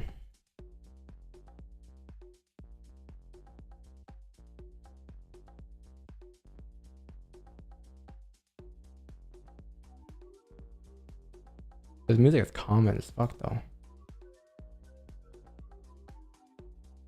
Did a 5 close into the range yet? No. 5 close bearish, but respecting, I'm pretty sure, right? On the 5? Yeah, close respecting. 8 minutes left. You gotta survive here.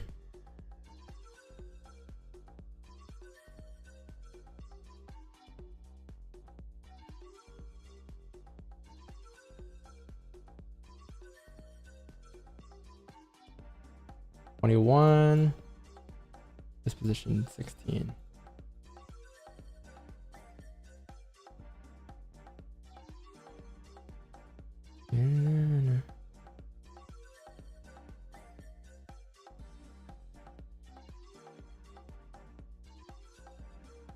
Just be mindful of 2314 chat. 2314.806. Okay. If you flip.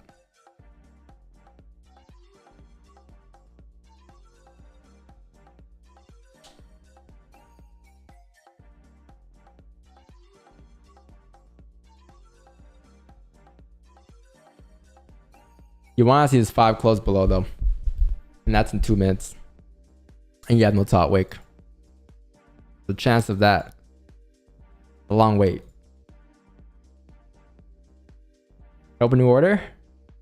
It's totally up to you. But me, no, I only have one position right now. I only have one position until we start closing back below 23.18.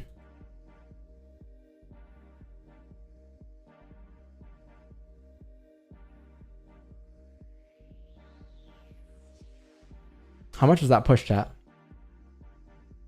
21, 17. So we had a wick entry. Would have been 5 in profit. I don't know what would have done there. Maybe the second position break even.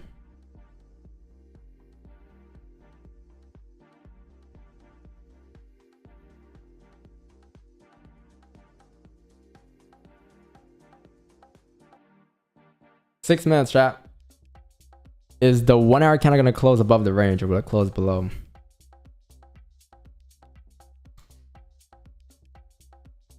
It may close respecting 18. But as long as it closes bearish, you still get the wick fill. The only thing I'll be worried about though is the closer it is to like closing weak bearish, the more likely the next candle is to create a top wick that breaks the previous 1 hour highs. Then you still have a bearish candle, right? So like you're expecting to come down, but since it's a very weak bearish candle, you're pulling back at the very end of the candle. The next candle might continue up to create a high first, and then once it creates a high, flips bearish, that'll be the wick fill down. Because at the end of the day, you still got a wick fill, but depends on how it closes there. The lower it closes, the better. Like you want to see it close like at 23.11ish or 23.18ish.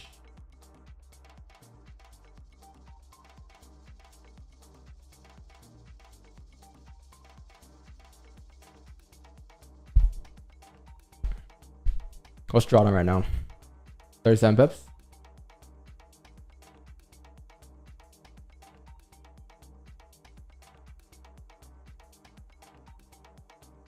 The boss in the signal? It did. Cool. Cool.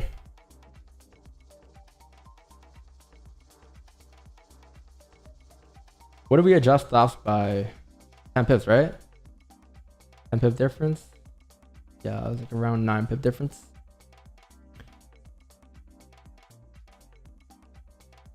I only adjusted it to the high because it's like a 10 pip difference, but it's just like an extra high, right? But overall, like this high right here, the original stop shouldn't be able to break if it wanted to drop down here.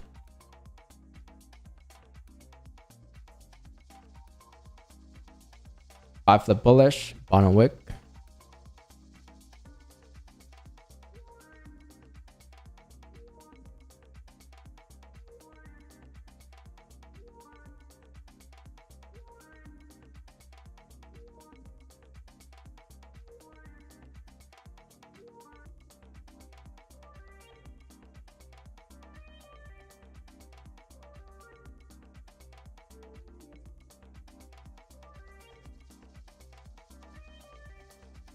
That depending on the 15 closure here, because this is the last 15 candle, right?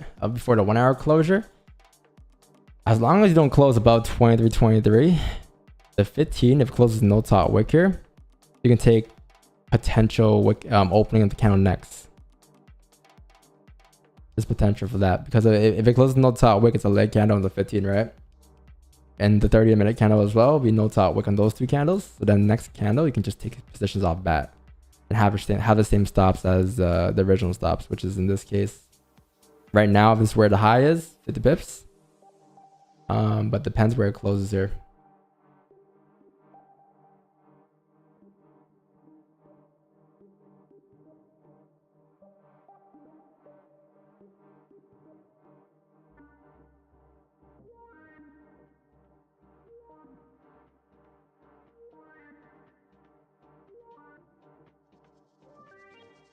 When our highs are up here. 3 minutes. Are we gonna close bearish here? Last time we had a bearish closure below. Yeah, she did fill the wick first, and then you came up. I think the difference. Actually, no. The top wick here was a lot wider than that top wick there. This top wick was right here. This one was a little higher. Interesting.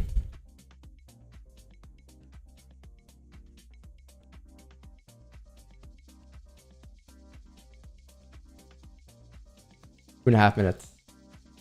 Is the 1 hour gonna flip?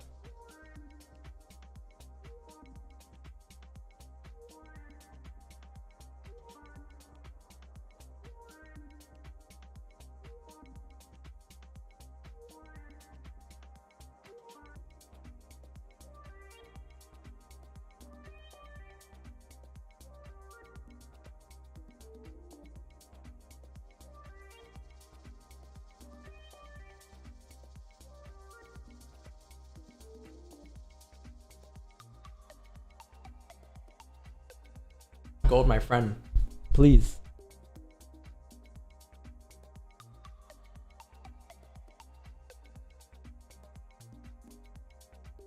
One minute and 30 seconds remaining into the 1 hour candle.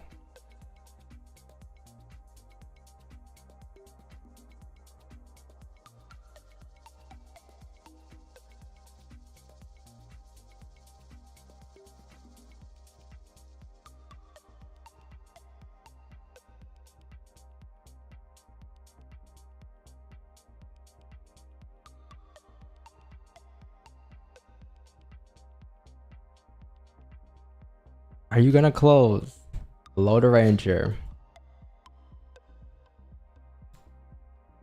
Or are you gonna close bullish? If it closes bullish above chat, we're managing, right?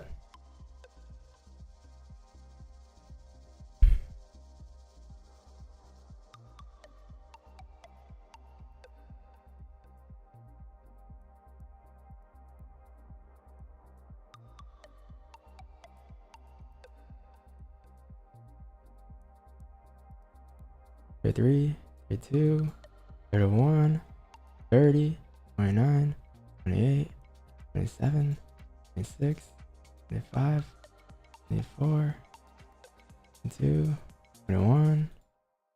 Damn, GJ flipped too on the 4 hour candle.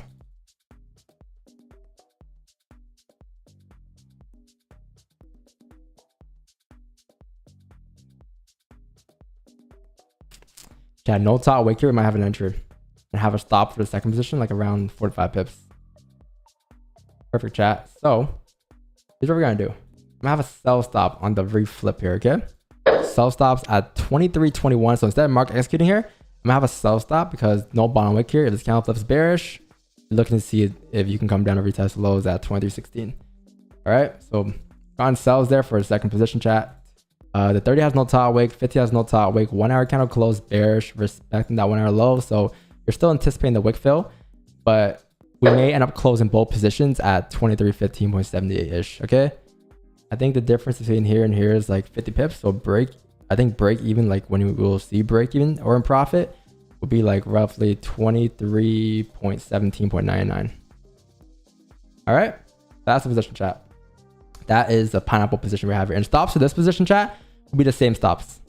So this position would be like roughly 40 pips. So TP, like the overall stop loss for 2 positions here would be 140 pips, which is like usually 1 position for us. All right, but just pay close attention to the 1 hour candle. There's a 2317, 2318 levels. Because we may actually manage a little earlier there. If it comes down there. Give me 10 pips.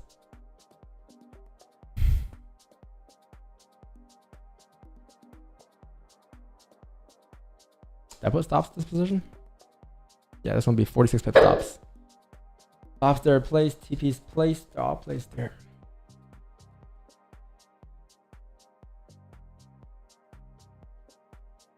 $15-minute no top wick, 30 no top wick.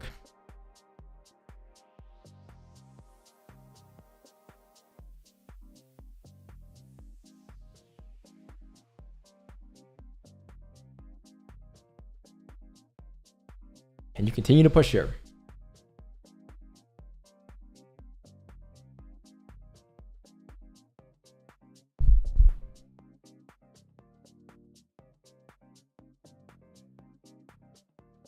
What's this level right here? 2318.5.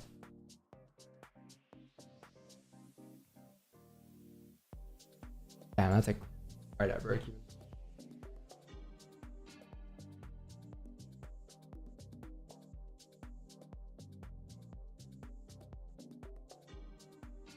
I think if you had a better, if you mark X, you would have a better entry, but there wasn't much of a difference. It was like maybe like 3 pips, 2 pips, something like that.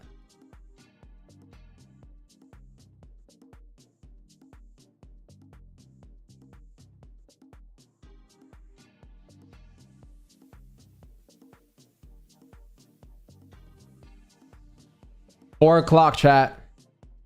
Oh, I just realized I have an hour into the market closure.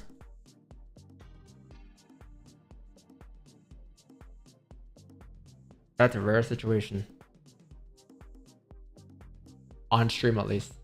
And Y stream.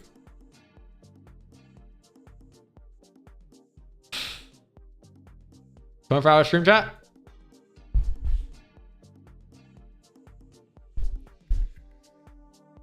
This position, by the way, the second position,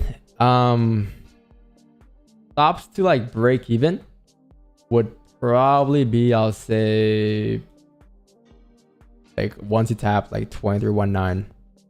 I'm looking at like this as like your minor level of support here to the left. So like 2319.40 would be like roughly break even for the second position. Assuming that if this thing were to come down, tap 19, reflip bullish, it's gonna continue to push up, right? Because then that'll be a bottom wick. So I don't think there's any reason as to why we shouldn't go break even once it actually does come down there, because then this can happen, right? But this position will start running.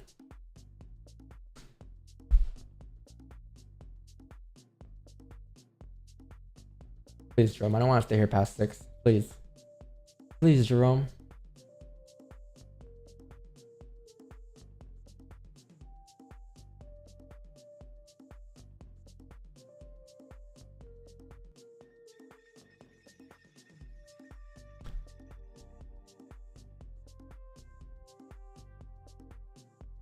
Daily count too. 2318 there. 55 minutes for the 4-hour candle closure too.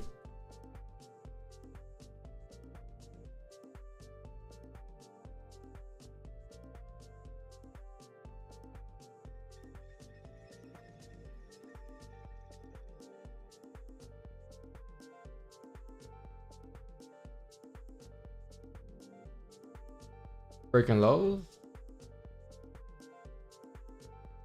Firecracker. It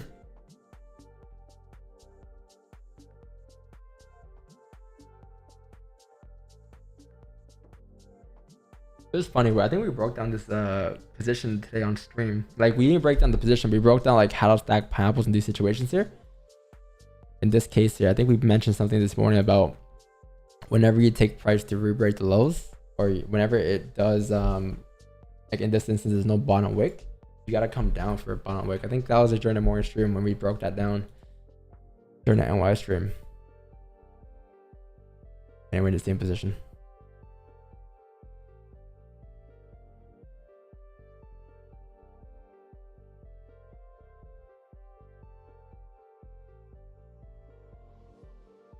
There's no volume right now, that's the thing.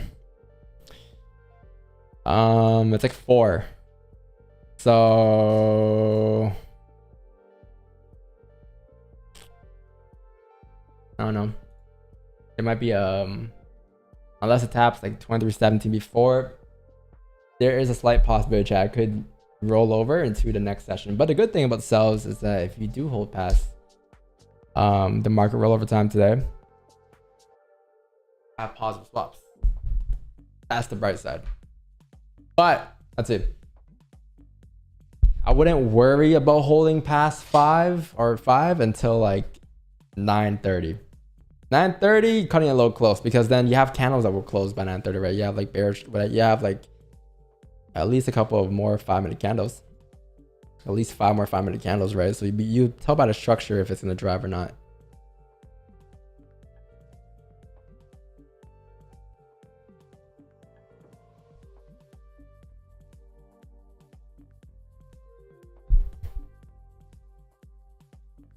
But right now there's no volume.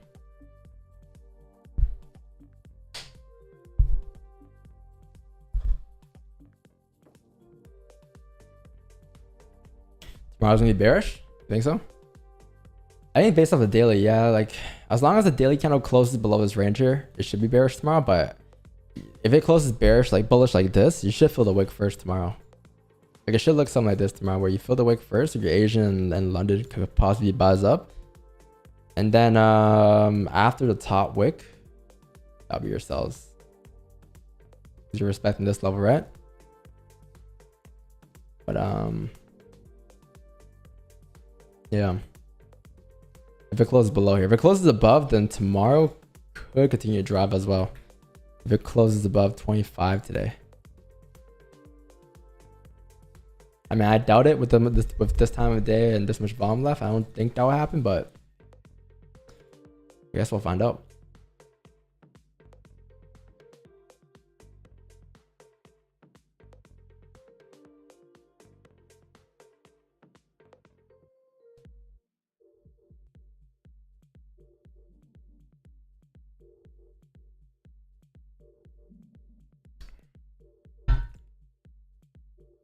Look at GJ too.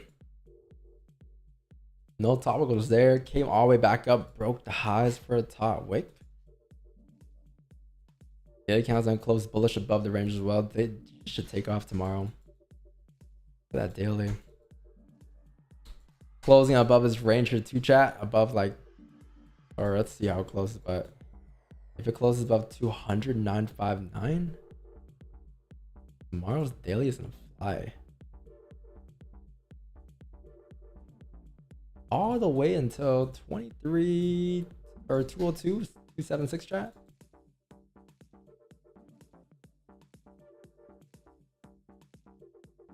This as well here, like you had a range here, you had a fake out back into the range, continuation up.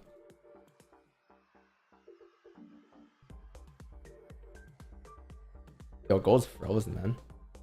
Holy.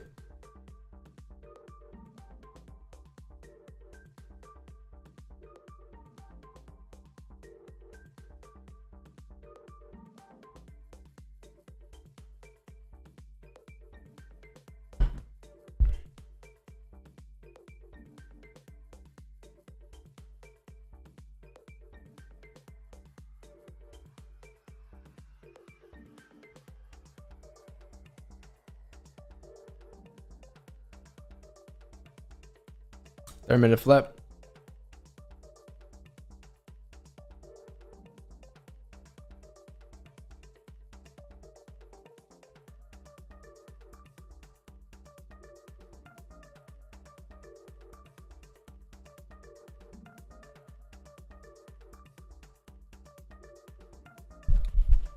Yeah, we go. We're about to meet Wix and Asian.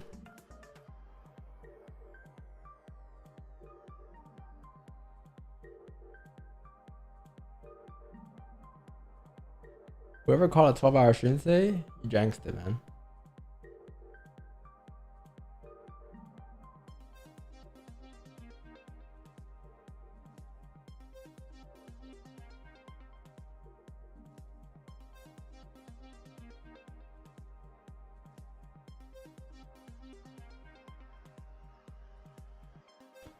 We may have a third pineapple.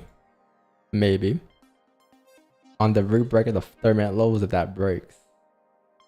That'll be the second time you root break the lows. You root break that low?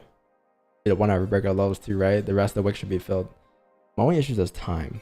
But if you have enough volume here to push all the way up towards 23, 22, flip bearish in the 1, I would assume as long as that happens before like 4:30, should be good for a second position, a pineapple, make its way down towards 21.8. I think that range coming down is like roughly 20 bips. I would prefer if you can tap 23, 22 here, and if that's the case.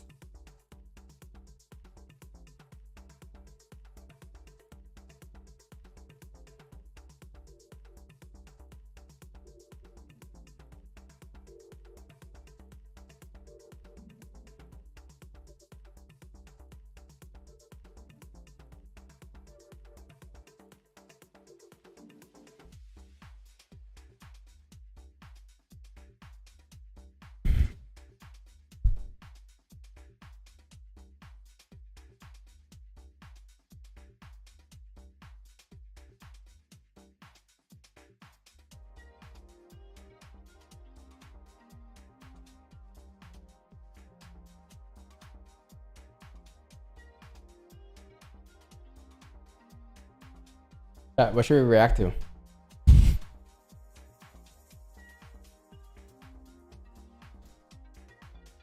What is there to do? Let's have everyone watching drawdown.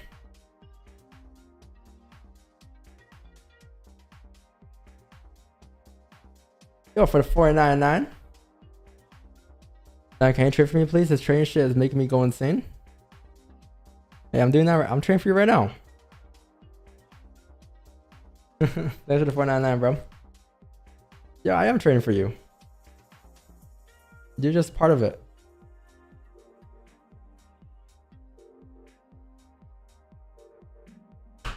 You're in the same trade now.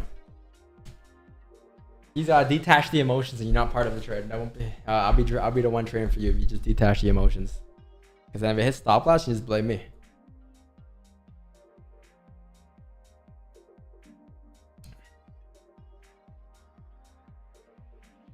May have a self stop. I won't have a self stop yet, but I'm looking to place a self stop on the 1 hour rebreak of the lows. I'll say once it starts to flip bearish again, I'll do it. I just don't want to have it placed and then delete it. But the 1 hour kind of rebreak of the lows again, if that were to happen before 4:30, you'll be able to fill the wick down. Only before 4:30 though.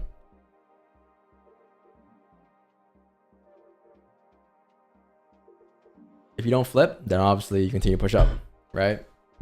Managing risk next though is like we were planning to manage this in the 1 hour time frame. If this 1 hour candle closes above, then we could manage this off the next 1 hour candle.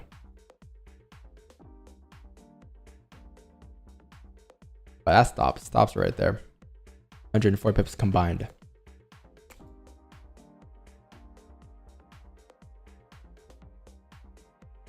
This one will be a positive R. The first one though. Okay, so you tap 22 chat. You tap 23, 22. So that was what I wanted to see off of 30. So now let's see how price reacts here, right? This could be a level where price will be printing a top wick at. If it is, then you should react there, flip bearish. And therefore, once you flip bearish, the rebreak of the lows should take you down. But obviously, time is a factor here now. So let's see what happens here. Can you flip? The 15 close bullish. No top wick.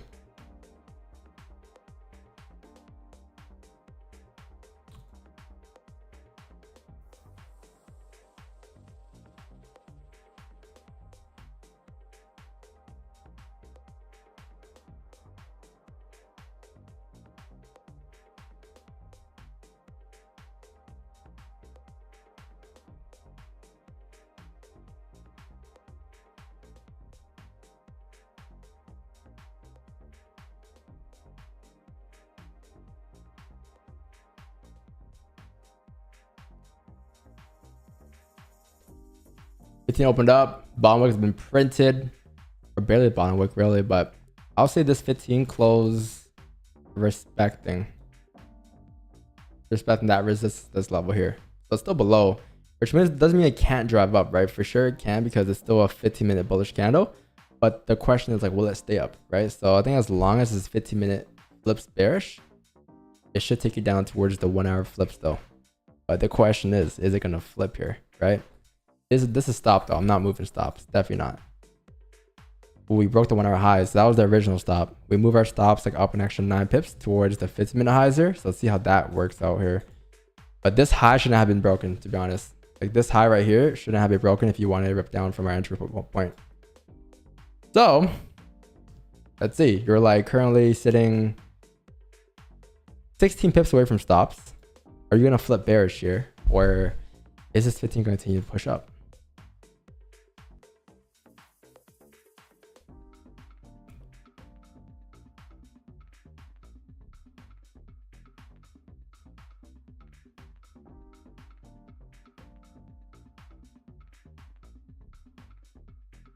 It's starting to reject. Still hasn't flipped yet. You're still 8 pips away from the flip.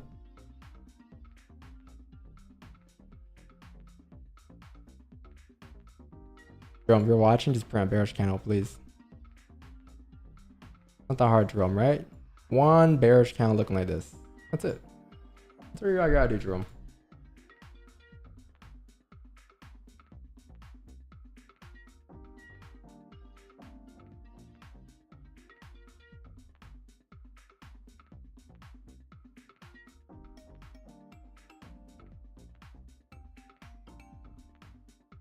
Yeah, Jerome. Yeah.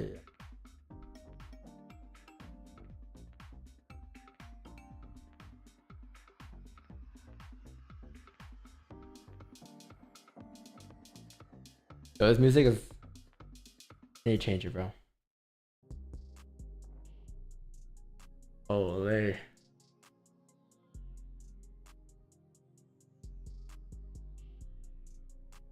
One minute for 5 candle closure.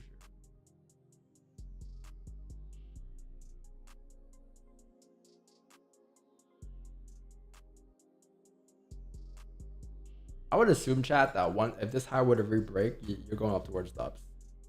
Just think about it, right? If you were like looking for buys and you were in buys, at what high would you think will be clean traffic up towards stops? Or above like 23, 25.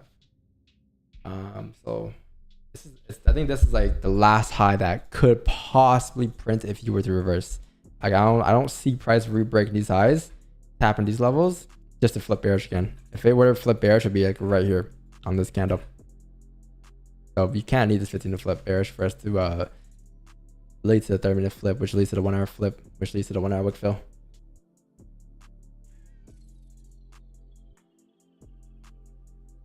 How close is it flipping here? Okay, 5 pips away.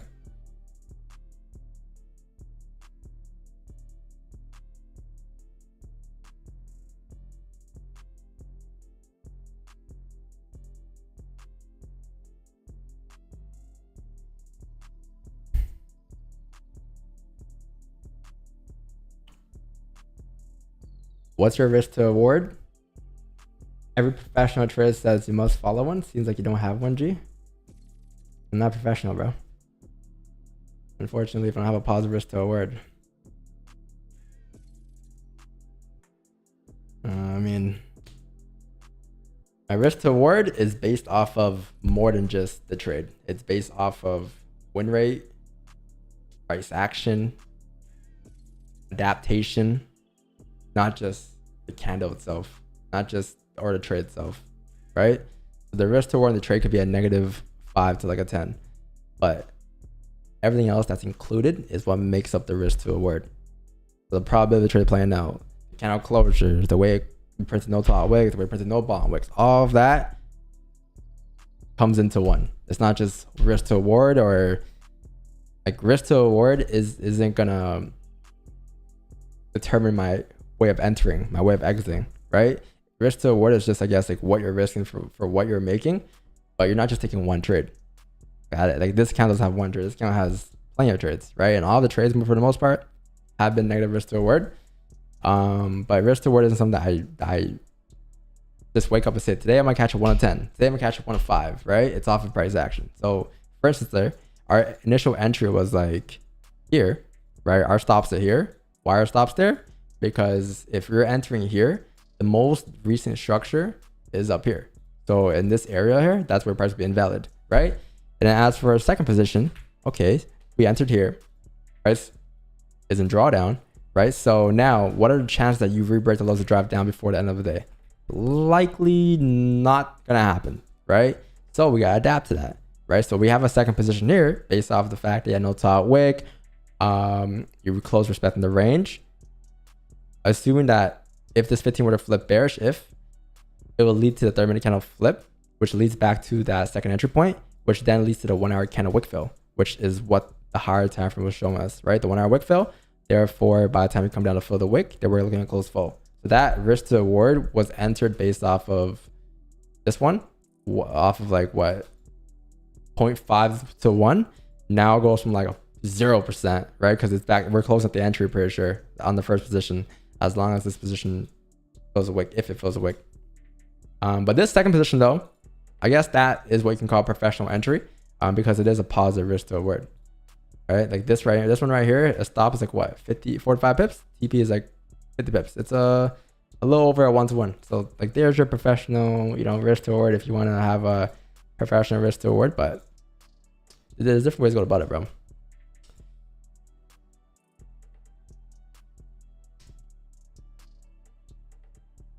Different ways to go about it, man.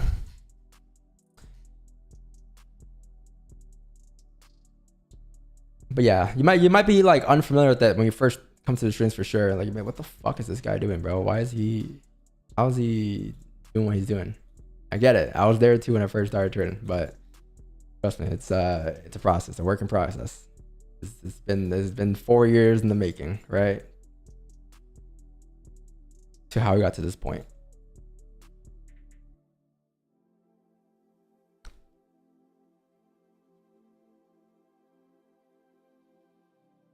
Like, how do you think the rest of the chat felt when they first came to the stream? Same way you felt probably, right? You look at majority of Instagram's algorithm on your Explore page, everyone trades the same, right? And then you come to me, you're like, why is this guy having a risk to reward?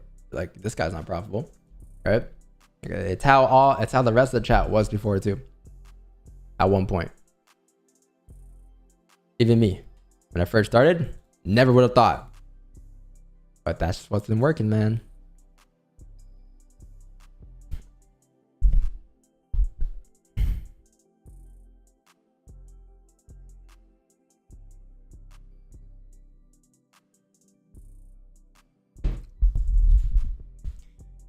Let's see what this 30-minute does though. I think the 15 flipped here, chat, but it didn't drive, right? I don't know if it broke the lows. No, it didn't break the lows. It came very close. This could still be a 5-minute bottom wick, so I wouldn't say just yet. You actually need to re-break the lows, but it's getting a little late. I don't know if we'll get a third entry. Because it's 4:30. You don't have 30 minutes left to the Asian close.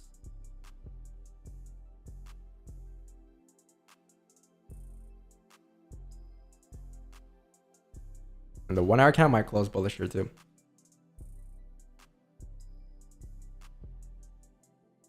More time, the longer it takes, chat, to like actually flip bearish, the more structure it's creating, right? So like you see how the 1 hour hasn't flipped yet. You've had like how many, like 5-minute candles so far, right? Like drop down to the 5. You see like the structure that's been printing here, like this structure here, this structure here, right? It's been printing structure. The longer it takes, the less likely it is to flip bearish. But what can we do about the stops, right? Stops are just where they are. But yeah, like you could manage risk on a 30-minute candle if you want to at like 4:30 and 5 minutes here if the 30-minute candle closes above the range. But I'm gonna leave my stops where they are. 1 hour could still flip. It's just a lower probability of it flipping within this hour now though, compared to where it was at like 4, right? Now it's 4:25. You have more structure. Chance of it flipping is a lot less likely. The only way you can probably come down for the 1 hour wick fill, because this is the 1 hour wick fill. You're expecting this candle to come down, right? But if this candle closes bullish here for 5 o'clock, then the only way you can come down is if you actually get a closure below the range, if you even close below the range, right? So then there's a support here. The good thing about this is that like there's still somewhat of liquidity needed if you were to drive up if the 1 hour closes above here, right? So you can hit stops beforehand, cool, but like for you to drive up, you still need liquidity. So we do end up surviving the stops here for before 5 closure, and it ends up closing bullish like this. The next 1 hour candle, even if we're a drive out, you need a bond wick here.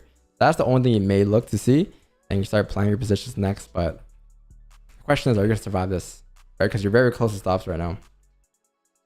It's near the break of the highs. Makes sense, chat?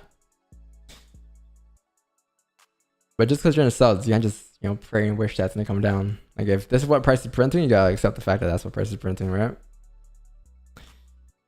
You have to lie to yourself, man.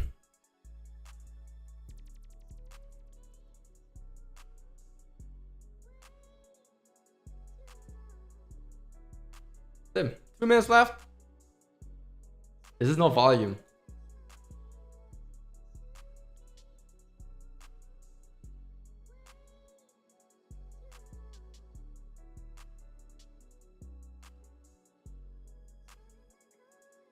The thing is, like, I don't see the forward candle flipping bullish before the end of the candle, but I do see it closing bearish. The thing of it closing bearish is that our stop loss is in the middle of the forward candle, so it doesn't mean anything, right? If this is the next forward resistance up at 27, and the forward candle closes bearish, unless price opens up the next forward candle without a top wick, there's a high chance you are gonna get a top wick there. So let's see what happens, man. 27 is like right here. 28, I'll say for a top wick. I mean, there's been times where he came down without a top wick, like you're looking at this maybe. Oh, sorry. Looking at this time it came down with no top wick, but usually counts for print top wicks, right?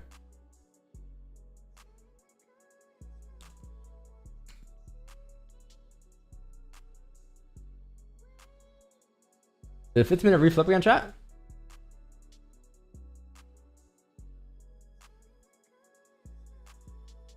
No, I didn't. It might now though. Let's see.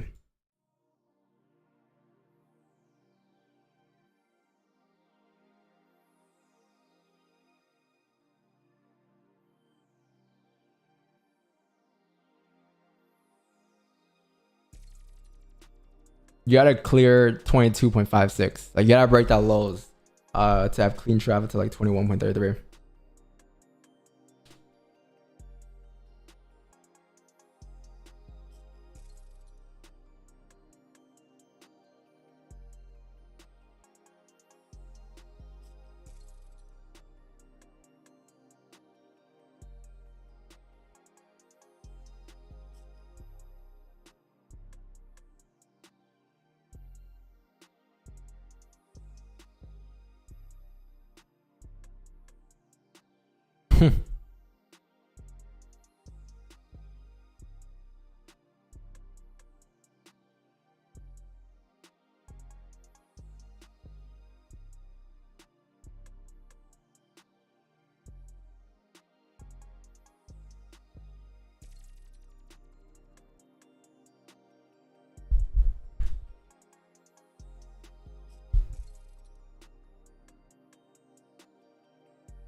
How did 15 close there? Bullish? Weak bullish? Yeah, so like even if you come up here to fill the wick, yeah, if you close like right at it, it would have helped us a lot more. Very close bullish too. 1 hour is all you have now for the wick fill.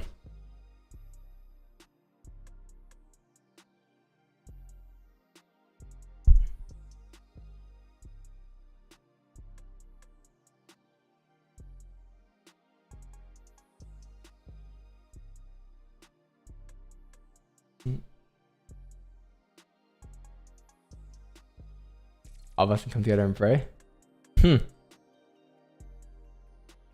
Dear Jerome, please flip the 1 hour candle.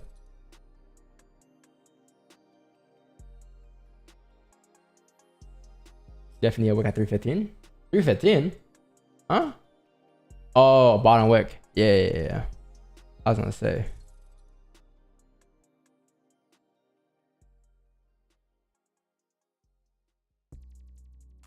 I can't pay my rent if I lose this trade.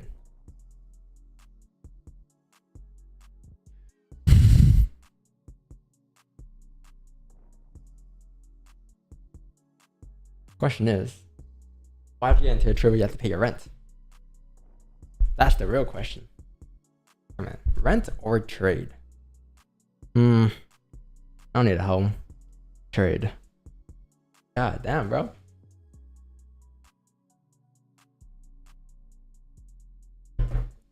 We better start praying for this 1 hour candle flip.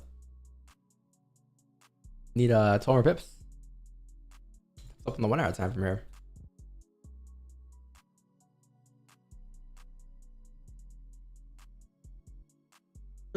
House. Don't need it.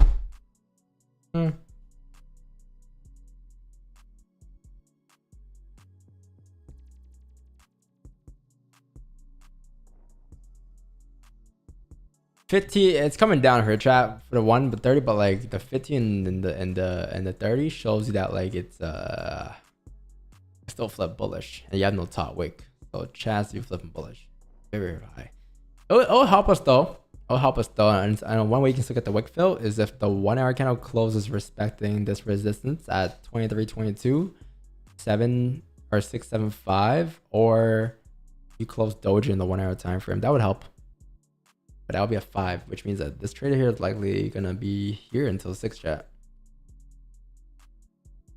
Man, I just want to play Corza in peace. Now I gotta be in this drawdown during the whole entire session. God, hey.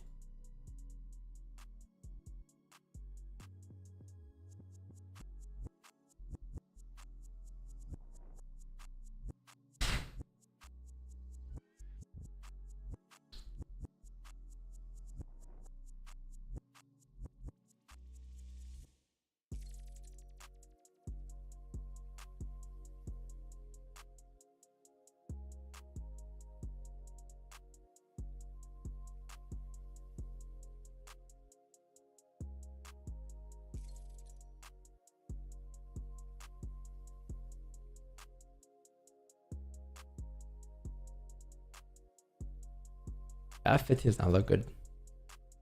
1 hour though.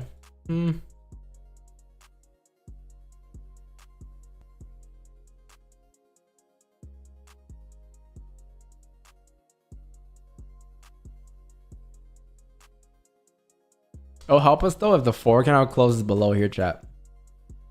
I'm going based off of like, I'll say this. Like if the 4 candle can close below 22, there's a slight chance you might not need a top wick. Slight chance. I'm just looking at this. All right, that's the only thing we can look at, really. Looking left there. Maybe this too. There was a little top wick here before coming down towards 16, 14. But like I'll say, a closure in the 4 below 23, the chances of you needing a top wick is a lot lower. So that would help us in terms of where our stops are, right? Because our stops are in the middle of nowhere on the 4 time frame.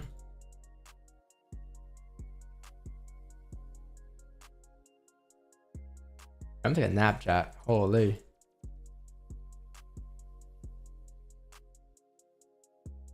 I'm in a closure in 4 seconds. Oh, wow. 5 actually closed bearish. Okay. No top wick though, but it is something. Still expecting a 5-minute flip.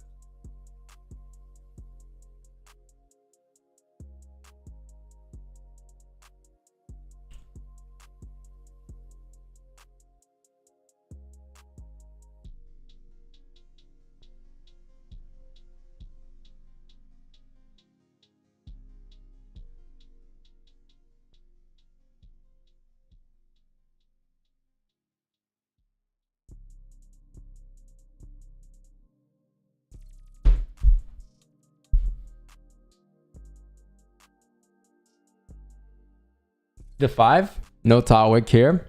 Yo, this time of day, chat, trading. Like there's some days after FOMC where you would move to the end of the candle. But today, FOMC wasn't anything too crazy, which makes me think tomorrow Could tomorrow and Friday be the craziest day then? I think Friday. Tomorrow I think will be more so of a what do you call it? Bias day. Like a day where like you're gonna start to pick your bias, and then it'll be a lot more clear for Friday because you're gonna close tomorrow for Friday. Right, but I think tomorrow will be the deciding factor for the rest of the week. Looking at the daily too. Like the daily candle, it's still like bullish, don't get me wrong, right? On the current candle. But it's been closing respecting here. So like there's a high chance you are gonna close respecting that level today. It's just tomorrow, right? Tomorrow's candle, it'll help if it can close bearish at resistance. So then Friday can come down. Or tomorrow's candle could also close bullish above. And if it does that tomorrow, then Friday's candle will go up. Right? But it comes down to tomorrow's candle. I don't think it's gonna close above today though. I highly doubt it. 23, 20, what is that? 23, 26? You're not far away from it, but 22 minutes left. Let's see. Guess we'll find out. Am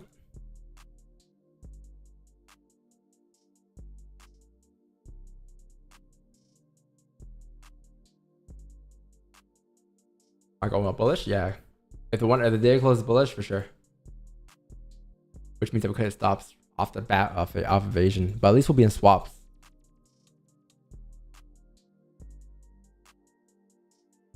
All right, so yeah, no top wick. You just create it. 50-minute flip, done. 30-minute flip, done. Right, 1 hour candle. Look a flip there, but this is what you kind of wanted to see.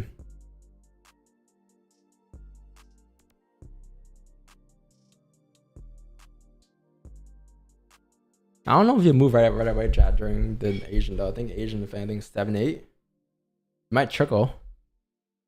But in this case here, our stops are like so close, it might trickle all the way to stops off the Asian opening.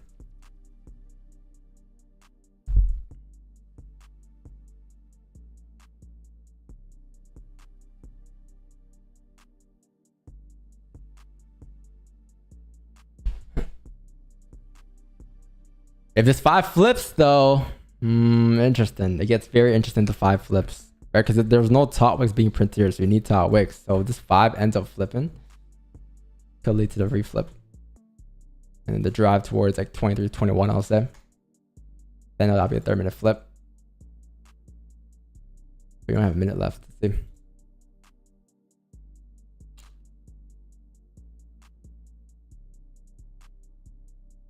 What was the 1 hour management point, chat, again? 1 hour candle we're looking to manage earlier if it closed above 23. Oh, 2022. Yeah.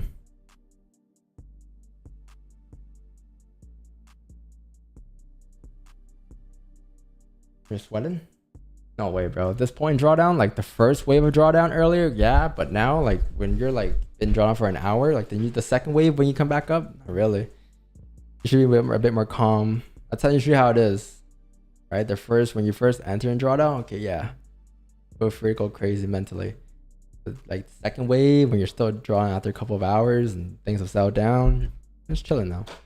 Like you know where stops are, right? We're not gonna extend them.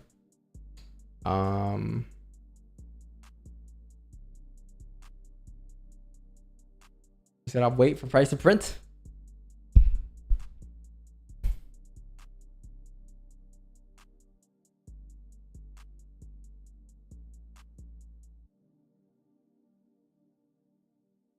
How's June been for us?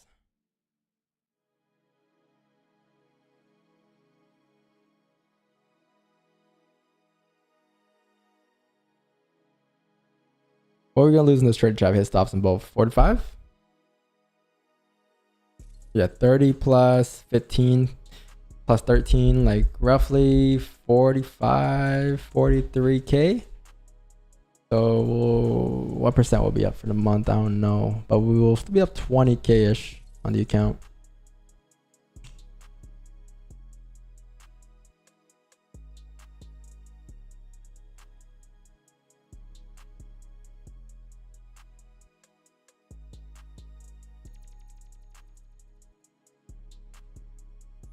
$19 minutes.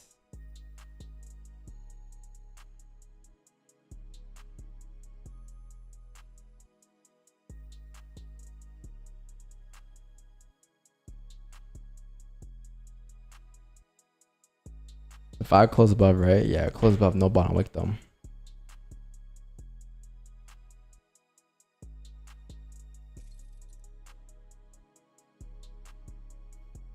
It's just been printing decent structure on the 5. Like it's been printing like, you're right, higher lows, higher lows, higher lows.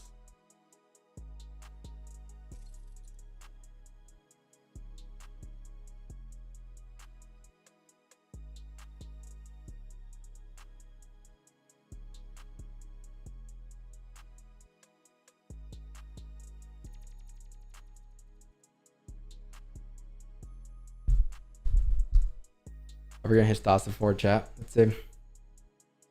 Coming back up to re-break the highs again. Like I said earlier, I don't think if you re-break the highs a second time that you'll be able to come down off of experience.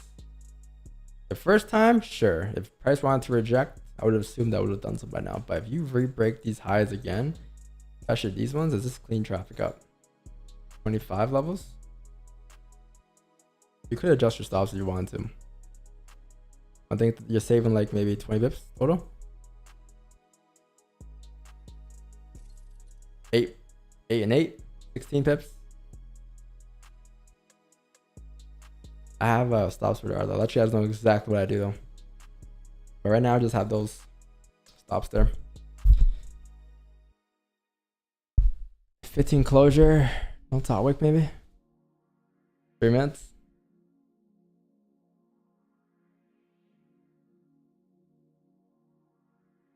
We need news right now, chat.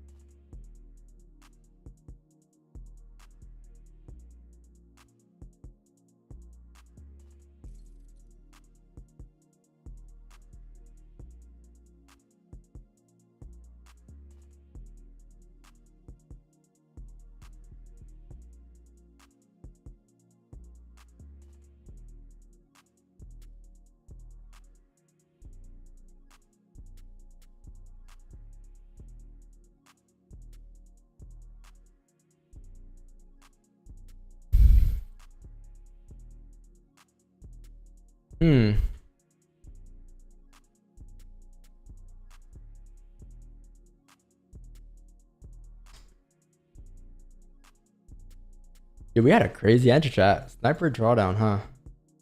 Like, I don't even think we saw like a 1 pip profit.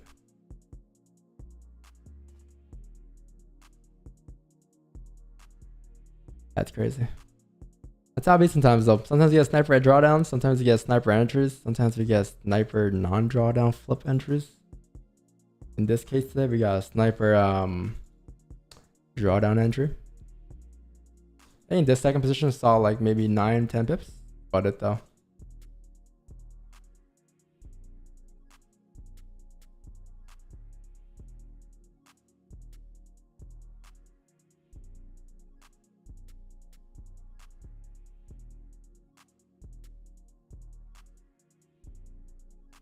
Oh, is he gonna break the highs here?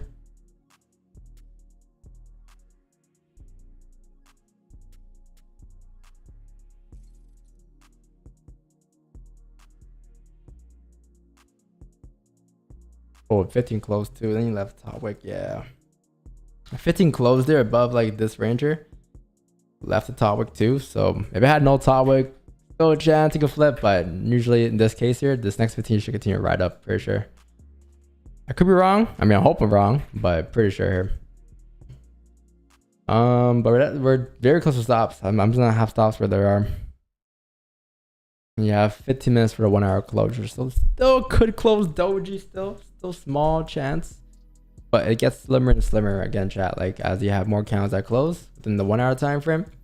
As you get close to the 1 hour closure, you can kind of see where it's gonna close and where it's gonna respect, right?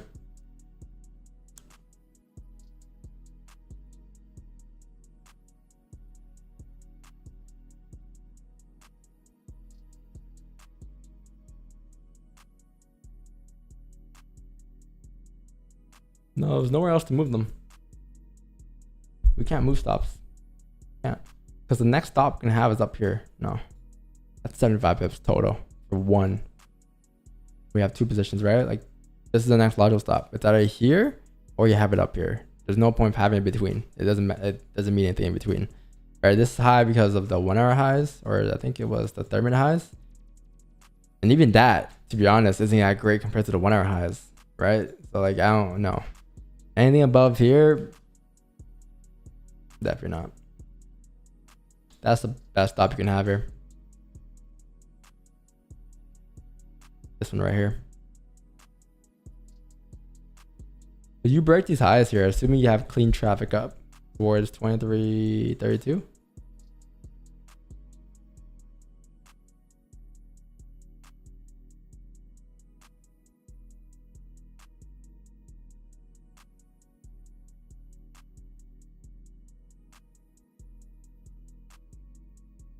Can we get a plot twist, bro?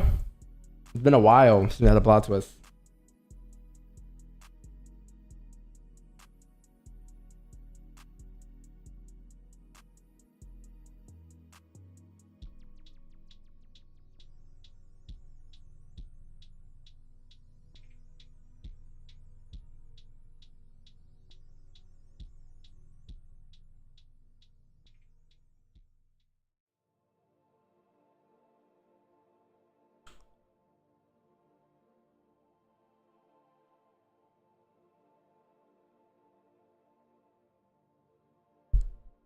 Come on, Jerome.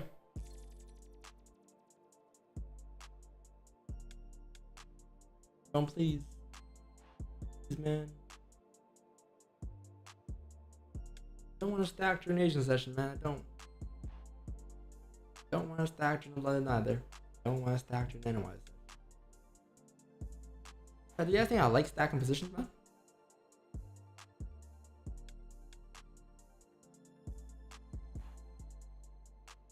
Let's see, 140 pips. 7 position or 5 position.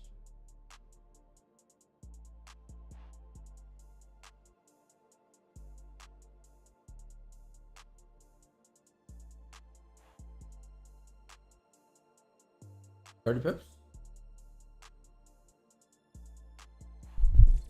5 positions.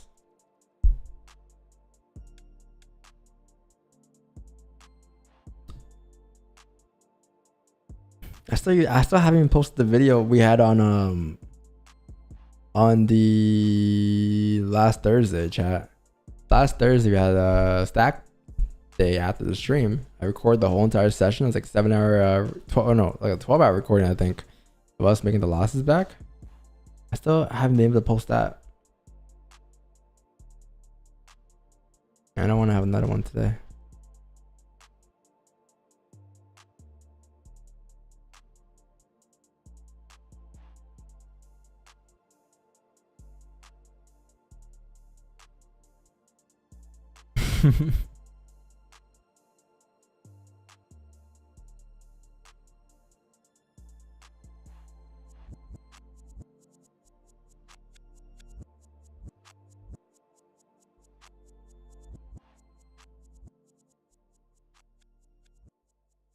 Before we speak about stacking, let's just see how it plays out. I got potential here, but gonna need volume at 450. Chat, we have 10 minutes of market close here, man. I honestly thought we'll be out here before market close, especially on the rebreak of the highs on the 15, but could be holding past the session.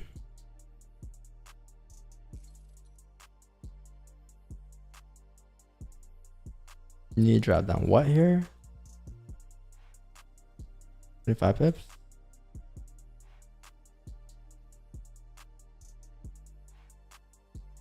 $10 minutes. Okay, if it rolls over, I'll leave my screen on. We'll leave my MT5 on. I'll leave everything on, but I'm gonna go fucking catch a snooze or something for the hour, a nap,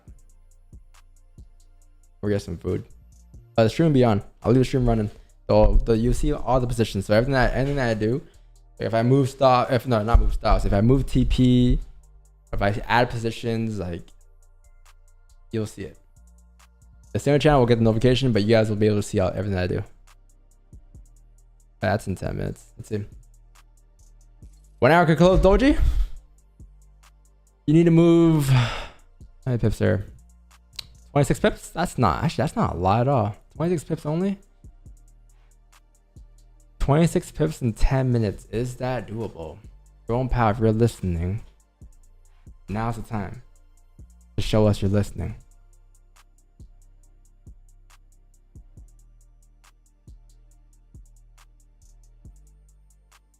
Just 25 pips. We don't ask for a lot here.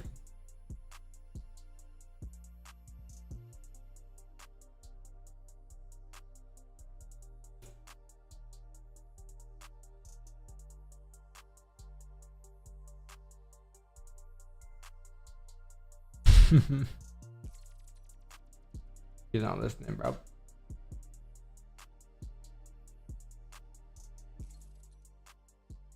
Yo, we should just come on this stream, huh?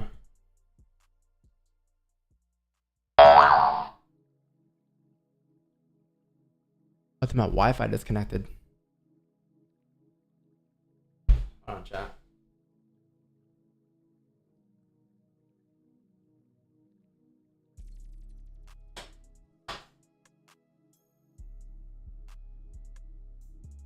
Let's share my screen again. Are good? All right, we're back. We're back. We're back. Get the fuck out of me, bro. I hate that sound. Here we go now.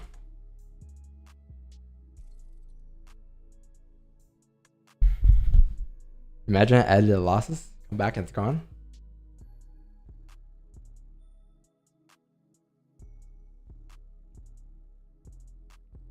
Still in drawdown, okay, chat? None that didn't change the position. Entries still the same, okay? Just making sure.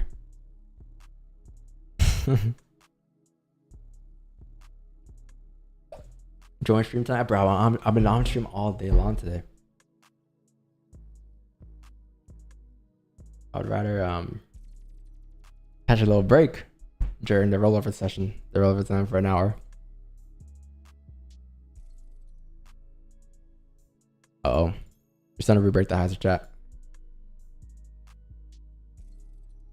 If it breaks 2325, maybe gone.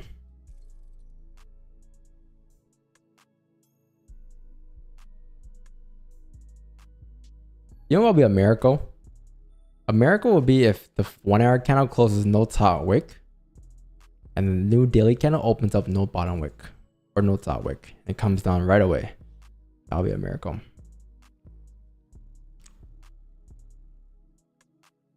Imagine the daily candle closes like this, and then the 1 hour candle, and the next 1 hour candle opens up, no top wick, and we're right there.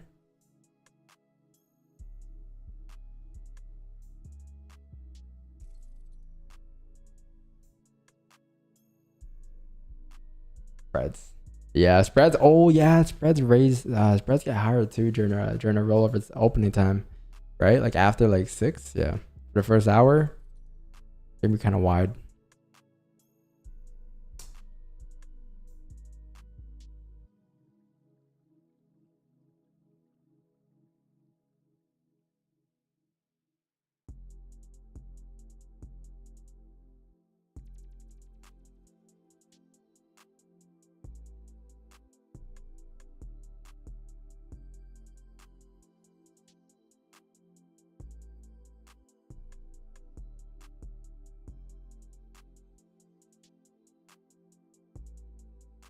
Five minutes.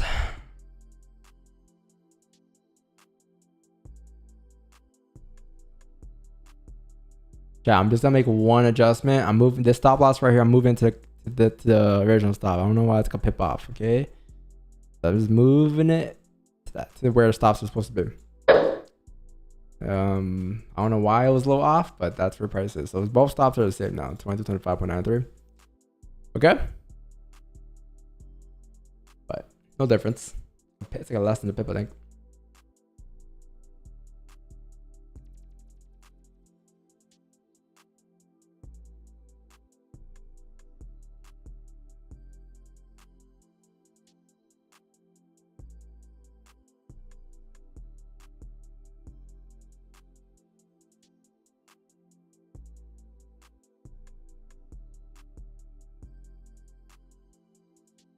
3 minutes.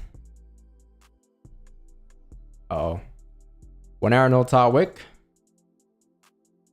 The thing is, if it has no top wick, it has to continue pushing now into the end of the candle. Which means that you get closer and closer to the stops.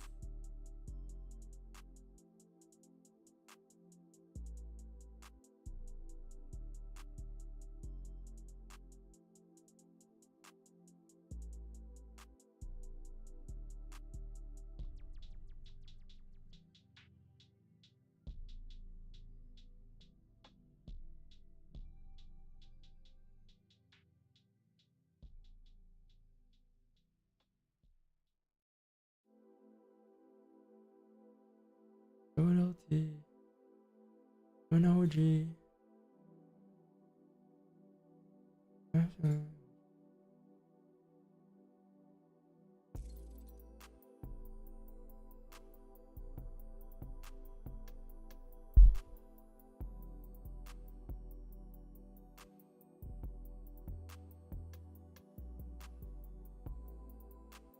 Yo, it's a long 2 minutes, chat.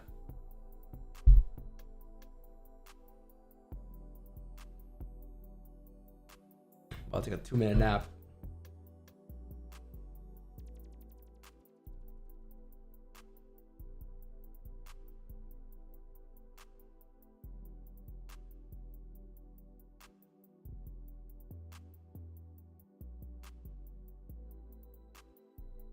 I do want to see close no top wick, but no top wick means a closer stops, right? But that would help a little bit.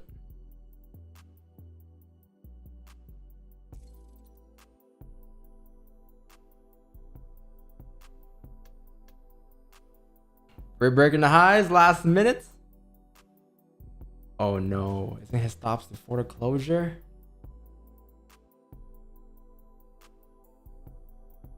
Uh-oh.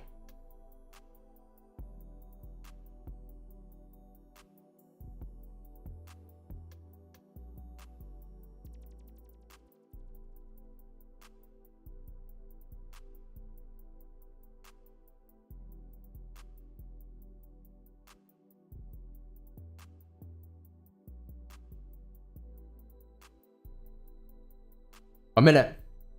It's very close. It's very close. If it hits stops before, it's fine, right? It hits stops before, but 1 hour is no top wick, something very small in our favor, but it's not much of a top wick that you have room for next. That's the thing. It's got 9 pip difference. 4, 3, 2, 1.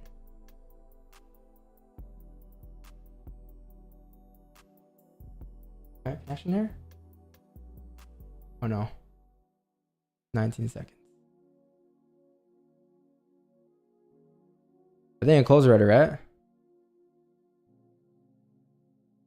Yeah, I think it closed already, chat. Okay, so it looks like you closed at 2324.83. So you have, I mean, the chances of us surviving very slim, but you are only like what, 8 pips away. The bright side, there is a little bright side. You have no top wick here. Very small, could be something, but I would assume that the next 1 hour candle, even if it were to rip up with the 4 hour candle, I think, no, the daily, sorry, even if the daily candle were to drop up as well, one is that you're still respecting this resistance, but you need a bomb before ripping up. So I'll say pay attention at like around when the market opens back up again at around 6, because we may have some, I'll say, adjustments, like off with the way the 1 hour and daily opens up. We may have like maybe a third pineapple with the stop of like 8 pips potentially, but just pay attention at around 7, okay, chat? And but yeah, that's it. Like I can really say, like like from where we entered, we're in drawdown obviously, right? We're like close to stops. It does look the structure is bullish, right? From here on out. But one thing I would say is that even if you were to rip up, you need a bottom wick. Now, I don't know about a bottom wick coming down towards the wick fill area because we intended this to be the 1 hour wick fill coming down. But this right here, at least, you have no bottom wick here. That's what you're looking to tap into now. This area here, right? So roughly, I'll say these areas to the left here. I would say you're looking for a tap into like 23.20 next. So yeah, that could get interesting with the way we open up. But again, we're like 9 pips away. So if price opens up right away, spreads widen, you're done, right? Stops are hit. But still got an hour now before we have the rollover time chat. So pay attention. The 4 candle did close bearish, but one thing I will say about the 4 candle is that it doesn't have a top wick, right? It doesn't have a top wick. So if the 4 candle were to come down, even, I'll assume the 4 top would be created first. So that's why I don't think the 1 hour kind of wick fill will happen, chat. I don't think the 1 hour wick fill will happen, but what I do think will happen is a bottom wick towards 23.19. That is highly possible still. And I think 23.19 is also going to be the 4 bottom wick if it was to print. So even if the 4 candle were to drive up before going back down again, you see this, and then once you get that, you get a top wick. It could flip, but there's no way we're moving stops up to these highs, right? Definitely not. That's way too wide. But yeah, chat. I mean, I'll leave this shooting running, chat. I'm gonna go get some food, watch some YouTube or something. I don't know. Go work out. But yeah, man. I'll see you guys. I'll see you guys at like 6. Okay. So just come back at 6. Pay attention, see how things look, and go on from there. I'll leave this screen on though. This MT5 screen on, so you will see everything. All right, chat. All right. Who has my number, by the way? Because sometimes this monitor goes to sleep. So if the monitor does go to sleep, just text me. I think who has my number in chat? Let's see. Wade. I mean, if you're here still, let me know. What's my number? Or just DM me. But I think texting. Yeah, chat. If it goes to sleep, let me know. Just come back, shake the screen up, okay? But yeah, chat. Appreciate it, bro. I will draw down, but you know what? It'll be alright. Okay. Ciao. See you guys. Laters, man. Love you guys. Laters. Let me set this thing up. Alright. Oh yeah, the music. Oh no.